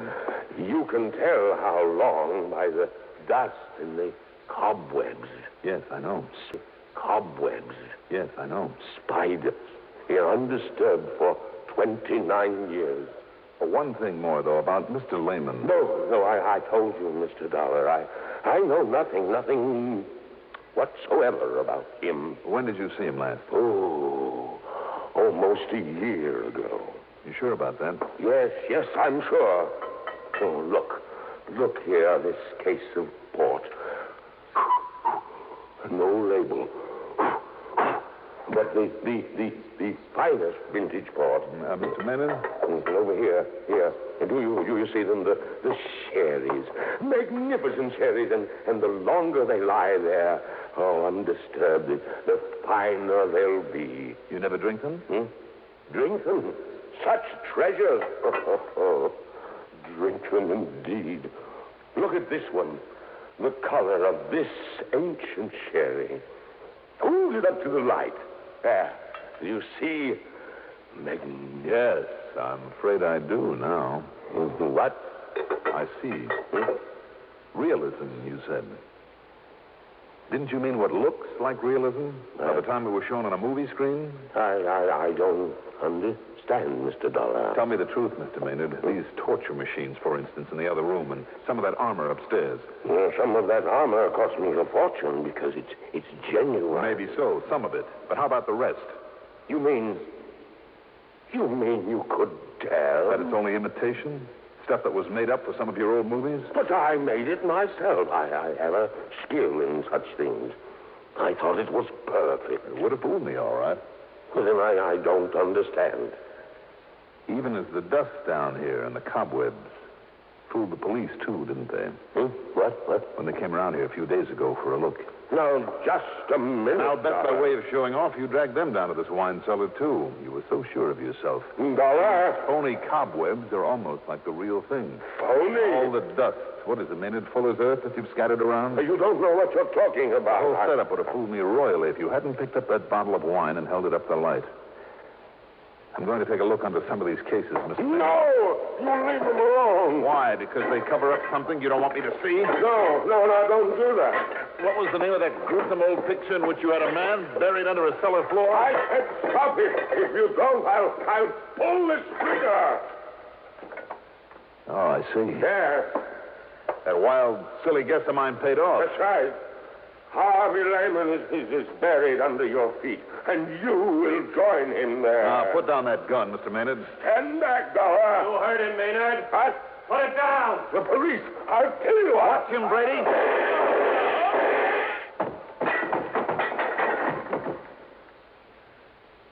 Thanks, Brady.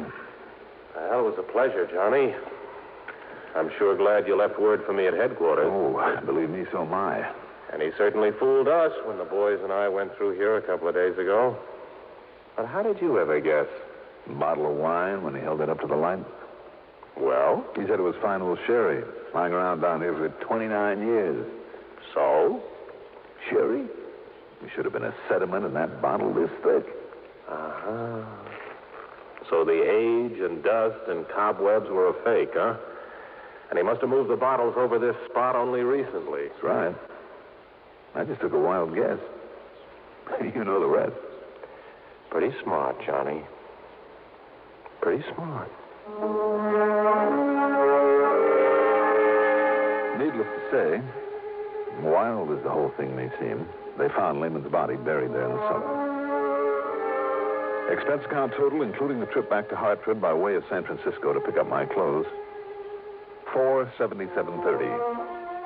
Yours truly, Johnny Dollar.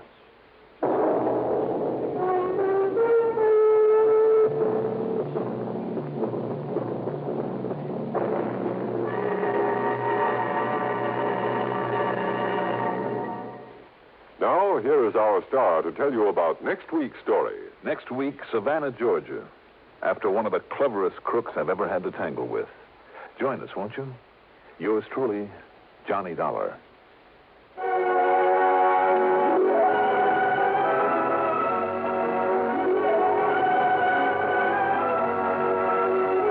Yours truly, Johnny Dollar, is written by Jack Johnstone, produced and directed by Bruno Zerato Jr., music supervision by Ethel Huber. Johnny Dollar is played by Mandel Kramer. Also featured in our cast were Leon Janney as Maynard, Gertrude Warner as Doris Lehman, William Redfield as Brady, and Carl Frank as Don Regal. Be sure to join us next week, same time, same station, for another exciting story of yours truly, Johnny Dollar. This is Art Hanna speaking. Don't just stand there. Enjoy the Gary Moore Show weekdays on the CBS Radio Network.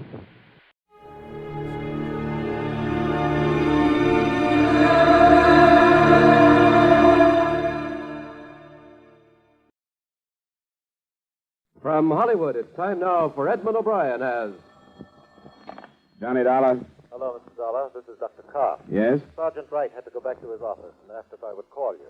Oh, I get it now. The Boldrick shooting. Sorry, I understood Dr. Stone was on the case. We've both been attending Boldrick. What's his condition now, Doctor? He's improved some, but he'll be lucky to live. We gave him 3 blood transfusions this afternoon, and this evening he regained consciousness. Was Sergeant Wright there at that time? Yes. What did Boldrick say? Did he say who shot him? No, he wouldn't talk about it. Said he didn't remember, but he was lucid when he arrived. Oh. When do you think I can see him? Well, that's why I called, Mr. Dollar. You can see him this evening. Sergeant Wright hopes that since you aren't a police officer, perhaps Boldrick will talk to you. Well, I can try. I'll be there in about 45 minutes.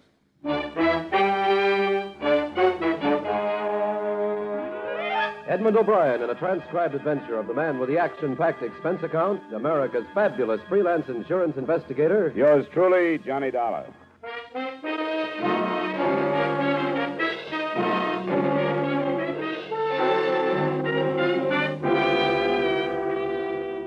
Expense account submitted by Special Investigator Johnny Dollar to Home Office, Corinthian All Risk Insurance Company, Hartford, Connecticut. The following is an accounting of expenditures during my investigation of the Arthur Boldrick matter. Expense account item 1, $2.30 cab fare from my apartment to the emergency hospital.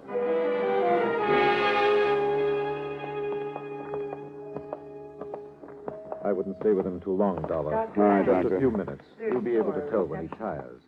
This is the room. Well, Boldrick, how are you feeling now?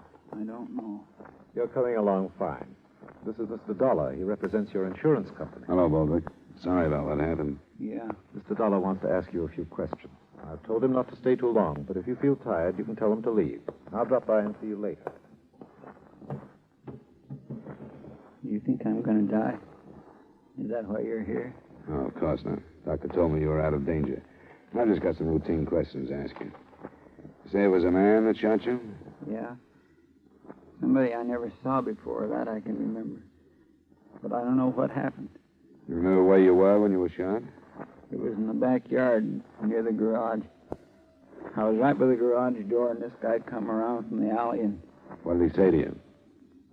he was after the car keys. I had them in my hand. He made a grab for me. He said, "Give me those keys," or something like that. And I gave him a push, and that's when he shot me. After then, I didn't even know he had a gun. You didn't see it when he asked for the keys? No, if I'd have saw it, he could have had the keys. I don't fight no man with a gun. What did he look like? Well, that's one of the things I don't remember too good. It happened so fast. He was wearing like overalls or something. What color? Well, blue. It seems like only faded. Could have been shirt and pants too. It was awful fast. There he was, and then it happened. What else about him? That's about all. I think he was sort of dark, but I don't think I'd even know him for sure if I saw him again. Maybe I would. Maybe you'll remember more if you try. I will. I figure this guy, whoever he was in trouble or something, and he just needed a car in a hurry. But he didn't take the keys. Well, I figured he lost his nerve. Wilma come running out when she heard the noise. Will Wheeler from next door. This guy was gone when they got to me. Well, I won't bother you any longer, Boldrick. You will help find this man if you'll think about it as much as you can and try to remember what he looked like. Oh, don't worry, I will. Hey, mister, do you think they'll let my wife come to see me tonight? I'd sure like to see her. I don't know. But I'll ask Dr. Karff on the way out. I'll see you later, Boulder.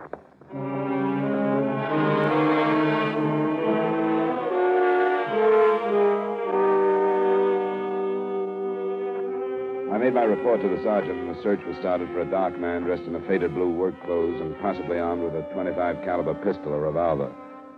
It was only 7 o'clock, barely dusk, so I cabbed out to the Boldrick address. It was a single-story, run-down house in a neighborhood we Hartfordians choose to call an older part of town rather than a slum. His wife was a work-worn woman who looked older than her 34 years. She led me into the backyard and showed me the garage that faced on an alley and the spot still stained where her husband had lain. Who was there? Nobody was in sight when you got out here? Mm-mm. I didn't see nobody. Neither did Will Wheeler. Your husband mentioned him. He lives next door? Yeah, that house. And this man must have run down the alley. Does it open onto a street at both ends of the block? Yeah. It runs clear down to Lawrence and up to about Cedar the other way. I should think that most of the people in the neighborhood would be home at that time. The time he was shot. Wouldn't you? I should think so, yeah. And the police will probably find somebody who saw this man running down the alley.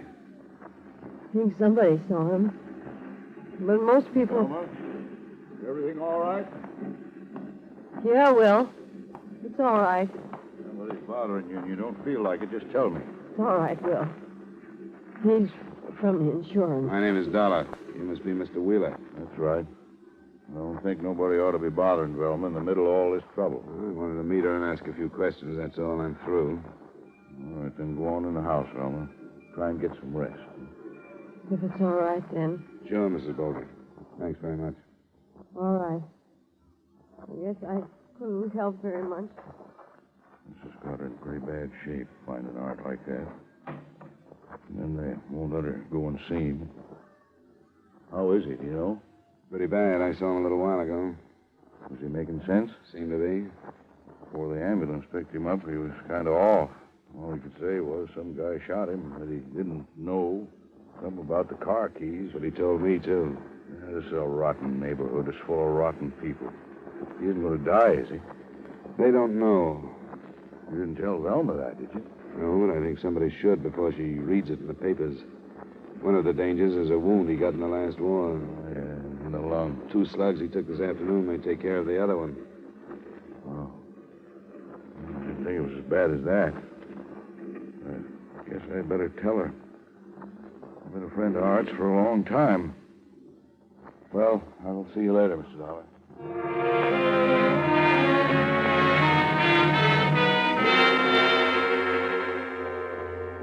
As I left the neighborhood, I noticed 2 police cars, so I knew Sergeant Wright's men were at work. I was in his office a little later when 2 of the men brought a witness in. This is Mr. Dollar, Mrs. Cole. How do you do? Mrs. Cole? It was nice of you to come in. I thought it was my duty. The other policeman wanted to know if I was in my backyard near the alley when there was that shooting, and I was. How far from the Boldrick house do you live, Mrs. Cole? Well, there's 2 houses between theirs and where I live. Those policemen told me they were looking for somebody who saw a man running down the alley. I've got a garden out back, and that's where I was when I heard the shots. I didn't see no man running, but I saw a car come from that way. Which way do you live from the Boldricks, Mrs. Cole? Down from them. South, that is. And did you recognize this car? No, I didn't. I didn't see the man in it either, but it came from that way. Did you see anybody else in the alley at the time? No. At first, after I saw the car, I thought it was backfired. But then when I heard about the trouble, I remembered the car. Well, we're glad you did, Mrs. Cole. Was the car traveling fast or slow, would you say? Oh, about medium, I'd say. They can't go too fast in the alley on account of the chuck holes. What color was it? Tan or brown. I don't know much about what kind it could be. I think you could call it a sedan. Anything else, Dollar? Not right now. The officers you came in with will want to ask you a few more questions, and then they'll drive you home, Mrs. Cole. No. I want to thank you very much. Well, I hope I've been some help. Good night, Mrs. Cole. Good night. Nothing fits, Dollar. 3 witnesses on the other side of Boldrick's place swear they would have seen anybody running in the alley at that time. And this one says she saw a car leaving. Oh, it's still early. I guess we'd better phone the hospital, find out if we can see him, huh? Yeah. Yep. I'll put out an alarm on a brown or tan sedan, and then I'll call.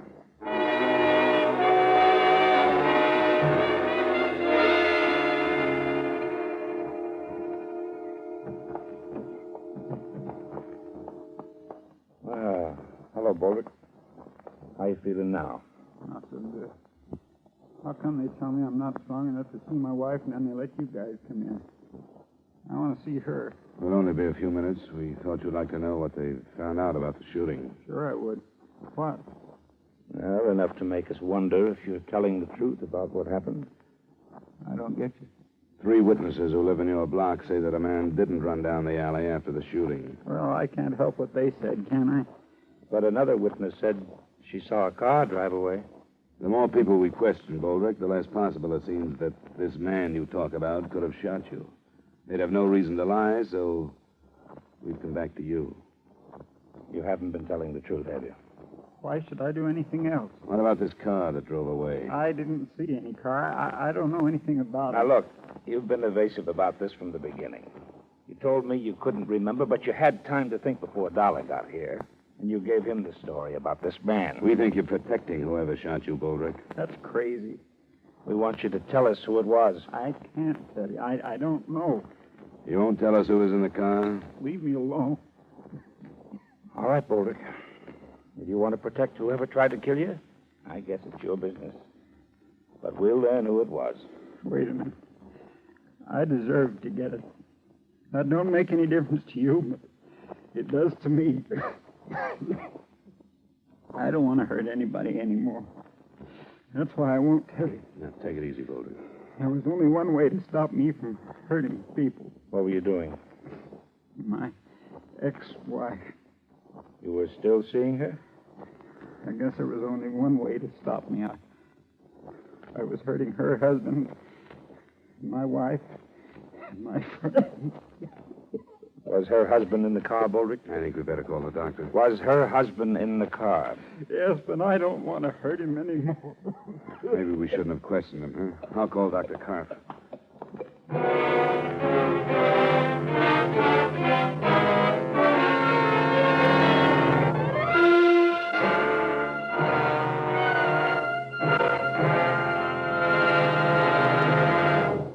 We will return you to the second act of yours truly, Johnny Dollar, in just a moment. Johnny Dollar's listening fans will want to make a special note of Johnny's time change, beginning this coming Wednesday, June 20th, over most of these same CBS stations. Follow yours truly, Johnny Dollar, on his San Francisco search for a missing medico, a puzzling case Johnny calls the Malcolm Wish matter. Enjoy it when you hear yours truly, Johnny Dollar, moving to Wednesday nights on CBS, starting on the 20th, next Wednesday. And now with our star, Edmund O'Brien, we return you to the second act of yours truly, Johnny Dollar.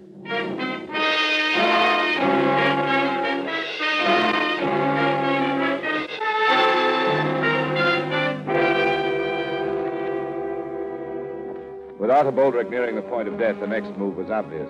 To bring in the man he had accused and arrange a formal identification and accusation. Sergeant Wright called 2 other officers to stand by the hospital and, in case we were too slow, get a deathbed statement. Then Wright and I left. The dying man's first wife, Anna, had married a man named Thomas Hood. We found their house in the slightly more desirable neighborhood, but not too far from where the Boldricks lived. Yes? Are you Mrs. Hood? Yes. Here you are. Here you are. Police. Is your husband at home? No, he's out of town. What's the matter? I think we'd better come in and talk to you then. What do you want with me? We want to talk to you about Arthur Boldrick. What did he do? He was shot this afternoon. Now, may we come in? All right. This is Mr. Dollar. He's a private investigator. Mrs. Hood? Art is dead? No, but he's not expected to live. Why did you come here? We just left Boldrick a short time ago. He told us your husband shot him. Oh, no. No, he didn't. You said your husband was out of the city, Mrs. Hood. When did he leave? This afternoon. Why did he leave? He went on business. He's a salesman. He's out of town. He couldn't have shot him. What time did he leave? It was this afternoon. I think about 4 or so. He left this house about 4? I think that's when it was. Boldrick was shot a little after 5:30, between then and 5:45. Is your husband's car a sedan or a coupe or what? Oh, sedan. What color? Tan. A sedan driven by a man and described as brown or tan was seen leaving the alley near where Boldrick was shot. Huh? It was seen a few seconds after the shots were heard. No. No, he didn't do it. Better sit down, Mrs. Hood. Come on, sit down. He didn't shoot him. I swear he didn't. I swear. You mean he approved of your saying Boldrick? He did. Who told you that? Boldrick. My husband didn't know. I know I was wrong. I shouldn't have seen him. That doesn't make any difference. Except my seeing him didn't have anything to do with whatever happened. Tom didn't shoot him because he didn't know about it. And he mustn't know. He mustn't find out. In spite of what you thought, it looks like he did know. Now, where is he, Mrs. Hood? We want to reach him tonight. I won't tell you. He didn't have anything to do with it. And I can't let him find out about Art and me. Mrs. Hood, according to the doctors, Boldrick won't live through the night. This is going to turn into a murder case. What we say to your husband about you isn't important in the least. Very few things are when it's murder. He didn't know. He didn't have anything to do with it. When do you expect to hear from him? I don't know. Sometimes he phones, but never the first day out. Usually to say he'd have to stay out longer than he expected to. We'll have to have more than that. We'll get in touch with his company. I wish you'd listen to me once more. I tell you, Tom didn't do it. If you talk to him, all you're going to do is bust up our lives. That's all you're going to do. Then I guess that's what we'll have to do. You ready to go, Dollar? By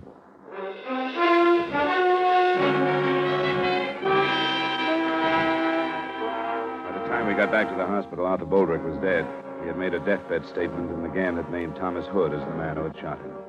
While Sergeant Wright went to work on locating him, I stopped by the Boldrick house. It was the next-door neighbor, Will Wheeler.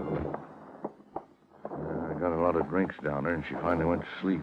I don't know what kind of shape she'd be in if you woke her up. I won't bother her then. Her husband died about an hour ago.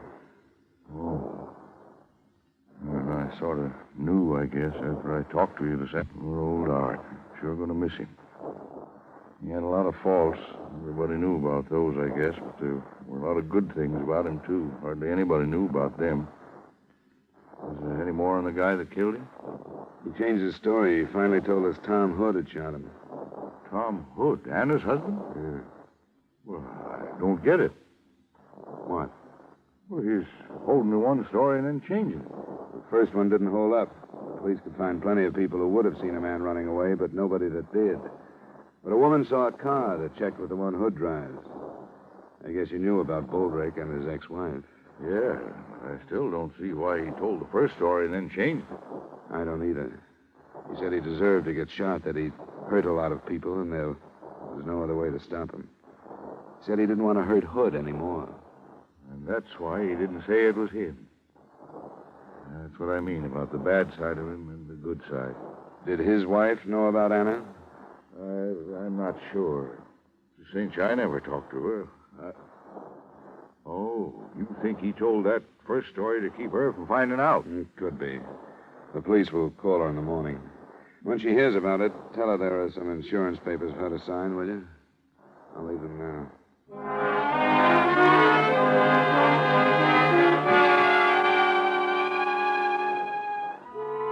The next morning, when I phoned Sergeant Wright at 10, things stood pretty much the same. Thomas Hood hadn't been located. He supposedly had left for Boston, where he was expected to check into the Royce Hotel, but he never reached there. The Massachusetts police were alerted, and we were sure that part of it was covered. I got to Wright's office at 10:45, and at 11:30, we were thrown a curve. My name is Mandel. I read in the paper this morning about the shooting out north yesterday. Well? My friend said I was a fool for coming in to see you, but I work on radio repairs, and I delivered a set to some people in the next block that afternoon. What time did you deliver it, Mr. Mandel? About 5:30, a little after. I read how some woman saw a tan sedan going down that alley, and you were looking for it. Well, I'm pretty sure that was mine. You drove through the alley? Yeah, I did. You're sure of the time? You can ask the people who own the set. Their name is Olston in the next block. You followed the alley through the next block? Yes, I did. The same way that dame said. Did you hear the shots? No, but I think I know why. That alley is bumpy, and I got a few loose bolts in that car. It's pretty noisy. But the car that dame spotted was mine. I'm sure of that. Well, thanks, Mr. Mandel. That's very interesting information. It was interesting, especially in the face of Boldrick's deathbed statement. As far as we could see, Mr. Mandel had no reason to lie. Sergeant Wright and I went back over everything we had. When we'd finished, there were only a few points from which to start the investigation again.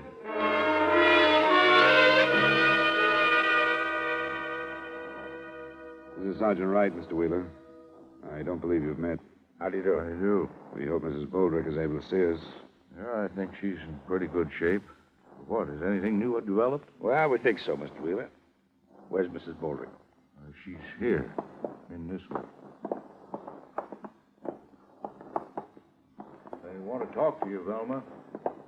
This here is Sergeant... Sergeant Wright. How do you do? Hello, Mrs. Boldrick. We want to cover this as quickly as possible. You know that your husband accused Thomas Hood of shooting him? Will told me. Of shooting him? Will told me. It was an... Do you believe it? Said so. You knew about him and his ex-wife? No. Not till Will told me about what he said when he was dying. You're sure of that? He never talked about Anna. Well, in spite of the fact that your husband accused Hood right up to the time he died, it looks like Hood didn't shoot him. Why would he say it? Must have been that he was trying to protect someone. But if you didn't know about him and Anna, he couldn't have been protecting you, because you wouldn't have had any reason to kill your husband. So, who do you think he was protecting, Mrs. Boldrick? I don't know. Wait a minute. Art told so many stories. I don't get it. The last one depended on a car. I told you about it. But it turned out not to be the one that Hood drove. What was the matter with it? Well, it looks like he was just trying too hard. Only one or two people could have really seen whoever killed Boldrick. We've covered the alley both ways. We've covered the houses across the alley where the killer could have slipped through. This house and yours, Wheeler, are the only ones we didn't bother to check. I can't do any more, Will. Wait a minute. What's the matter? I can't do any more. All right, I'm all right. All right. It wasn't my idea. I went as far as I could. It was his idea. Was it you he was protecting, Mrs. Boldrick? It wasn't her fault. I mean, anyone would have done it. He drove her too far. Because of that. Because of Anna. Yes, whatever. She's as much to blame. I couldn't stay away from her, but she could have made him, and yesterday, with her husband out of town, it reached a peak. We all knew it would someday. You seem to know quite a bit about it, Wheeler. Yeah. I'm in it, too. I lied along with Art and Velma. It's not Will's fault. He did it because he was a friend. He didn't lie. He just... I killed Art. That's what's important, isn't it? Yes, it is, Mrs. Boldrick. He was going to see her. He even told me. And I couldn't help what I did. I followed him out and shot him. But I'm sorry. I'm sorry I killed him.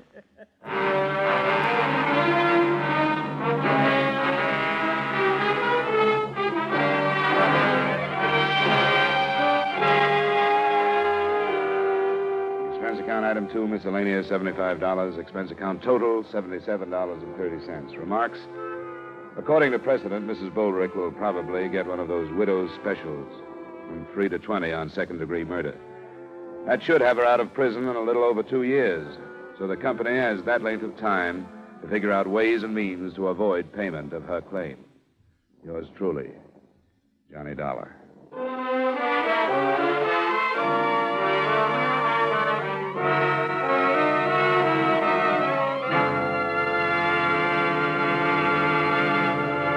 Beginning next week, yours truly, Johnny Dollar, will be heard on Wednesday at 9 o'clock Eastern Daylight Saving Time. Consult your papers for the time change in your area. Yours truly, Johnny Dollar, stars Edmund O'Brien in the title role and is written by Gil Dowd with music by Wilbur Hatch. Edmund O'Brien can soon be seen in the Paramount Pictures production, Warpath. Featured in tonight's cast were Edgar Barrier, Parley Bear, Jeanette Nolan, John McIntyre, Wally Mayer, Virginia Gregg, Gene Bates, and Harry Lang. Yours truly, Johnny Dollar, is transcribed in Hollywood by Jaime Del Valle. This is Dick Cutting inviting you to join us next Wednesday at 9 o'clock Eastern Daylight Saving Time when Edmund O'Brien returns as Yours truly, Johnny Dollar.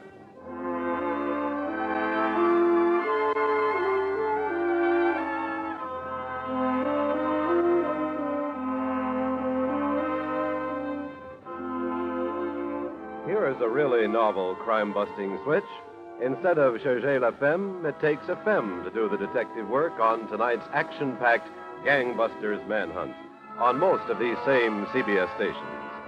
In this fast-paced Gangbusters chase, it takes a lady detective to trap a shrewd safe-cracking trio when her male counterparts fail to get the evidence. And now, stay tuned for 5 minutes of the latest news.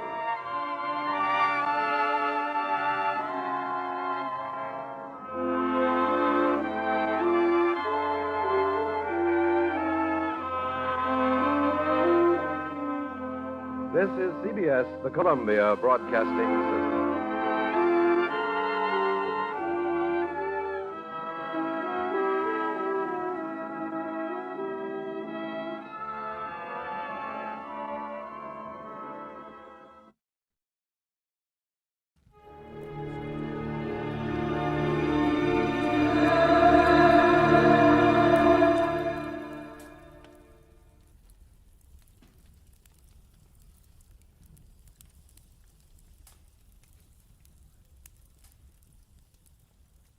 Get this and get it straight. Crime is a sucker's road, and those who travel it wind up in the gutter, the prison, or the grave.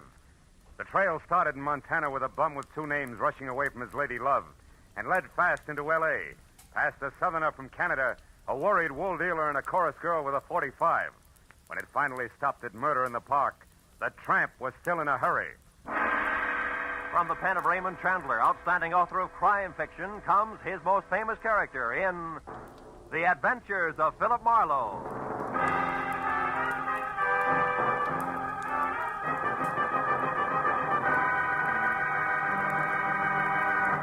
Now, with Gerald Moore, starred as Philip Marlowe, we bring you tonight's exciting story, The Bum's Rush.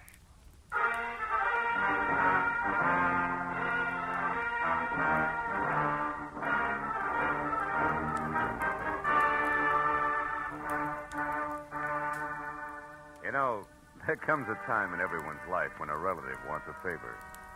But this was a particularly nice relative. In fact, a great old gal. She'd written my name and address in the center, and her name, Jessie Gavins, Eagles Rock, Montana, in the upper left corner of the envelope. The stamp totaled away a mail special, and the letter inside started off like one of those, "I was wrong, you've got to find him for me, you've got to" type. But it didn't wind up that way. Clipped to the letter was a $100 check, and under that, a not-too-good snapshot of a bald man holding a rake, who wouldn't have been helped any by better photography. 10 minutes later, at exactly 8 p.m., my long-distance call was put through, and the voice that belonged to Aunt Jessie was snapping at me from Eagles Rock, Montana, like the end of a whip. Certainly I wrote it. How many Jessie Gavinses do you think there are in Eagles Rock? Philip, I want you to find Jonathan Miter and see if he's all right. Yeah, you said that in your letter. Jonathan Miter is my fiancé. Aunt Jessie. Oh, I know what you're thinking, young man, but I'm 51 and he's 55, and there's nothing wrong with the September song if the harmony's close enough. Yeah, I hope my harmony's that good when I'm 55. Why are you worried, honey? Because he left here last week on some kind of a big deal. It's a secret. That's all he'd tell me, and I haven't heard a word from him since. I see. Well, tell me, what sort of a deal would it be? I mean, what business? He's not in any business. Oh, what was his work before he retired? Well, he's not exactly retired either. He's not exactly... Look, Aunt Jessie, I'm getting at this. What does he do, or what did he used to do for a living? Frankly, not... Well, I might as well tell you. Most folks around here, Philip, think Jonathan Miter's just a bum. Maybe he is. He came to town, Philip, on a freight train a month ago, and he's been raking leaves for handouts ever since. That's how I met him. But he's a fine, honest, proud man, and I'm going to marry him. Congratulations. Yes. Look, you didn't happen to give that fine, honest, proud man a wad of money to finance this big deal of his, did you? No. Well, then don't. Because I'll be frank. Sounds to me like a broken-down con man warming up a new routine. Then I'll gladly pay to find that out, Philip. But I think you're wrong. Jonathan told me that he had to prove himself by making some money of his own before he'd marry me. As if I didn't have enough to take care of two people already. Okay, Jessie, it's a little off-center, but I'll buy it. Philip, Huh? when you find him, don't tell him that I hired you. As I say, he's very proud, and it'd hurt him. And now all I can give you to go on, aside from that snapshot I sent, is an address, 764 Hope Street in Los Angeles. 764 Hope Street. Well, how'd you get that? From checking through every single thing of his I could lay my hands on. It was on the back of an envelope. Of course, it may not mean nothing. You're so right, Jessie. Please, now, don't joke with me, Philip. Jonathan was so serious and in such a hurry, and there was a funny, brave glint in his eye when he left. Do your A best. brave glint. Oh, no. Okay, Jessie, no jokes. Goodbye, darling.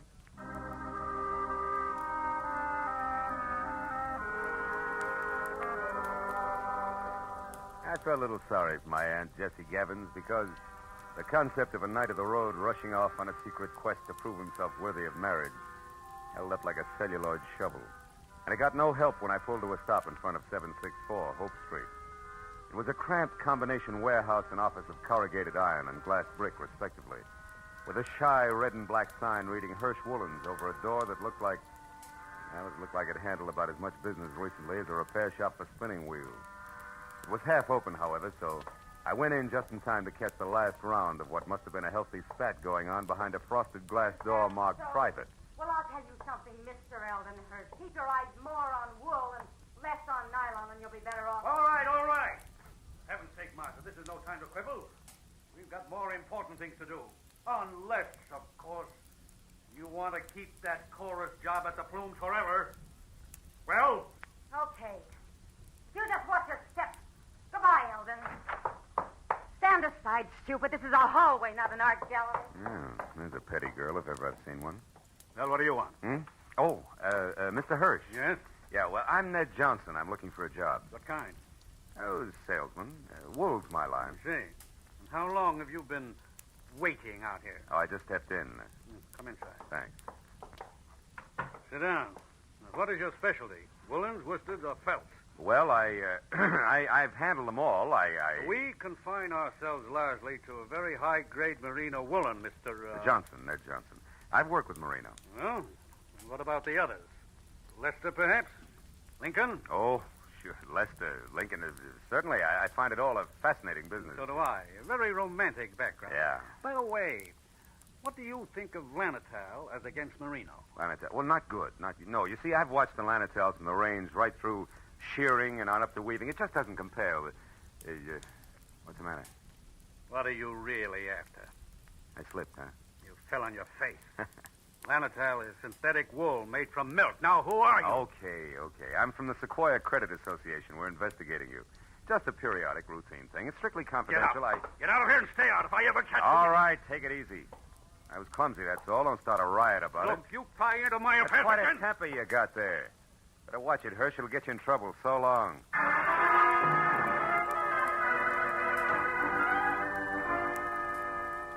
I hadn't exactly been wool gathering with Hirsch and Company, but I hadn't exactly made strides on the connection between a bum in a hurry and 764 Hope Street either. However, I couldn't help wondering what Hirsch had meant when I'd overheard him speak to the girl in the office about more important things to do. So when he slammed the door on my shoulder blades, I went around to the alley for a peek in his warehouse. But I skipped that when a man stepped into view wearing the identical face I had in my pocket on a snapshot. It was Jonathan Miter. He'd swapped the rake for a silver-tipped cane and patches for 14-carat class from spats to a Hamburg, which might well have covered a bald head. But it was the same man, no doubt about it. So I decided to play this one strictly three cushions with reverse English. Hey! Huh? Hey there, you! Oh, were you addressing me, sir? Yeah. Don't I know you? Oh, sure I do. Points east, huh? You're mistaken, my man. I haven't been east in 30 years. Oh, come on, friend. I'd know you anyway. You're good old Jonathan Miter. Sir, I am Ross J. Crowley of Canada, and I have never had the dubious pleasure of your acquaintanceship until this very moment. Ross J. Crowley of Canada, huh? Mm-hmm. Okay, Miter, that's the way you want it. What are you doing around the wool business? Setting it up for a fleecing or just pulling it over somebody's eyes? My good man, you've obviously confused me with someone else. Now, pack off, like a nice fella. I'm in a hurry. Now, wait a minute, Pop. Wait a minute. Let's get this straight first. Your name's not Crowley. Why are you using it? By Godfrey, sir, you're trying my patience. Stand aside. Come on, let's have it. Oh, very well, if you insist. Here it is. Look out. Hey, come back here, you old goat. Why don't you look out? Why, you awkward roughneck. Why don't you look where you're going? I was, but I couldn't get around all three of you. Three? What do you mean? You and your 2 big feet. If you can't keep those gunboats out of people's way by yourself, hire a pilot. Hey, Oh, by now my boy's so far ahead I couldn't catch him if he stopped for lunch. Thanks to you. Goodbye. I went as far as the corner anyway, but I'd been right the first time. Jonathan Miter, alias Ross J. Crowley of Canada, was long gone, and I had no idea where. It left me with one slim, lovely lead, a lady named Marcia. If I'd eavesdropped correctly, she would shortly be making with the legs in the chorus of the Plume Theater restaurant. It was 7:30 when I entered the platinum-plated tourist trap on Hollywood Boulevard that featured small portions of bad food under glass and large helpings of good skin under lights. Cost me $10 and a fast ad-lib backstage, but it would have been worse out front, so when the chorus high kicked its way out into the wings, I nailed Marcia as she went by. She narrowed a half a pound of mascara at me and let a footlight smile drop, which left very little else. Yeah, my name's Marcia. What do you want? Make it snappy. I gotta change. Change what? Your hairdo? This won't take a minute, baby. All I want to know is where Jonathan Miter can be found. How should I know? I never heard of him. You're stalling on your own time, baby. I got all night. Nuts to you, Jack. Blow. Come back here. This is important. Now, listen, you. I don't know anybody called Jonathan, what's his name? And put one more fingerprint on my arm and you'll get bounced out of here on your head. You know, there's just a chance you could be on the level. Look, the guy wants about 55 and spats with a Hamburg over what is no doubt a bald dome.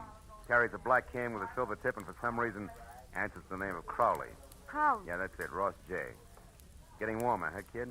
And don't bother telling me you never heard of him. So I've heard of him. So what? He's a good pal of mine. Met him a couple of nights ago. He's quite a sport. I'll bet he is. Where can I find him? What do you want him for? I want to talk to him, that's all. Where's he live? Up a tree. Like I said, Buster Blow. And like I said, baby, this is important. So important, I'll have a lopsided line in the next number if you don't talk, because you won't be there. You'll be on your way to the pokey. Now, where does he live? I don't know. He's from Canada. You can come closer than that, sweetheart. Give. All right.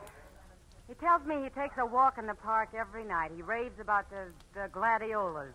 Like they grow in Coldwater Canyon Park, maybe? Maybe. Thanks, you're a good kid. Keep your powder dry, baby. I'll see you.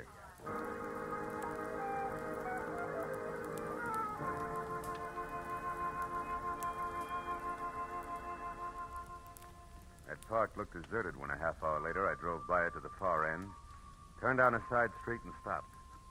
But as I started in on foot, I saw him, Spats, Homburg, Kane, and Alias, ambling slowly away from me along a back path. I started after him quietly, and when he got near a corner, I was close enough to hail him, and then grab. But I didn't get the chance. Stand still and keep your mouth shut. I turned slowly. It was the gentleman with the big feet, and he wasn't much uglier, just a little flabbier than the automatic wrapped up in his fist. You seem to be falling over my feet every time I turn around. I noticed that. But I figured the first time was coincidence. What do you figure now? That our gay dog, Mr. Crowley, who just turned that corner there, is wagging two tails. But you hold the gavel, Chairman. And don't you forget it either. So he gave you the name Crowley, did he? Mm-hmm. Why, you think he's got another one? Stop that. We both know he's lying. What I don't know is why he took that name or why you're interested. It's a hobby. I collect old geezers with more than one name. You're going to handle hard, huh? You won't tell me? Well, I don't know your angle either. We might work out a trade, huh? No. I'm not wasting any more time either. He's not going to get away from me again. And that means you'd better stay right here. Oh!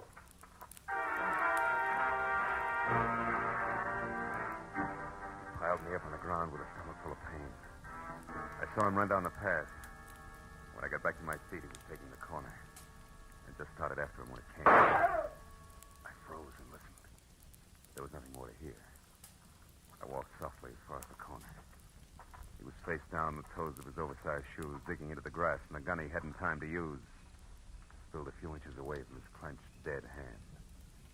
And across the park and rushing for Coldwater Canyon Road as fast as his feet could go was a bum with two names and a Homburg hat.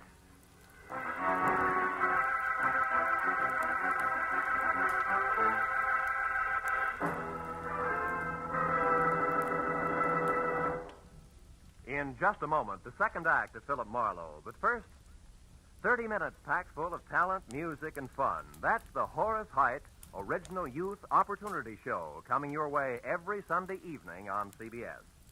Yes, this fall, you'll hear them all on CBS. A galaxy of stars. And one of the brightest is genial Horace Heidt, who keeps the fun rolling with one hand and with the other pushes open the door to opportunity. Gives a talented youngster his big break toward fame and fortune in show business. Remember, Sunday night, it's Horace Heidt and his original Youth Opportunity Program. Listen every Sunday, starting this Sunday, over most of these same CBS stations. Tune in this fall for the shows that you love best of all.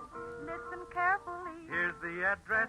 It's CBS. Now, with our star, Gerald Moore, we return to the second act of Philip Marlowe and tonight's story, The Bum's Rush.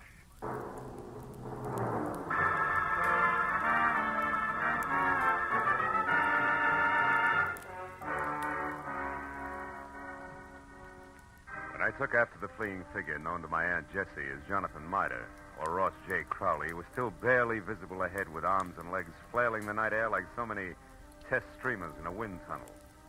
I didn't know any more about his double identity than I had before.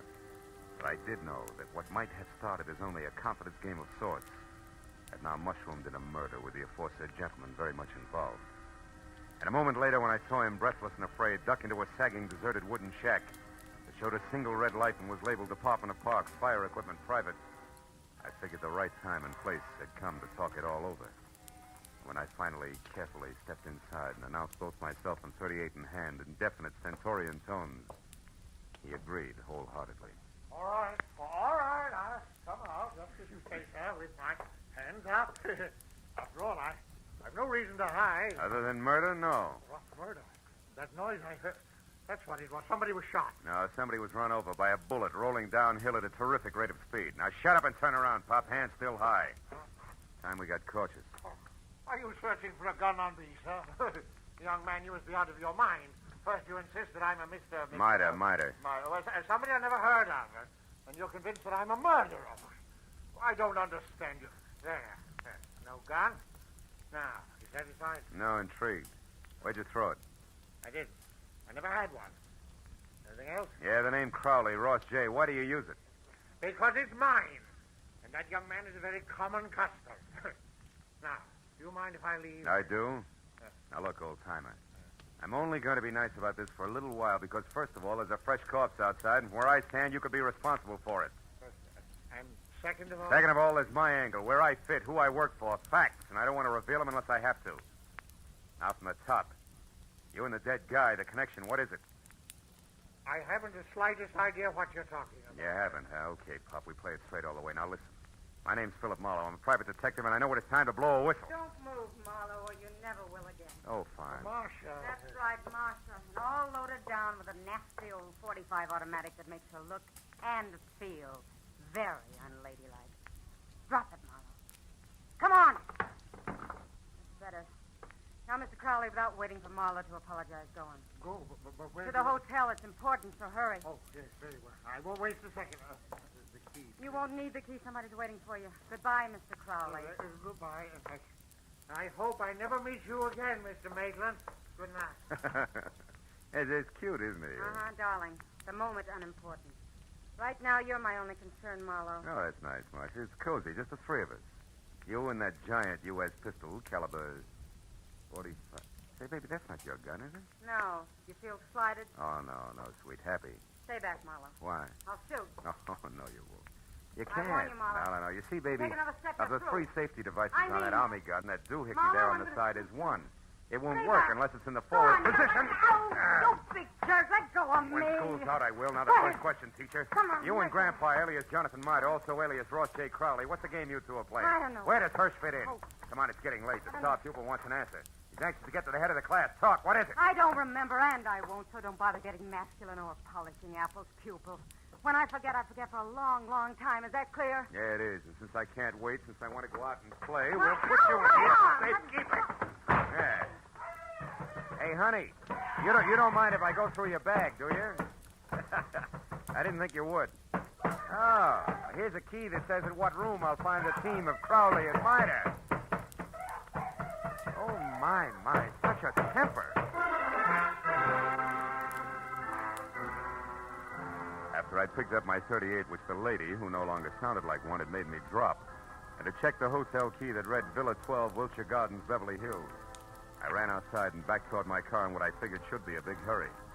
But when I was halfway there, I had a premonition that speed was not to be. A premonition that was a head dressed in blue, carrying a club, wearing a badge, and leaning on my right front fender. And it wasn't until I was next to him that I quit worrying about a long, involved delay. Because the officer on hand, one Kurt Lemley, was an old and, I hope, still good friend. Well, hiya, Phil. Been waiting here for you since I called in about that body up there. Some kid heard the shot. Oh. So you had once pegged this all-alone and very suspicious-looking car. Yeah, surprised it was yours. I'm disappointed. I'd hoped the name of the owner's tag was going to be Raleigh Newcomb. Hey, wait a minute. You know his name? Don't you? No. No, we were on different sides when he got shot. No, he's from Canada. What? Yeah, Vancouver. He had a business up there with a guy named Ross J. Crowley. Crowley? Mm-hmm. Hey, Kurt, how'd you find all this out? I found a clipping in his wallet. It's got a picture on it. Oh, wait, it's right here. Wait a second, I'll put a light on it. Yeah, hurry up, will you? I see. See, two guys in front of a building. That's Raleigh right. Newcomb and Ross J. Crowley officiated the Kurt. opening of the... Wait a minute. Sure, it's what I figured. The guy's a liar. I've already met a guy who insists that's his name, and he's bald like the Crowley in the picture. Yeah, but there's a similarity ends, even though the picture's anything but clear. What guy are you talking about, Phil? Jonathan Miter, an old geezer I was hired to find. Bum who's pulling something fancy that incidentally ties in real tight with that murder over there. You know where he is, Phil? Sure, I know. That's where I was heading when I ran into you. Oh. Ran into what, Phil? What is it? The picture. What? What is it? The picture. What? Kurt. Yeah? Move your thumb up a little, will you? The way you just had it. My thumb? Yeah, move it. That's it, like that. Oh, brother, have I got a hunch. How about what? Another murderer neat when the schedule to come off any minute at the Wilshire Gardens Hotel. I'll see you later. Goodbye.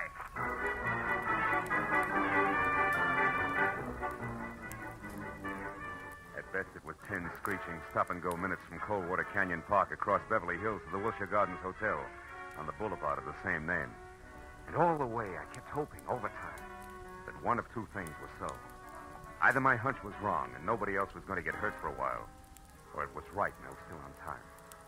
But when I was there, parked and running toward the Villa number 10, which was a silent stucco square, choking to death under ivy, and showing only a single light in the living room, I was almost sure that it was going to play still another way.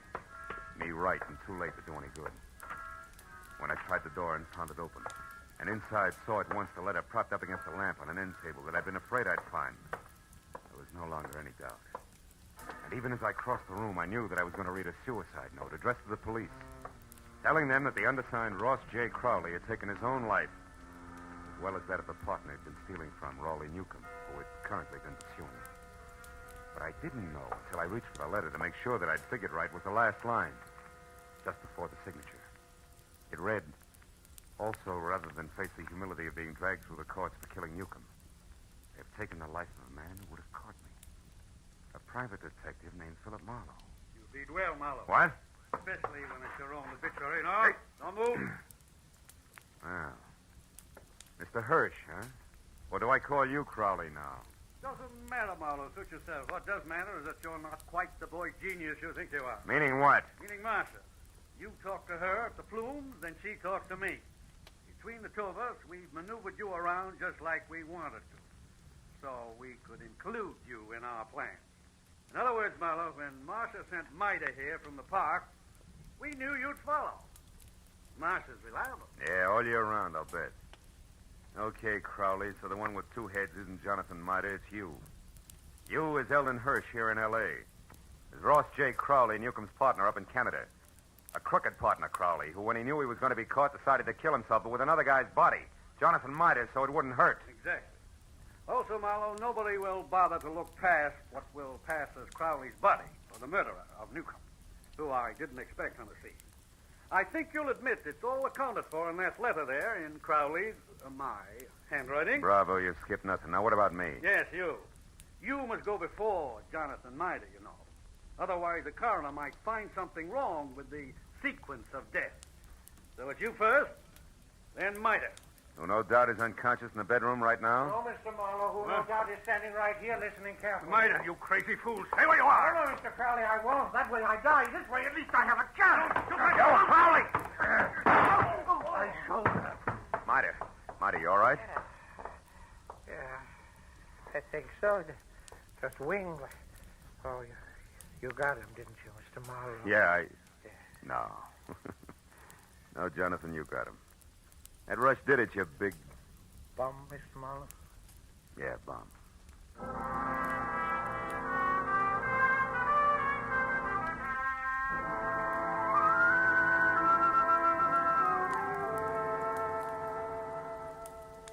It was 2 long hours of first aid for Jonathan. Arrest on the charge of murder for both Crowley and the accomplice before and after the fact, Martha. And questions and answers and triplicates to the police before Mida and I were finally alone and back in my office waiting for a call we put through to, of course, Eagles Rock, Montana. But even then, the gentleman vagabond couldn't quite get over things. Then, in other words, Mr. Marlowe, this Crowley, who introduced himself to me as Hirsch, had his fiendish plan already formulated. And on one of his trips down from Canada, saw me when his train stopped at Eagles Rock. I was raking leaves around the depot. And he saw me, and he hired me on the spot because he needed someone to fit the part of his corpse. That's it. And you'll admit you were well qualified for the job, alone in the world. Except for Jesse, Which you didn't happen to mention. And the fact that you were bald. That's true. Don't be sensitive. You see, Crowley or Hirsch was also bald. What? All that hair of his a wig? That's right. Toupee, every bit of it. And incidentally, you see, the reason I caught on to things, Johnny, a policeman found a newspaper picture of Newcomb and Crowley in Newcomb's wallet. Which told you that I couldn't be Crowley. That's right. It also told me more. When the policeman accidentally put his thumb over the bald part of Crowley's head, it gave me a different picture. Then I only paid attention to what I could see, features blurred though they were. Which then you were Hirsch's. Uh-huh. Well, Miss Jessie. Yeah, wait a minute. I know. Hello? Mr. Philip Marlowe, please. This is Marlowe speaking. On your call to Miss Jessie Gavins in Eagles Rock, Montana. Montana. One moment, please, sir. Here, take it, Jonathan. Me? Yeah, go ahead, speak. All right. Hello, Jesse. Jessica. Yeah, this is Johnny. Yeah, Cuddles. Yeah, it's me, all right. I'm in Los Angeles with Mr. Marlowe. Cuddles, you don't have to shout so loud, you know. She's clean up there, the Eagle. I know, but she can hear you. Just talk. Jessica, you guess what happened now? I'll tell you. A man hired me to work for him. To pose, impersonate a Mr. Ross J. Crowley, because he said he had to be free to investigate some crooked people who would try and contact me. Yeah. And since he offered good money right on the spot there, Jessica, I took the job. I thought you'd be proud of me making extra money. No, wait a minute, Jessica. Mr. Marlowe, I better cut this short, hadn't I? It's long distance. It's cost money. Don't worry about it, Johnny. There's no hurry. Take your time. Oh, Jessica. Now, what this man really wanted, you there, Jessica? Was to use me as a corpse. That's right, a body. No, his. I feel fine. If he was going to put his rings on me, another identification, then knock me unconscious and get me to the river.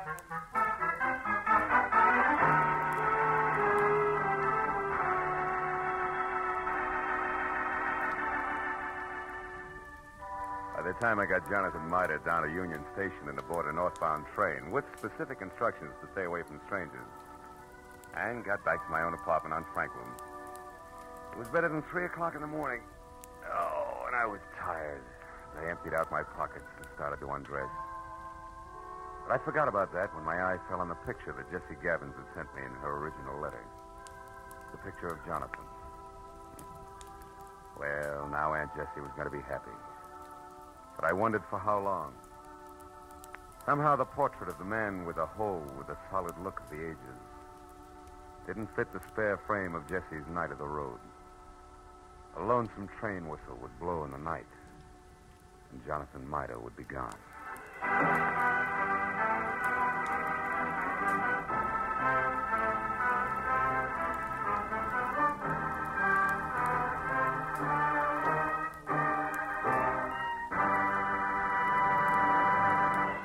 The Adventures of Philip Marlowe star Gerald Moore and are produced and directed by Norman MacDonald. Script is by Mel Donnelly, Robert Mitchell, and Gene Levitt. Featured in the cast were Georgia Ellis, Hans Conrad, Ann Morrison, Herb Butterfield, Wilms Herbert, and Bill Boucher. The special music is composed and conducted by Richard Arant. Be sure and be with us again next week when Philip Marlowe says... The lady tourist was a school teacher out after glamour, and she got it.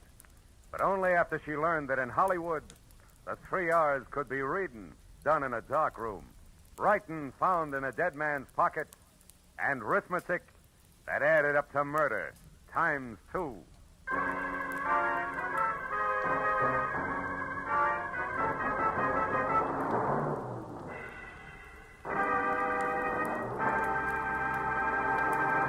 If you think you've got troubles, you should be married to Liz Cooper. She can scare up more trouble than a tropical hurricane, but it's always the kind of trouble you can laugh at because it's all part of My Favorite Husband, starring Lucille Ball.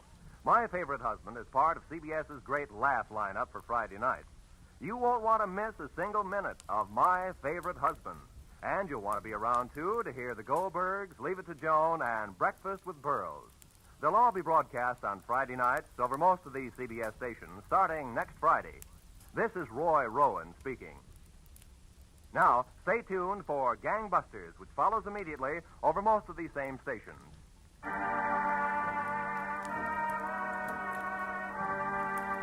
This is CBS, the Columbia Broadcasting System.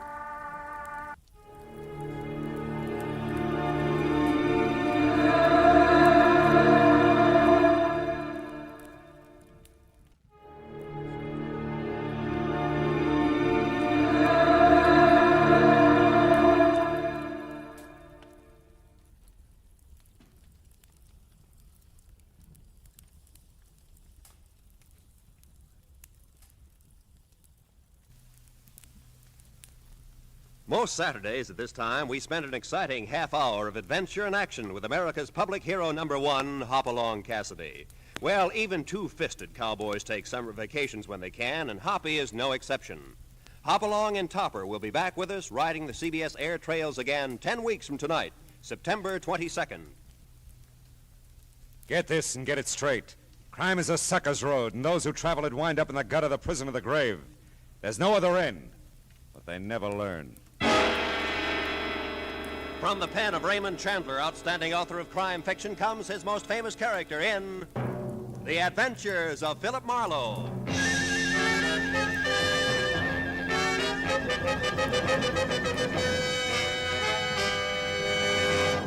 Now, with Gerald Moore, starred as Philip Marlowe, we bring you tonight's exciting story, The Dear Dead Days.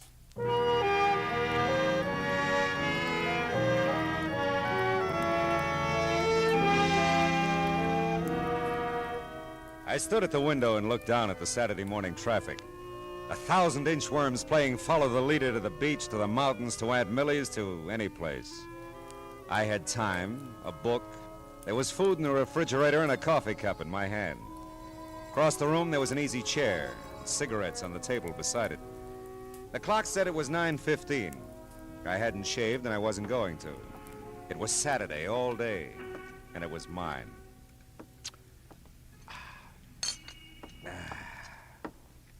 Now, let's see, where was I? Oh, yeah, here it is. She was the most breathtaking thing he'd ever seen. She lay back on the divan, stretched, smiled languorously up at it. Oh, no. Okay. Hello. Mr. Marlowe? Mr. Philip Marlowe? Speaking. You don't know me, Mr. Marlowe. My name is Phoebe Cardwell. Mrs. Phoebe Cardwell. Yes? Well, I thought perhaps the name would mean something to you. Cardwell? No, I'm afraid not. Oh, well, no matter.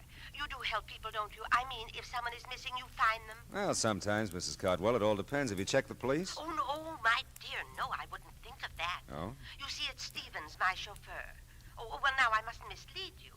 Strictly speaking, he is not my chauffeur. But strictly speaking, he is missing. Yes, at least he seems to be, and I don't trust phones entirely, Mr. Marlowe. I couldn't even have called you except Matilda went to a friend's. And I do need your help. Yeah, I see. If Well, you could come out right away. It's most important to me. I live in Venice, Mr. Marlowe. If you drive down Sepulveda to Washington Boulevard.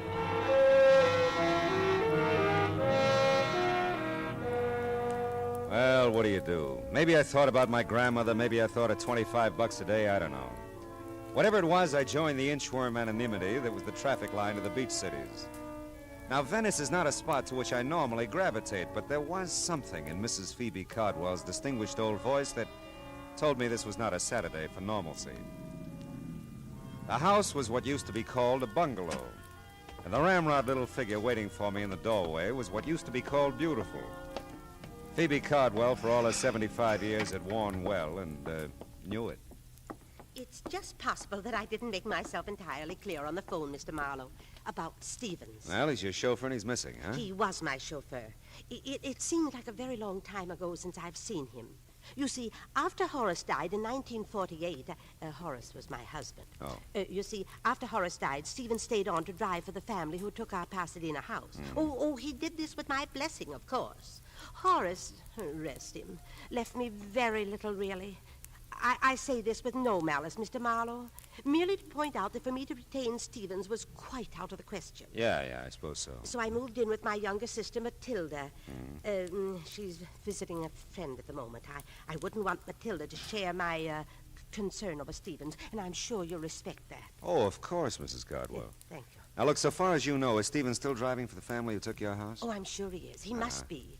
It's just that, well, on Thursdays, his day off, he always brought the limousine over to take me for rides and run my little errands. Oh, understand now. The Brants are fully aware of this. That's the family he works for. Who have my home in Pasadena. And Stevens hasn't been to see you in some time. In weeks, and not a word, you understand. I find it difficult to tell you precisely how I feel about this, Mr. Marlowe. Stevens is like a son to me. Perhaps he's ill or troubled. Oh, I'd want to know that. I might be able to help. You phoned, I suppose? Oh, I'm embarrassed to say how many times. But no answer, none at all. I've a writing desk in my room, Mr. Marlowe. I'll write the Pasadena address and phone number for you. My number, too. Oh, I shan't be a moment now. I'd seen the ring when I first sat down opposite her. First because it was big, almost massive on a tiny right hand. Then because it didn't fit the rest of the lavender and old lace picture that she presented. A mass of jade and gold carved with oriental figures. A foreboding thing that reeked quality of its kind and value. After she left, the vases jumped out at me from the mantel. Small, gold, and jade again. And as incongruously out of place as Phoebe Cardwell in Sister Matilda's bungalow. There. Now, that didn't take long, did it? Oh, not long at all. Oh, I like you, Mr. Marlowe. You'll find Stevens for me, I know. Well, I hope so, Mrs. Cardwell. And if I do, what'll I tell him? That I want to see him or hear from him. Stevens will understand. Yeah, well, Oh, dear. Huh? That's Matilda. Phoebe, I'm home, dearie. So I see, my dear. Mr. Marlowe, may I present my sister, Miss Reed? Miss Reed? With an eye like Wallace Reed. I'm sure, Mr. Oh, but maybe you don't remember Wally? Well, I tell you, Matilda dabbled in theatricals at one time, Mr. Marlowe. Dabbled in theatricals. I was in pictures in the golden era, Mr. Marlowe, when silence was golden. Oh, that Wallace Reed, yeah. Mr. Marlowe's in insurance, my dear, and some younger than we are. Did you see the covered wagon? Ernest Torrance. I had a big scene with him on the prairie, right by one of the wagon wheels. No, not first run. I'm waiting for it to come to my neighborhood theater. Matilda was a doll. Real live Cupid doll, but her role in this thing was strictly comedy relief. The drama, if there was any, was Phoebe Cardwell. A missing chauffeur that wasn't hers anymore, and the glaring memory of jade and gold that didn't seem to fit anywhere. Well, I missed the house on Orange Grove Avenue by 2 numbers, parked the car, and walked back. The old Cardwell place was set well back from the street, and its solid red brick looked big, important, and empty. Nobody home. Nobody home. At first, I thought there were 3 honey-colored Afghans on the lawn next door. But the one in the middle was talking to me. And as I walked closer, I could see she was by far the prettiest. And undoubtedly something more than man's best friend. The Brants are at Emerald Bay for the summer. I thought I'd told everyone. Yeah, well, I'm the one who forgot to ask you. My name's Marlowe. I'm Kip Harcourt. Margaret Really. Kip's for the reserve section. Hello, Kip. I've never seen you before. Yeah, well, believe me, I'm sorry. I believe you, Marlowe. Yeah, I got a first name. I like Marlowe. Oh. Forget about the Brants. Come on and play on this side of the hedge. I don't know the Pasadena rules. Same as Texas. Oh. Looks like we're going to have to move over. I'll give Stevens a raise for this. Thought you said nobody was home. Stevens doesn't count. He does with me. Don't move. I want to remember you like this always. You'll be back, Marlowe? This you know. Hey, Stevens. Stevens, wait a minute. I'd like to see you. Yes, sir? I'd like to talk to you about Mrs. Cardwell. Is something wrong, sir? Oh, no. She's fine. I'm Philip Marlowe, Stevens. Is there someplace we can have a visit? We're upstairs over the garage in my quarters, sir. Come along. Mrs. Cardwell isn't ailing, is she, sir? Oh, no, looked fine when I left it less than an hour ago. Oh, I'm glad to hear that. Yeah, here we are. Come inside, sir. Hey, nice place you've got here, Stevens. It's a bit stuffy in here, I'm afraid. I've been closed up a few days. Oh. Yeah, now. Sit down, sir. Thanks. Say, Stevens, Mrs. Cardwell misses you, and you can drop the sir with me. Marlowe will do, huh? Well, I'll try, sir, Mr. Marlowe. But a habit of 20 years or so, you know. Sure. Now, Mrs. Cardwell misses me? Is that what you've come to tell me? Well, that's about all she told me, Stevens. I understand you skipped a few of your regular Thursday visits with her, and, well, she's concerned about you. Well, I must say that's generous of her. Of course, it's not been a few visits at all, Mr. Marlowe. I've missed the last 2 Thursdays, and for a quite legitimate reason. My employers, the Brants, have opened their Emerald Bay place. Yeah, so Kip told me. The Miss Harcourt, I mean. Mrs. Harcourt, sir. Oh, really? That's too bad. Is it, sir? Yeah. Well, look, Mrs. Cardwell seems like a nice old lady. You know what you mean to her. It's not just you she misses, you understand? It's a way of life, something she was part of and enjoyed. Status, I think they call it. You know, it can be pretty important, Stephen. I understand that, sir. Sure you do. You'll give her a break, I know. Call her now that you're back in town. You know, keep in touch, huh? Yes, I... Oh, excuse me. Sure. Don't leave, sir, please. There's something I'd like to ask you. Stevens seemed like a right guy. Anyway, I was wondering about Kip, Mrs. Harcourt. I had her figured all right, but not for married. I dismissed it to the back of my mind and started casing Stevens' little palace. It was nice enough in the brown to gray motif, neat, tidy, like Stevens, except for a bunch of packing boxes grouped in the corner behind the divan. And on top of them, 3 items that stopped me cold. A large bowl, a smaller one, and a long oblong box. All a mass of jade and gold carved with oriental figures. You admire oriental art, Mr. Marlowe? Not specially. Do you, Stevens? Not specially, sir. You said you'd like to ask me something. Yes, and if I may, sir, I'd appreciate a straight answer. All my answers are straight, Stevens. It's my questions that get tricky. I'll remember that, sir. Are you certain you've told me everything Mrs. Cardwell said about me? Very certain. Does it strike you as odd, sir, that she'd hire a man of your particular capabilities to deliver the simple message that she misses me? Matter of fact, it does, Stevens. Strikes me as very odd.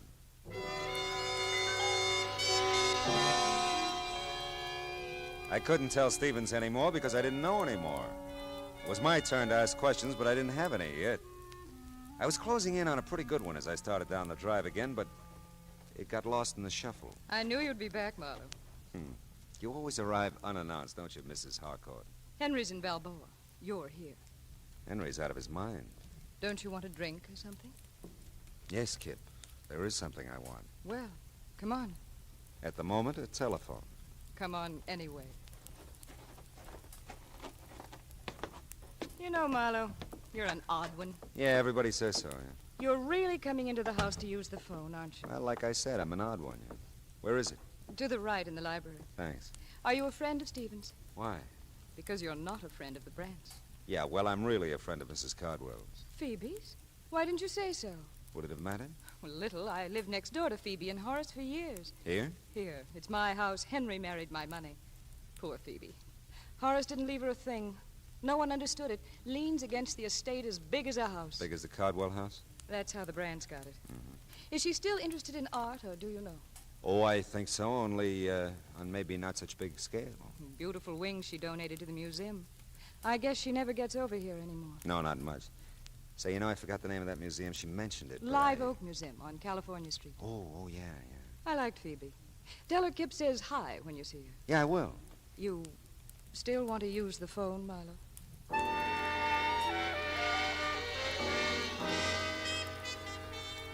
I used the phone. I called Phoebe Cardwell, explained Stephen's absence, and gave her Kip's best. And the case was closed. All I had to do was wait for a check. But all of a sudden, I didn't feel very good about any of it. It was like a hangover. You know, I felt something should make sense, but nothing did. The jade and gold at Phoebe's, the stuff in Stephen's quarters that looked just like it. Was it hers? Did she give it to him? Did he take it? Questions I had, but no answers. I stood there at the window in Kip's library and watched the car pull to a stop in front of the old Cardwell place. Watched the thick little man get out and start to walk up the gravel driveway. I wasn't sure until he walked right past the library window. Then I knew I had the beginnings of all the answers. The thick little man was Fritzy Ott, one of the better fencers around town.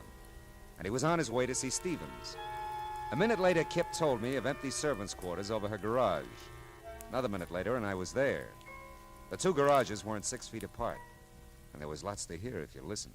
I listened. But look, Stevie boy, you don't have it all. That's not quite the point now. Can you dispose of it? I don't know. Two things, Stevie boy. One, collection's a tough defense. Real tough. Two, this isn't the whole deal. I don't understand. This isn't the whole deal. Some pieces missing. I've seen pictures of the Cinco collection. Some pieces are missing here. 2 vases and a ring, to be exact. Yeah, you're right. You got them? Well, not exactly. I might be able to get them. Look, I'm trying to tell you, Stevie boy. One, I'm not even sure I can fence the whole collection. But two, I ain't got a prayer of doing it if it's incomplete. Are you with me there? Do you understand that? Yes, I understand it. It might take time to obtain the other pieces. Then you better spend some time, Stevie boy, or we got no arrangement whatsoever. I tell you, I'll nose around, see what's the best deal I can get, providing you deliver the full treatment. You see what you can do about getting it, and we'll meet here tomorrow at noon. But I really don't think it.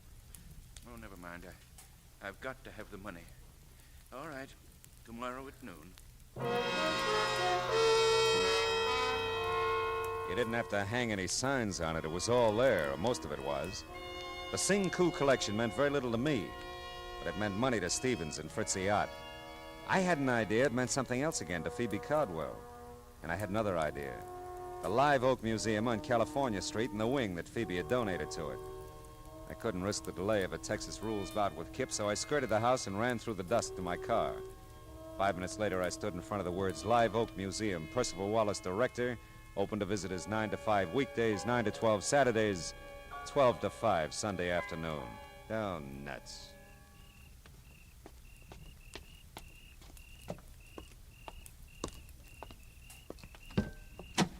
Not interested in art, eh, Mr. Marlowe? We've done that bit, Stevens. My answer was not specially.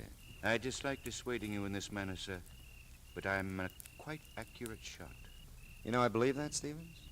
If I can't persuade you with this warning, I'll not hesitate to use this gun. I'll not hesitate at all, sir.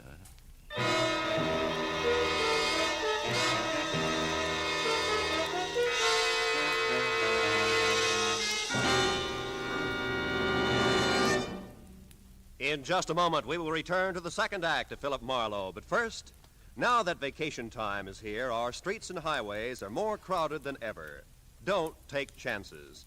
Obey the traffic rules and drive carefully. The life you save may be your own. And now with our star, Gerald Moore, the second act of Philip Marlowe, and tonight's story, The Dear Dead Days.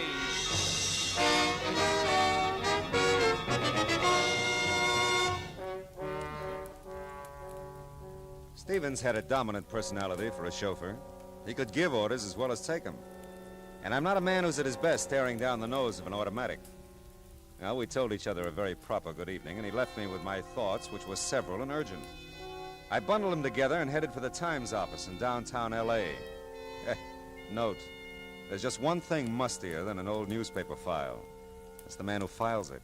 1948 was a big year, news-wise, Philip. The files are heavy. Well, how was it obituary-wise, Belden? That should lighten it. Local, national, or international? Local, Pasadena. Name, address? Horace Cardwell, Orange Grove Avenue. Cardwell, Horace. That's it. January 30, 1948. Page 1, Part 2.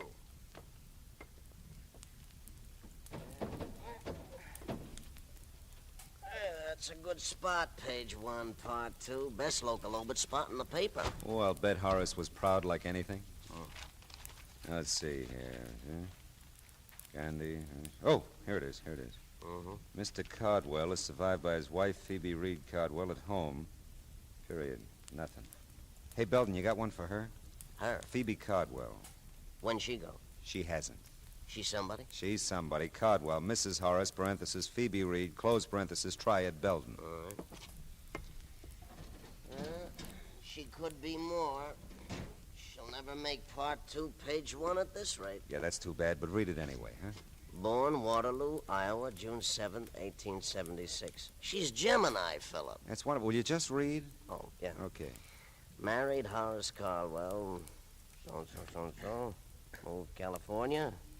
She was so-and-so.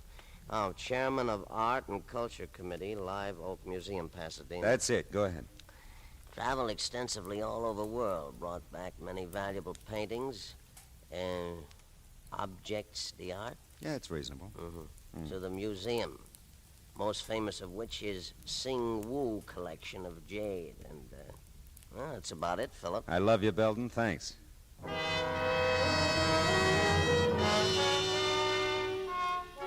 So Phoebe had brought the Sing Wu jade collection to Live Oak Museum in the first place. Now she had some of it, Stevens had more. And Fritzy Ott was even now nosing around for a taker. Where did that leave the museum? Nowhere, so far as I knew. Except closed till noon tomorrow, Sunday. And noon tomorrow, Sunday, would be too late. Fritzy and Stevens would be together by that time. Note, Percival Wallace is a quiet little man who doesn't like to talk to private eyes about museum business at home or anywhere. The museum has operated for 30 years, Mr. Marlowe, and not one shred of notoriety. Not one shred. Well, I think we can keep the record clean, Mr. Wallace. All I want to know is when the Sing Wu collection was stolen from the museum. I didn't say it was stolen. I said we no longer had it. Okay, you no longer have it. How long have you no longer had it? Well, it was since Christmas week, 1947. Would you notify the police? Certainly not. Why? Mr. Marlowe, I tried to tell you, not one shred of notoriety in 30 years. Yeah, but it's a valuable collection and it's missing. The board of directors did subscribe to a reward, Mr. Marlowe. Only a fraction of the Sing Wu's real worth, of course. A mere $20,000. But, of course, this was done very quietly. Very quietly. So quietly, nobody knows about it. All right, tell me, did Mrs. Cardwell contribute to the reward? I don't recall. And you wouldn't say if she did. Thanks, Mr. Wallace. You're just downright bully.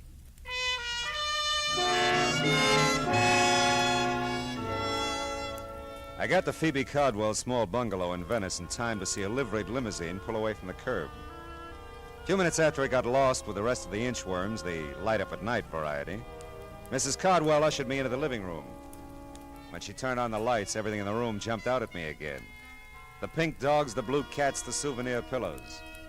But the most notable things in the room were the jade and gold vases that were gone from the mantel, and the jade and gold ring that was missing from Phoebe Cardwell's old hand. This is delightful, Mr. Marlowe. Genuinely delightful. Yeah, well, I was afraid it might be a little too late to call. Oh, ordinarily, yes. Oh, but not tonight. Why, you just missed him, Stevens. He came back and took me for a drive. I just this minute got home. Oh, that's fine.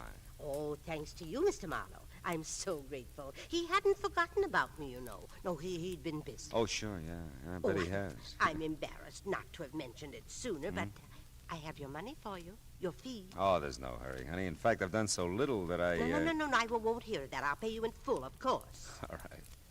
Say, this morning I was admiring your ring and the vases on the mantel. Were you indeed? Yeah. Well, I'm glad. They're quite nice, you know. Yes, they were. Did you give them to Stevens, Mrs. Cardwell? I beg your pardon? Did you give them to Stevens? Why, really, Mr. Marlowe, you surprise me. That is none of your affair, you know. I'm a curious fellow. I secured your services to perform a specific task. You've done that. I certainly do not intend to discuss Stevens or anything pertaining to him with you, Mr. Marlowe. All right. We'll leave it that way, huh?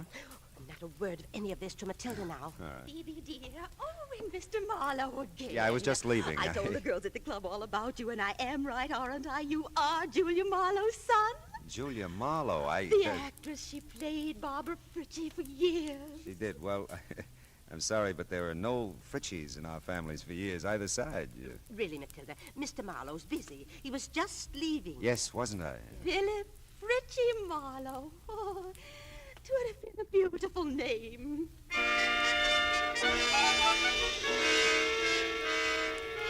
The lights in Kip Harcourt's house were off when I got back to Pasadena. Those in Stevens' quarters above the garage were still on. It was better that way. I wasn't worried about Stevens' automatic anymore. There was a very good chance he wouldn't use it. Hey, Stevens, it's Marlowe. Open up. Apparently, I didn't make myself clear, Mr. Marlowe, sir. If you still want to try your aim when I finish talking, I'll be a willing target. Come in, sir. It's almost midnight. You're meeting Fritzy at noon tomorrow. We're going to have to work fast. I warned you to stay out of it, Mr. Marlowe. Now, listen, Stevens, hear this. I know about a lot of it, and I got some good guesses on the rest. Let's make a deal. I'll tell you what I know and what I guess. If I'm right, you can get in touch with Fritzy tonight. And if you're wrong?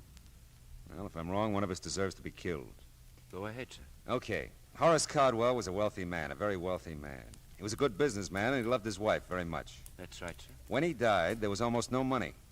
A small amount maybe for Phoebe, but the house, everything in it, the cars, everything, went to pay off debts, liens against the estate. What else do you know? That Phoebe Cardwell contributed a wing to the Live Oak Museum. That she brought art treasures from all over the world to put in it, including the Sing Wu jade collection. That the collection's been missing from the Cardwell wing since Christmas 1947. Horace died of a cerebral hemorrhage in January 1948. And nobody wants to talk about who took the collection. Least of all, the people at the Live Oak Museum. And, what do you guess from all this, sir? That a man, even a very wealthy man, can run out of money. Especially if he has a wife who's a wonderful woman, but with an eye and a hand for expensive art treasures. Phoebe's sick, Stevens. Kleptomania is an illness. I know, sir. It's been such a well-guarded secret. It took all Mr. Horace had to pay for the things she took. People to watch her, keep track of her. You know, miss, he couldn't bear to get help for her, psychiatric help. Now, she needs money, just to live on. She has so little, and... You love her very much, don't you? Yes. Yes, I do. Well, she can't have too many more years, Stevens, and $20,000 is a lot of money. $20,000, Mr. Moore? Now, look, Stevens. You've called it a well-guarded secret. Believe me, it was, and it is. Even those of you who've been protecting Phoebe all these years haven't leveled with each other. How she moved the collection out of there, I'll never know, but the museum's had a $20,000 reward for its return for several years. Well, I didn't know that, sir. I know you didn't. And it suddenly dawns on me that Phoebe's been handing you the Sing Woo collection bit by bit, ever since she, came by it. Maybe in appreciation for your years of faithful service, huh? Well, she said it might come in handy, sir, if I ever needed money. If I needed money, Mr. Marlowe. Yeah, I know, Stevens. Hey, you got a conflict tomorrow. You can't be here meeting Fritzy and be at the Live Oak Museum when it opens at noon, too. Well, I'll call Fritzy. Tell him our arrangement is off. And Stevens, can't you just see Percival Wallace's face tomorrow when he eyes the Sing Woo collection again?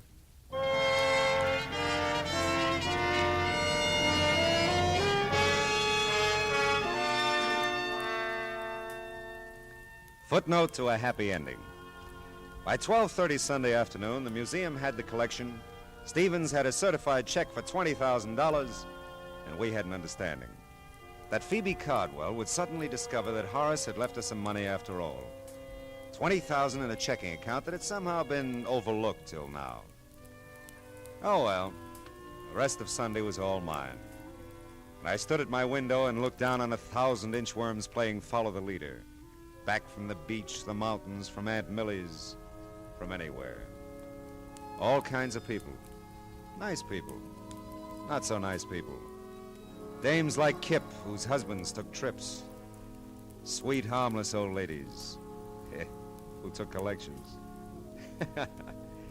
Oh, well, where's that book? Oh, yeah. Now, where was I? Oh, yeah, here it is. She was the most breathtaking thing he'd ever seen. She lay back on the divan, stretched, and smiled languorously up at him.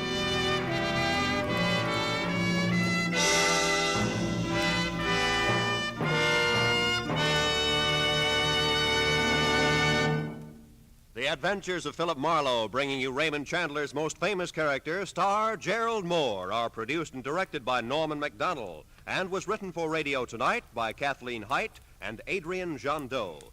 Featured in the cast were Verna Felton, Bill Johnstone, and Lynn Allen, with Ann Morrison, Ralph Moody, Jerry Hausner, and Sidney Miller. Gerald Moore may soon be seen in the Santana production, Sirocco. The special music is composed by Pierre Garrigank and conducted by Wilbur Hatch. Be sure to listen again next week at the same time when Philip Marlowe says... This time a pair of green eyes held a promise. A house on Bedford Drive held a murder. A Malibu motel held a secret. And I almost held the sack.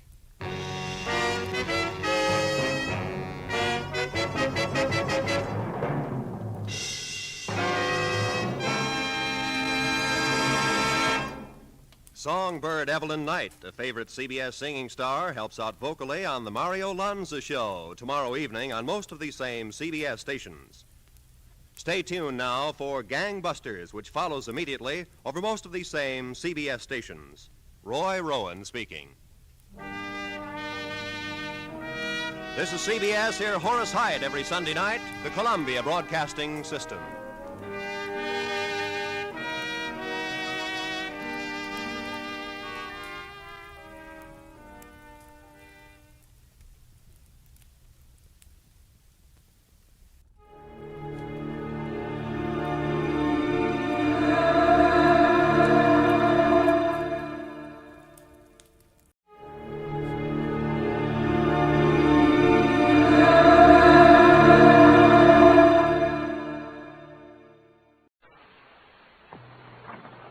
The National Broadcasting Company presents The Adventures of Sam Spade, Detective.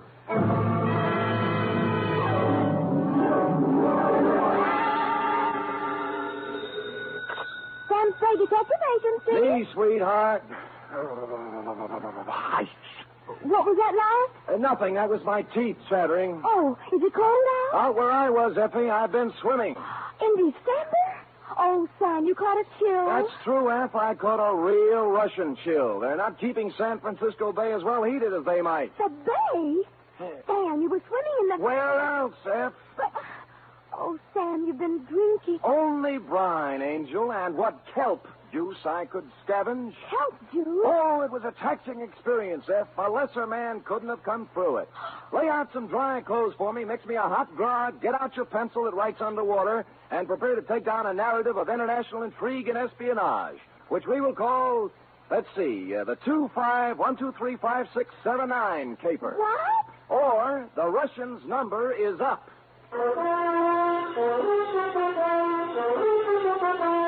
NBC invites you to listen to the greatest private detective of them all, as William Spear, radio's outstanding producer-director of mystery and crime drama, brings you The Adventures of Sam Spade. Effie! Here I am, Sam. I was just calling the janitor to see if he could turn on some more heat so you could... Oh, you're not so very wet. Well, I had a dry martini on the way over. Dr. Ames called you a few hours ago. Dr. Oscar Ames. Did he? That was nice. He was worried about you. Wanted to know if you'd been found yet. He said you two were on a ferry boat and that he just stepped in to have a cup of coffee, and when he came back... Yes, Effie, yes. Well, can't keep the FBI waiting. The FBI? Well, who else? You don't think I was playing around with kids on this caper? Oh, no, Sam. I knew they were grown-ups. I'll take it down, then. In this one, your Uncle Sam was working for his Uncle Sam. They fill it in. To Federal Bureau of Investigation, Washington, D.C. Care of J. Edgar... Oh, no, that'd be too much.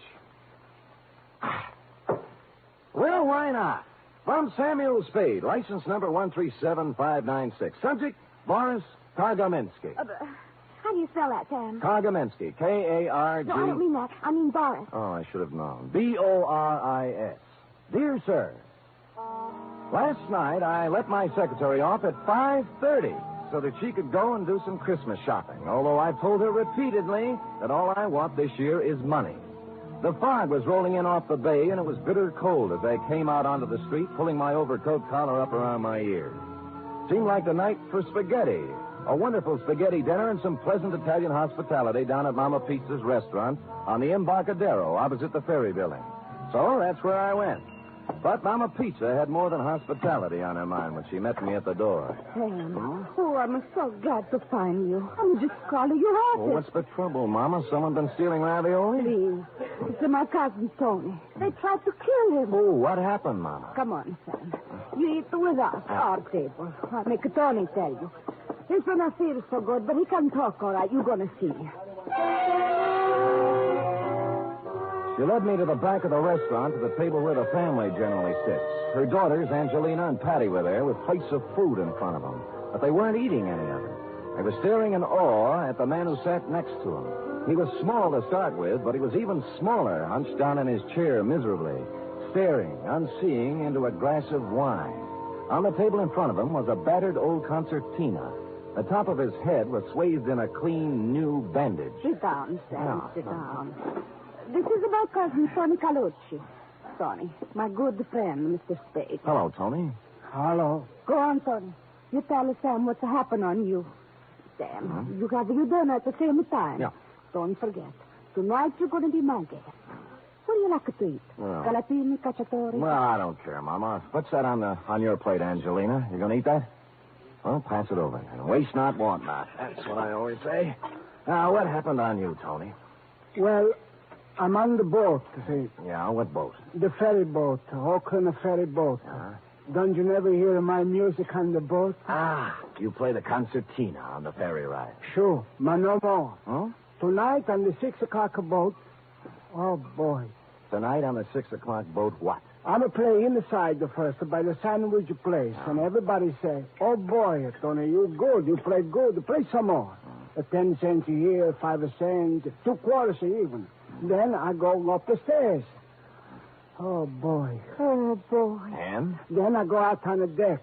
It's a very misty, foggy back. I can't see nothing. Now, I'm very happy. I feel like I play some more. So I'm a walk away back and up and down at the deck and I make a music, see. Then all of a sudden, I hear somebody say something to me. I can't see nobody. I hear him. What do you think he said to me? What? What? Cospedor. Hospodor? As in bar? Cospedor. Well, so I'm said back to him, Cospedor. I still can't see nobody. Then I hear him say, is that you play Boris? So I get mad. I say, no, I don't play Boris. I play Pagliacci, Tosca, Trovatore. I don't play Boris. That's a foreign stuff. I see. Then I'm sorry I say that because this fellow, he sounds like he's a foreign. So I'm just going to say, look, Mr. Oh, boy. What, Tony? What? Patron! I get a hit on the head, smash the patron. I fall down. I'm bleeding. I drop on my concertina. My head's got a big hole on the top. I let out a big yell. Then I'm a blackout. Oh, boy. People come running around and good luck. There's a doctor on the board. They carry me down the stairs and he fixes me up. Otherwise, I'm a die for sure. Well, what did it feel like? What did he hit you with? Well, it feel like a baseball bat. The doctor, look, here's the doctor now, just to come in. Hey, Doc. The doctor looked in our direction when Tony called and strode over to the table. A big 6'3" blonde guy in the Joel McCrae, Gary Cooper tradition. You had to like him right away. No bedside manner to this doctor, although he could have had as much of it as he liked. He was all business and no kidding. I thought I told you to go to bed and stay there. Well, Doc, I just want to have a concussion, Tony. I'll be back here in an hour, and then we'll take some x-rays. My name is Sam Spade, Doctor. I'm a friend of the family. Oh, Ames. Dr. Oscar Ames. How are you? Yeah. Dr. Ames, mister, can I get you something to eat? No, thanks, Mama. Smells wonderful, but I haven't time. Oh, I'll have a cup of coffee, maybe. Sure. You want some make a Tony go to bed? Yeah. Go on now, Tony. Go lie down. I'll be back, and we'll check you over. Get some rest in the meantime. All right. Dr. Ames, I don't know. X-rays, the whole thing. I don't know how I'm going to pay you. Never mind that. That's why we charge our Nob Hill patients a little extra, so we're able to do something like this once in a while. This will be on me, Tony. You're good kind of man, Doctor. I don't know what to say. You go on and lie down, Tony. You're embarrassing the doctor. All right. Screwy thing, this one, isn't it, Doctor? Sure is. Here's for your coffee. Oh, thanks, Mother. Yeah, sure is. Homicidal maniac, looks like, Mr. Spade. Oh. Spade? Sam? Are you the detective? Yeah, that's right. Well, I know about you. You did something for a colleague of mine. Murphy? Dr. Raoul Murphy? Murphy? Yeah, I did a job for him last summer. Yeah, he gave you a great send-off. Said, what is all this tonight down here? Detectives? Police? Police? How do you mean? Well, I think they were police. 5 or 6 plainclothes guys. They were waiting here on this side when the ferry pulled in to slip. They're still there holding the boat. I just left them. Well, what were they doing? Talked to all the passengers as they came off. Asked us for identification. Mm-hmm. Hey, what do they think about Tony's little experience getting knocked on the head? Oh, they were mighty interested, naturally. Especially when I told them how I thought the wound had been inflicted. Which was? Gun butt. Gun butt, eh? Wow. I'd say so. Lord knows I saw enough of those in the war. The Russians used to club prisoners over the head that way to save ammunition. And then fling the guys into the river. Oh, hey, I've got to go. Take that dreary ride again. What, the ferry? Yeah, I've got a patient over in Oakland. Had to come back over here to pick up some serum. Phoned my nurse, and she met me just out here. Well, nice to see you, Sam. Oh, tell, what's his name, Tony. Hey, wait a minute, Doc. I've got nothing to do. I'll ride over with you. A little air won't do this dinner any harm. We crossed the street, went into the ferry building. Everything was normal enough for the main waiting room where I stopped to buy cigarettes and a pocket flashlight. But outside on the dock where the Oakland boat was waiting to take off, there were a number of extra characters whom you wouldn't think would have chosen a dismal, chilly night like this for waterfront lounging. There wasn't anybody I knew, and in any gathering of plainclothesmen, local variety, I generally spot 1 or 2 familiar faces. Dr. Ames and I got aboard, followed by 3 of these gentlemen. The broadest one, who was built for endurance, exchanged pleasantries with us as the boat moved out into the water. Hello, Dr. Ames. I see you didn't miss the boat, like the old saying. No. Oh, you're one of the fellows I talked to before when we landed. Yeah, that's right. I don't think I got your name. Connolly. Oh, Connolly, this is Mr. Spade. Yeah? Would that be Lieutenant Connolly or Sergeant, maybe? That's Connolly. No special title. How's the little fella doing, Doctor? Colucci? Tony? He's under care. He, talk anymore? Say anything interesting? I didn't talk to him. Mr. Spade here did. Oh. Really? Really. What do you have to say? Well, you see, I'm an old friend of his family. What he told me was in confidence, and I really have to know a little more about who I'm telling his secrets to. I see. Spade, your name was? Still is. Nice to meet you, Gospodin. Gospodin? Means nothing to you, huh? It might. Gospodin sounds like another word. Somebody might think you said cuspidor. That's very funny. Are you going to stay out here on deck? We haven't made up our minds. Is that okay? Ought to go inside. Have a little coffee at the snack bar. It's comfortable. Ride's over before you know it. Out here, it's foggy, wet, and miserable. Well, I'm going in. I'll see you later. Goodbye, Doc. Well, maybe he's right, although I must say he's not my favorite man in the world, Mr. Conley. It is strictly pneumonia weather out here on deck. Shall we go in? Not just yet for me, Doctor. I think I'll stretch my legs a little. Doc, tell me, where was it that Tony got caught? On the upper deck, I know, but which side? She was turned around now. Starboard. Just about directly above where we're standing. Yeah, right. Don't point, Doc. Our friend Connolly and his boys are on their way out to sea. No, they went back in. You think they're as mysterious as they seem? Oh, definitely that. You know what made them turn back just now? Decide it wasn't necessary to check whether we were still here? No, what? They can't make us out here. It's too dark. But they can see 2 lighted cigarettes. Sam Spade, detective. Mm-hmm. Look, even in the face of pneumonia, you want to get up there and look around where Tony was, don't you? I do. Well, then hand me your cigarette, and I'll smoke them both a yard apart, and we'll both be here. Except you. Oscar Ames, M.D. Masterful thinking, Doc. Go ahead, I'll be here.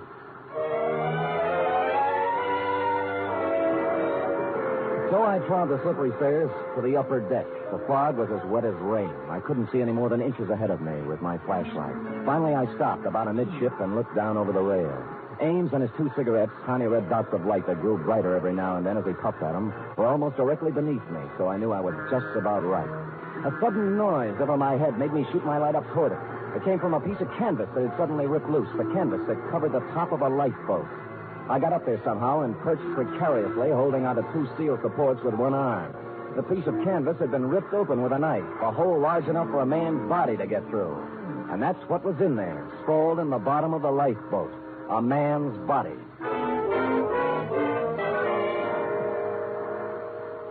He'd been stabbed in the neck. This was the man who had slugged Tony. Or so it seemed, because the gun was still clenched in his right hand, barrel reversed. There was nothing in his pockets, just a handkerchief and $2 in change. But my flash caught a speck of something white in one of his shoes. It was a bit of paper with 2 typewritten lines on it. I let myself down to the deck, rubbed the circulation back into my arm where I'd been holding on, and prepared to read the note. And that's when my flashlight went dead. I groped about, cursing them for not checking their batteries, until I found a faint, ghostly glimmer of light overhead, out over the edge of the ship on the outside of the rail. I climbed over, steadied myself against lurching, and lit a couple of matches. It said, International Postcard Shop, Geary Street, SF. Greeting card for Boris. I put the bit of paper in my pocket and turned to climb back over the rail. And then something came at me from the flash. It caught me full in the center of the forehead. And as I staggered, came again like a block of wood right on the top of my head. It made it burn with sudden fire. Tiny points of light glittered in the blackness. Came rushing toward me and grew larger, and I fell crashing over the side.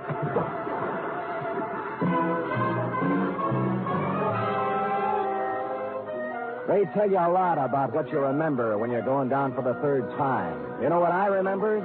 I remembered that Господин is Russian for comrade. Sam Spade, detective.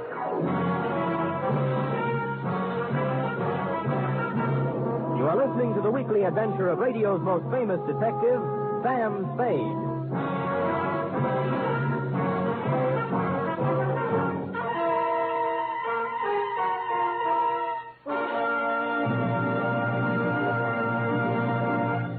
Imagine the greatest names in stage, screen, and radio. People like Bob Hope, Rosalind Russell, Meredith Wilson, Frankie Lane, and many, many others.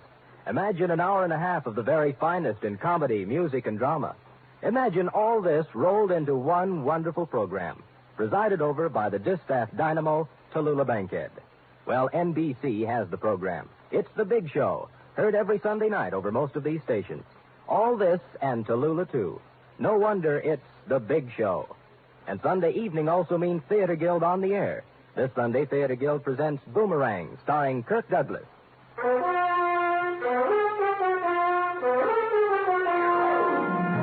And now now, back to the 251235679 caper. Tonight's adventure with Sam Spade.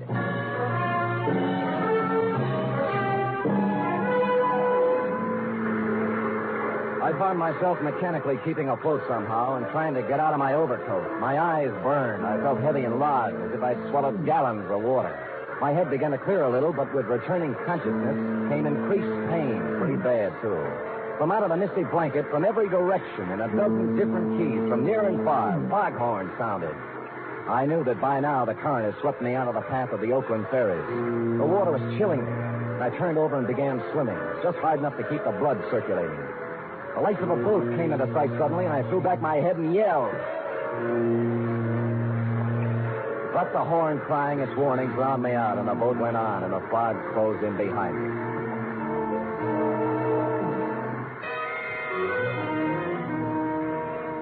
And then I found myself full of a strange and wonderful weariness. The water wasn't cold anymore. I was warm with a comfortable, soothing numbness, and I knew what to do. I'd swim until I didn't hear the noise of the horns anymore, and then in the quiet of the friendly fog, go to sleep. So I began to doze. And then some lights came into my eyes, and I wanted to stay in the dark. I turned my face down into the embrace of the water.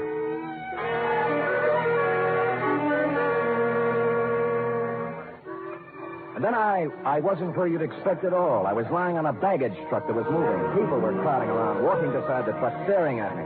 The guy in uniform, wheeling me, noticed I had my eyes open. Well, hello, pal. Welcome back to the United States. Hello, what part of the United States? Just landing in Sausalito. Lay still. We'll take you over to the hospital. Sausalito. How long before this boat gets back to San Francisco? Right away. Well, I'll tell you, I'm going with... Hey, wait, sir. You ain't in no condition. Thanks, I'll be okay. Half an hour later, shivering and shaking in my wet clothes, keeping my mouth clamped tight so my teeth wouldn't sound like a dice game, I climbed into a taxi at the ferry building and went to my apartment. There I swallowed half a pint of whiskey and rubbed myself with a coarse towel until my skin was sore. Then I looked in the pocket of the soggy suit I'd hung up to dry. It was still there. A piece of paper from the dead man's shoe. Damp, but legible. International Postcard Shop, Geary Street, SF. Greeting card for Boris. I got up to put on a dry suit and then changed my mind. Put the wet one back on. Good evening. Are you the proprietor here? Yes, that's right, sir. 6 years at the same location. Oh, my goodness, is it raining out? You really got... Dowsing? Yes, I did. Nice collection of postcards from all over, eh? Yes. South America, every place. Yes, yes. I pride myself on having the most complete possible selection. Was there something you had especially in mind? Yes, there was. Oh? I'm looking for a greeting card for Boris. You... What's the matter? Didn't you hear me? Yes. Didn't you understand? Well, Well, what? It's only that I didn't exactly expect somebody like you. What did you expect? Somebody slinking around in a false mustache, wearing dark glasses, and an Inverness cape? No, I... You know, with your type of thinking, you may not be the right man for this job, Gaspaggi. Now, wait, please, Mr. Lubov. I thought you were dead. You drowned. Yeah, who told you that? Well, you know. Yeah, well, I didn't drown. I jumped in the water when I heard him coming. You can see how wet I still am. Yes, of course. So you escaped. Easily. Enough talk. Hand it over. The greeting card for Boris. Very well. Let's see. That's San Francisco, of course. He turned and reached down under the counter. I slipped my hand under my armpit and held my .38 ready in case he came up with something similar. But all he brought forth was a box marked special. From this, he extracted something and handed it to me. I took it with a knowing expression on my face, but I didn't know from nothing as to what it meant. All it was an ordinary postcard, that's all. A picture postcard showing the Golden Gate Bridge.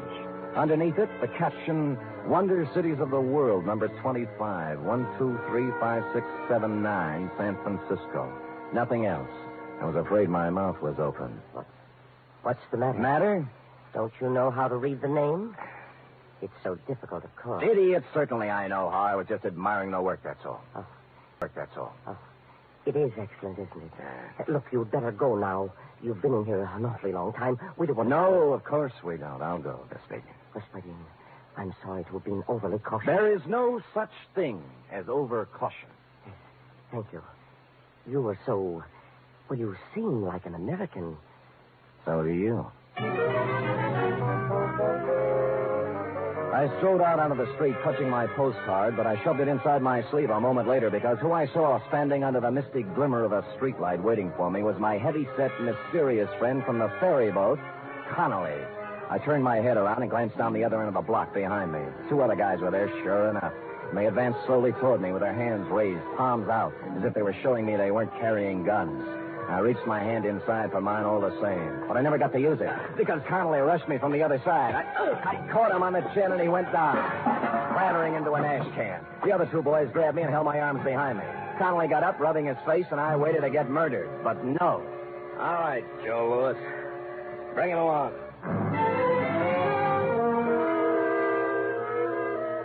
And so they did. We didn't go far, though, just around the corner to a little hamburger place that had a sign on the door saying closed, although there were lights inside. Connolly knocked on the door, and a fellow with an apron came and opened it and locked it after us. Connolly gave him a nod, and we sat down at a table while he brought us coffee. Spade, we've checked on you. You seem to be okay. You stand in good with the department, friend. What department would that be, friend? This department. Huh? FBI. Oh, ho. Now, maybe you can help. Anyhow, we don't want you going around making a noise and messing it up for us, so here it is. I'm all ears. Did you ever hear of a man called Boris Kagaminsky? No. Well, not many people have, even in Russia. Boris Kagaminsky is the top Soviet agent in America. He's the head man. He organizes and runs everything for them here. I see. Now, he came to this country 7 years ago and vanished. We've been trying to find him ever since. False passport, of course. That didn't help. There's nothing anywhere on Kagaminsky. No pictures, not even in Russia. No fingerprints, nothing. Every lead we had, dead end. And then we got word last week.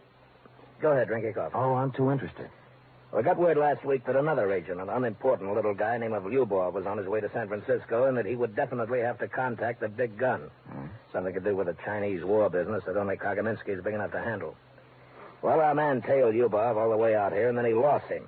The Oakland ferry. Well, that didn't bother us very much. He called us, and we were waiting on this end. But in pulls the ferry and no Lyubov. Lyubov was a dead man on the lifeboat. Right. He must have been up there waiting to be contacted. Yeah, then he heard Tony and his concertina, thought this might be it. Then when he realized he'd made a mistake and uncovered himself, he conked Tony on the head. Right. Yeah. And his Soviet contact got scared of investigations on the boat following Tony's hue and cry and stabbed Lyubov. So, now we're back where we started. Every passenger on that ferry was okay. What's that you're looking at? Picture postcard. Found a message on Lyubov about the International Postcard Shop and a greeting for... Hey, a greeting for Boris. Boris Kagaminsky. Now, let me see that. I bulldozed the guy in the shop to let me have it. Looks like nothing. It's just a picture. But he said he said I could read the name. Give me it. Golden Gate. Oh, these numbers. Wonder Cities of the World. Number 251235679. Hey, wait a minute. What? Print out the guy's name, Boris. All right. B-O-R-I-S. Leave a space. K-A-R-G-A-M-E-N-S-K-Y. Now, put numbers, wait a minute. The top number is 9. Yeah. All right, put 1, 2, 3, 4, 5 over Boris, and then start again. 1, 2, 3, up to 9 over Kagaminsky. Yeah. So? All right, now look at the postcard. 2, 5, 1, 2, 3, 5, 6, 7, 9. Okay, what's 2? 2 is, O. 5. S. O-S. Now, Kagaminsky. 1. K. 2, 3. A-R. O-S-K-A-R. Well, I guess we know the rest of it. 5, 6, 7, 9. A-M-E-S, correct? Correct. Oscar Ames. Dr. Oscar Ames. What? I was just thinking. He was worried about me catching pneumonia.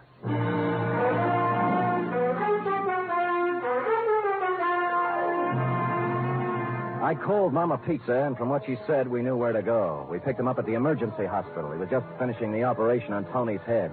We watched him through the glass, and the other young doctor standing alongside us said he was one of the greatest surgeons they'd ever seen. When he unrolled his gloves and took off his operating mask, he looked up and saw me, alive, and the other boys with me. His scalp tightened for just a second, and then he smiled. It was when he reached into his bag that we rushed him, before he could get the little red bottle to his lips. Period. End of report. Oh, Sam. A spy story. Yes, it was, F. Everything. A chase and being thrown in the water and mysterious people and a code message. Well, that had kept you awake, Angel. Sam, Hmm? what is it like not to want to be in America? Not to want to live the way we do in America? Yeah, I can't imagine, sweetheart. I can't either. Sam, about Dr. Ames. Yeah?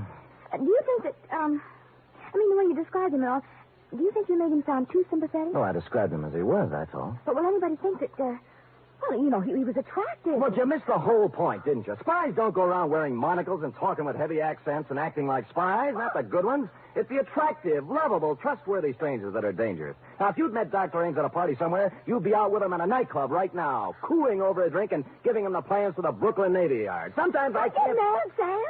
I don't even know where Brooklyn is. Lucky for our side. You don't hate me, do you, Sam? Oh, come here.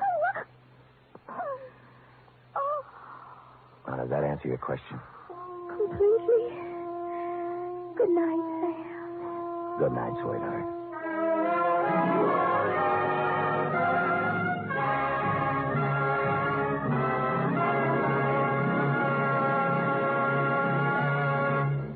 The Adventures of Sam Spade are produced, edited, and directed by William Spear. Sam Spade was played by Stephen Dunn.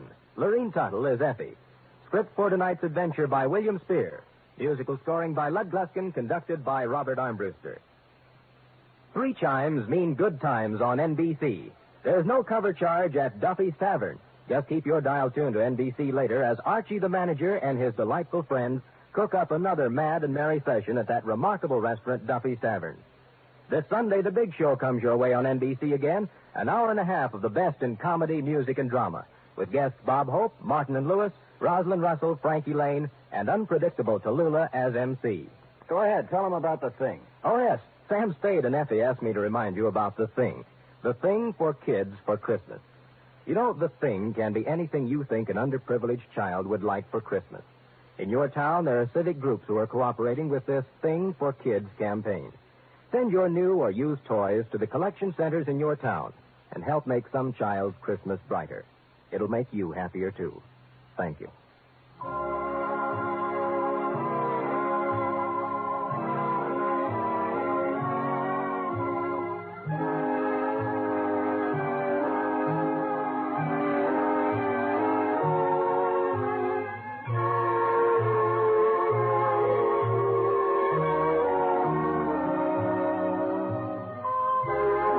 Join us again next week, same time, for another adventure with Sam Spade.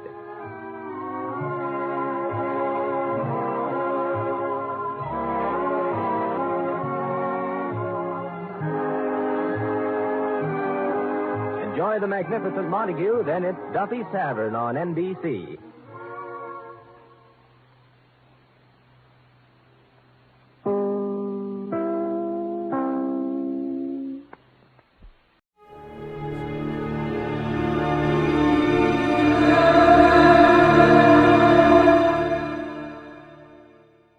Johnny Dolar. George Reed, Johnny, at Floyd's of England.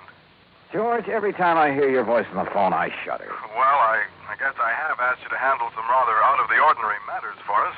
George, they have been so wild, crazy, impossible, I sometimes wonder if you ever issue a normal-type policy. Well, it's a very normal-type policy that I'm concerned about now, Johnny. It's the insured himself who has me worried. Okay, tell me all. His name is Joseph, spelled with an F. Joseph Hentler. He's an inventor, among other things. His invention is what we've insured.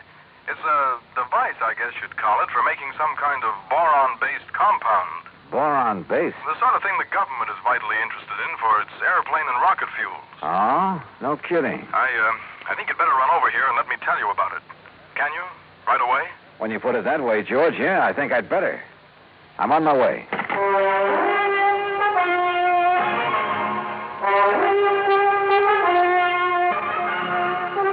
Bob Bailey in the exciting adventures of the man with the action-packed expense account, America's fabulous freelance insurance investigator. Yours truly, Johnny Dolar. And now, Act One of yours truly, Johnny Dolar.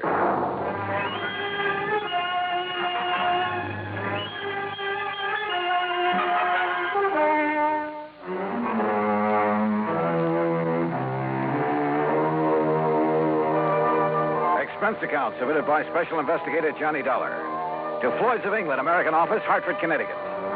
Following is an account of expenses incurred during my investigation of the Boron 112 matter.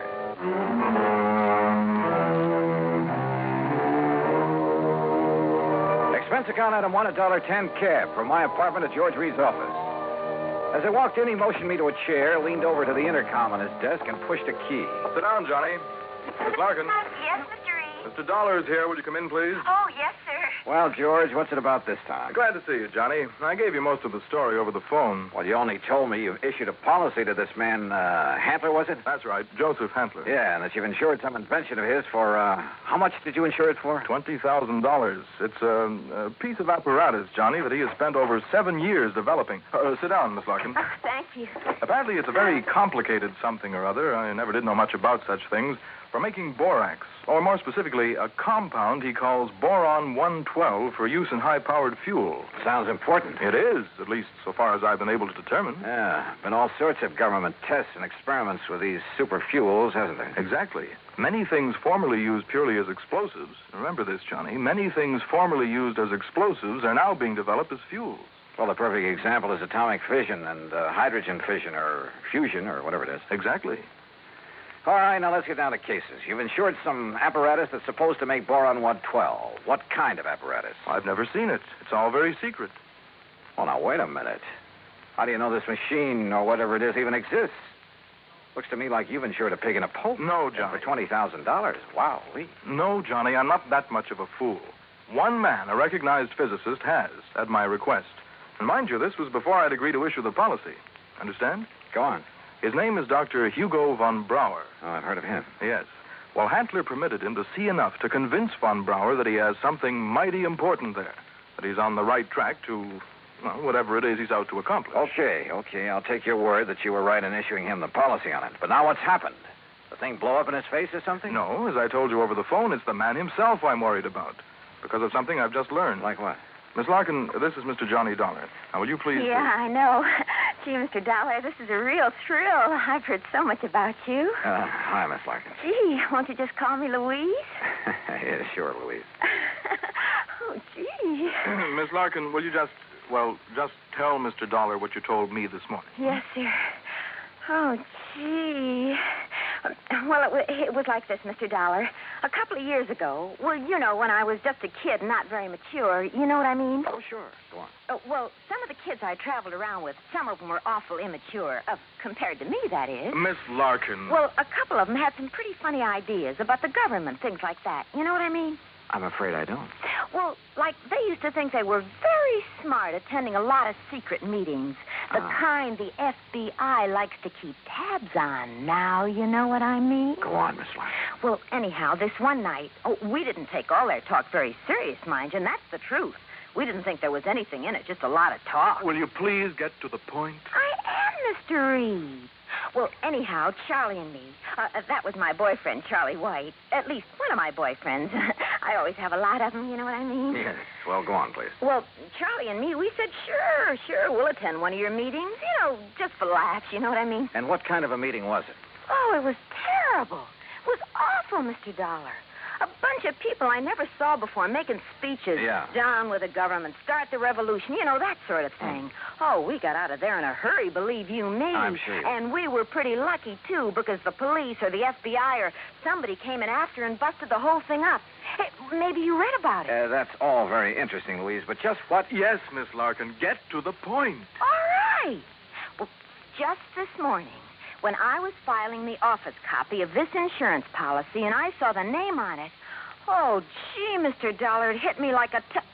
Well, do you know what? What? That name, Joseph Hantler. Oh. It was the same as one of the fellas, an older guy that me and Charlie had seen at that meeting. Now, what do you think of that?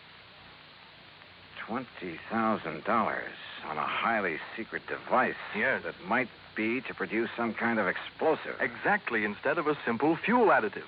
Exactly the suspicion that came into my mind, Johnny. Of interest to the government, he had told me. But what government? We're jumping to an awfully big conclusion, George. Have you notified the FBI? I suppose I should, eh? Yeah. No, not yet. We may be all wrong about this. Oh, but Mr. Dollar... We may be all wrong about the man, his apparatus, his intentions, everything.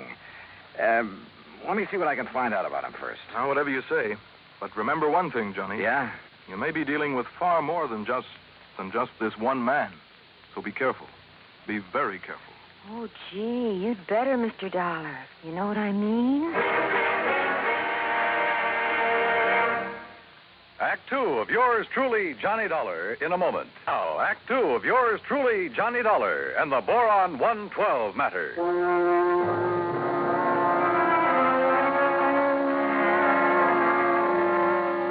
Louise Larkin, secretary to George Reed at Floyd's of England, was certain she would recognize Joseph Hantler, the inventor who had ensured a secret process for making Boron 112. If, that is, he were the same Joseph Hantler she'd met at one time at a meeting of a subversive group. Expense account item 2, $50, deposit on a rental car. In it, Louise and I crossed the Connecticut River to East Hartford, went south to Hockenham on Route 2, then south and east on a seldom used gravel road that took us a few miles to the edge of a stream called the Salmon Branch. There in a little grove of trees, we found a windowless concrete block building, the so-called laboratory of Joseph Hantler. Gee, those directions Mr. Reed gave us were pretty good, weren't they? Yeah. Hantler certainly picked himself an isolated spot. Come on. Boy, this is exciting, isn't it? Now, just remember what I told you.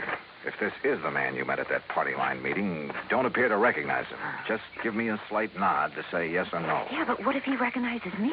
Yeah, we'll cross that bridge when we get... Stop! Stop right where you are. Do you not see the signs on the fence? Keep out! Keep out! Yeah, Johnny, it's him. You're sure? Yeah, gee. Where did you hear me? I'd like to talk with you, Mr. Hantler. It is Dr. Hantler. Who are you? My name is Dollar, insurance investigator. And who is this woman? Just a friend of mine. So, what do you want with me?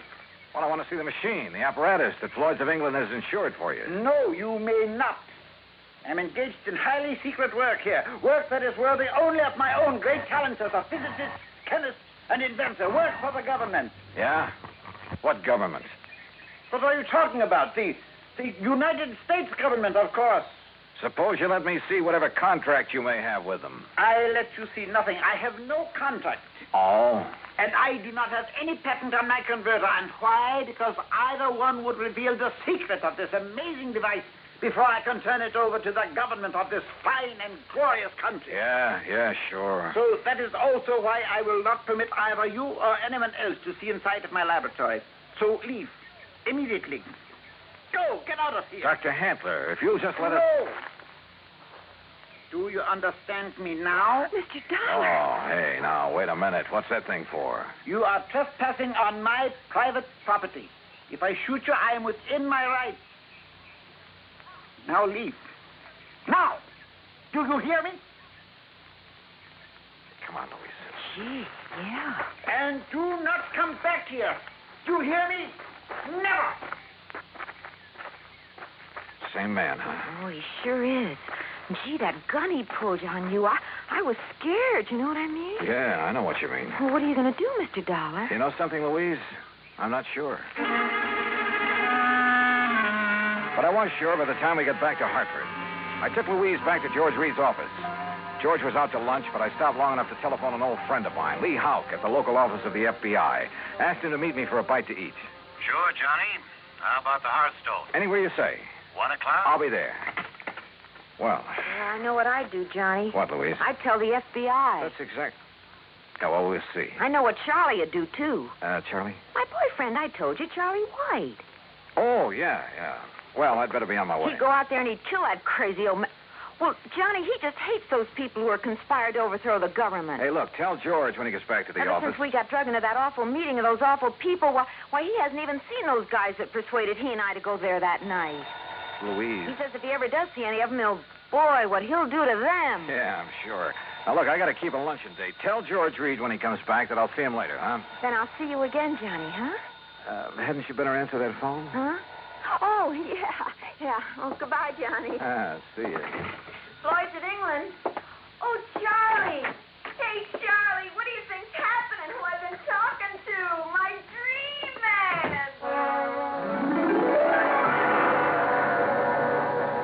Item 3, 7:20, lunch for Lee Houck and myself. No, Johnny, you're off on a wrong tack. I'll bet on it. What do you mean by that, Lee? And Joseph Hantler is just an old crackpot who thinks the world has done him wrong by failing to recognize his fabulous talents as a chemist, physicist, engineer, inventor, anything else he's claimed to be. But if he was attending meetings of a subversive group... A meeting. We know all about that. A lot of innocent people have been sucked in on that sort of thing at one time or another. It doesn't mean that they belong or ever have. You can't blame me for being suspicious, though. Isn't George Reed your contact at Floyd's of England? Yeah. Okay. Even his kind of dumb little secretary, name's Louise Larkin. I know the girl. Even she was at one of those meetings before we cleaned him out of town. Not much gets by you boys. With one of her boyfriends, Charlie somebody or other. He's the kind you have to watch out for, Johnny. Young hothead. An easy recruit for a group like that, huh? More important, the kind who's liable to take the law into his own hands when it comes to fighting back at him. But you're sure old Handler is harmless? Sure. He's an erratic old coot, liable to blow your head off if he thinks you're interfering with one of his crazy projects. Yeah, he'd probably rob a bank if he thought he could get away with it to further one of his crackpot inventions, and would feel entirely justified.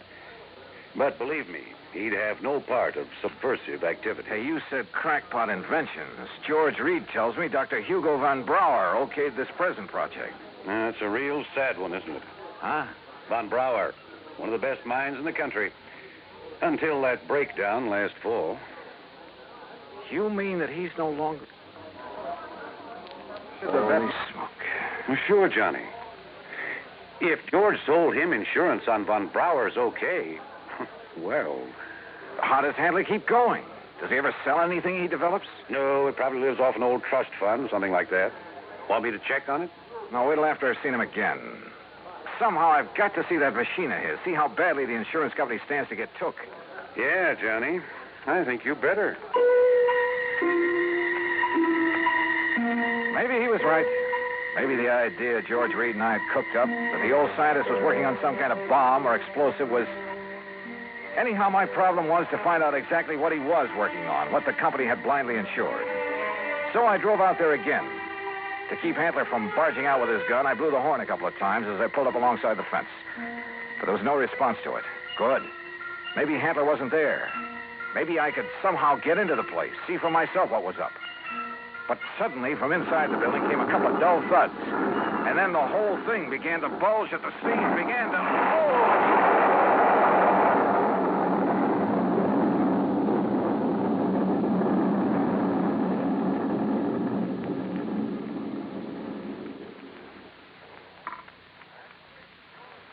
Act 3 of yours truly, Johnny Dollar, in a moment. 3 of yours truly, Johnny Dollar, and the Boron 112 matter.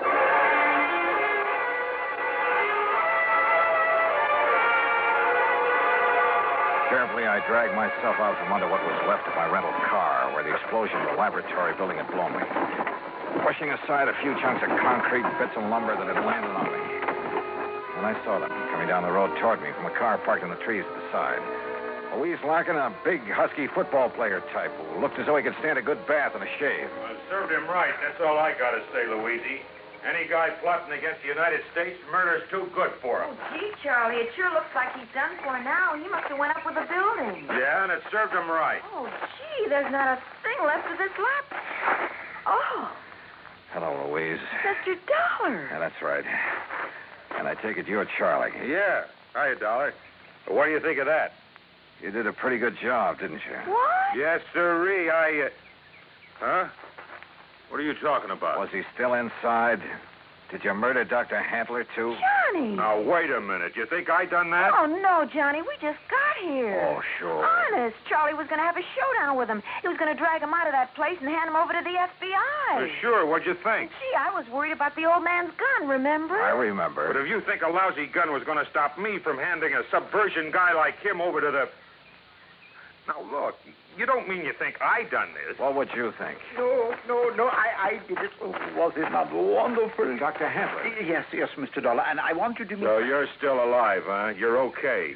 I beg your pardon? Well, you won't be for long because I'm going to take you in. I'm going to... Quiet.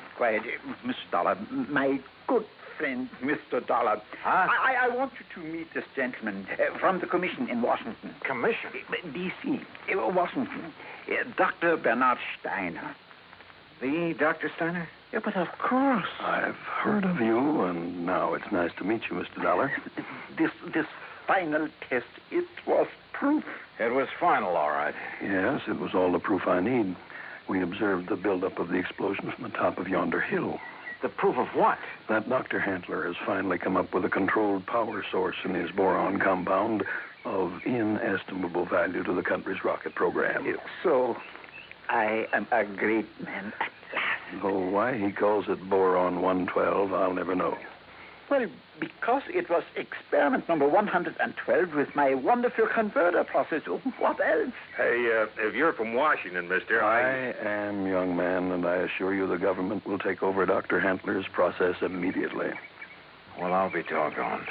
I don't get this. Neither do I, honey. Well, what about the converter, as you call it? Did that go up with the building? Yeah, but of course. And now I can build for the government a big one. Big enough to serve this glorious country of ours. Yeah, sure. But you'll expect the insurance company to pay for the one you deliberately blew up. Me? Dr. Joseph Handler? No, never. I am a great man now. I am above such petty things. I tear up that policy. I do not want their money because now I am a great man.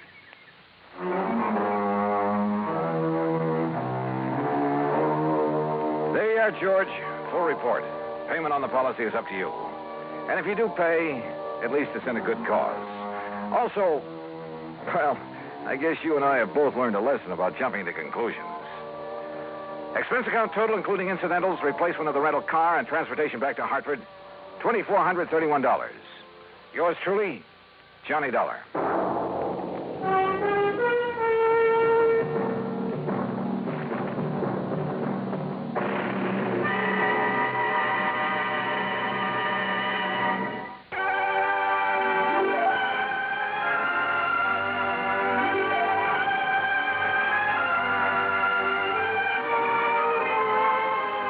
Truly, Johnny Dollar, starring Bob Bailey, originates in Hollywood and is produced and directed by Jack Johnstone, who also wrote today's story.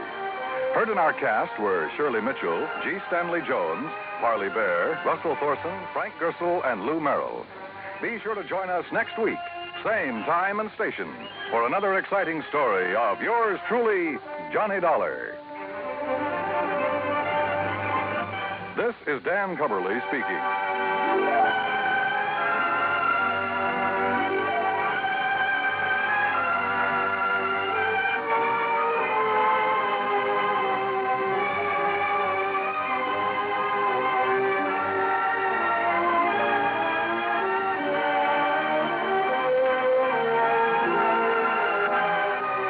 This is the United States Armed Forces Radio and Television Service.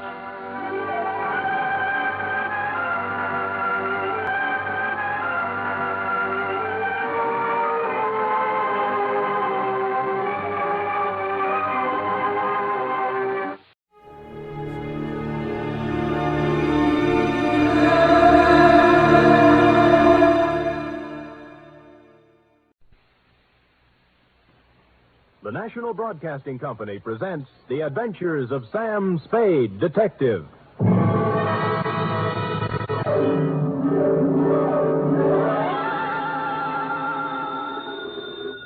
Sam Spade Detective Agency? Me, sweetheart. Sam, would you mind telling me where you are? Not at all, Effie, not at all. Let's see. I'm at the Ilrig Dana Rab Etile Seagrod. I don't understand it, Sam, but I think I caught the word grog. Oh, you're shrewd, Effie. You see, I'm on the inside, and the lettering is printed on the outside. Now, if you'll wait, I'll go outside and read it the right way, and then come inside and... Never mind, I've already guessed.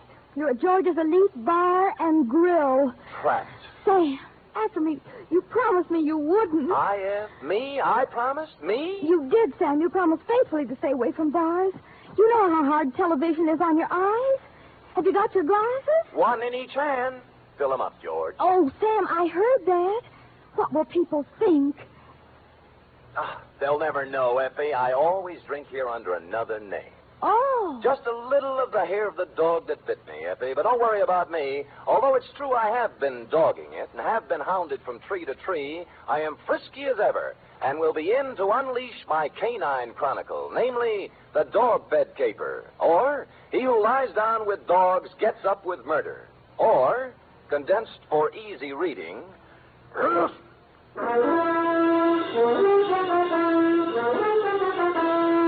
For NBC, William Spear, radio's outstanding producer-director of mystery and crime drama, brings you the greatest private detective of them all in the adventures of Sam Spade. Effie? Here I am, Sam. Here I am, Sam. Effie, did you ever write poetry in school? Well, I was known as Emily Dickinson of Central High. I thought you had a touch of internal rhyme scheme there. I doodled a little poem about you today. Really? Well, redoodle. There was a detective named Spade with oodles of brains in his head. Clever, clever. But when he took up drinking, he forgot about thinking. Now give me the punchline. And Effie has stayed quite unpaid. Well, a little rough but cute. Did you get the idea, Sam? Never could make any sense out of poetry. Ready? It's getting close to Christmas, Sam, and Pencil I've point. used my last pencil, and I don't really have enough money to buy Please, Effie, I have no head for figures.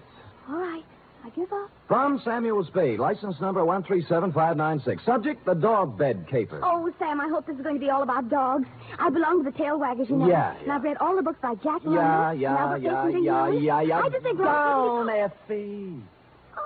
Strangely enough, you will not meet a single dog in this story. Actually, this narrative has little indeed to do with our four-footed friends or their beds. And I'd change the title now, except that it's already gone out for publicity.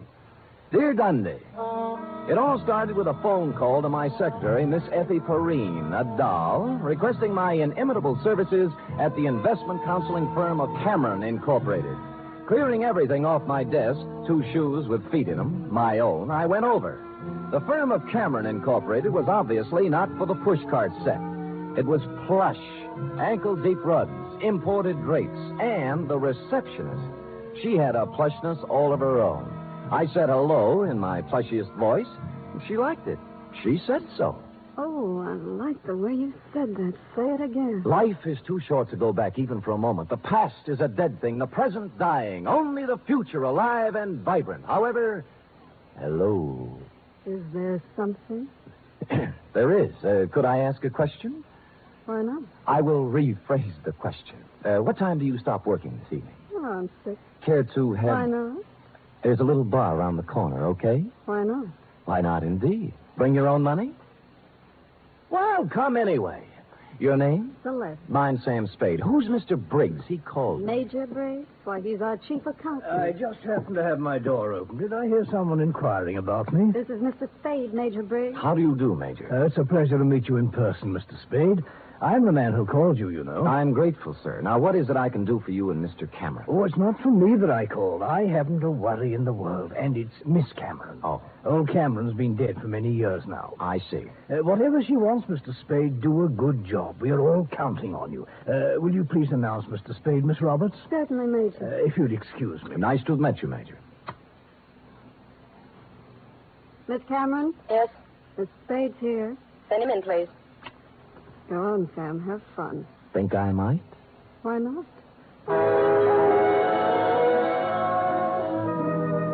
That girl had the most beautiful double entendre in town. Well, to get on, Adela Cameron was a career woman around 29, although the tailored suit made fine detective work difficult.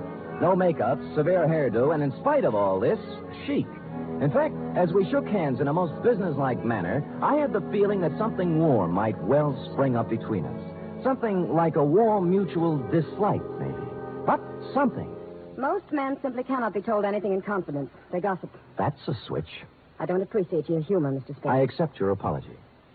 I will tolerate you because of your reputation. All right. I'm going to give you a very difficult job to do. Miss Cameron. What is it, Major? I'm sorry to interrupt you, but Courtney Pierce is on the phone. Mr. Spade, this is Major Briggs, our chief accountant. We've already met. Mr. Spade. Now, Adela, Pierce wants us to unload his short-term governments and buy American cattle. He's dividend crazy. AMCAT's declaring one in January, and he wants it. Well, let him do it. Well, I just want to protect your interests. You know what will happen to AMCAT after February. They'll drop 10 points, and he'll blame us. I went through this with your father when you and Greg were... That's right, Major. Well, tell him we advise against it. But if he persists, ask him for a release in writing. That's what I thought you'd do. That's the way your father would have handled it. I just want to protect your interest, my dear, that's all. I know.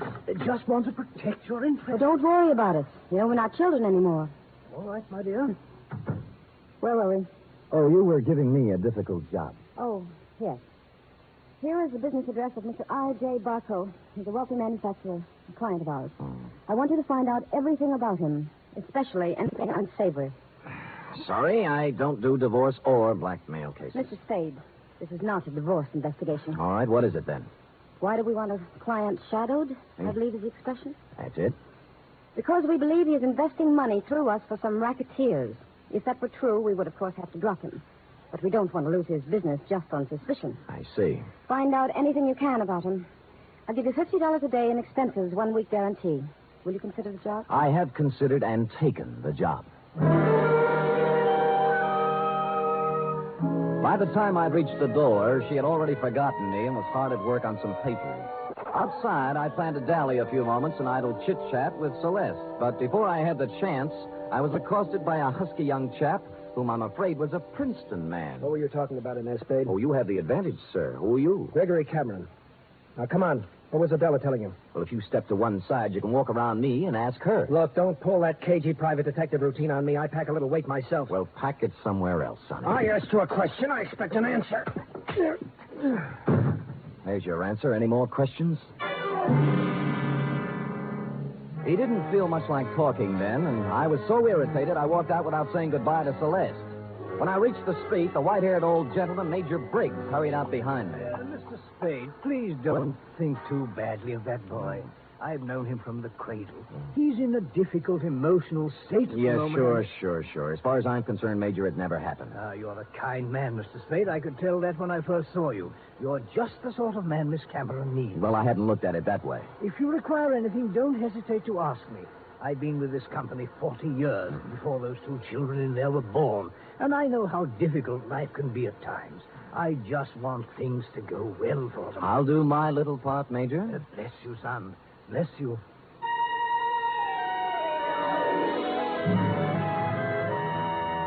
I started to work.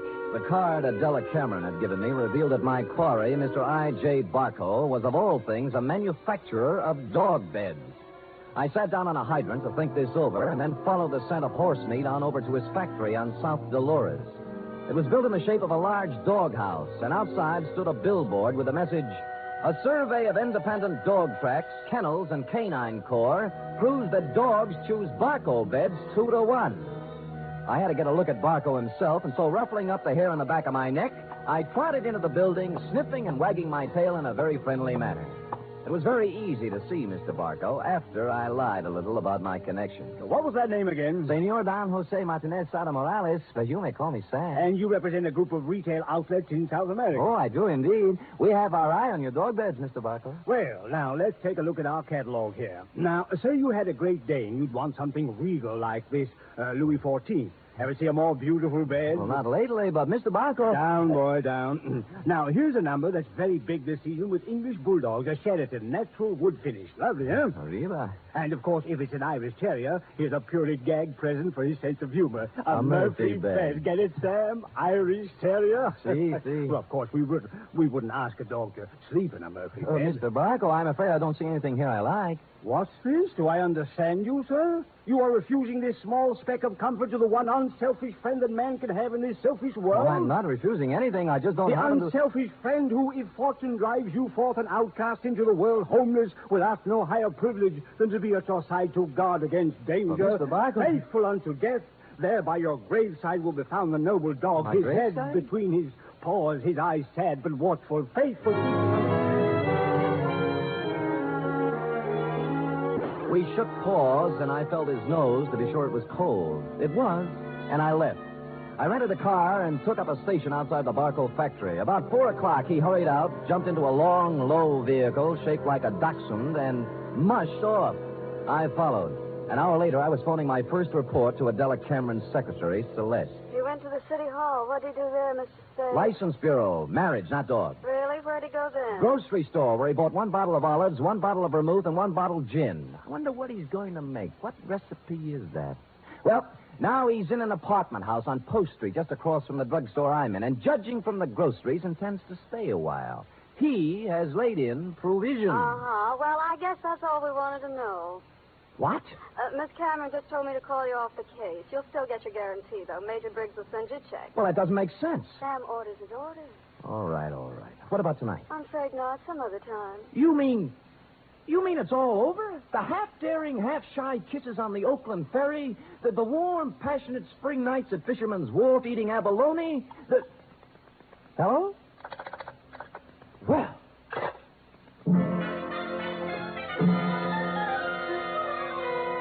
Puzzled, as who wouldn't be, I walked slowly back to my car. But before I had a chance to get in, I saw I.J. Barco hurry out of his apartment house. But he didn't enter his car. He came right for me. Spade! Just a minute, Spade. So sorry, my name is Don Jose Martinez Sada Morales yet. Don't kid me, Spade. I'm not as stupid as I acted today. Huh. Look, I know why Adela Cameron is following me, and you don't. And you'll never find out. Any more than the other 4 detectives did. I was the 5th choice? Well, I shall speak with my agent about this. I'm going to tell her in person that this foolishness has to stop. If it doesn't, she'll live to regret it. One more thing. I presume you're going to follow me. Well, I'm turning right on Market and heading out to 1217 Ridgewood Place. You shouldn't have any trouble.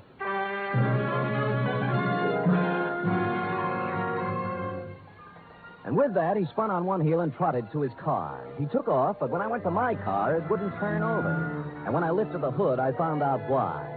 All my spark plugs were gone. I picked up a new set at a service station, looked up Adela Cameron's address in the phone book. It was 1217 Ridgewood Place. And a good half hour later, I got there. Barco's car was out in front. No one answered the door, but it was open. Adela Cameron was a crumpled heap on the living room sofa. Oh, Sam. Sam, help me, please. All right, Miss Cameron. Let me look at you. You hurt? No, I'm all right. It's him. Where? The bar.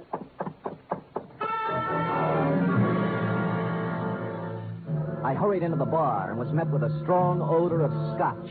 A bottle of it had been broken, and holding the neck of the bottle in one hand was I.J. Barco. He was on the floor, his hands slowly opened. The glass rolled out, and he died.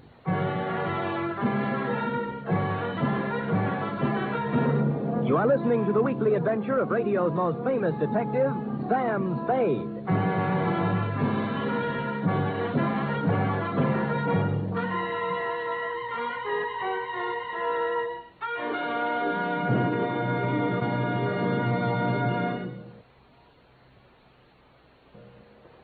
Act 2 of tonight's Sam Spade in just a moment. Meanwhile, here's news of other goings-on on NBC. There's no doubt about it, it's the big show. Not just any big show, but the big show. Brought to you every Sunday night over most of these NBC stations. An hour and a half of the very best in comedy, music, and drama. Your stars this Sunday on the big show include Fred Allen, Margaret Truman, Douglas Fairbanks, Danny Thomas, Mindy Carson, and many more. All presided over by the glamorous Tallulah. No wonder it's the big show. Saturday night on NBC means mystery with the man called X. A man without a name who travels the world over on missions of intrigue and peril. Herbert Marshall stars as the man called X tomorrow and every Saturday evening on NBC.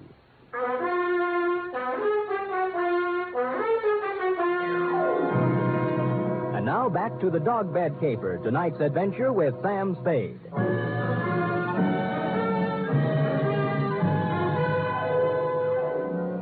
It took 3 bullets in the chest to finish off I.J. Barco. He'd apparently been standing there pouring a drink. Barco broke the bottle as he fell. I couldn't find any other signs of violence or any gun, so I went back to Adela Cameron. She was beginning to calm down. I don't know who did it. I just don't know. Well, it couldn't have happened more than a minute ago, and you were in the house, weren't you? No, after I left my office, I stopped in the store for some things. Then came home.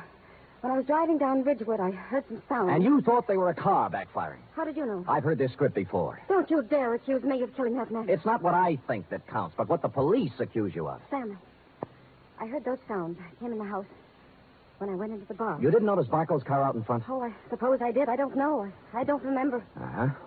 Who are you calling? Homicide. Sam, wait a minute. Just a minute, please. Wait for what? I want to tell you some things. All right. Go on. I kind of get the feeling I was hired to put the finger on the dog's best friend. That's not the way it was. The last thing in the world I wanted was for him to be killed. Oh, murdered, I mean. All right, what did you want? I'll tell you the truth.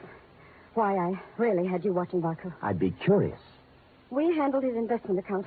My brother Gregory... We ran into each other. I heard.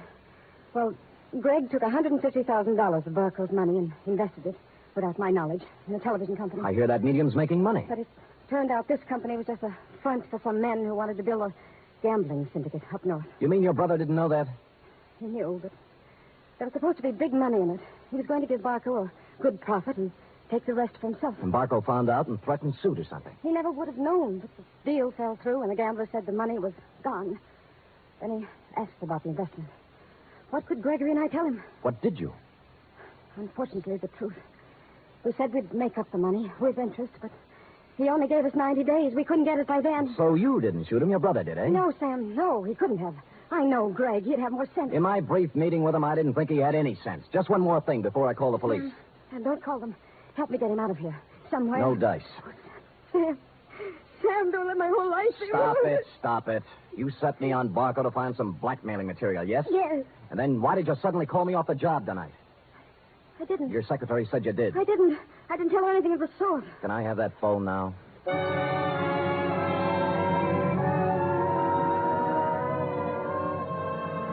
So I called you, Dundee. Before you arrived, I looked through Barco's pockets for something to do and came up with a picture of him and a girl taken outside a marriage chapel in Las Vegas. The girl was Celeste, Cameron Incorporated's plushy secretary, several years younger and 2 shades less voluptuous. Her address, 627 Finley, was supplied by a now hysterical Adela Cameron. No one answered Celeste's door, but I heard a shower going inside, so I took the liberty of entering. Persona non grata. Is there somebody out there? There is. Well, who is it? Come out and see. Oh. No false moves now. Keep that towel right where it is. Am I doing here detective work? And I must say I've already found out a great deal. Well, Sam, I'll admit I did express the interest in you, but if you recall, I told you not tonight. It's my only night off. Sam, please leave. I don't want any difficult scenes. All right, we knock off the cute touches and get down to business. You were married to I.J. Barco, right or wrong? Wrong. Wrong, it's right. You were married in Las Vegas at the chapel of the Flamingo Hotel, the Towel. I was only married one day. My parents had it annulled. I was underage. Well, you don't have to worry about him anymore. He's dead. No. Shot 3 times at close range. Oh, In no. Adela Cameron's house. What? Not by you, of course. Although, on the other hand, as you would say, why not? I didn't do it, Sam. Suppose you spill. He wanted me to marry him again. Why? Well, I know all about the money the Camerons misused. he found out Greg and I were in love. I should have known. He said he'd forget about the entire $150,000 if I'd marry him for 6 years. $25,000 a year. That's a good price. How can you talk like that? Practice, I guess. So, Gregory had another good reason for killing. He didn't, Sam. I know he didn't. Anything that would stand up in court? I don't think so. Suppose we say you called me off Barco's tail so Gregory could get at it. I didn't. I called you off because I was supposed to meet I.J.'s apartment tonight and give him his answer. I couldn't do it with you there. Flimsy, but it might hold. The truth. I was going to see him, but I changed my mind. Any particular reason? You saw him. Would he be the kind of man I'd marry? You did once. Well, it looks bad for Greg. Because someone at Cameron Incorporated knew Barco was going to be at Adela's house. Sam, will you do me a favor? Maybe. Give me an hour. Then I'll go wherever you want. I'll tell you anything you want to know. Why an hour? Because if I'm going to live with myself, there's something I have to do. Well? Please, Sam. If you do, I'll give you some information you might want. For example? There was someone at Cameron Incorporated who knew that Barco was going to Adela's house.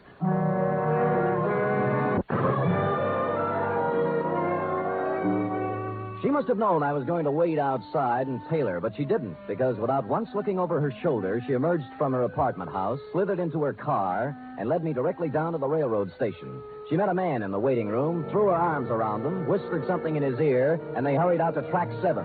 There was a transcontinental train getting up steam. She kissed him, and he climbed quickly up into a Pullman named Aurora Fall. And almost as quickly, I climbed in the other end. We met in the middle. What are you doing here? I came to take you off the train, Greg, before you made a big mistake and left town. Now, look here, Let's not Spade. go through the intercollegiate tough talk again. Are you coming off, or am I going to carry you off? You're going to carry me off?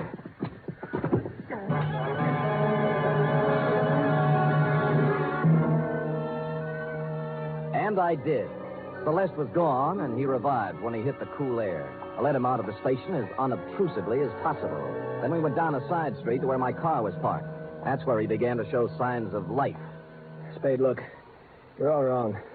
Guy's got a right to leave town when he wants to. I'm going to sue you from here to the city hall and back. Shut up and get in the car. Celeste just told me about Barco.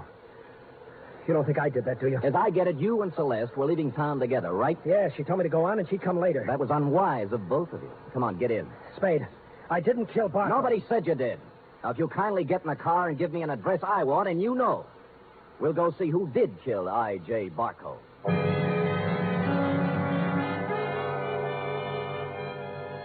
He gave me the address I wanted and said I was crazy. I told him why I wasn't, and he began to see the reason of it. Never have I gone to pick up a murderer with more distaste. When we knocked at the door, I had a gun in my hand, but it wasn't necessary. Oh, come in, Mr. Spade. I knew you'd be along sooner or later. I don't like what I have to do, Major. Major, it can't be true. It just can't be. Come in, Gregory, my boy. Come in. A little Madeira first before we start to talk. Madeira? How can you talk about wine when a man's accusing you of murder? Oh, I don't think it's so unreasonable, Greg. After all, I did kill the unfortunate Mr. Barco, and this might be the last Madeira I shall ever have. Mr. Spade. Thank you, sir. Greg? I don't want any wine. Spadey's out of his mind, and so are you. I'm afraid not, Gregory. Oh, that was a vintage 1900 Madeira you wasted, Greg. Twice as old as you. Stop it. I'm sorry about what happened, Greg. I would have spared you and your sister this unhappiness if I could have. But destiny was against us all. You knew he was going to Miss Cameron's house, didn't you? Yes. Just before I left for the bank with the weekly deposit, he called for Miss Cameron, and I took the call. I told him she was gone, and he said he was going to her house. It was to be an ultimatum. The money in 24 hours or exposure. But you didn't have to... Kill him? Certainly not. It was a crime of passion. I take the weekly deposit to the bank every Friday, and I always carry a gun. Silly me carrying a gun. Never had to use it, but the bonding company requires I carry it. Well, I went directly from the bank to Miss Cameron's house. I wanted to help her face Barco. Was she there? Oh, no, Mr. Spade. She'd apparently stopped downtown to do some shopping. So I faced Barco alone. I asked him point blank to give these young people more time, but he just laughed at me. He said the only time they'd get would be in jail, so... It happened. Well, I hadn't intended to, but I became angry. Suddenly found the gun in my hand, and the thought crossed my mind, my life is just about over, and yours, Greg, is just beginning. It was easier to pull the trigger than I would have realized. Oh, Lord. More Madeira, Mr. Spade? Thank you, Major, but no. Well, allow me to present the bottle to you as a gift. I'll get my hat and coat. Greg, my boy, I'm sorry. You're sorry. Major, I wish I'd never been born.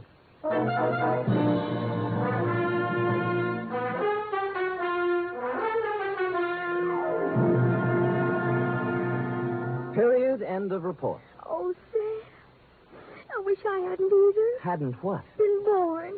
That poor man. Yes, sour racket. It is. And poor Gregory. He'll have to go to jail for something, too. He will, yes, he will. How about typing it up? Well, I hate to, but I guess it's my duty.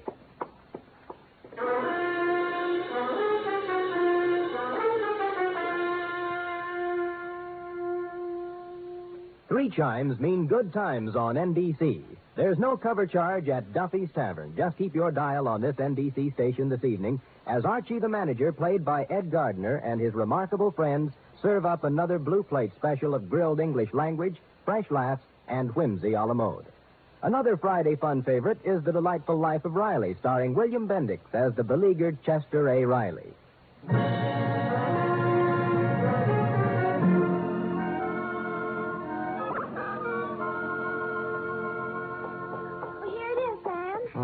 Let me see.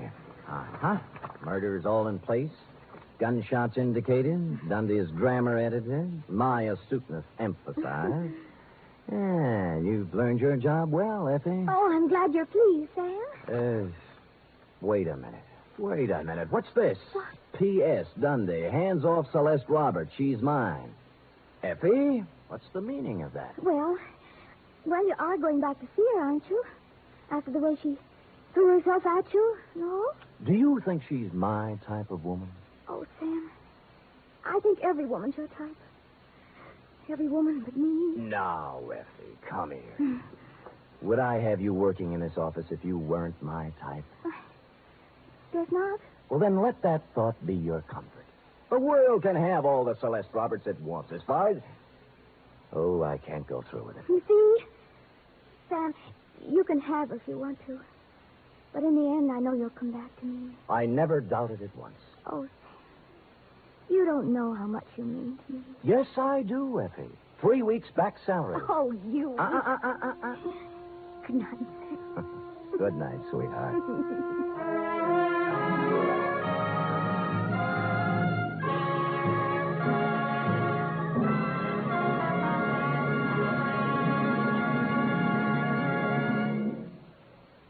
The Adventures of Sam Spade are produced, edited, and directed by William Spear. Sam Spade was played by Stephen Dunn. Lorene Tuttle is Effie. Script for tonight's adventure by John Michael Hayes and Dick Powell. Musical scoring by Lud Gluskin, conducted by Robert Armbruster.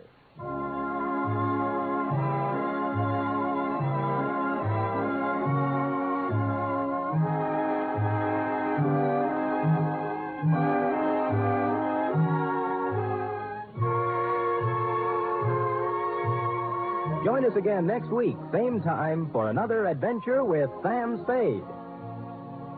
Hear the magnificent Montague, then visit Duffy's Tavern on NBC.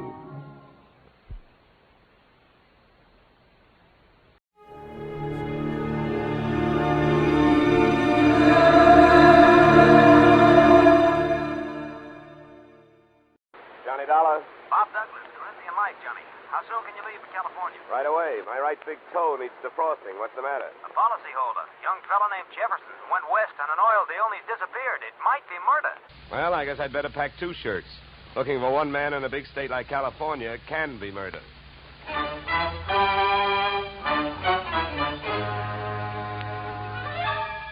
Edmund O'Brien in the transcribed adventure of the man with the action-packed expense account. America's fabulous freelance insurance investigator. Yours truly, Johnny Dollar.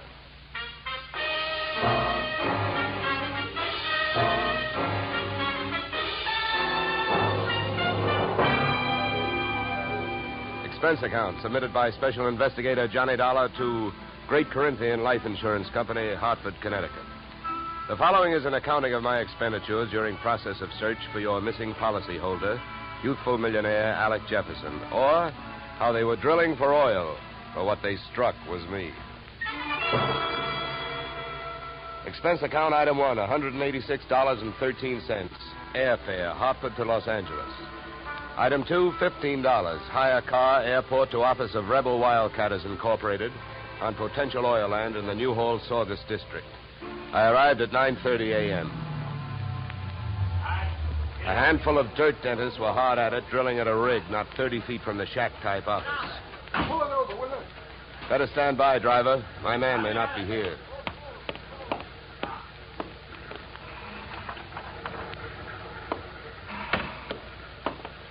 Morning. Can you tell me where I'll find Mr. Flaherty? You're talking to him. I'm Mars Flaherty.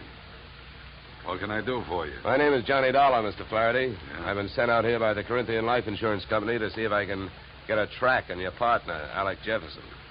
I see.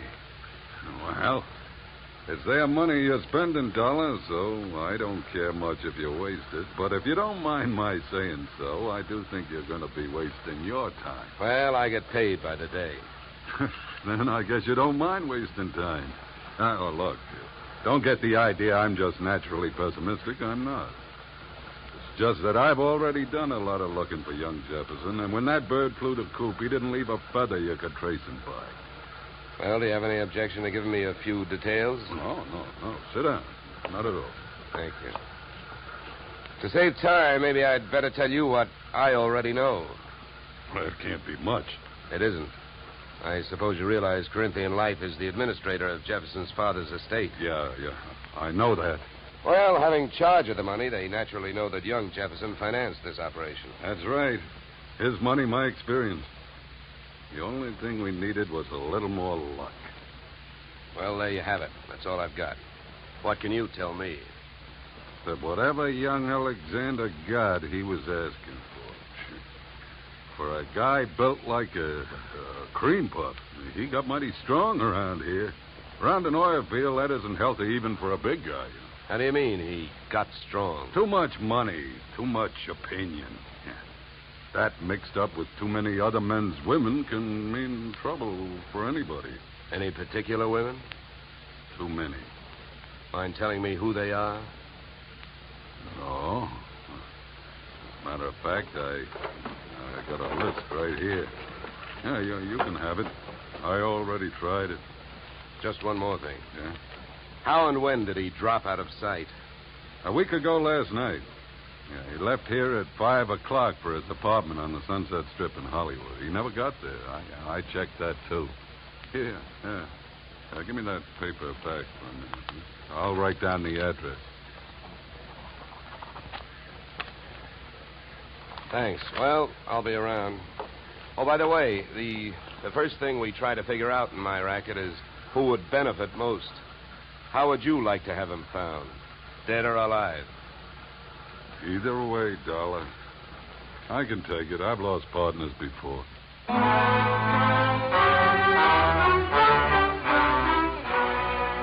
spent the next 20 minutes on a long shot, thinking I could pick up some information from the drillers. But it was a long shot that missed.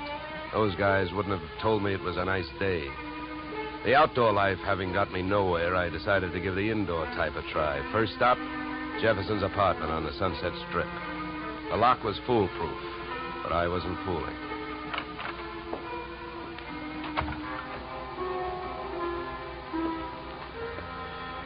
The joint was decorated in a lovely shade of hangover green. A series of alcohol rings from the bottoms of glasses carrying out the motif on all flat surfaces. In the living room, I found several pieces of loosely strewn feminine attire. In the bedroom, I found one piece of loosely strewn female. Hey, who are you? What do you want? Oh, sorry. I understood this was Alec Jefferson's apartment. It is? Oh. You can drop your eyebrows, mister. I'm his wife. I beg your pardon? You heard me. I'm Mrs. Alec Jefferson. Pass me that robe, will you? Now to make coffee? Yeah, why? Well, how about making me some while I go put on a face? I guess so. You'll probably have to wash the percolator. To me, the best grounds for divorce would be coffee grounds and an unwashed percolator. So I washed it. I also made the coffee, wondering the while how she had made the matrimonial grade. Right then and there, I'd have given her the Bad Housekeeping Award. She looked like the kind of a girl who could get into a beauty contest, but like she'd never win it. Any way you looked at her, she was a new complication. Your coffee's ready. Yeah, thanks. Good. Find any clean cups? No, but I washed, too. Here. Thanks. Now, would you mind telling me who you are?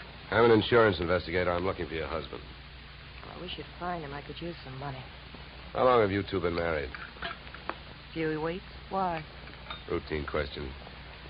Tell me, when was the last time you saw him? I was waiting here for him the night he disappeared. Any witnesses? If I need him. Okay. Tell me this. Do you have any idea why he disappeared or where he is? Not the slightest. Do you know a man named Morris Flaherty? Yeah. Yeah, I sure do. How well? I was his girl. So? By the way, have the police come to you yet? No, I went to them.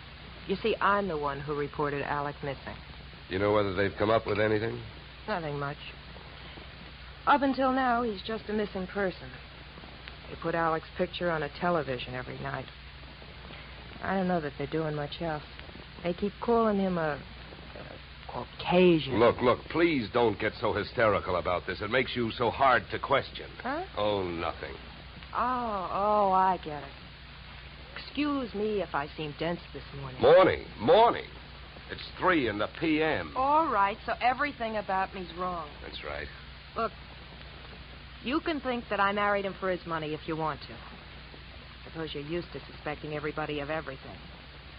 But have you heard? There are two sides to every marriage. Do I look strong enough to have carried him to the altar? I never weighed him. But answer me this. If he swept you off your feet, why did he pull a fade out in the middle of the honeymoon? What should I know? Maybe he'd never seen a dame without makeup on before and had to go someplace to think it out. I wonder if there's anything to eat. I'm hungry. Look, I think I'd better be going. I'm not much of a cook.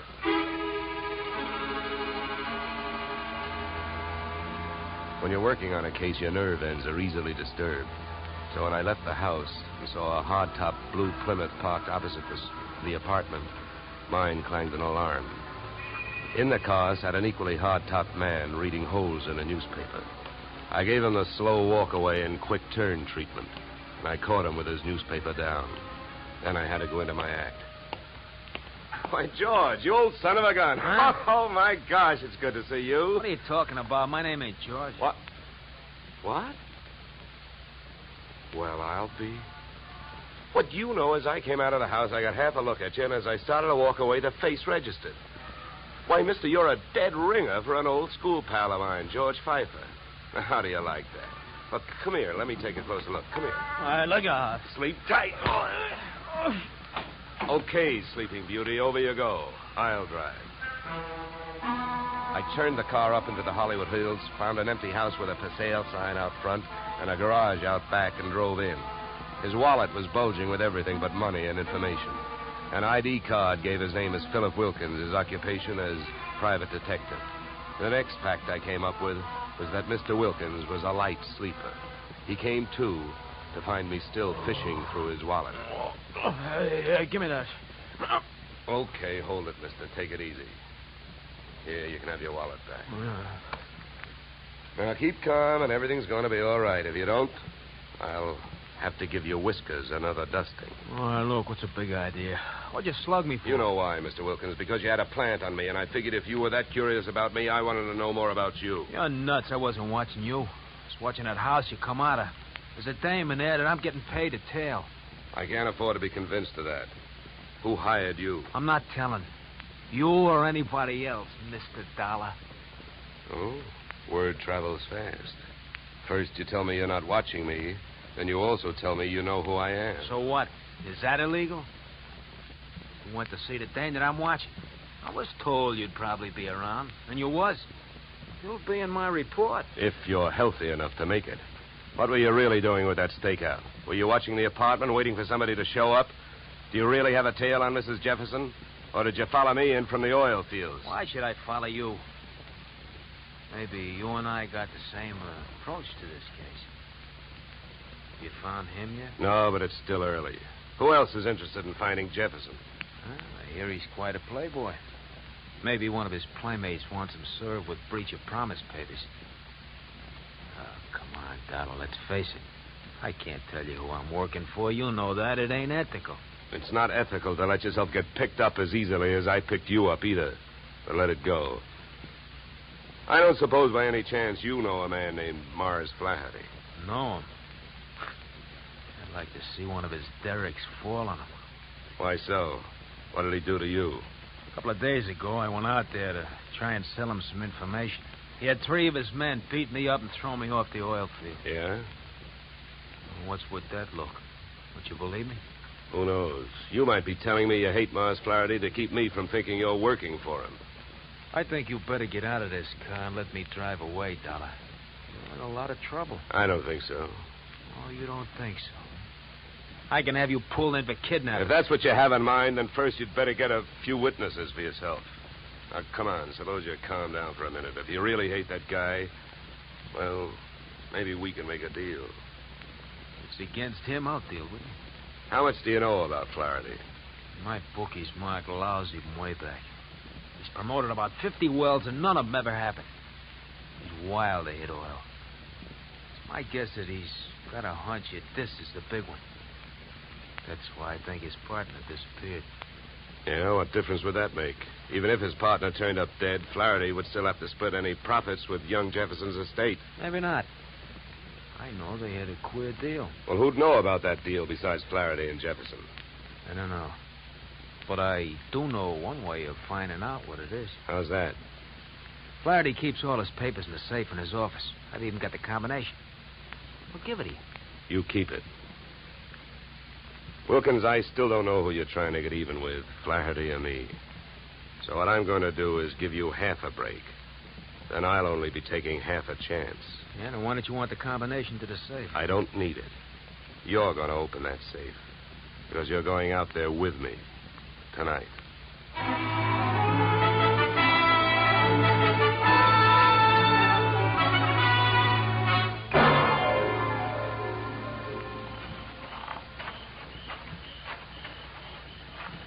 Here. This window. Okay. Now, here. You handle the glass cutter. Right. Now, look. Here's what we do. I'll wet this suction cup. Get a grip on the glass, see? Now, you cut around the outside edge, and I'll lift the paint out in one piece. Lesson number 1, straight from the burglar's handbook.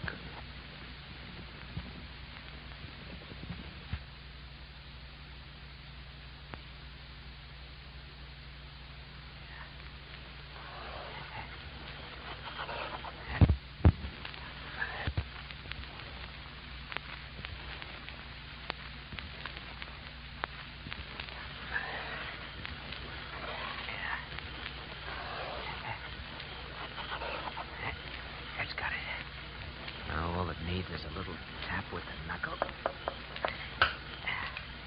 That's it. Okay.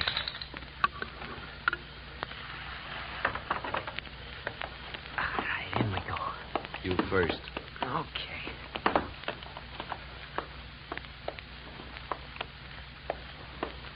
Now, the safe is over here. Get your fingers over that flashlight. For all I know, you might still turn out to be the local Paul Revere. Yeah, that's right. I might. Here. You hold the light. Thanks, I will. Go on, get to work. All right. I'm as anxious to get this over with as you are. Give me a little more light, will you? Okay.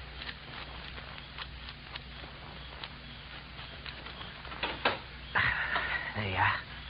All right, go to it. You go to it. You reach in. And if your hand comes up with anything heavier than papers, I'll cream your skull. Will you stop your worrying? Here. Nothing here. Nothing. No. All right, you got him, that's all. Stay down there. I don't want to walk off with anybody's government bonds. Here. I got all I want. You put these back. All right. Now, close it up.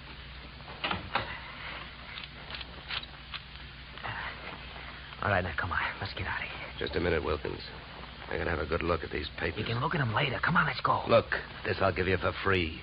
And it's the difference between being a $4 a day private detective and a $10 one. What you've got printed in your memory, nobody can take away from you. So hold your horses while I take a look at this partnership agreement. All right. But hurry up, will you? I got a couple of watchmen around here. Yeah, here it is. Okay, let's go. You first.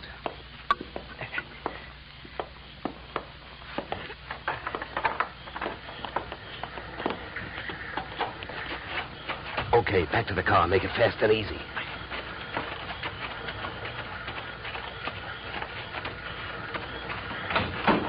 Get in. Over here. You drive. You know, Wilkins, I had a clammy feeling for a while back there that we weren't going to make it. Don't go starting any celebrations. You didn't make it.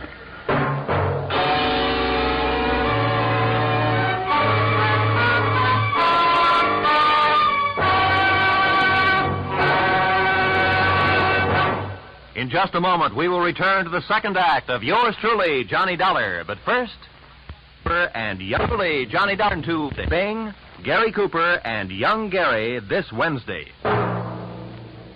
Now we return to yours truly, Johnny Dollar, starring Edmund O'Brien.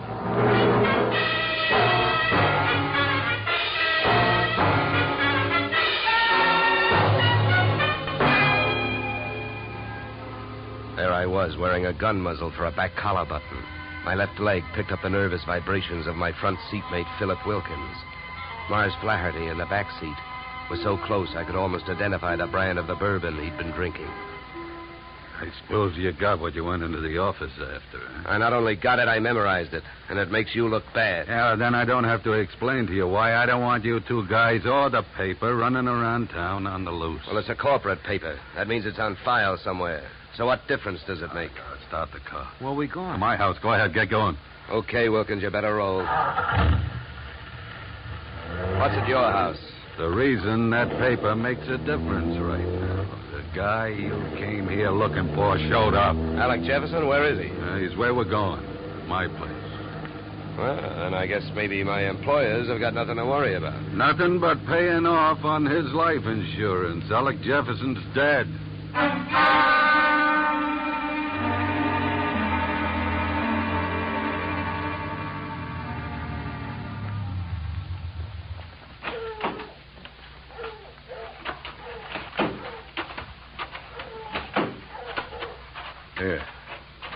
Here, Dollar, here's the key. You open the door. Stand next to him, Wilkins. Close.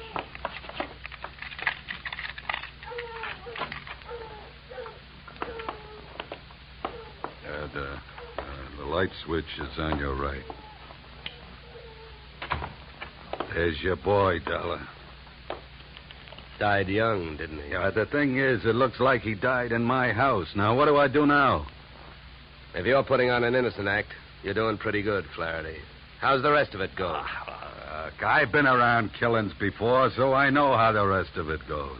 The cops take one look at this, they grab me, and before that happens, I got some work to do. So have I been around killings before. Work to do. So have I been around killings before. And I know how the rest of your story goes. You came into your house and you found him.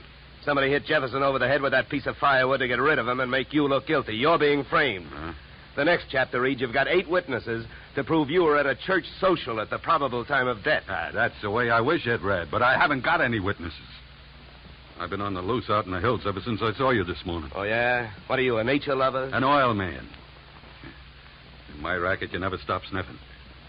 When I came back and found him here, I headed it for the office. I wanted that paper you got out of the way for the time being. Would that gun of yours object if I looked the body over? Help yourself. Thank you. Any idea how long he's been dead, Dollar? Oh, hard to tell. Feels like quite a while. Could have happened before I met you. What do you mean by that? Nothing. Hey, Flaherty. Huh? You ever see this before? Well, what is it? An earring? No, let me see that. Here, hands off. Don't touch it. That's another $4 detective move. You don't touch evidence. You draw a mental picture of it. What are you trying to do? Involve yourself or uninvolve a client? How about it, Flaherty? Do you have any idea who that earring belongs to? Maybe one of the dames on that list you gave me, huh? I wish I could get away with lying to you, Dollar, but I don't think I'm in a position to try. Huh? It belongs to Ada. Oh? Jefferson's wife? Not legally. What do you mean? I married her in Mexico in 45. She must have liked the scenery. She took Jefferson down there and went through a ceremony with him 2 weeks ago. Without divorcing you? That's right. You guys really turned out to be partners. Now, how about that earring? How do you know it belongs to Ada? Well, it's one of a set I bought for her about 6 months ago. Well, I might as well tell you. They'd find out anyway. Uh-huh. Well, I don't suppose you're in the mood to let me do what I want to do. What's that? Call the police. No, not yet. Well, I'll tell you one thing. With this piece of evidence that just turned up, you're wasting your time holding on to us. What you should be doing is getting to Ada before she flies the coop. That would really fix you up. Sure would. I don't want to see her get loose any more than you do. Then I guess we better go pay Ada a visit.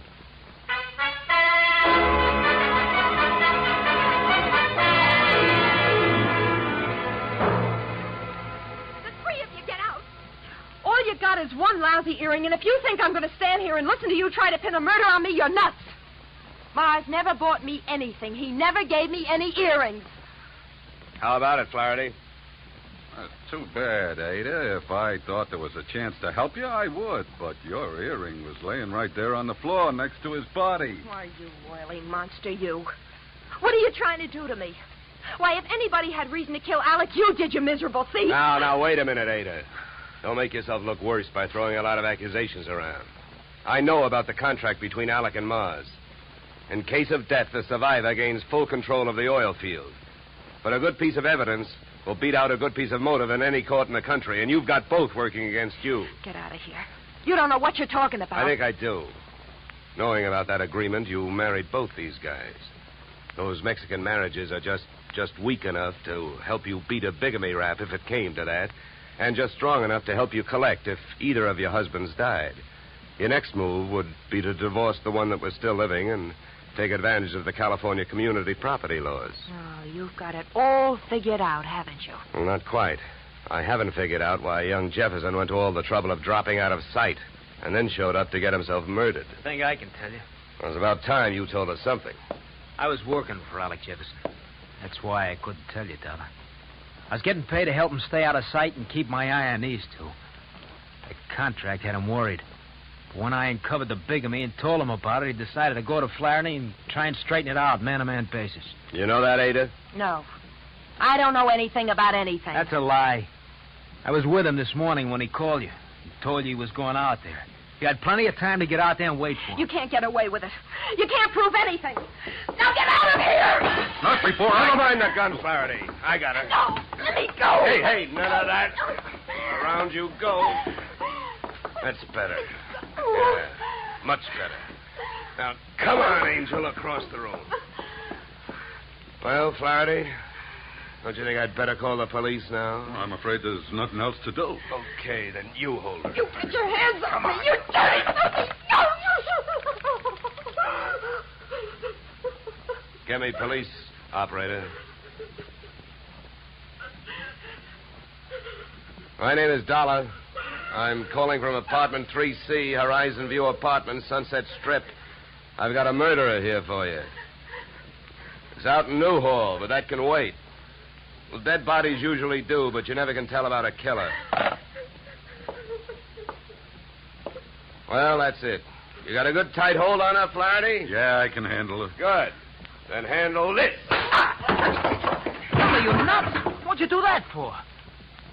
I wanted to keep him on ice till the police get here. Mars Flaherty is our boy. What? Come here, Ada. What is it?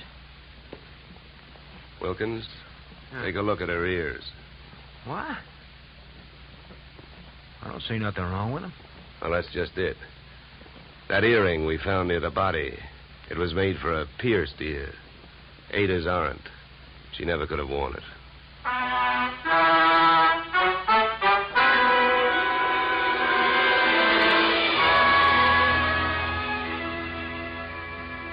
Moral? If Flaherty had been a nice enough guy to buy jewelry for his wife when he had her, he wouldn't have bought the wrong kind of earring when he wanted to set her up as a patsy. The police traced his purchase of same to a Main Street pawn shop. But what really nailed him was the biggest switch of all. Since the murder weapon was a shaft of rough bark firewood, there were no fingerprints on it. But by the same token, there were weapon prints on Flaherty's fingers. A batch of tiny splinters under the skin. Inasmuch as my own girl furnished the practice which made me perfect on this case, I assume you will not be annoyed at my listing expense account item 3, $65, one pair gold earrings inscribed to Olga with love. Item 4, $187.13 return transportation Los Angeles to Hartford. Expense account total, $711 signed yours, truly, Johnny Dollar.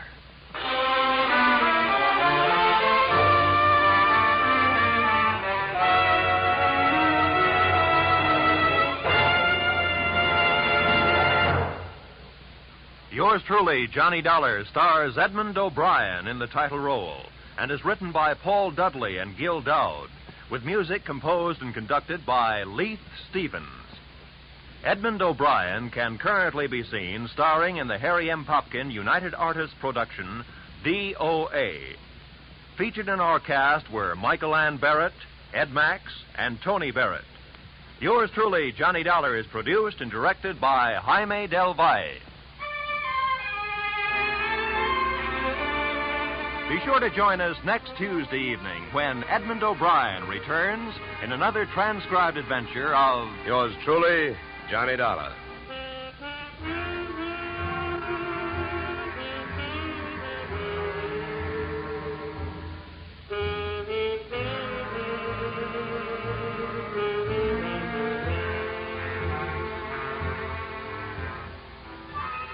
Blizzards in the western states, floods in Texas, hurricanes in Florida, tornadoes in Louisiana. Wherever disaster strikes, the American Red Cross stands ready to lend assistance. The Red Cross helps victims not only at the terrifying moment when disaster strikes, but also in rehabilitation. This is just one of the many nationwide activities of the Red Cross. Give generously to its latest drive. Now stay tuned for the adventures of Philip Marlowe, which follows immediately on most of these stations.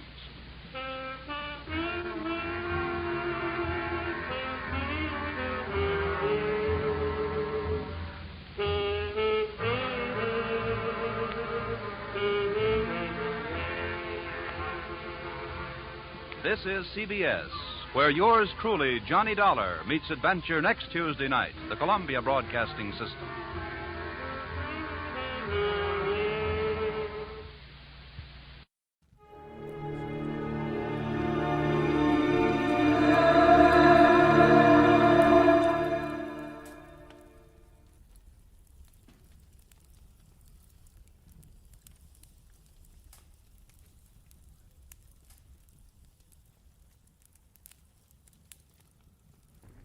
Get this and get it straight.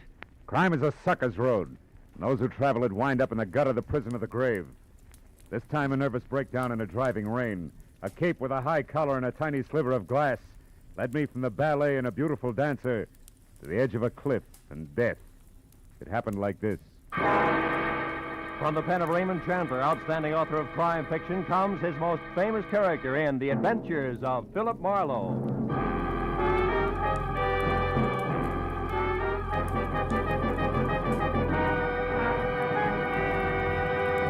Now, with Gerald Moore, starred as Philip Marlowe, we bring you tonight's exciting story, The High-Collared Cape.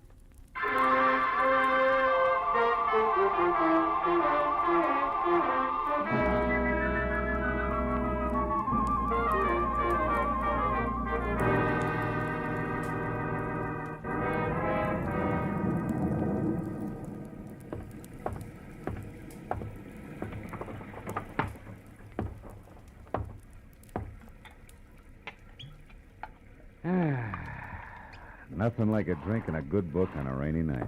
And what a night. Oh, no. All right. Don't sprain your finger. I'm most sorry to intrude on you this time at night, but I may have waited too long already. Yeah, well, look, miss, my office hours are 9 to... Poor Andre, I felt something dreadful was going to happen to him, and now I'm sure of it. You must find him for me, the poor man. Lady, wait a minute. Hold it, will you? Who is Andre? And for that matter, who are you? I am Vivian Ordway, prima ballerina ballet du monde. Prima ballerina? The impresario of the company, my dear old friend, my teacher, the man who's been like a father to me. That is Andre Ledoux. We must help him at once. Well, listen, Miss Ordway, why don't you... Mr. Marlowe, I feared for some time that Andre was on the brink of losing his mind. Yeah, I can understand it. He's a genius. Tormented by 1,000 frustrations, he will never dance. He isn't crippled, but he is consumed with a passion for dancing and drives himself to express his genius to the clumsy feet of water. Yeah, well, that's very interesting. You've no idea, but I don't see why you came to me tonight, Miss Ordway. What can I do? Help me to find him. Yesterday, something else happened to Andre. I don't know what, but it upset him. Then today at noon, when this awful rain started, he disappeared and... Oh, good heavens. Huh? 8:05. Yeah, what about it? I'll be late for the performance. Here, take this ticket and please come to the theater, Mr. Marlowe. I beg you. I'll pay you anything you ask. Only promise me you'll come. Well, please. Okay, Miss Ordway. I'll be there as soon as I can. The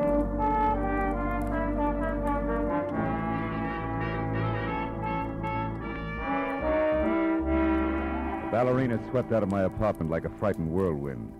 As I got dressed all over again for an evening ballet, which I needed like acute appendicitis, I saw that the ticket she'd left was number 27J at the Great Arts Theater, showing Ballet of the World, sponsored by one Mrs. Imogene Wyatt.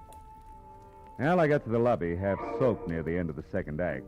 when an icy usherette shoved a program at me and hush-hushed me inside. The audience was a small cluster of Audi diehards down front, which left me in 27J feeling like Midway Island. My client, Vivian Ordway, was the whole show. When I saw the finale coming, I slipped down a side aisle and into the wings, just in time to catch a beef at the stage door between a long, wolf-faced intruder and a pudgy doorman. Here, Scully Haskell. But even if she was, you wouldn't get in. She left strict orders. You're finished. Now get out and stay out. Okay, but let me tell you something. I broke my back getting publicity for that diamond-studded widow in this outfit. Imogene Wire's going to be sorry she fired me. I'm going to see to it personally. Get out of the theater, Scully. Nuts. You and this whole troop of stuck-up grasshoppers.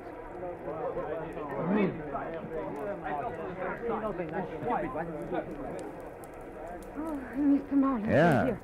Come this way to my dressing room. Tell me, have you heard from Andre Ledoux, Vivian? No, nothing. But I did remember something that may help. Oh? Andre once mentioned that he had a friend here in Los Angeles, a Mr. Baker who lived at the Winthrop Arms, the Winthrop Hotel, the Winthrop something. Come in, Mr. Marlowe. Thank you. Andre may be there. I'm grasping at straws, I know, but if his mind is gone and he is lost, oh, I'm so afraid for him. Oh, now take it easy, honey. Take it easy. Vivian, is there news of Andre? Oh, no, George, nothing. Mr. Marlowe here is going to find him for us.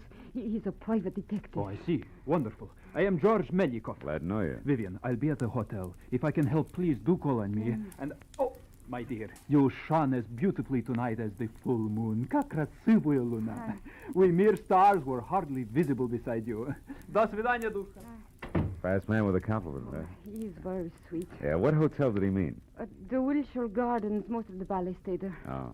How about you, Miss Ordway? I have a house, a studio on Lookout Mountain, 857. 857. Can I reach you there? No, I'm going to wait here in the theater. If Andre should remember and come back, I'd want to be here. He's a very sick man.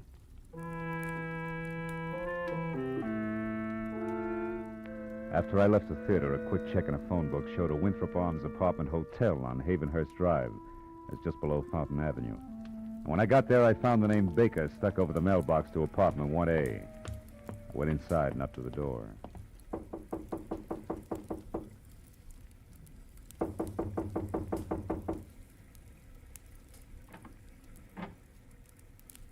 Yes? Andre Ledoux? What do you want? Well, your friends at the theater are worried about you. My friend? I have no friends. George Melikoff's worried about you? George Melikoff, my friend, worried. So is Vivian Ordway. Oh, Vivian. Uh-huh. Oh, that dear child. What will become of her now? Well, what do you mean? What's happened? Who are you? Miss Ordway sent me to find you. She's waiting for you at the theater. Waiting at the theater? Why? Why? The ballet is finished. What's that? Mrs. Imogen Wyatt withdraws her support completely. There is no more Ballet du Monde. I'm penniless. And all our work has been for nothing. I tried to reason with her, but... Oh, it was hateful. Afterward, I drove here on the dark street. The rain splashing, clawing at me. Rain. Andre, where's your friend, Mr. Baker? Hmm? This place is packed in mothballs. Oh, he is in Europe. It is all right that I am here. He sent me the keys long ago. Said I could use his apartment and his car. I came here to be alone, to think. My head aches. Andre, what time was it when you left Mrs. Wyatt's yesterday? Do you remember? I can't remember. Only that it was dark. Very dark. And it was such a difficult drive. Yeah, tomorrow she will notify her lawyer to alter the papers and order that imbecile. I wish she were dead. You hear me? I wish that Imogen Wyatt were dead. What was that? Stay where you are.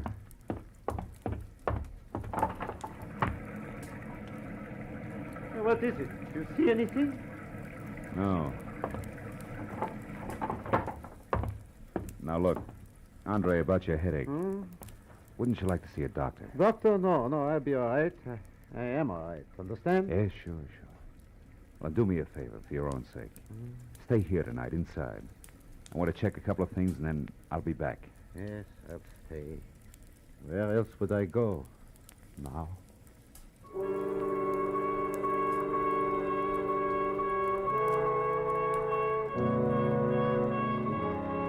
When I left, I was convinced that if the ballet impresario hadn't already slipped his trolley, another slight bump would do it.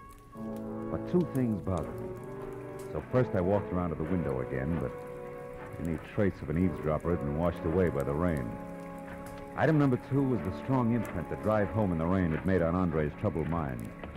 I wanted to know why. The garage was under the building on the far side.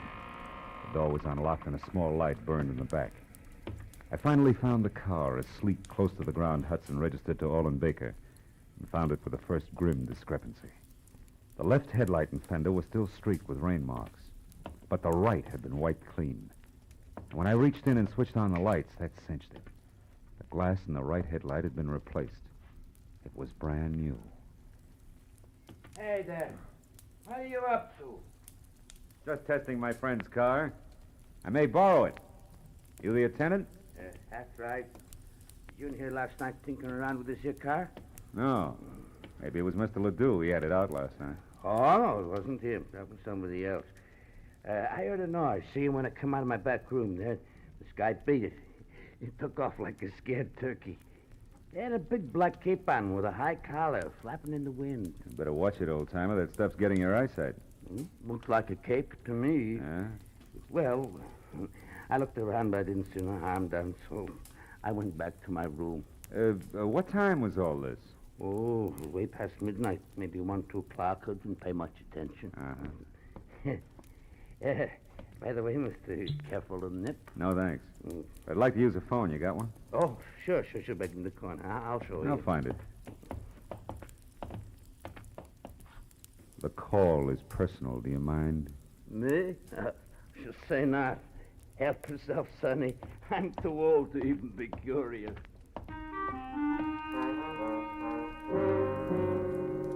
My first call was to a desk sergeant in the police traffic bureau.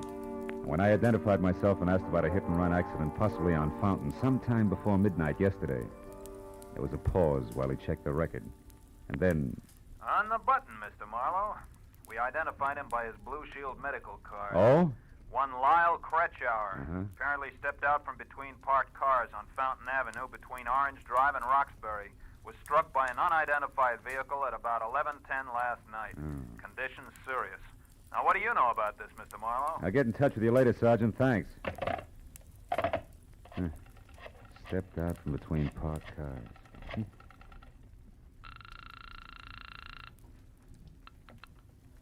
Great, that's the it. It's Philip Marlowe. I want to talk to Vivian Ordway.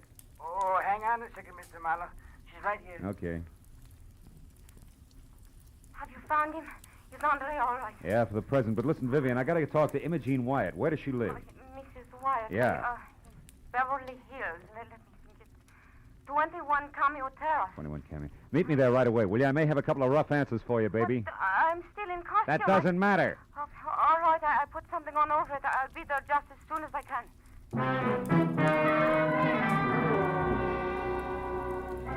Between slick streets and visibility zero, it was a solid half-hour drive from the Winthrop Arms out to the swank Cameo Terrace. But when I pulled up at number 21, I wondered what the wealthy widow had spent her money on. The house was so small, it must have been shingled with $20 bills to meet the zoning restrictions. I just started up the soggy gravel path toward the door when it came. As I started to run for the house, a green convertible I hadn't noticed before roared to life suddenly and disappeared down a side street. But I didn't have time to worry about it. Inside, I found Mrs. Wyatt on the dining room floor, fighting a losing battle with the distance to the telephone. Accident last night. I was going to ruin it all. Now, Andre let him put me.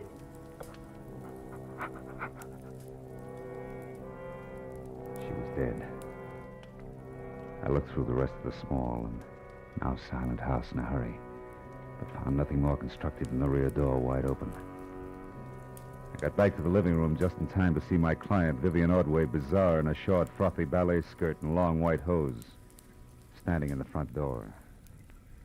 Something's wrong, isn't it? It's one way to put it. How'd you get here, Vivian? In a cab. Who do you know that drives a green convertible? Green. With Scully Haskell, a publicity man, but why? The guy I saw in a beef at the theater tonight. What's happened? Imogene Wyatt was just shot to death. And that puts 2 items of business up on deck.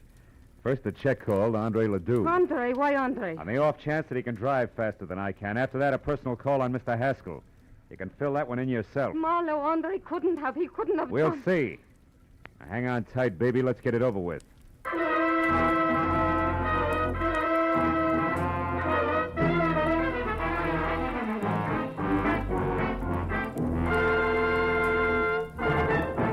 In just a moment, the second act of Philip Marlowe. But first, the great international comedienne Beatrice Lilly will be Bing Crosby's guest on CBS this Wednesday night.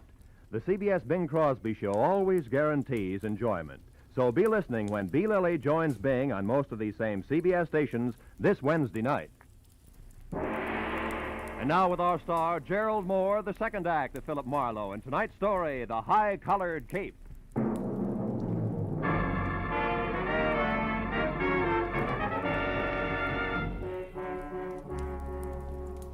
Made a cockeyed picture. A beautiful ballerina miles away from the stage, yet in full color-drenched costume and gaping through tear-streaked grease paint. Sudden death. It's a good time for me to start checking up. Andre Ledoux, the high-strung impresario, was first. If he was still at the apartment, I could cross him off as having done it personally.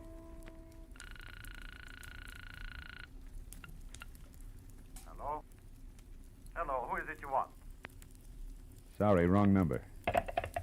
Marlowe, he was home, wasn't he, Andre? I mean, you couldn't suspect him. Marlowe, why, Andre's the sweetest man in the world. Take it easy, honey. I didn't say Ledoux did it. And his being home doesn't say he didn't. People sometimes pay other people to do their dirty work for them, you know. Just what are you trying to say? You hired me to find Ledoux, and I did. But also, I found he was suffering from shock, and has been since last night when Mrs. Wyatt told him she was going to fold the show. For the show? Yeah.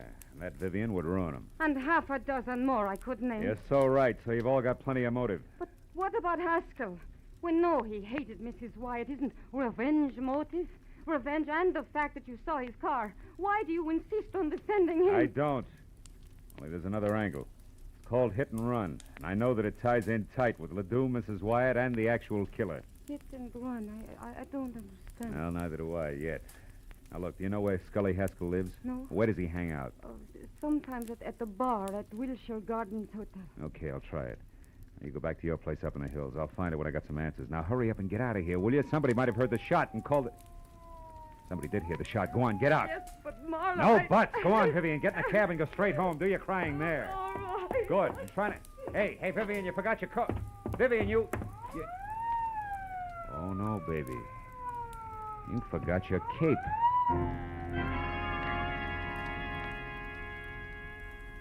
For a long second, I just held it tight and stared. High Elizabethan collar, enough gathered cloth to rig old Ironsides. It could have been what the garage attendant thought he had seen running away from the car Ledoux had used.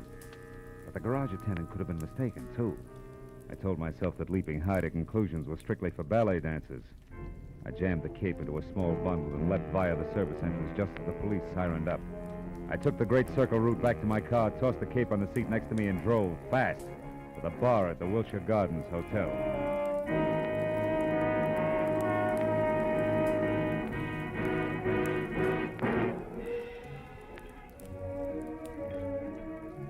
It was a kind of flattering pink mirrored place where the hors d'oeuvre had long ago replaced the pretzel.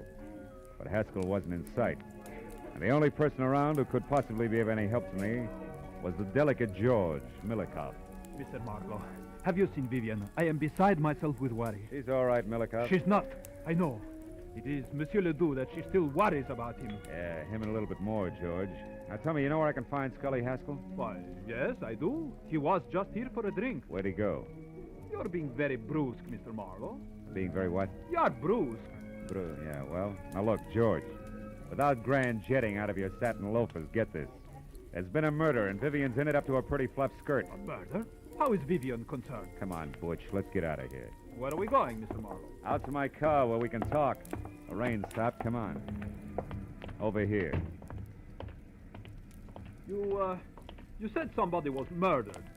Who was that? Mrs. Wyatt. She was shot, and it might have been Haskell. Because she discharged him? Maybe. Or maybe something more complicated, like a hit-and-run accident that belongs to Ledoux, but somebody wants to cover. Does that make any sense to you? Here's the car. No. Should it? No. What's more, it shouldn't to Vivian, either. What are you getting at? There isn't time to explain. Call it thinking out loud. Thinking about this cape, for example, that belongs to Vivian. And about the testimony of a whiskeyed garage attendant. All of which makes me hope real hard that Haskell's the boy. More thinking out loud? Yeah, maybe. Now, look, where can I find Haskell? The Paradise Court Motel on Vine. He has a bungalow there, number 3. Oh, thanks. Well, if you're really worried about Vivian, George, go on up to a place on Lookout Mountain Road. She's not in good shape. Now, here, take this cape with you. Ooh. What? Why, you cut yourself. Your finger's bleeding. Yeah. On a sliver of glass, George. Glass that could have come from a broken headlight, huh? From a broken what? What are you talking about, Mr. Marlowe? The benefit of the doubt, George. Keeps getting harder to give it away. Bring this back to Vivian, will you? Tell her she left it at Mrs. Wyatt's, and then I'm positive Haskell's our man. So long, George.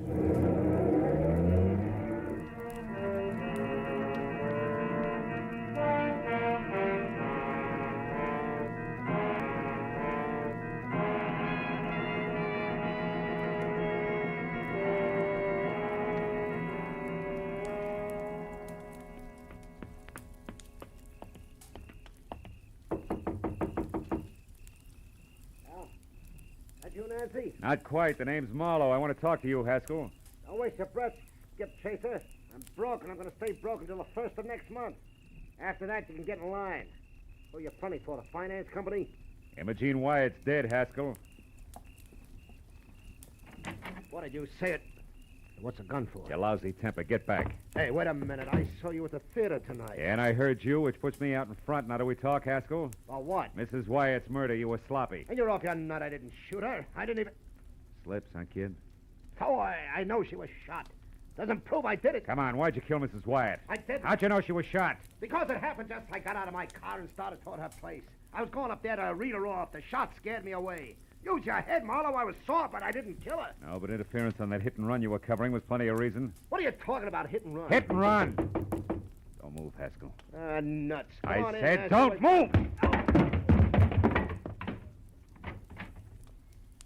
Congratulations, handsome. That's just what I had in mind. Close the door and stand still. Sure. Now what? The name's Nancy Connick. Occupation? Ex-friend of the unconscious. Don't look so worried, handsome. I'm on your side. I had something in mind exactly like that left cross you just threw. South Coast, Yeah. What's your beef? I took this louse to a party with me last night, and he got so stinking drunk that I'm still apologizing to people. He was with you last night? Mm-hmm. Me and a couple of fifths of bourbon. From 8:30 till 5 a.m. And on Malibu. He never left? Not for a second. The loudmouth was positive. Nobody could get along without him. What's that got to do with you? Too much. Tell Haskell I'll be in touch, will you? I gotta run now. Oh. What are you looking at? Just a program from the ballet, isn't it? Yeah. Oh, Haskell has them all over the place, after all. Yeah, sure. So? Oh, so like I said, Nancy, I gotta run.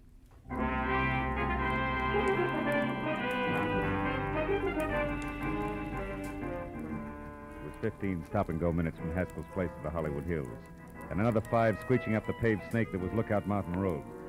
Finally, I was there out of my car and running toward number 857, which was a collection of windows and a rustic log frame half jutting out into space. And around in the back, there was a wooden sun deck. Below it, on either side, huge rocks that lined the edge of the cliff. Directly below, only the dark, bottomless canyon. On the end of the porch near me, there was a long flight of stairs. I started up, one careful, noiseless step at a time. My hand tight around the 38. Suddenly, in the weak light of the thin slice of moon, I saw Vivian Ordway. Her back to the flimsy porch rail, her face an ugly knot of terror. No, George. And only inches away from her and brandishing the gun he'd used to kill Mrs. Wyatt. Listen It's the to me. half-crazed answer to everything. Listen. The delicate George Please, Melikoff. It's too late, Vivian. Marlowe knows this cape was what the garage attendant saw. And do you know how? Because of a stupid little thing. A sliver of glass that was caught in it, which came from the broken headlights that the wearer of the cape replaced. The wearer who was covering up Andre Ledoux's hit-and-run accident so that he could have the pig where he wanted it. You're wrong, George. Marlowe was after Haskell. He thinks Haskell killed Mrs. Wyatt. He only hopes that. And he'll find out one way or another that the beautiful ballerina is guilty. Then he'll be forced to come back here after you. But, George, I'm not guilty. Of course you're not, Vivian. I am. The cape is mine, not yours. You only used it tonight. That's the only thing he doesn't know, and never will. Because you will have killed yourself after confessing to me. No. It's the only way, Vivian. You or me. But it's always been that way, hasn't it? Even in the ballet, where one or the other of us had to be stars.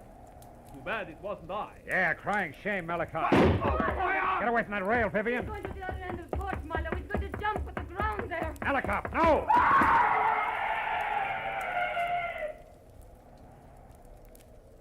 Oh, no. Too great a leap. Even for a ballet dancer. Let's get out of here.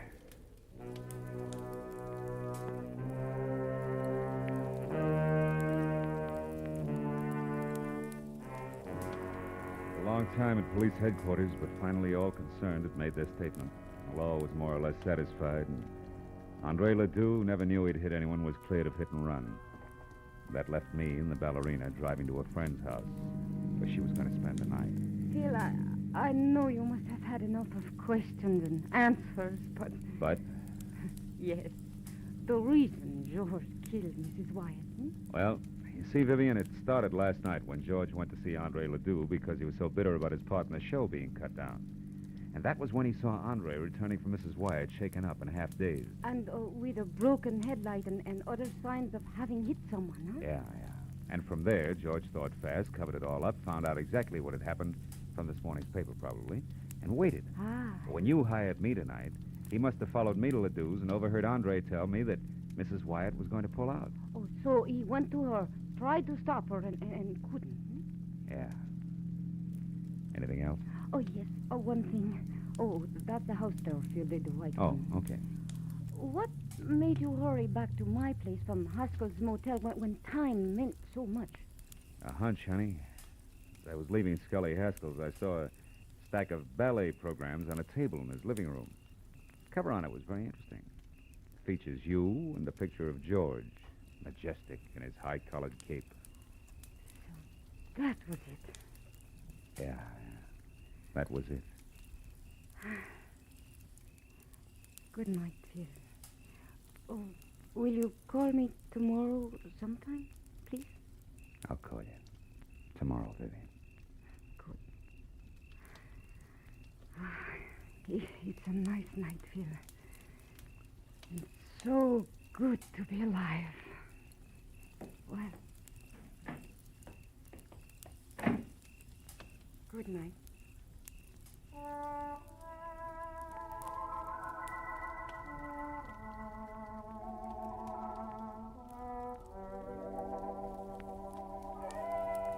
Well, I drove straight home in the quiet, empty hour through the quiet, empty streets, thinking all the way about ballet, which to me had always been something very delicate. You know, for the long hairs, strictly the arty side. And I thought about the people I'd met who were connected with it.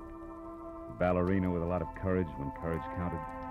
The high-strung Andre Ledoux, Haskell the muscle man, and George. As vicious as anything I'd ever met on Skid Row. And I was still thinking about them when I got out of my car. But then for the first time, I noticed a little white envelope on the seat next to me. It had my name on it.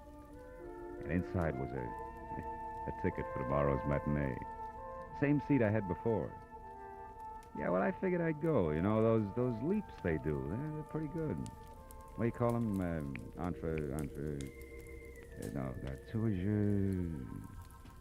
Yeah, they're pretty good.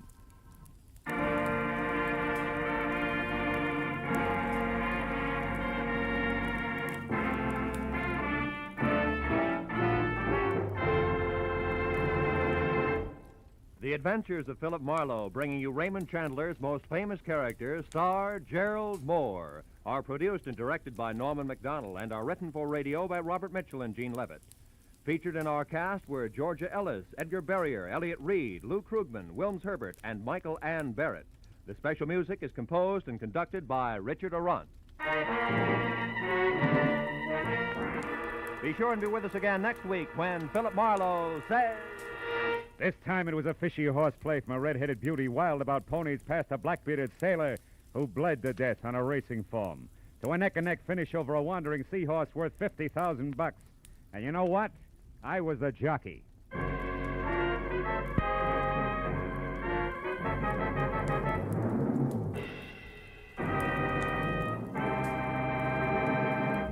Remember, every Wednesday night, CBS brings you Groucho Marx with his wonderful quiz, You Bet Your Life. It's one of the brightest, most spontaneous, most genuinely funny shows on the air, so be listening this Wednesday night on CBS. This is Roy Rowan speaking. Now, stay tuned for Pursuit, which follows immediately on most of these same CBS stations. This is CBS, where Burns and Allen are heard every Wednesday night, the Columbia Broadcasting System.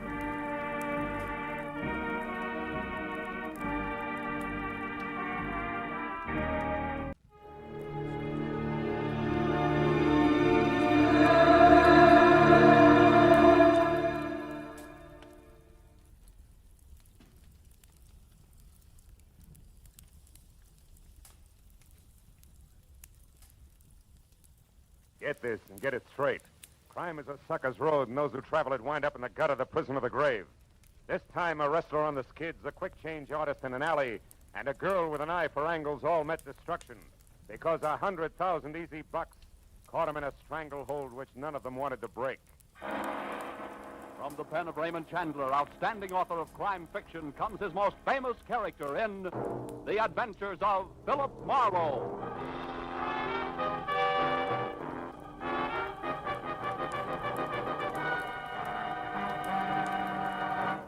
Now, with Gerald Moore, starred as Philip Marlowe, we bring you tonight's exciting story, The Stranglehold.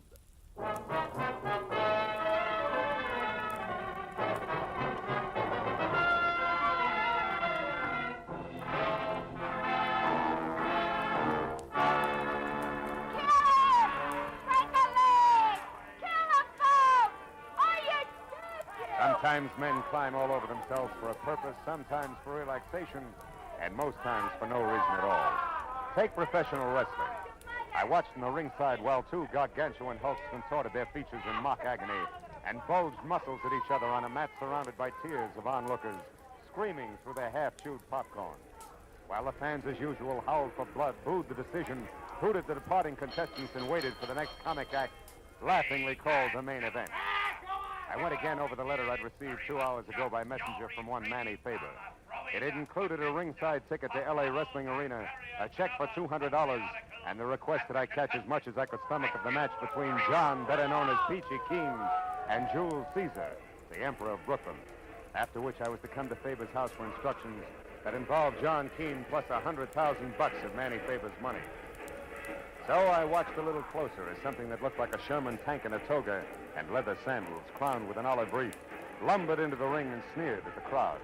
And since I'd long ago given up wrestling as a sport, I turned to the fan next to me wearing a derby on the bridge of his nose, waved a cloud of cigar smoke aside, and got some information. Oh, Caesar?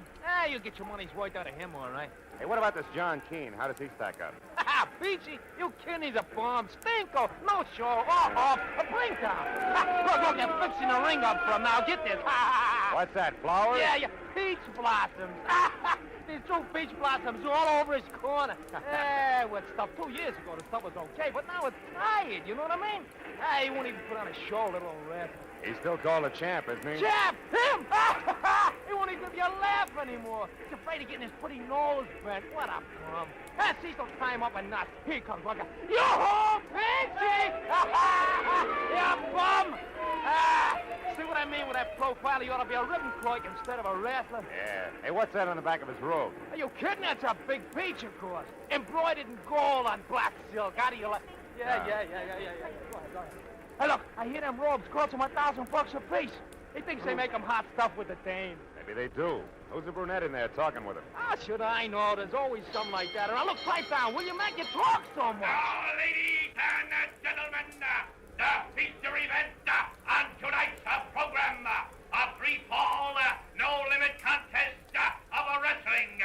In this corner, at 278 pounds, the outstanding contender from the Atlantic Seaboard and Emperor of Brooklyn, Jules Caesar.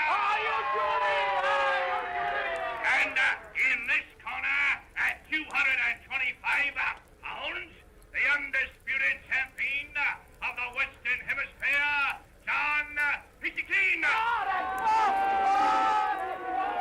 As the match got underway and Peachy started out of his corner, the good-looking brunette shouted something at him that stopped him cold. He turned to glare at her, and Caesar slapped a hank on him that put Peachy flat on his back for fall number 1. 3 minutes later, with his head in a gilligan, Peachy was well on his way to the mat again for fall number 2, which was enough for me, so I got up to leave. The brunette, I noticed, was leaving, too. And at the end of the exit tunnel, we came out side by side. You got a match? Huh? Oh, yeah, sure. Thank you. It's a mess, isn't it, huh? What's a mess? The way things are going inside there. Peachy ought to change his line of work, don't you think? Oh, what's it to you? A laugh so far. What's it to you? You said something to him that knocked him for a loop, baby. What was it? A personal matter. Oh, how personal? Oh, about like that. Thank you, and step down, Philip Marlowe. And you'd better step out, too, or I'll whistle for a John Don. Nighty-night, Nosy.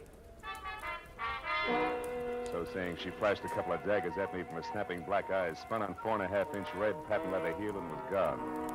So I drove up to Hollywoodland and the house at 2000 Beechwood Drive, where I was to meet my client, Manny Faber. The house looked like a 2-room cottage from the street, but it ran for 3 stories down the backside of the hill. And all I did was touch the bell when the door flew open. Hey, you're Marlowe, am I right? Come on in, Marlowe. I'm Manny Faber, head of Faber Transcriptions Incorporated. Produce radio shows, you know. Yeah. So you saw him, eh? You saw that big, crooked, four-threshing, stupid, mat-pounding mastodon that calls himself Johnny Peach Keen, huh? Yeah, I saw him. Yeah. Oh, have a chair. Oh, thanks. Well, what do you think? You just summed it up. What's that got to do with your $100,000, Mr. Faber? You haven't seen the late editions? No. They're full of it. Peachy Keen is suing me for 100 G's for slander.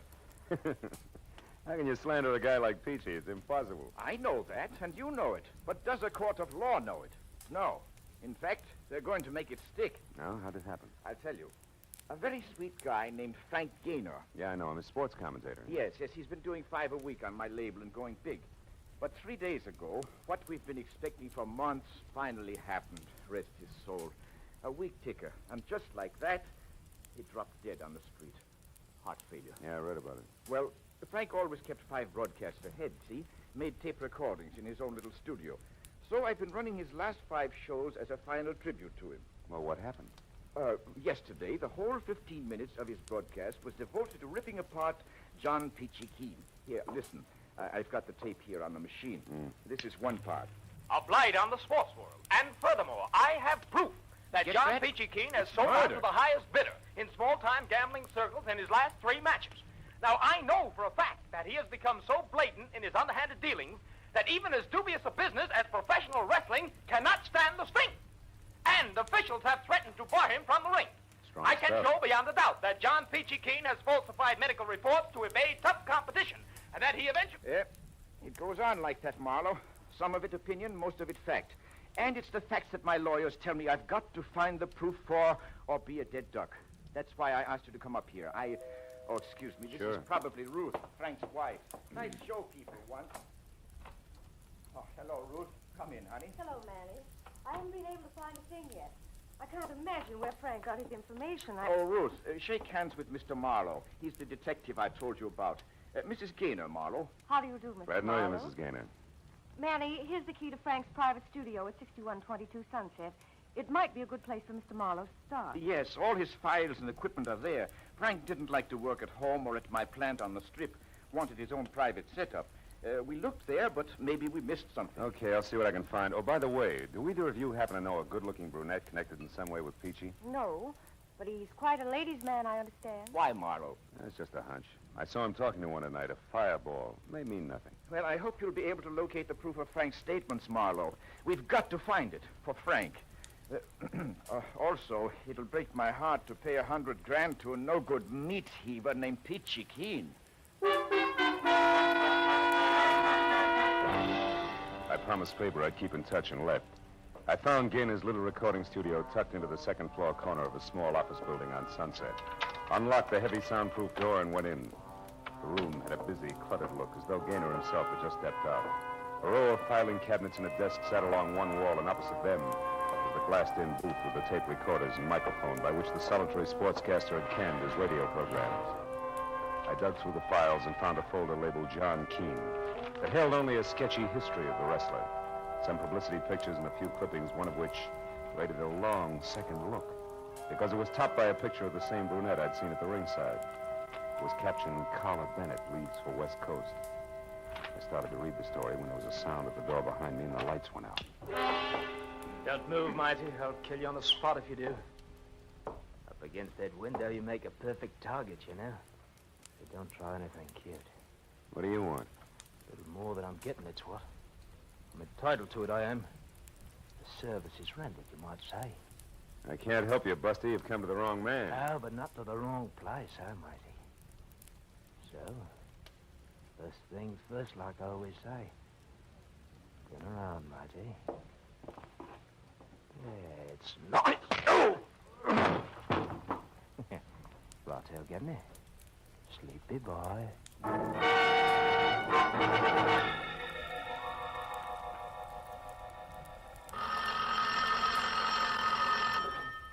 Oh.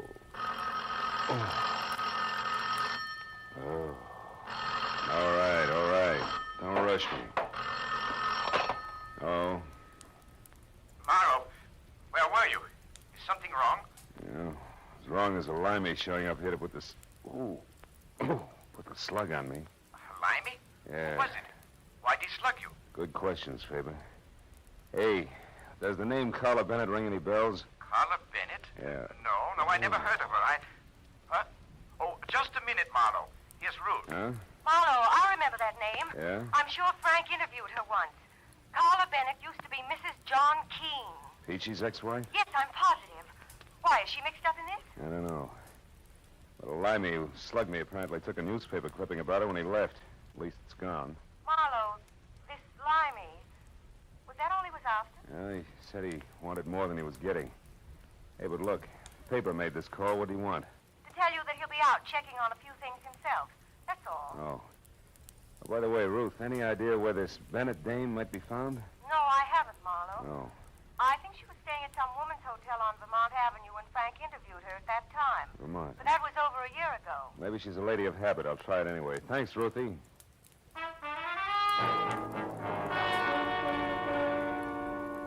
There were 3 exclusively female hotels on Vermont. And the second one I called had a Carla Bennett registered. So I went out to my car and babied my aching head down Vermont to the Victoria Plaza ladies-only hotel. The lobby was done in ivory and pink with desk clerk to match, whom the nameplate tagged as Mr. Seymour Pratt. I started over but stopped when I spotted about an acre of peach-colored suede coat wrapped around John Peachy Keen himself, lumbering up the stairs at the back of the lobby. Mr. Pratt saw him at the same time and darted from behind the desk like an angry canary after a rhinoceros. Just a minute, you. This is a ladies' hotel. So what? I gotta see the one in 212. Not this way, you don't. Why, it's after midnight. If Miss Bennett wishes to come down to the lobby, that's her affair. But no men are allowed upstairs after 10 p.m. Okay. How can I get in touch with her? Use the house phone, naturally. Over there in that booth. I'll go right back to the board and plug you in. I'll be with you in just a moment, sir. Ducky, I'll wait. A call for you, Miss Bennett.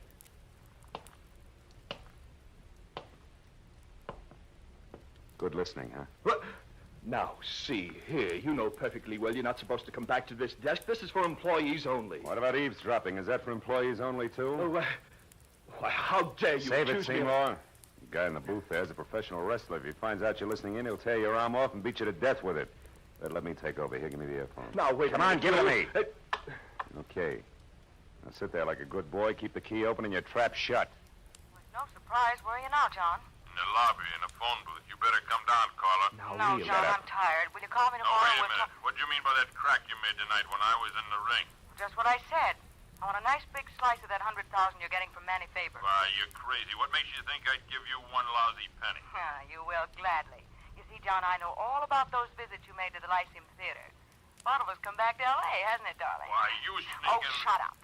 After the life you led me for 4 years, you big ape, I'm entitled to all I can get. And that'll be plenty. So I advise you to run right back now and tell your friend that I know all about your little scheme. And talk it over good, John. I'll be waiting to hear from you. All right. I'll do just that. And you're sure going to be sorry you stuck your nose into this one, Carla.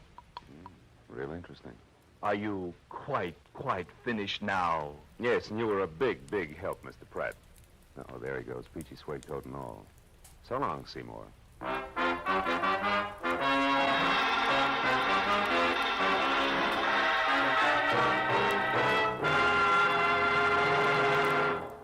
In just a moment, the second act of Philip Marlowe.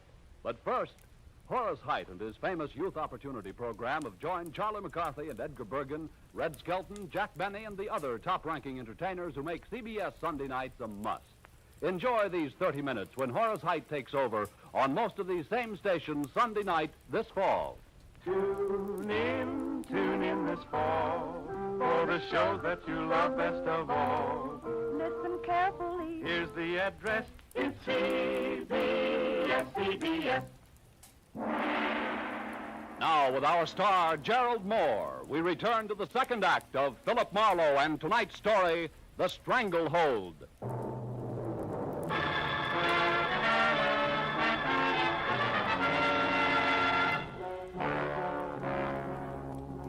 When Peachy Keen slammed out of the phone booth, he was burned to a crisp.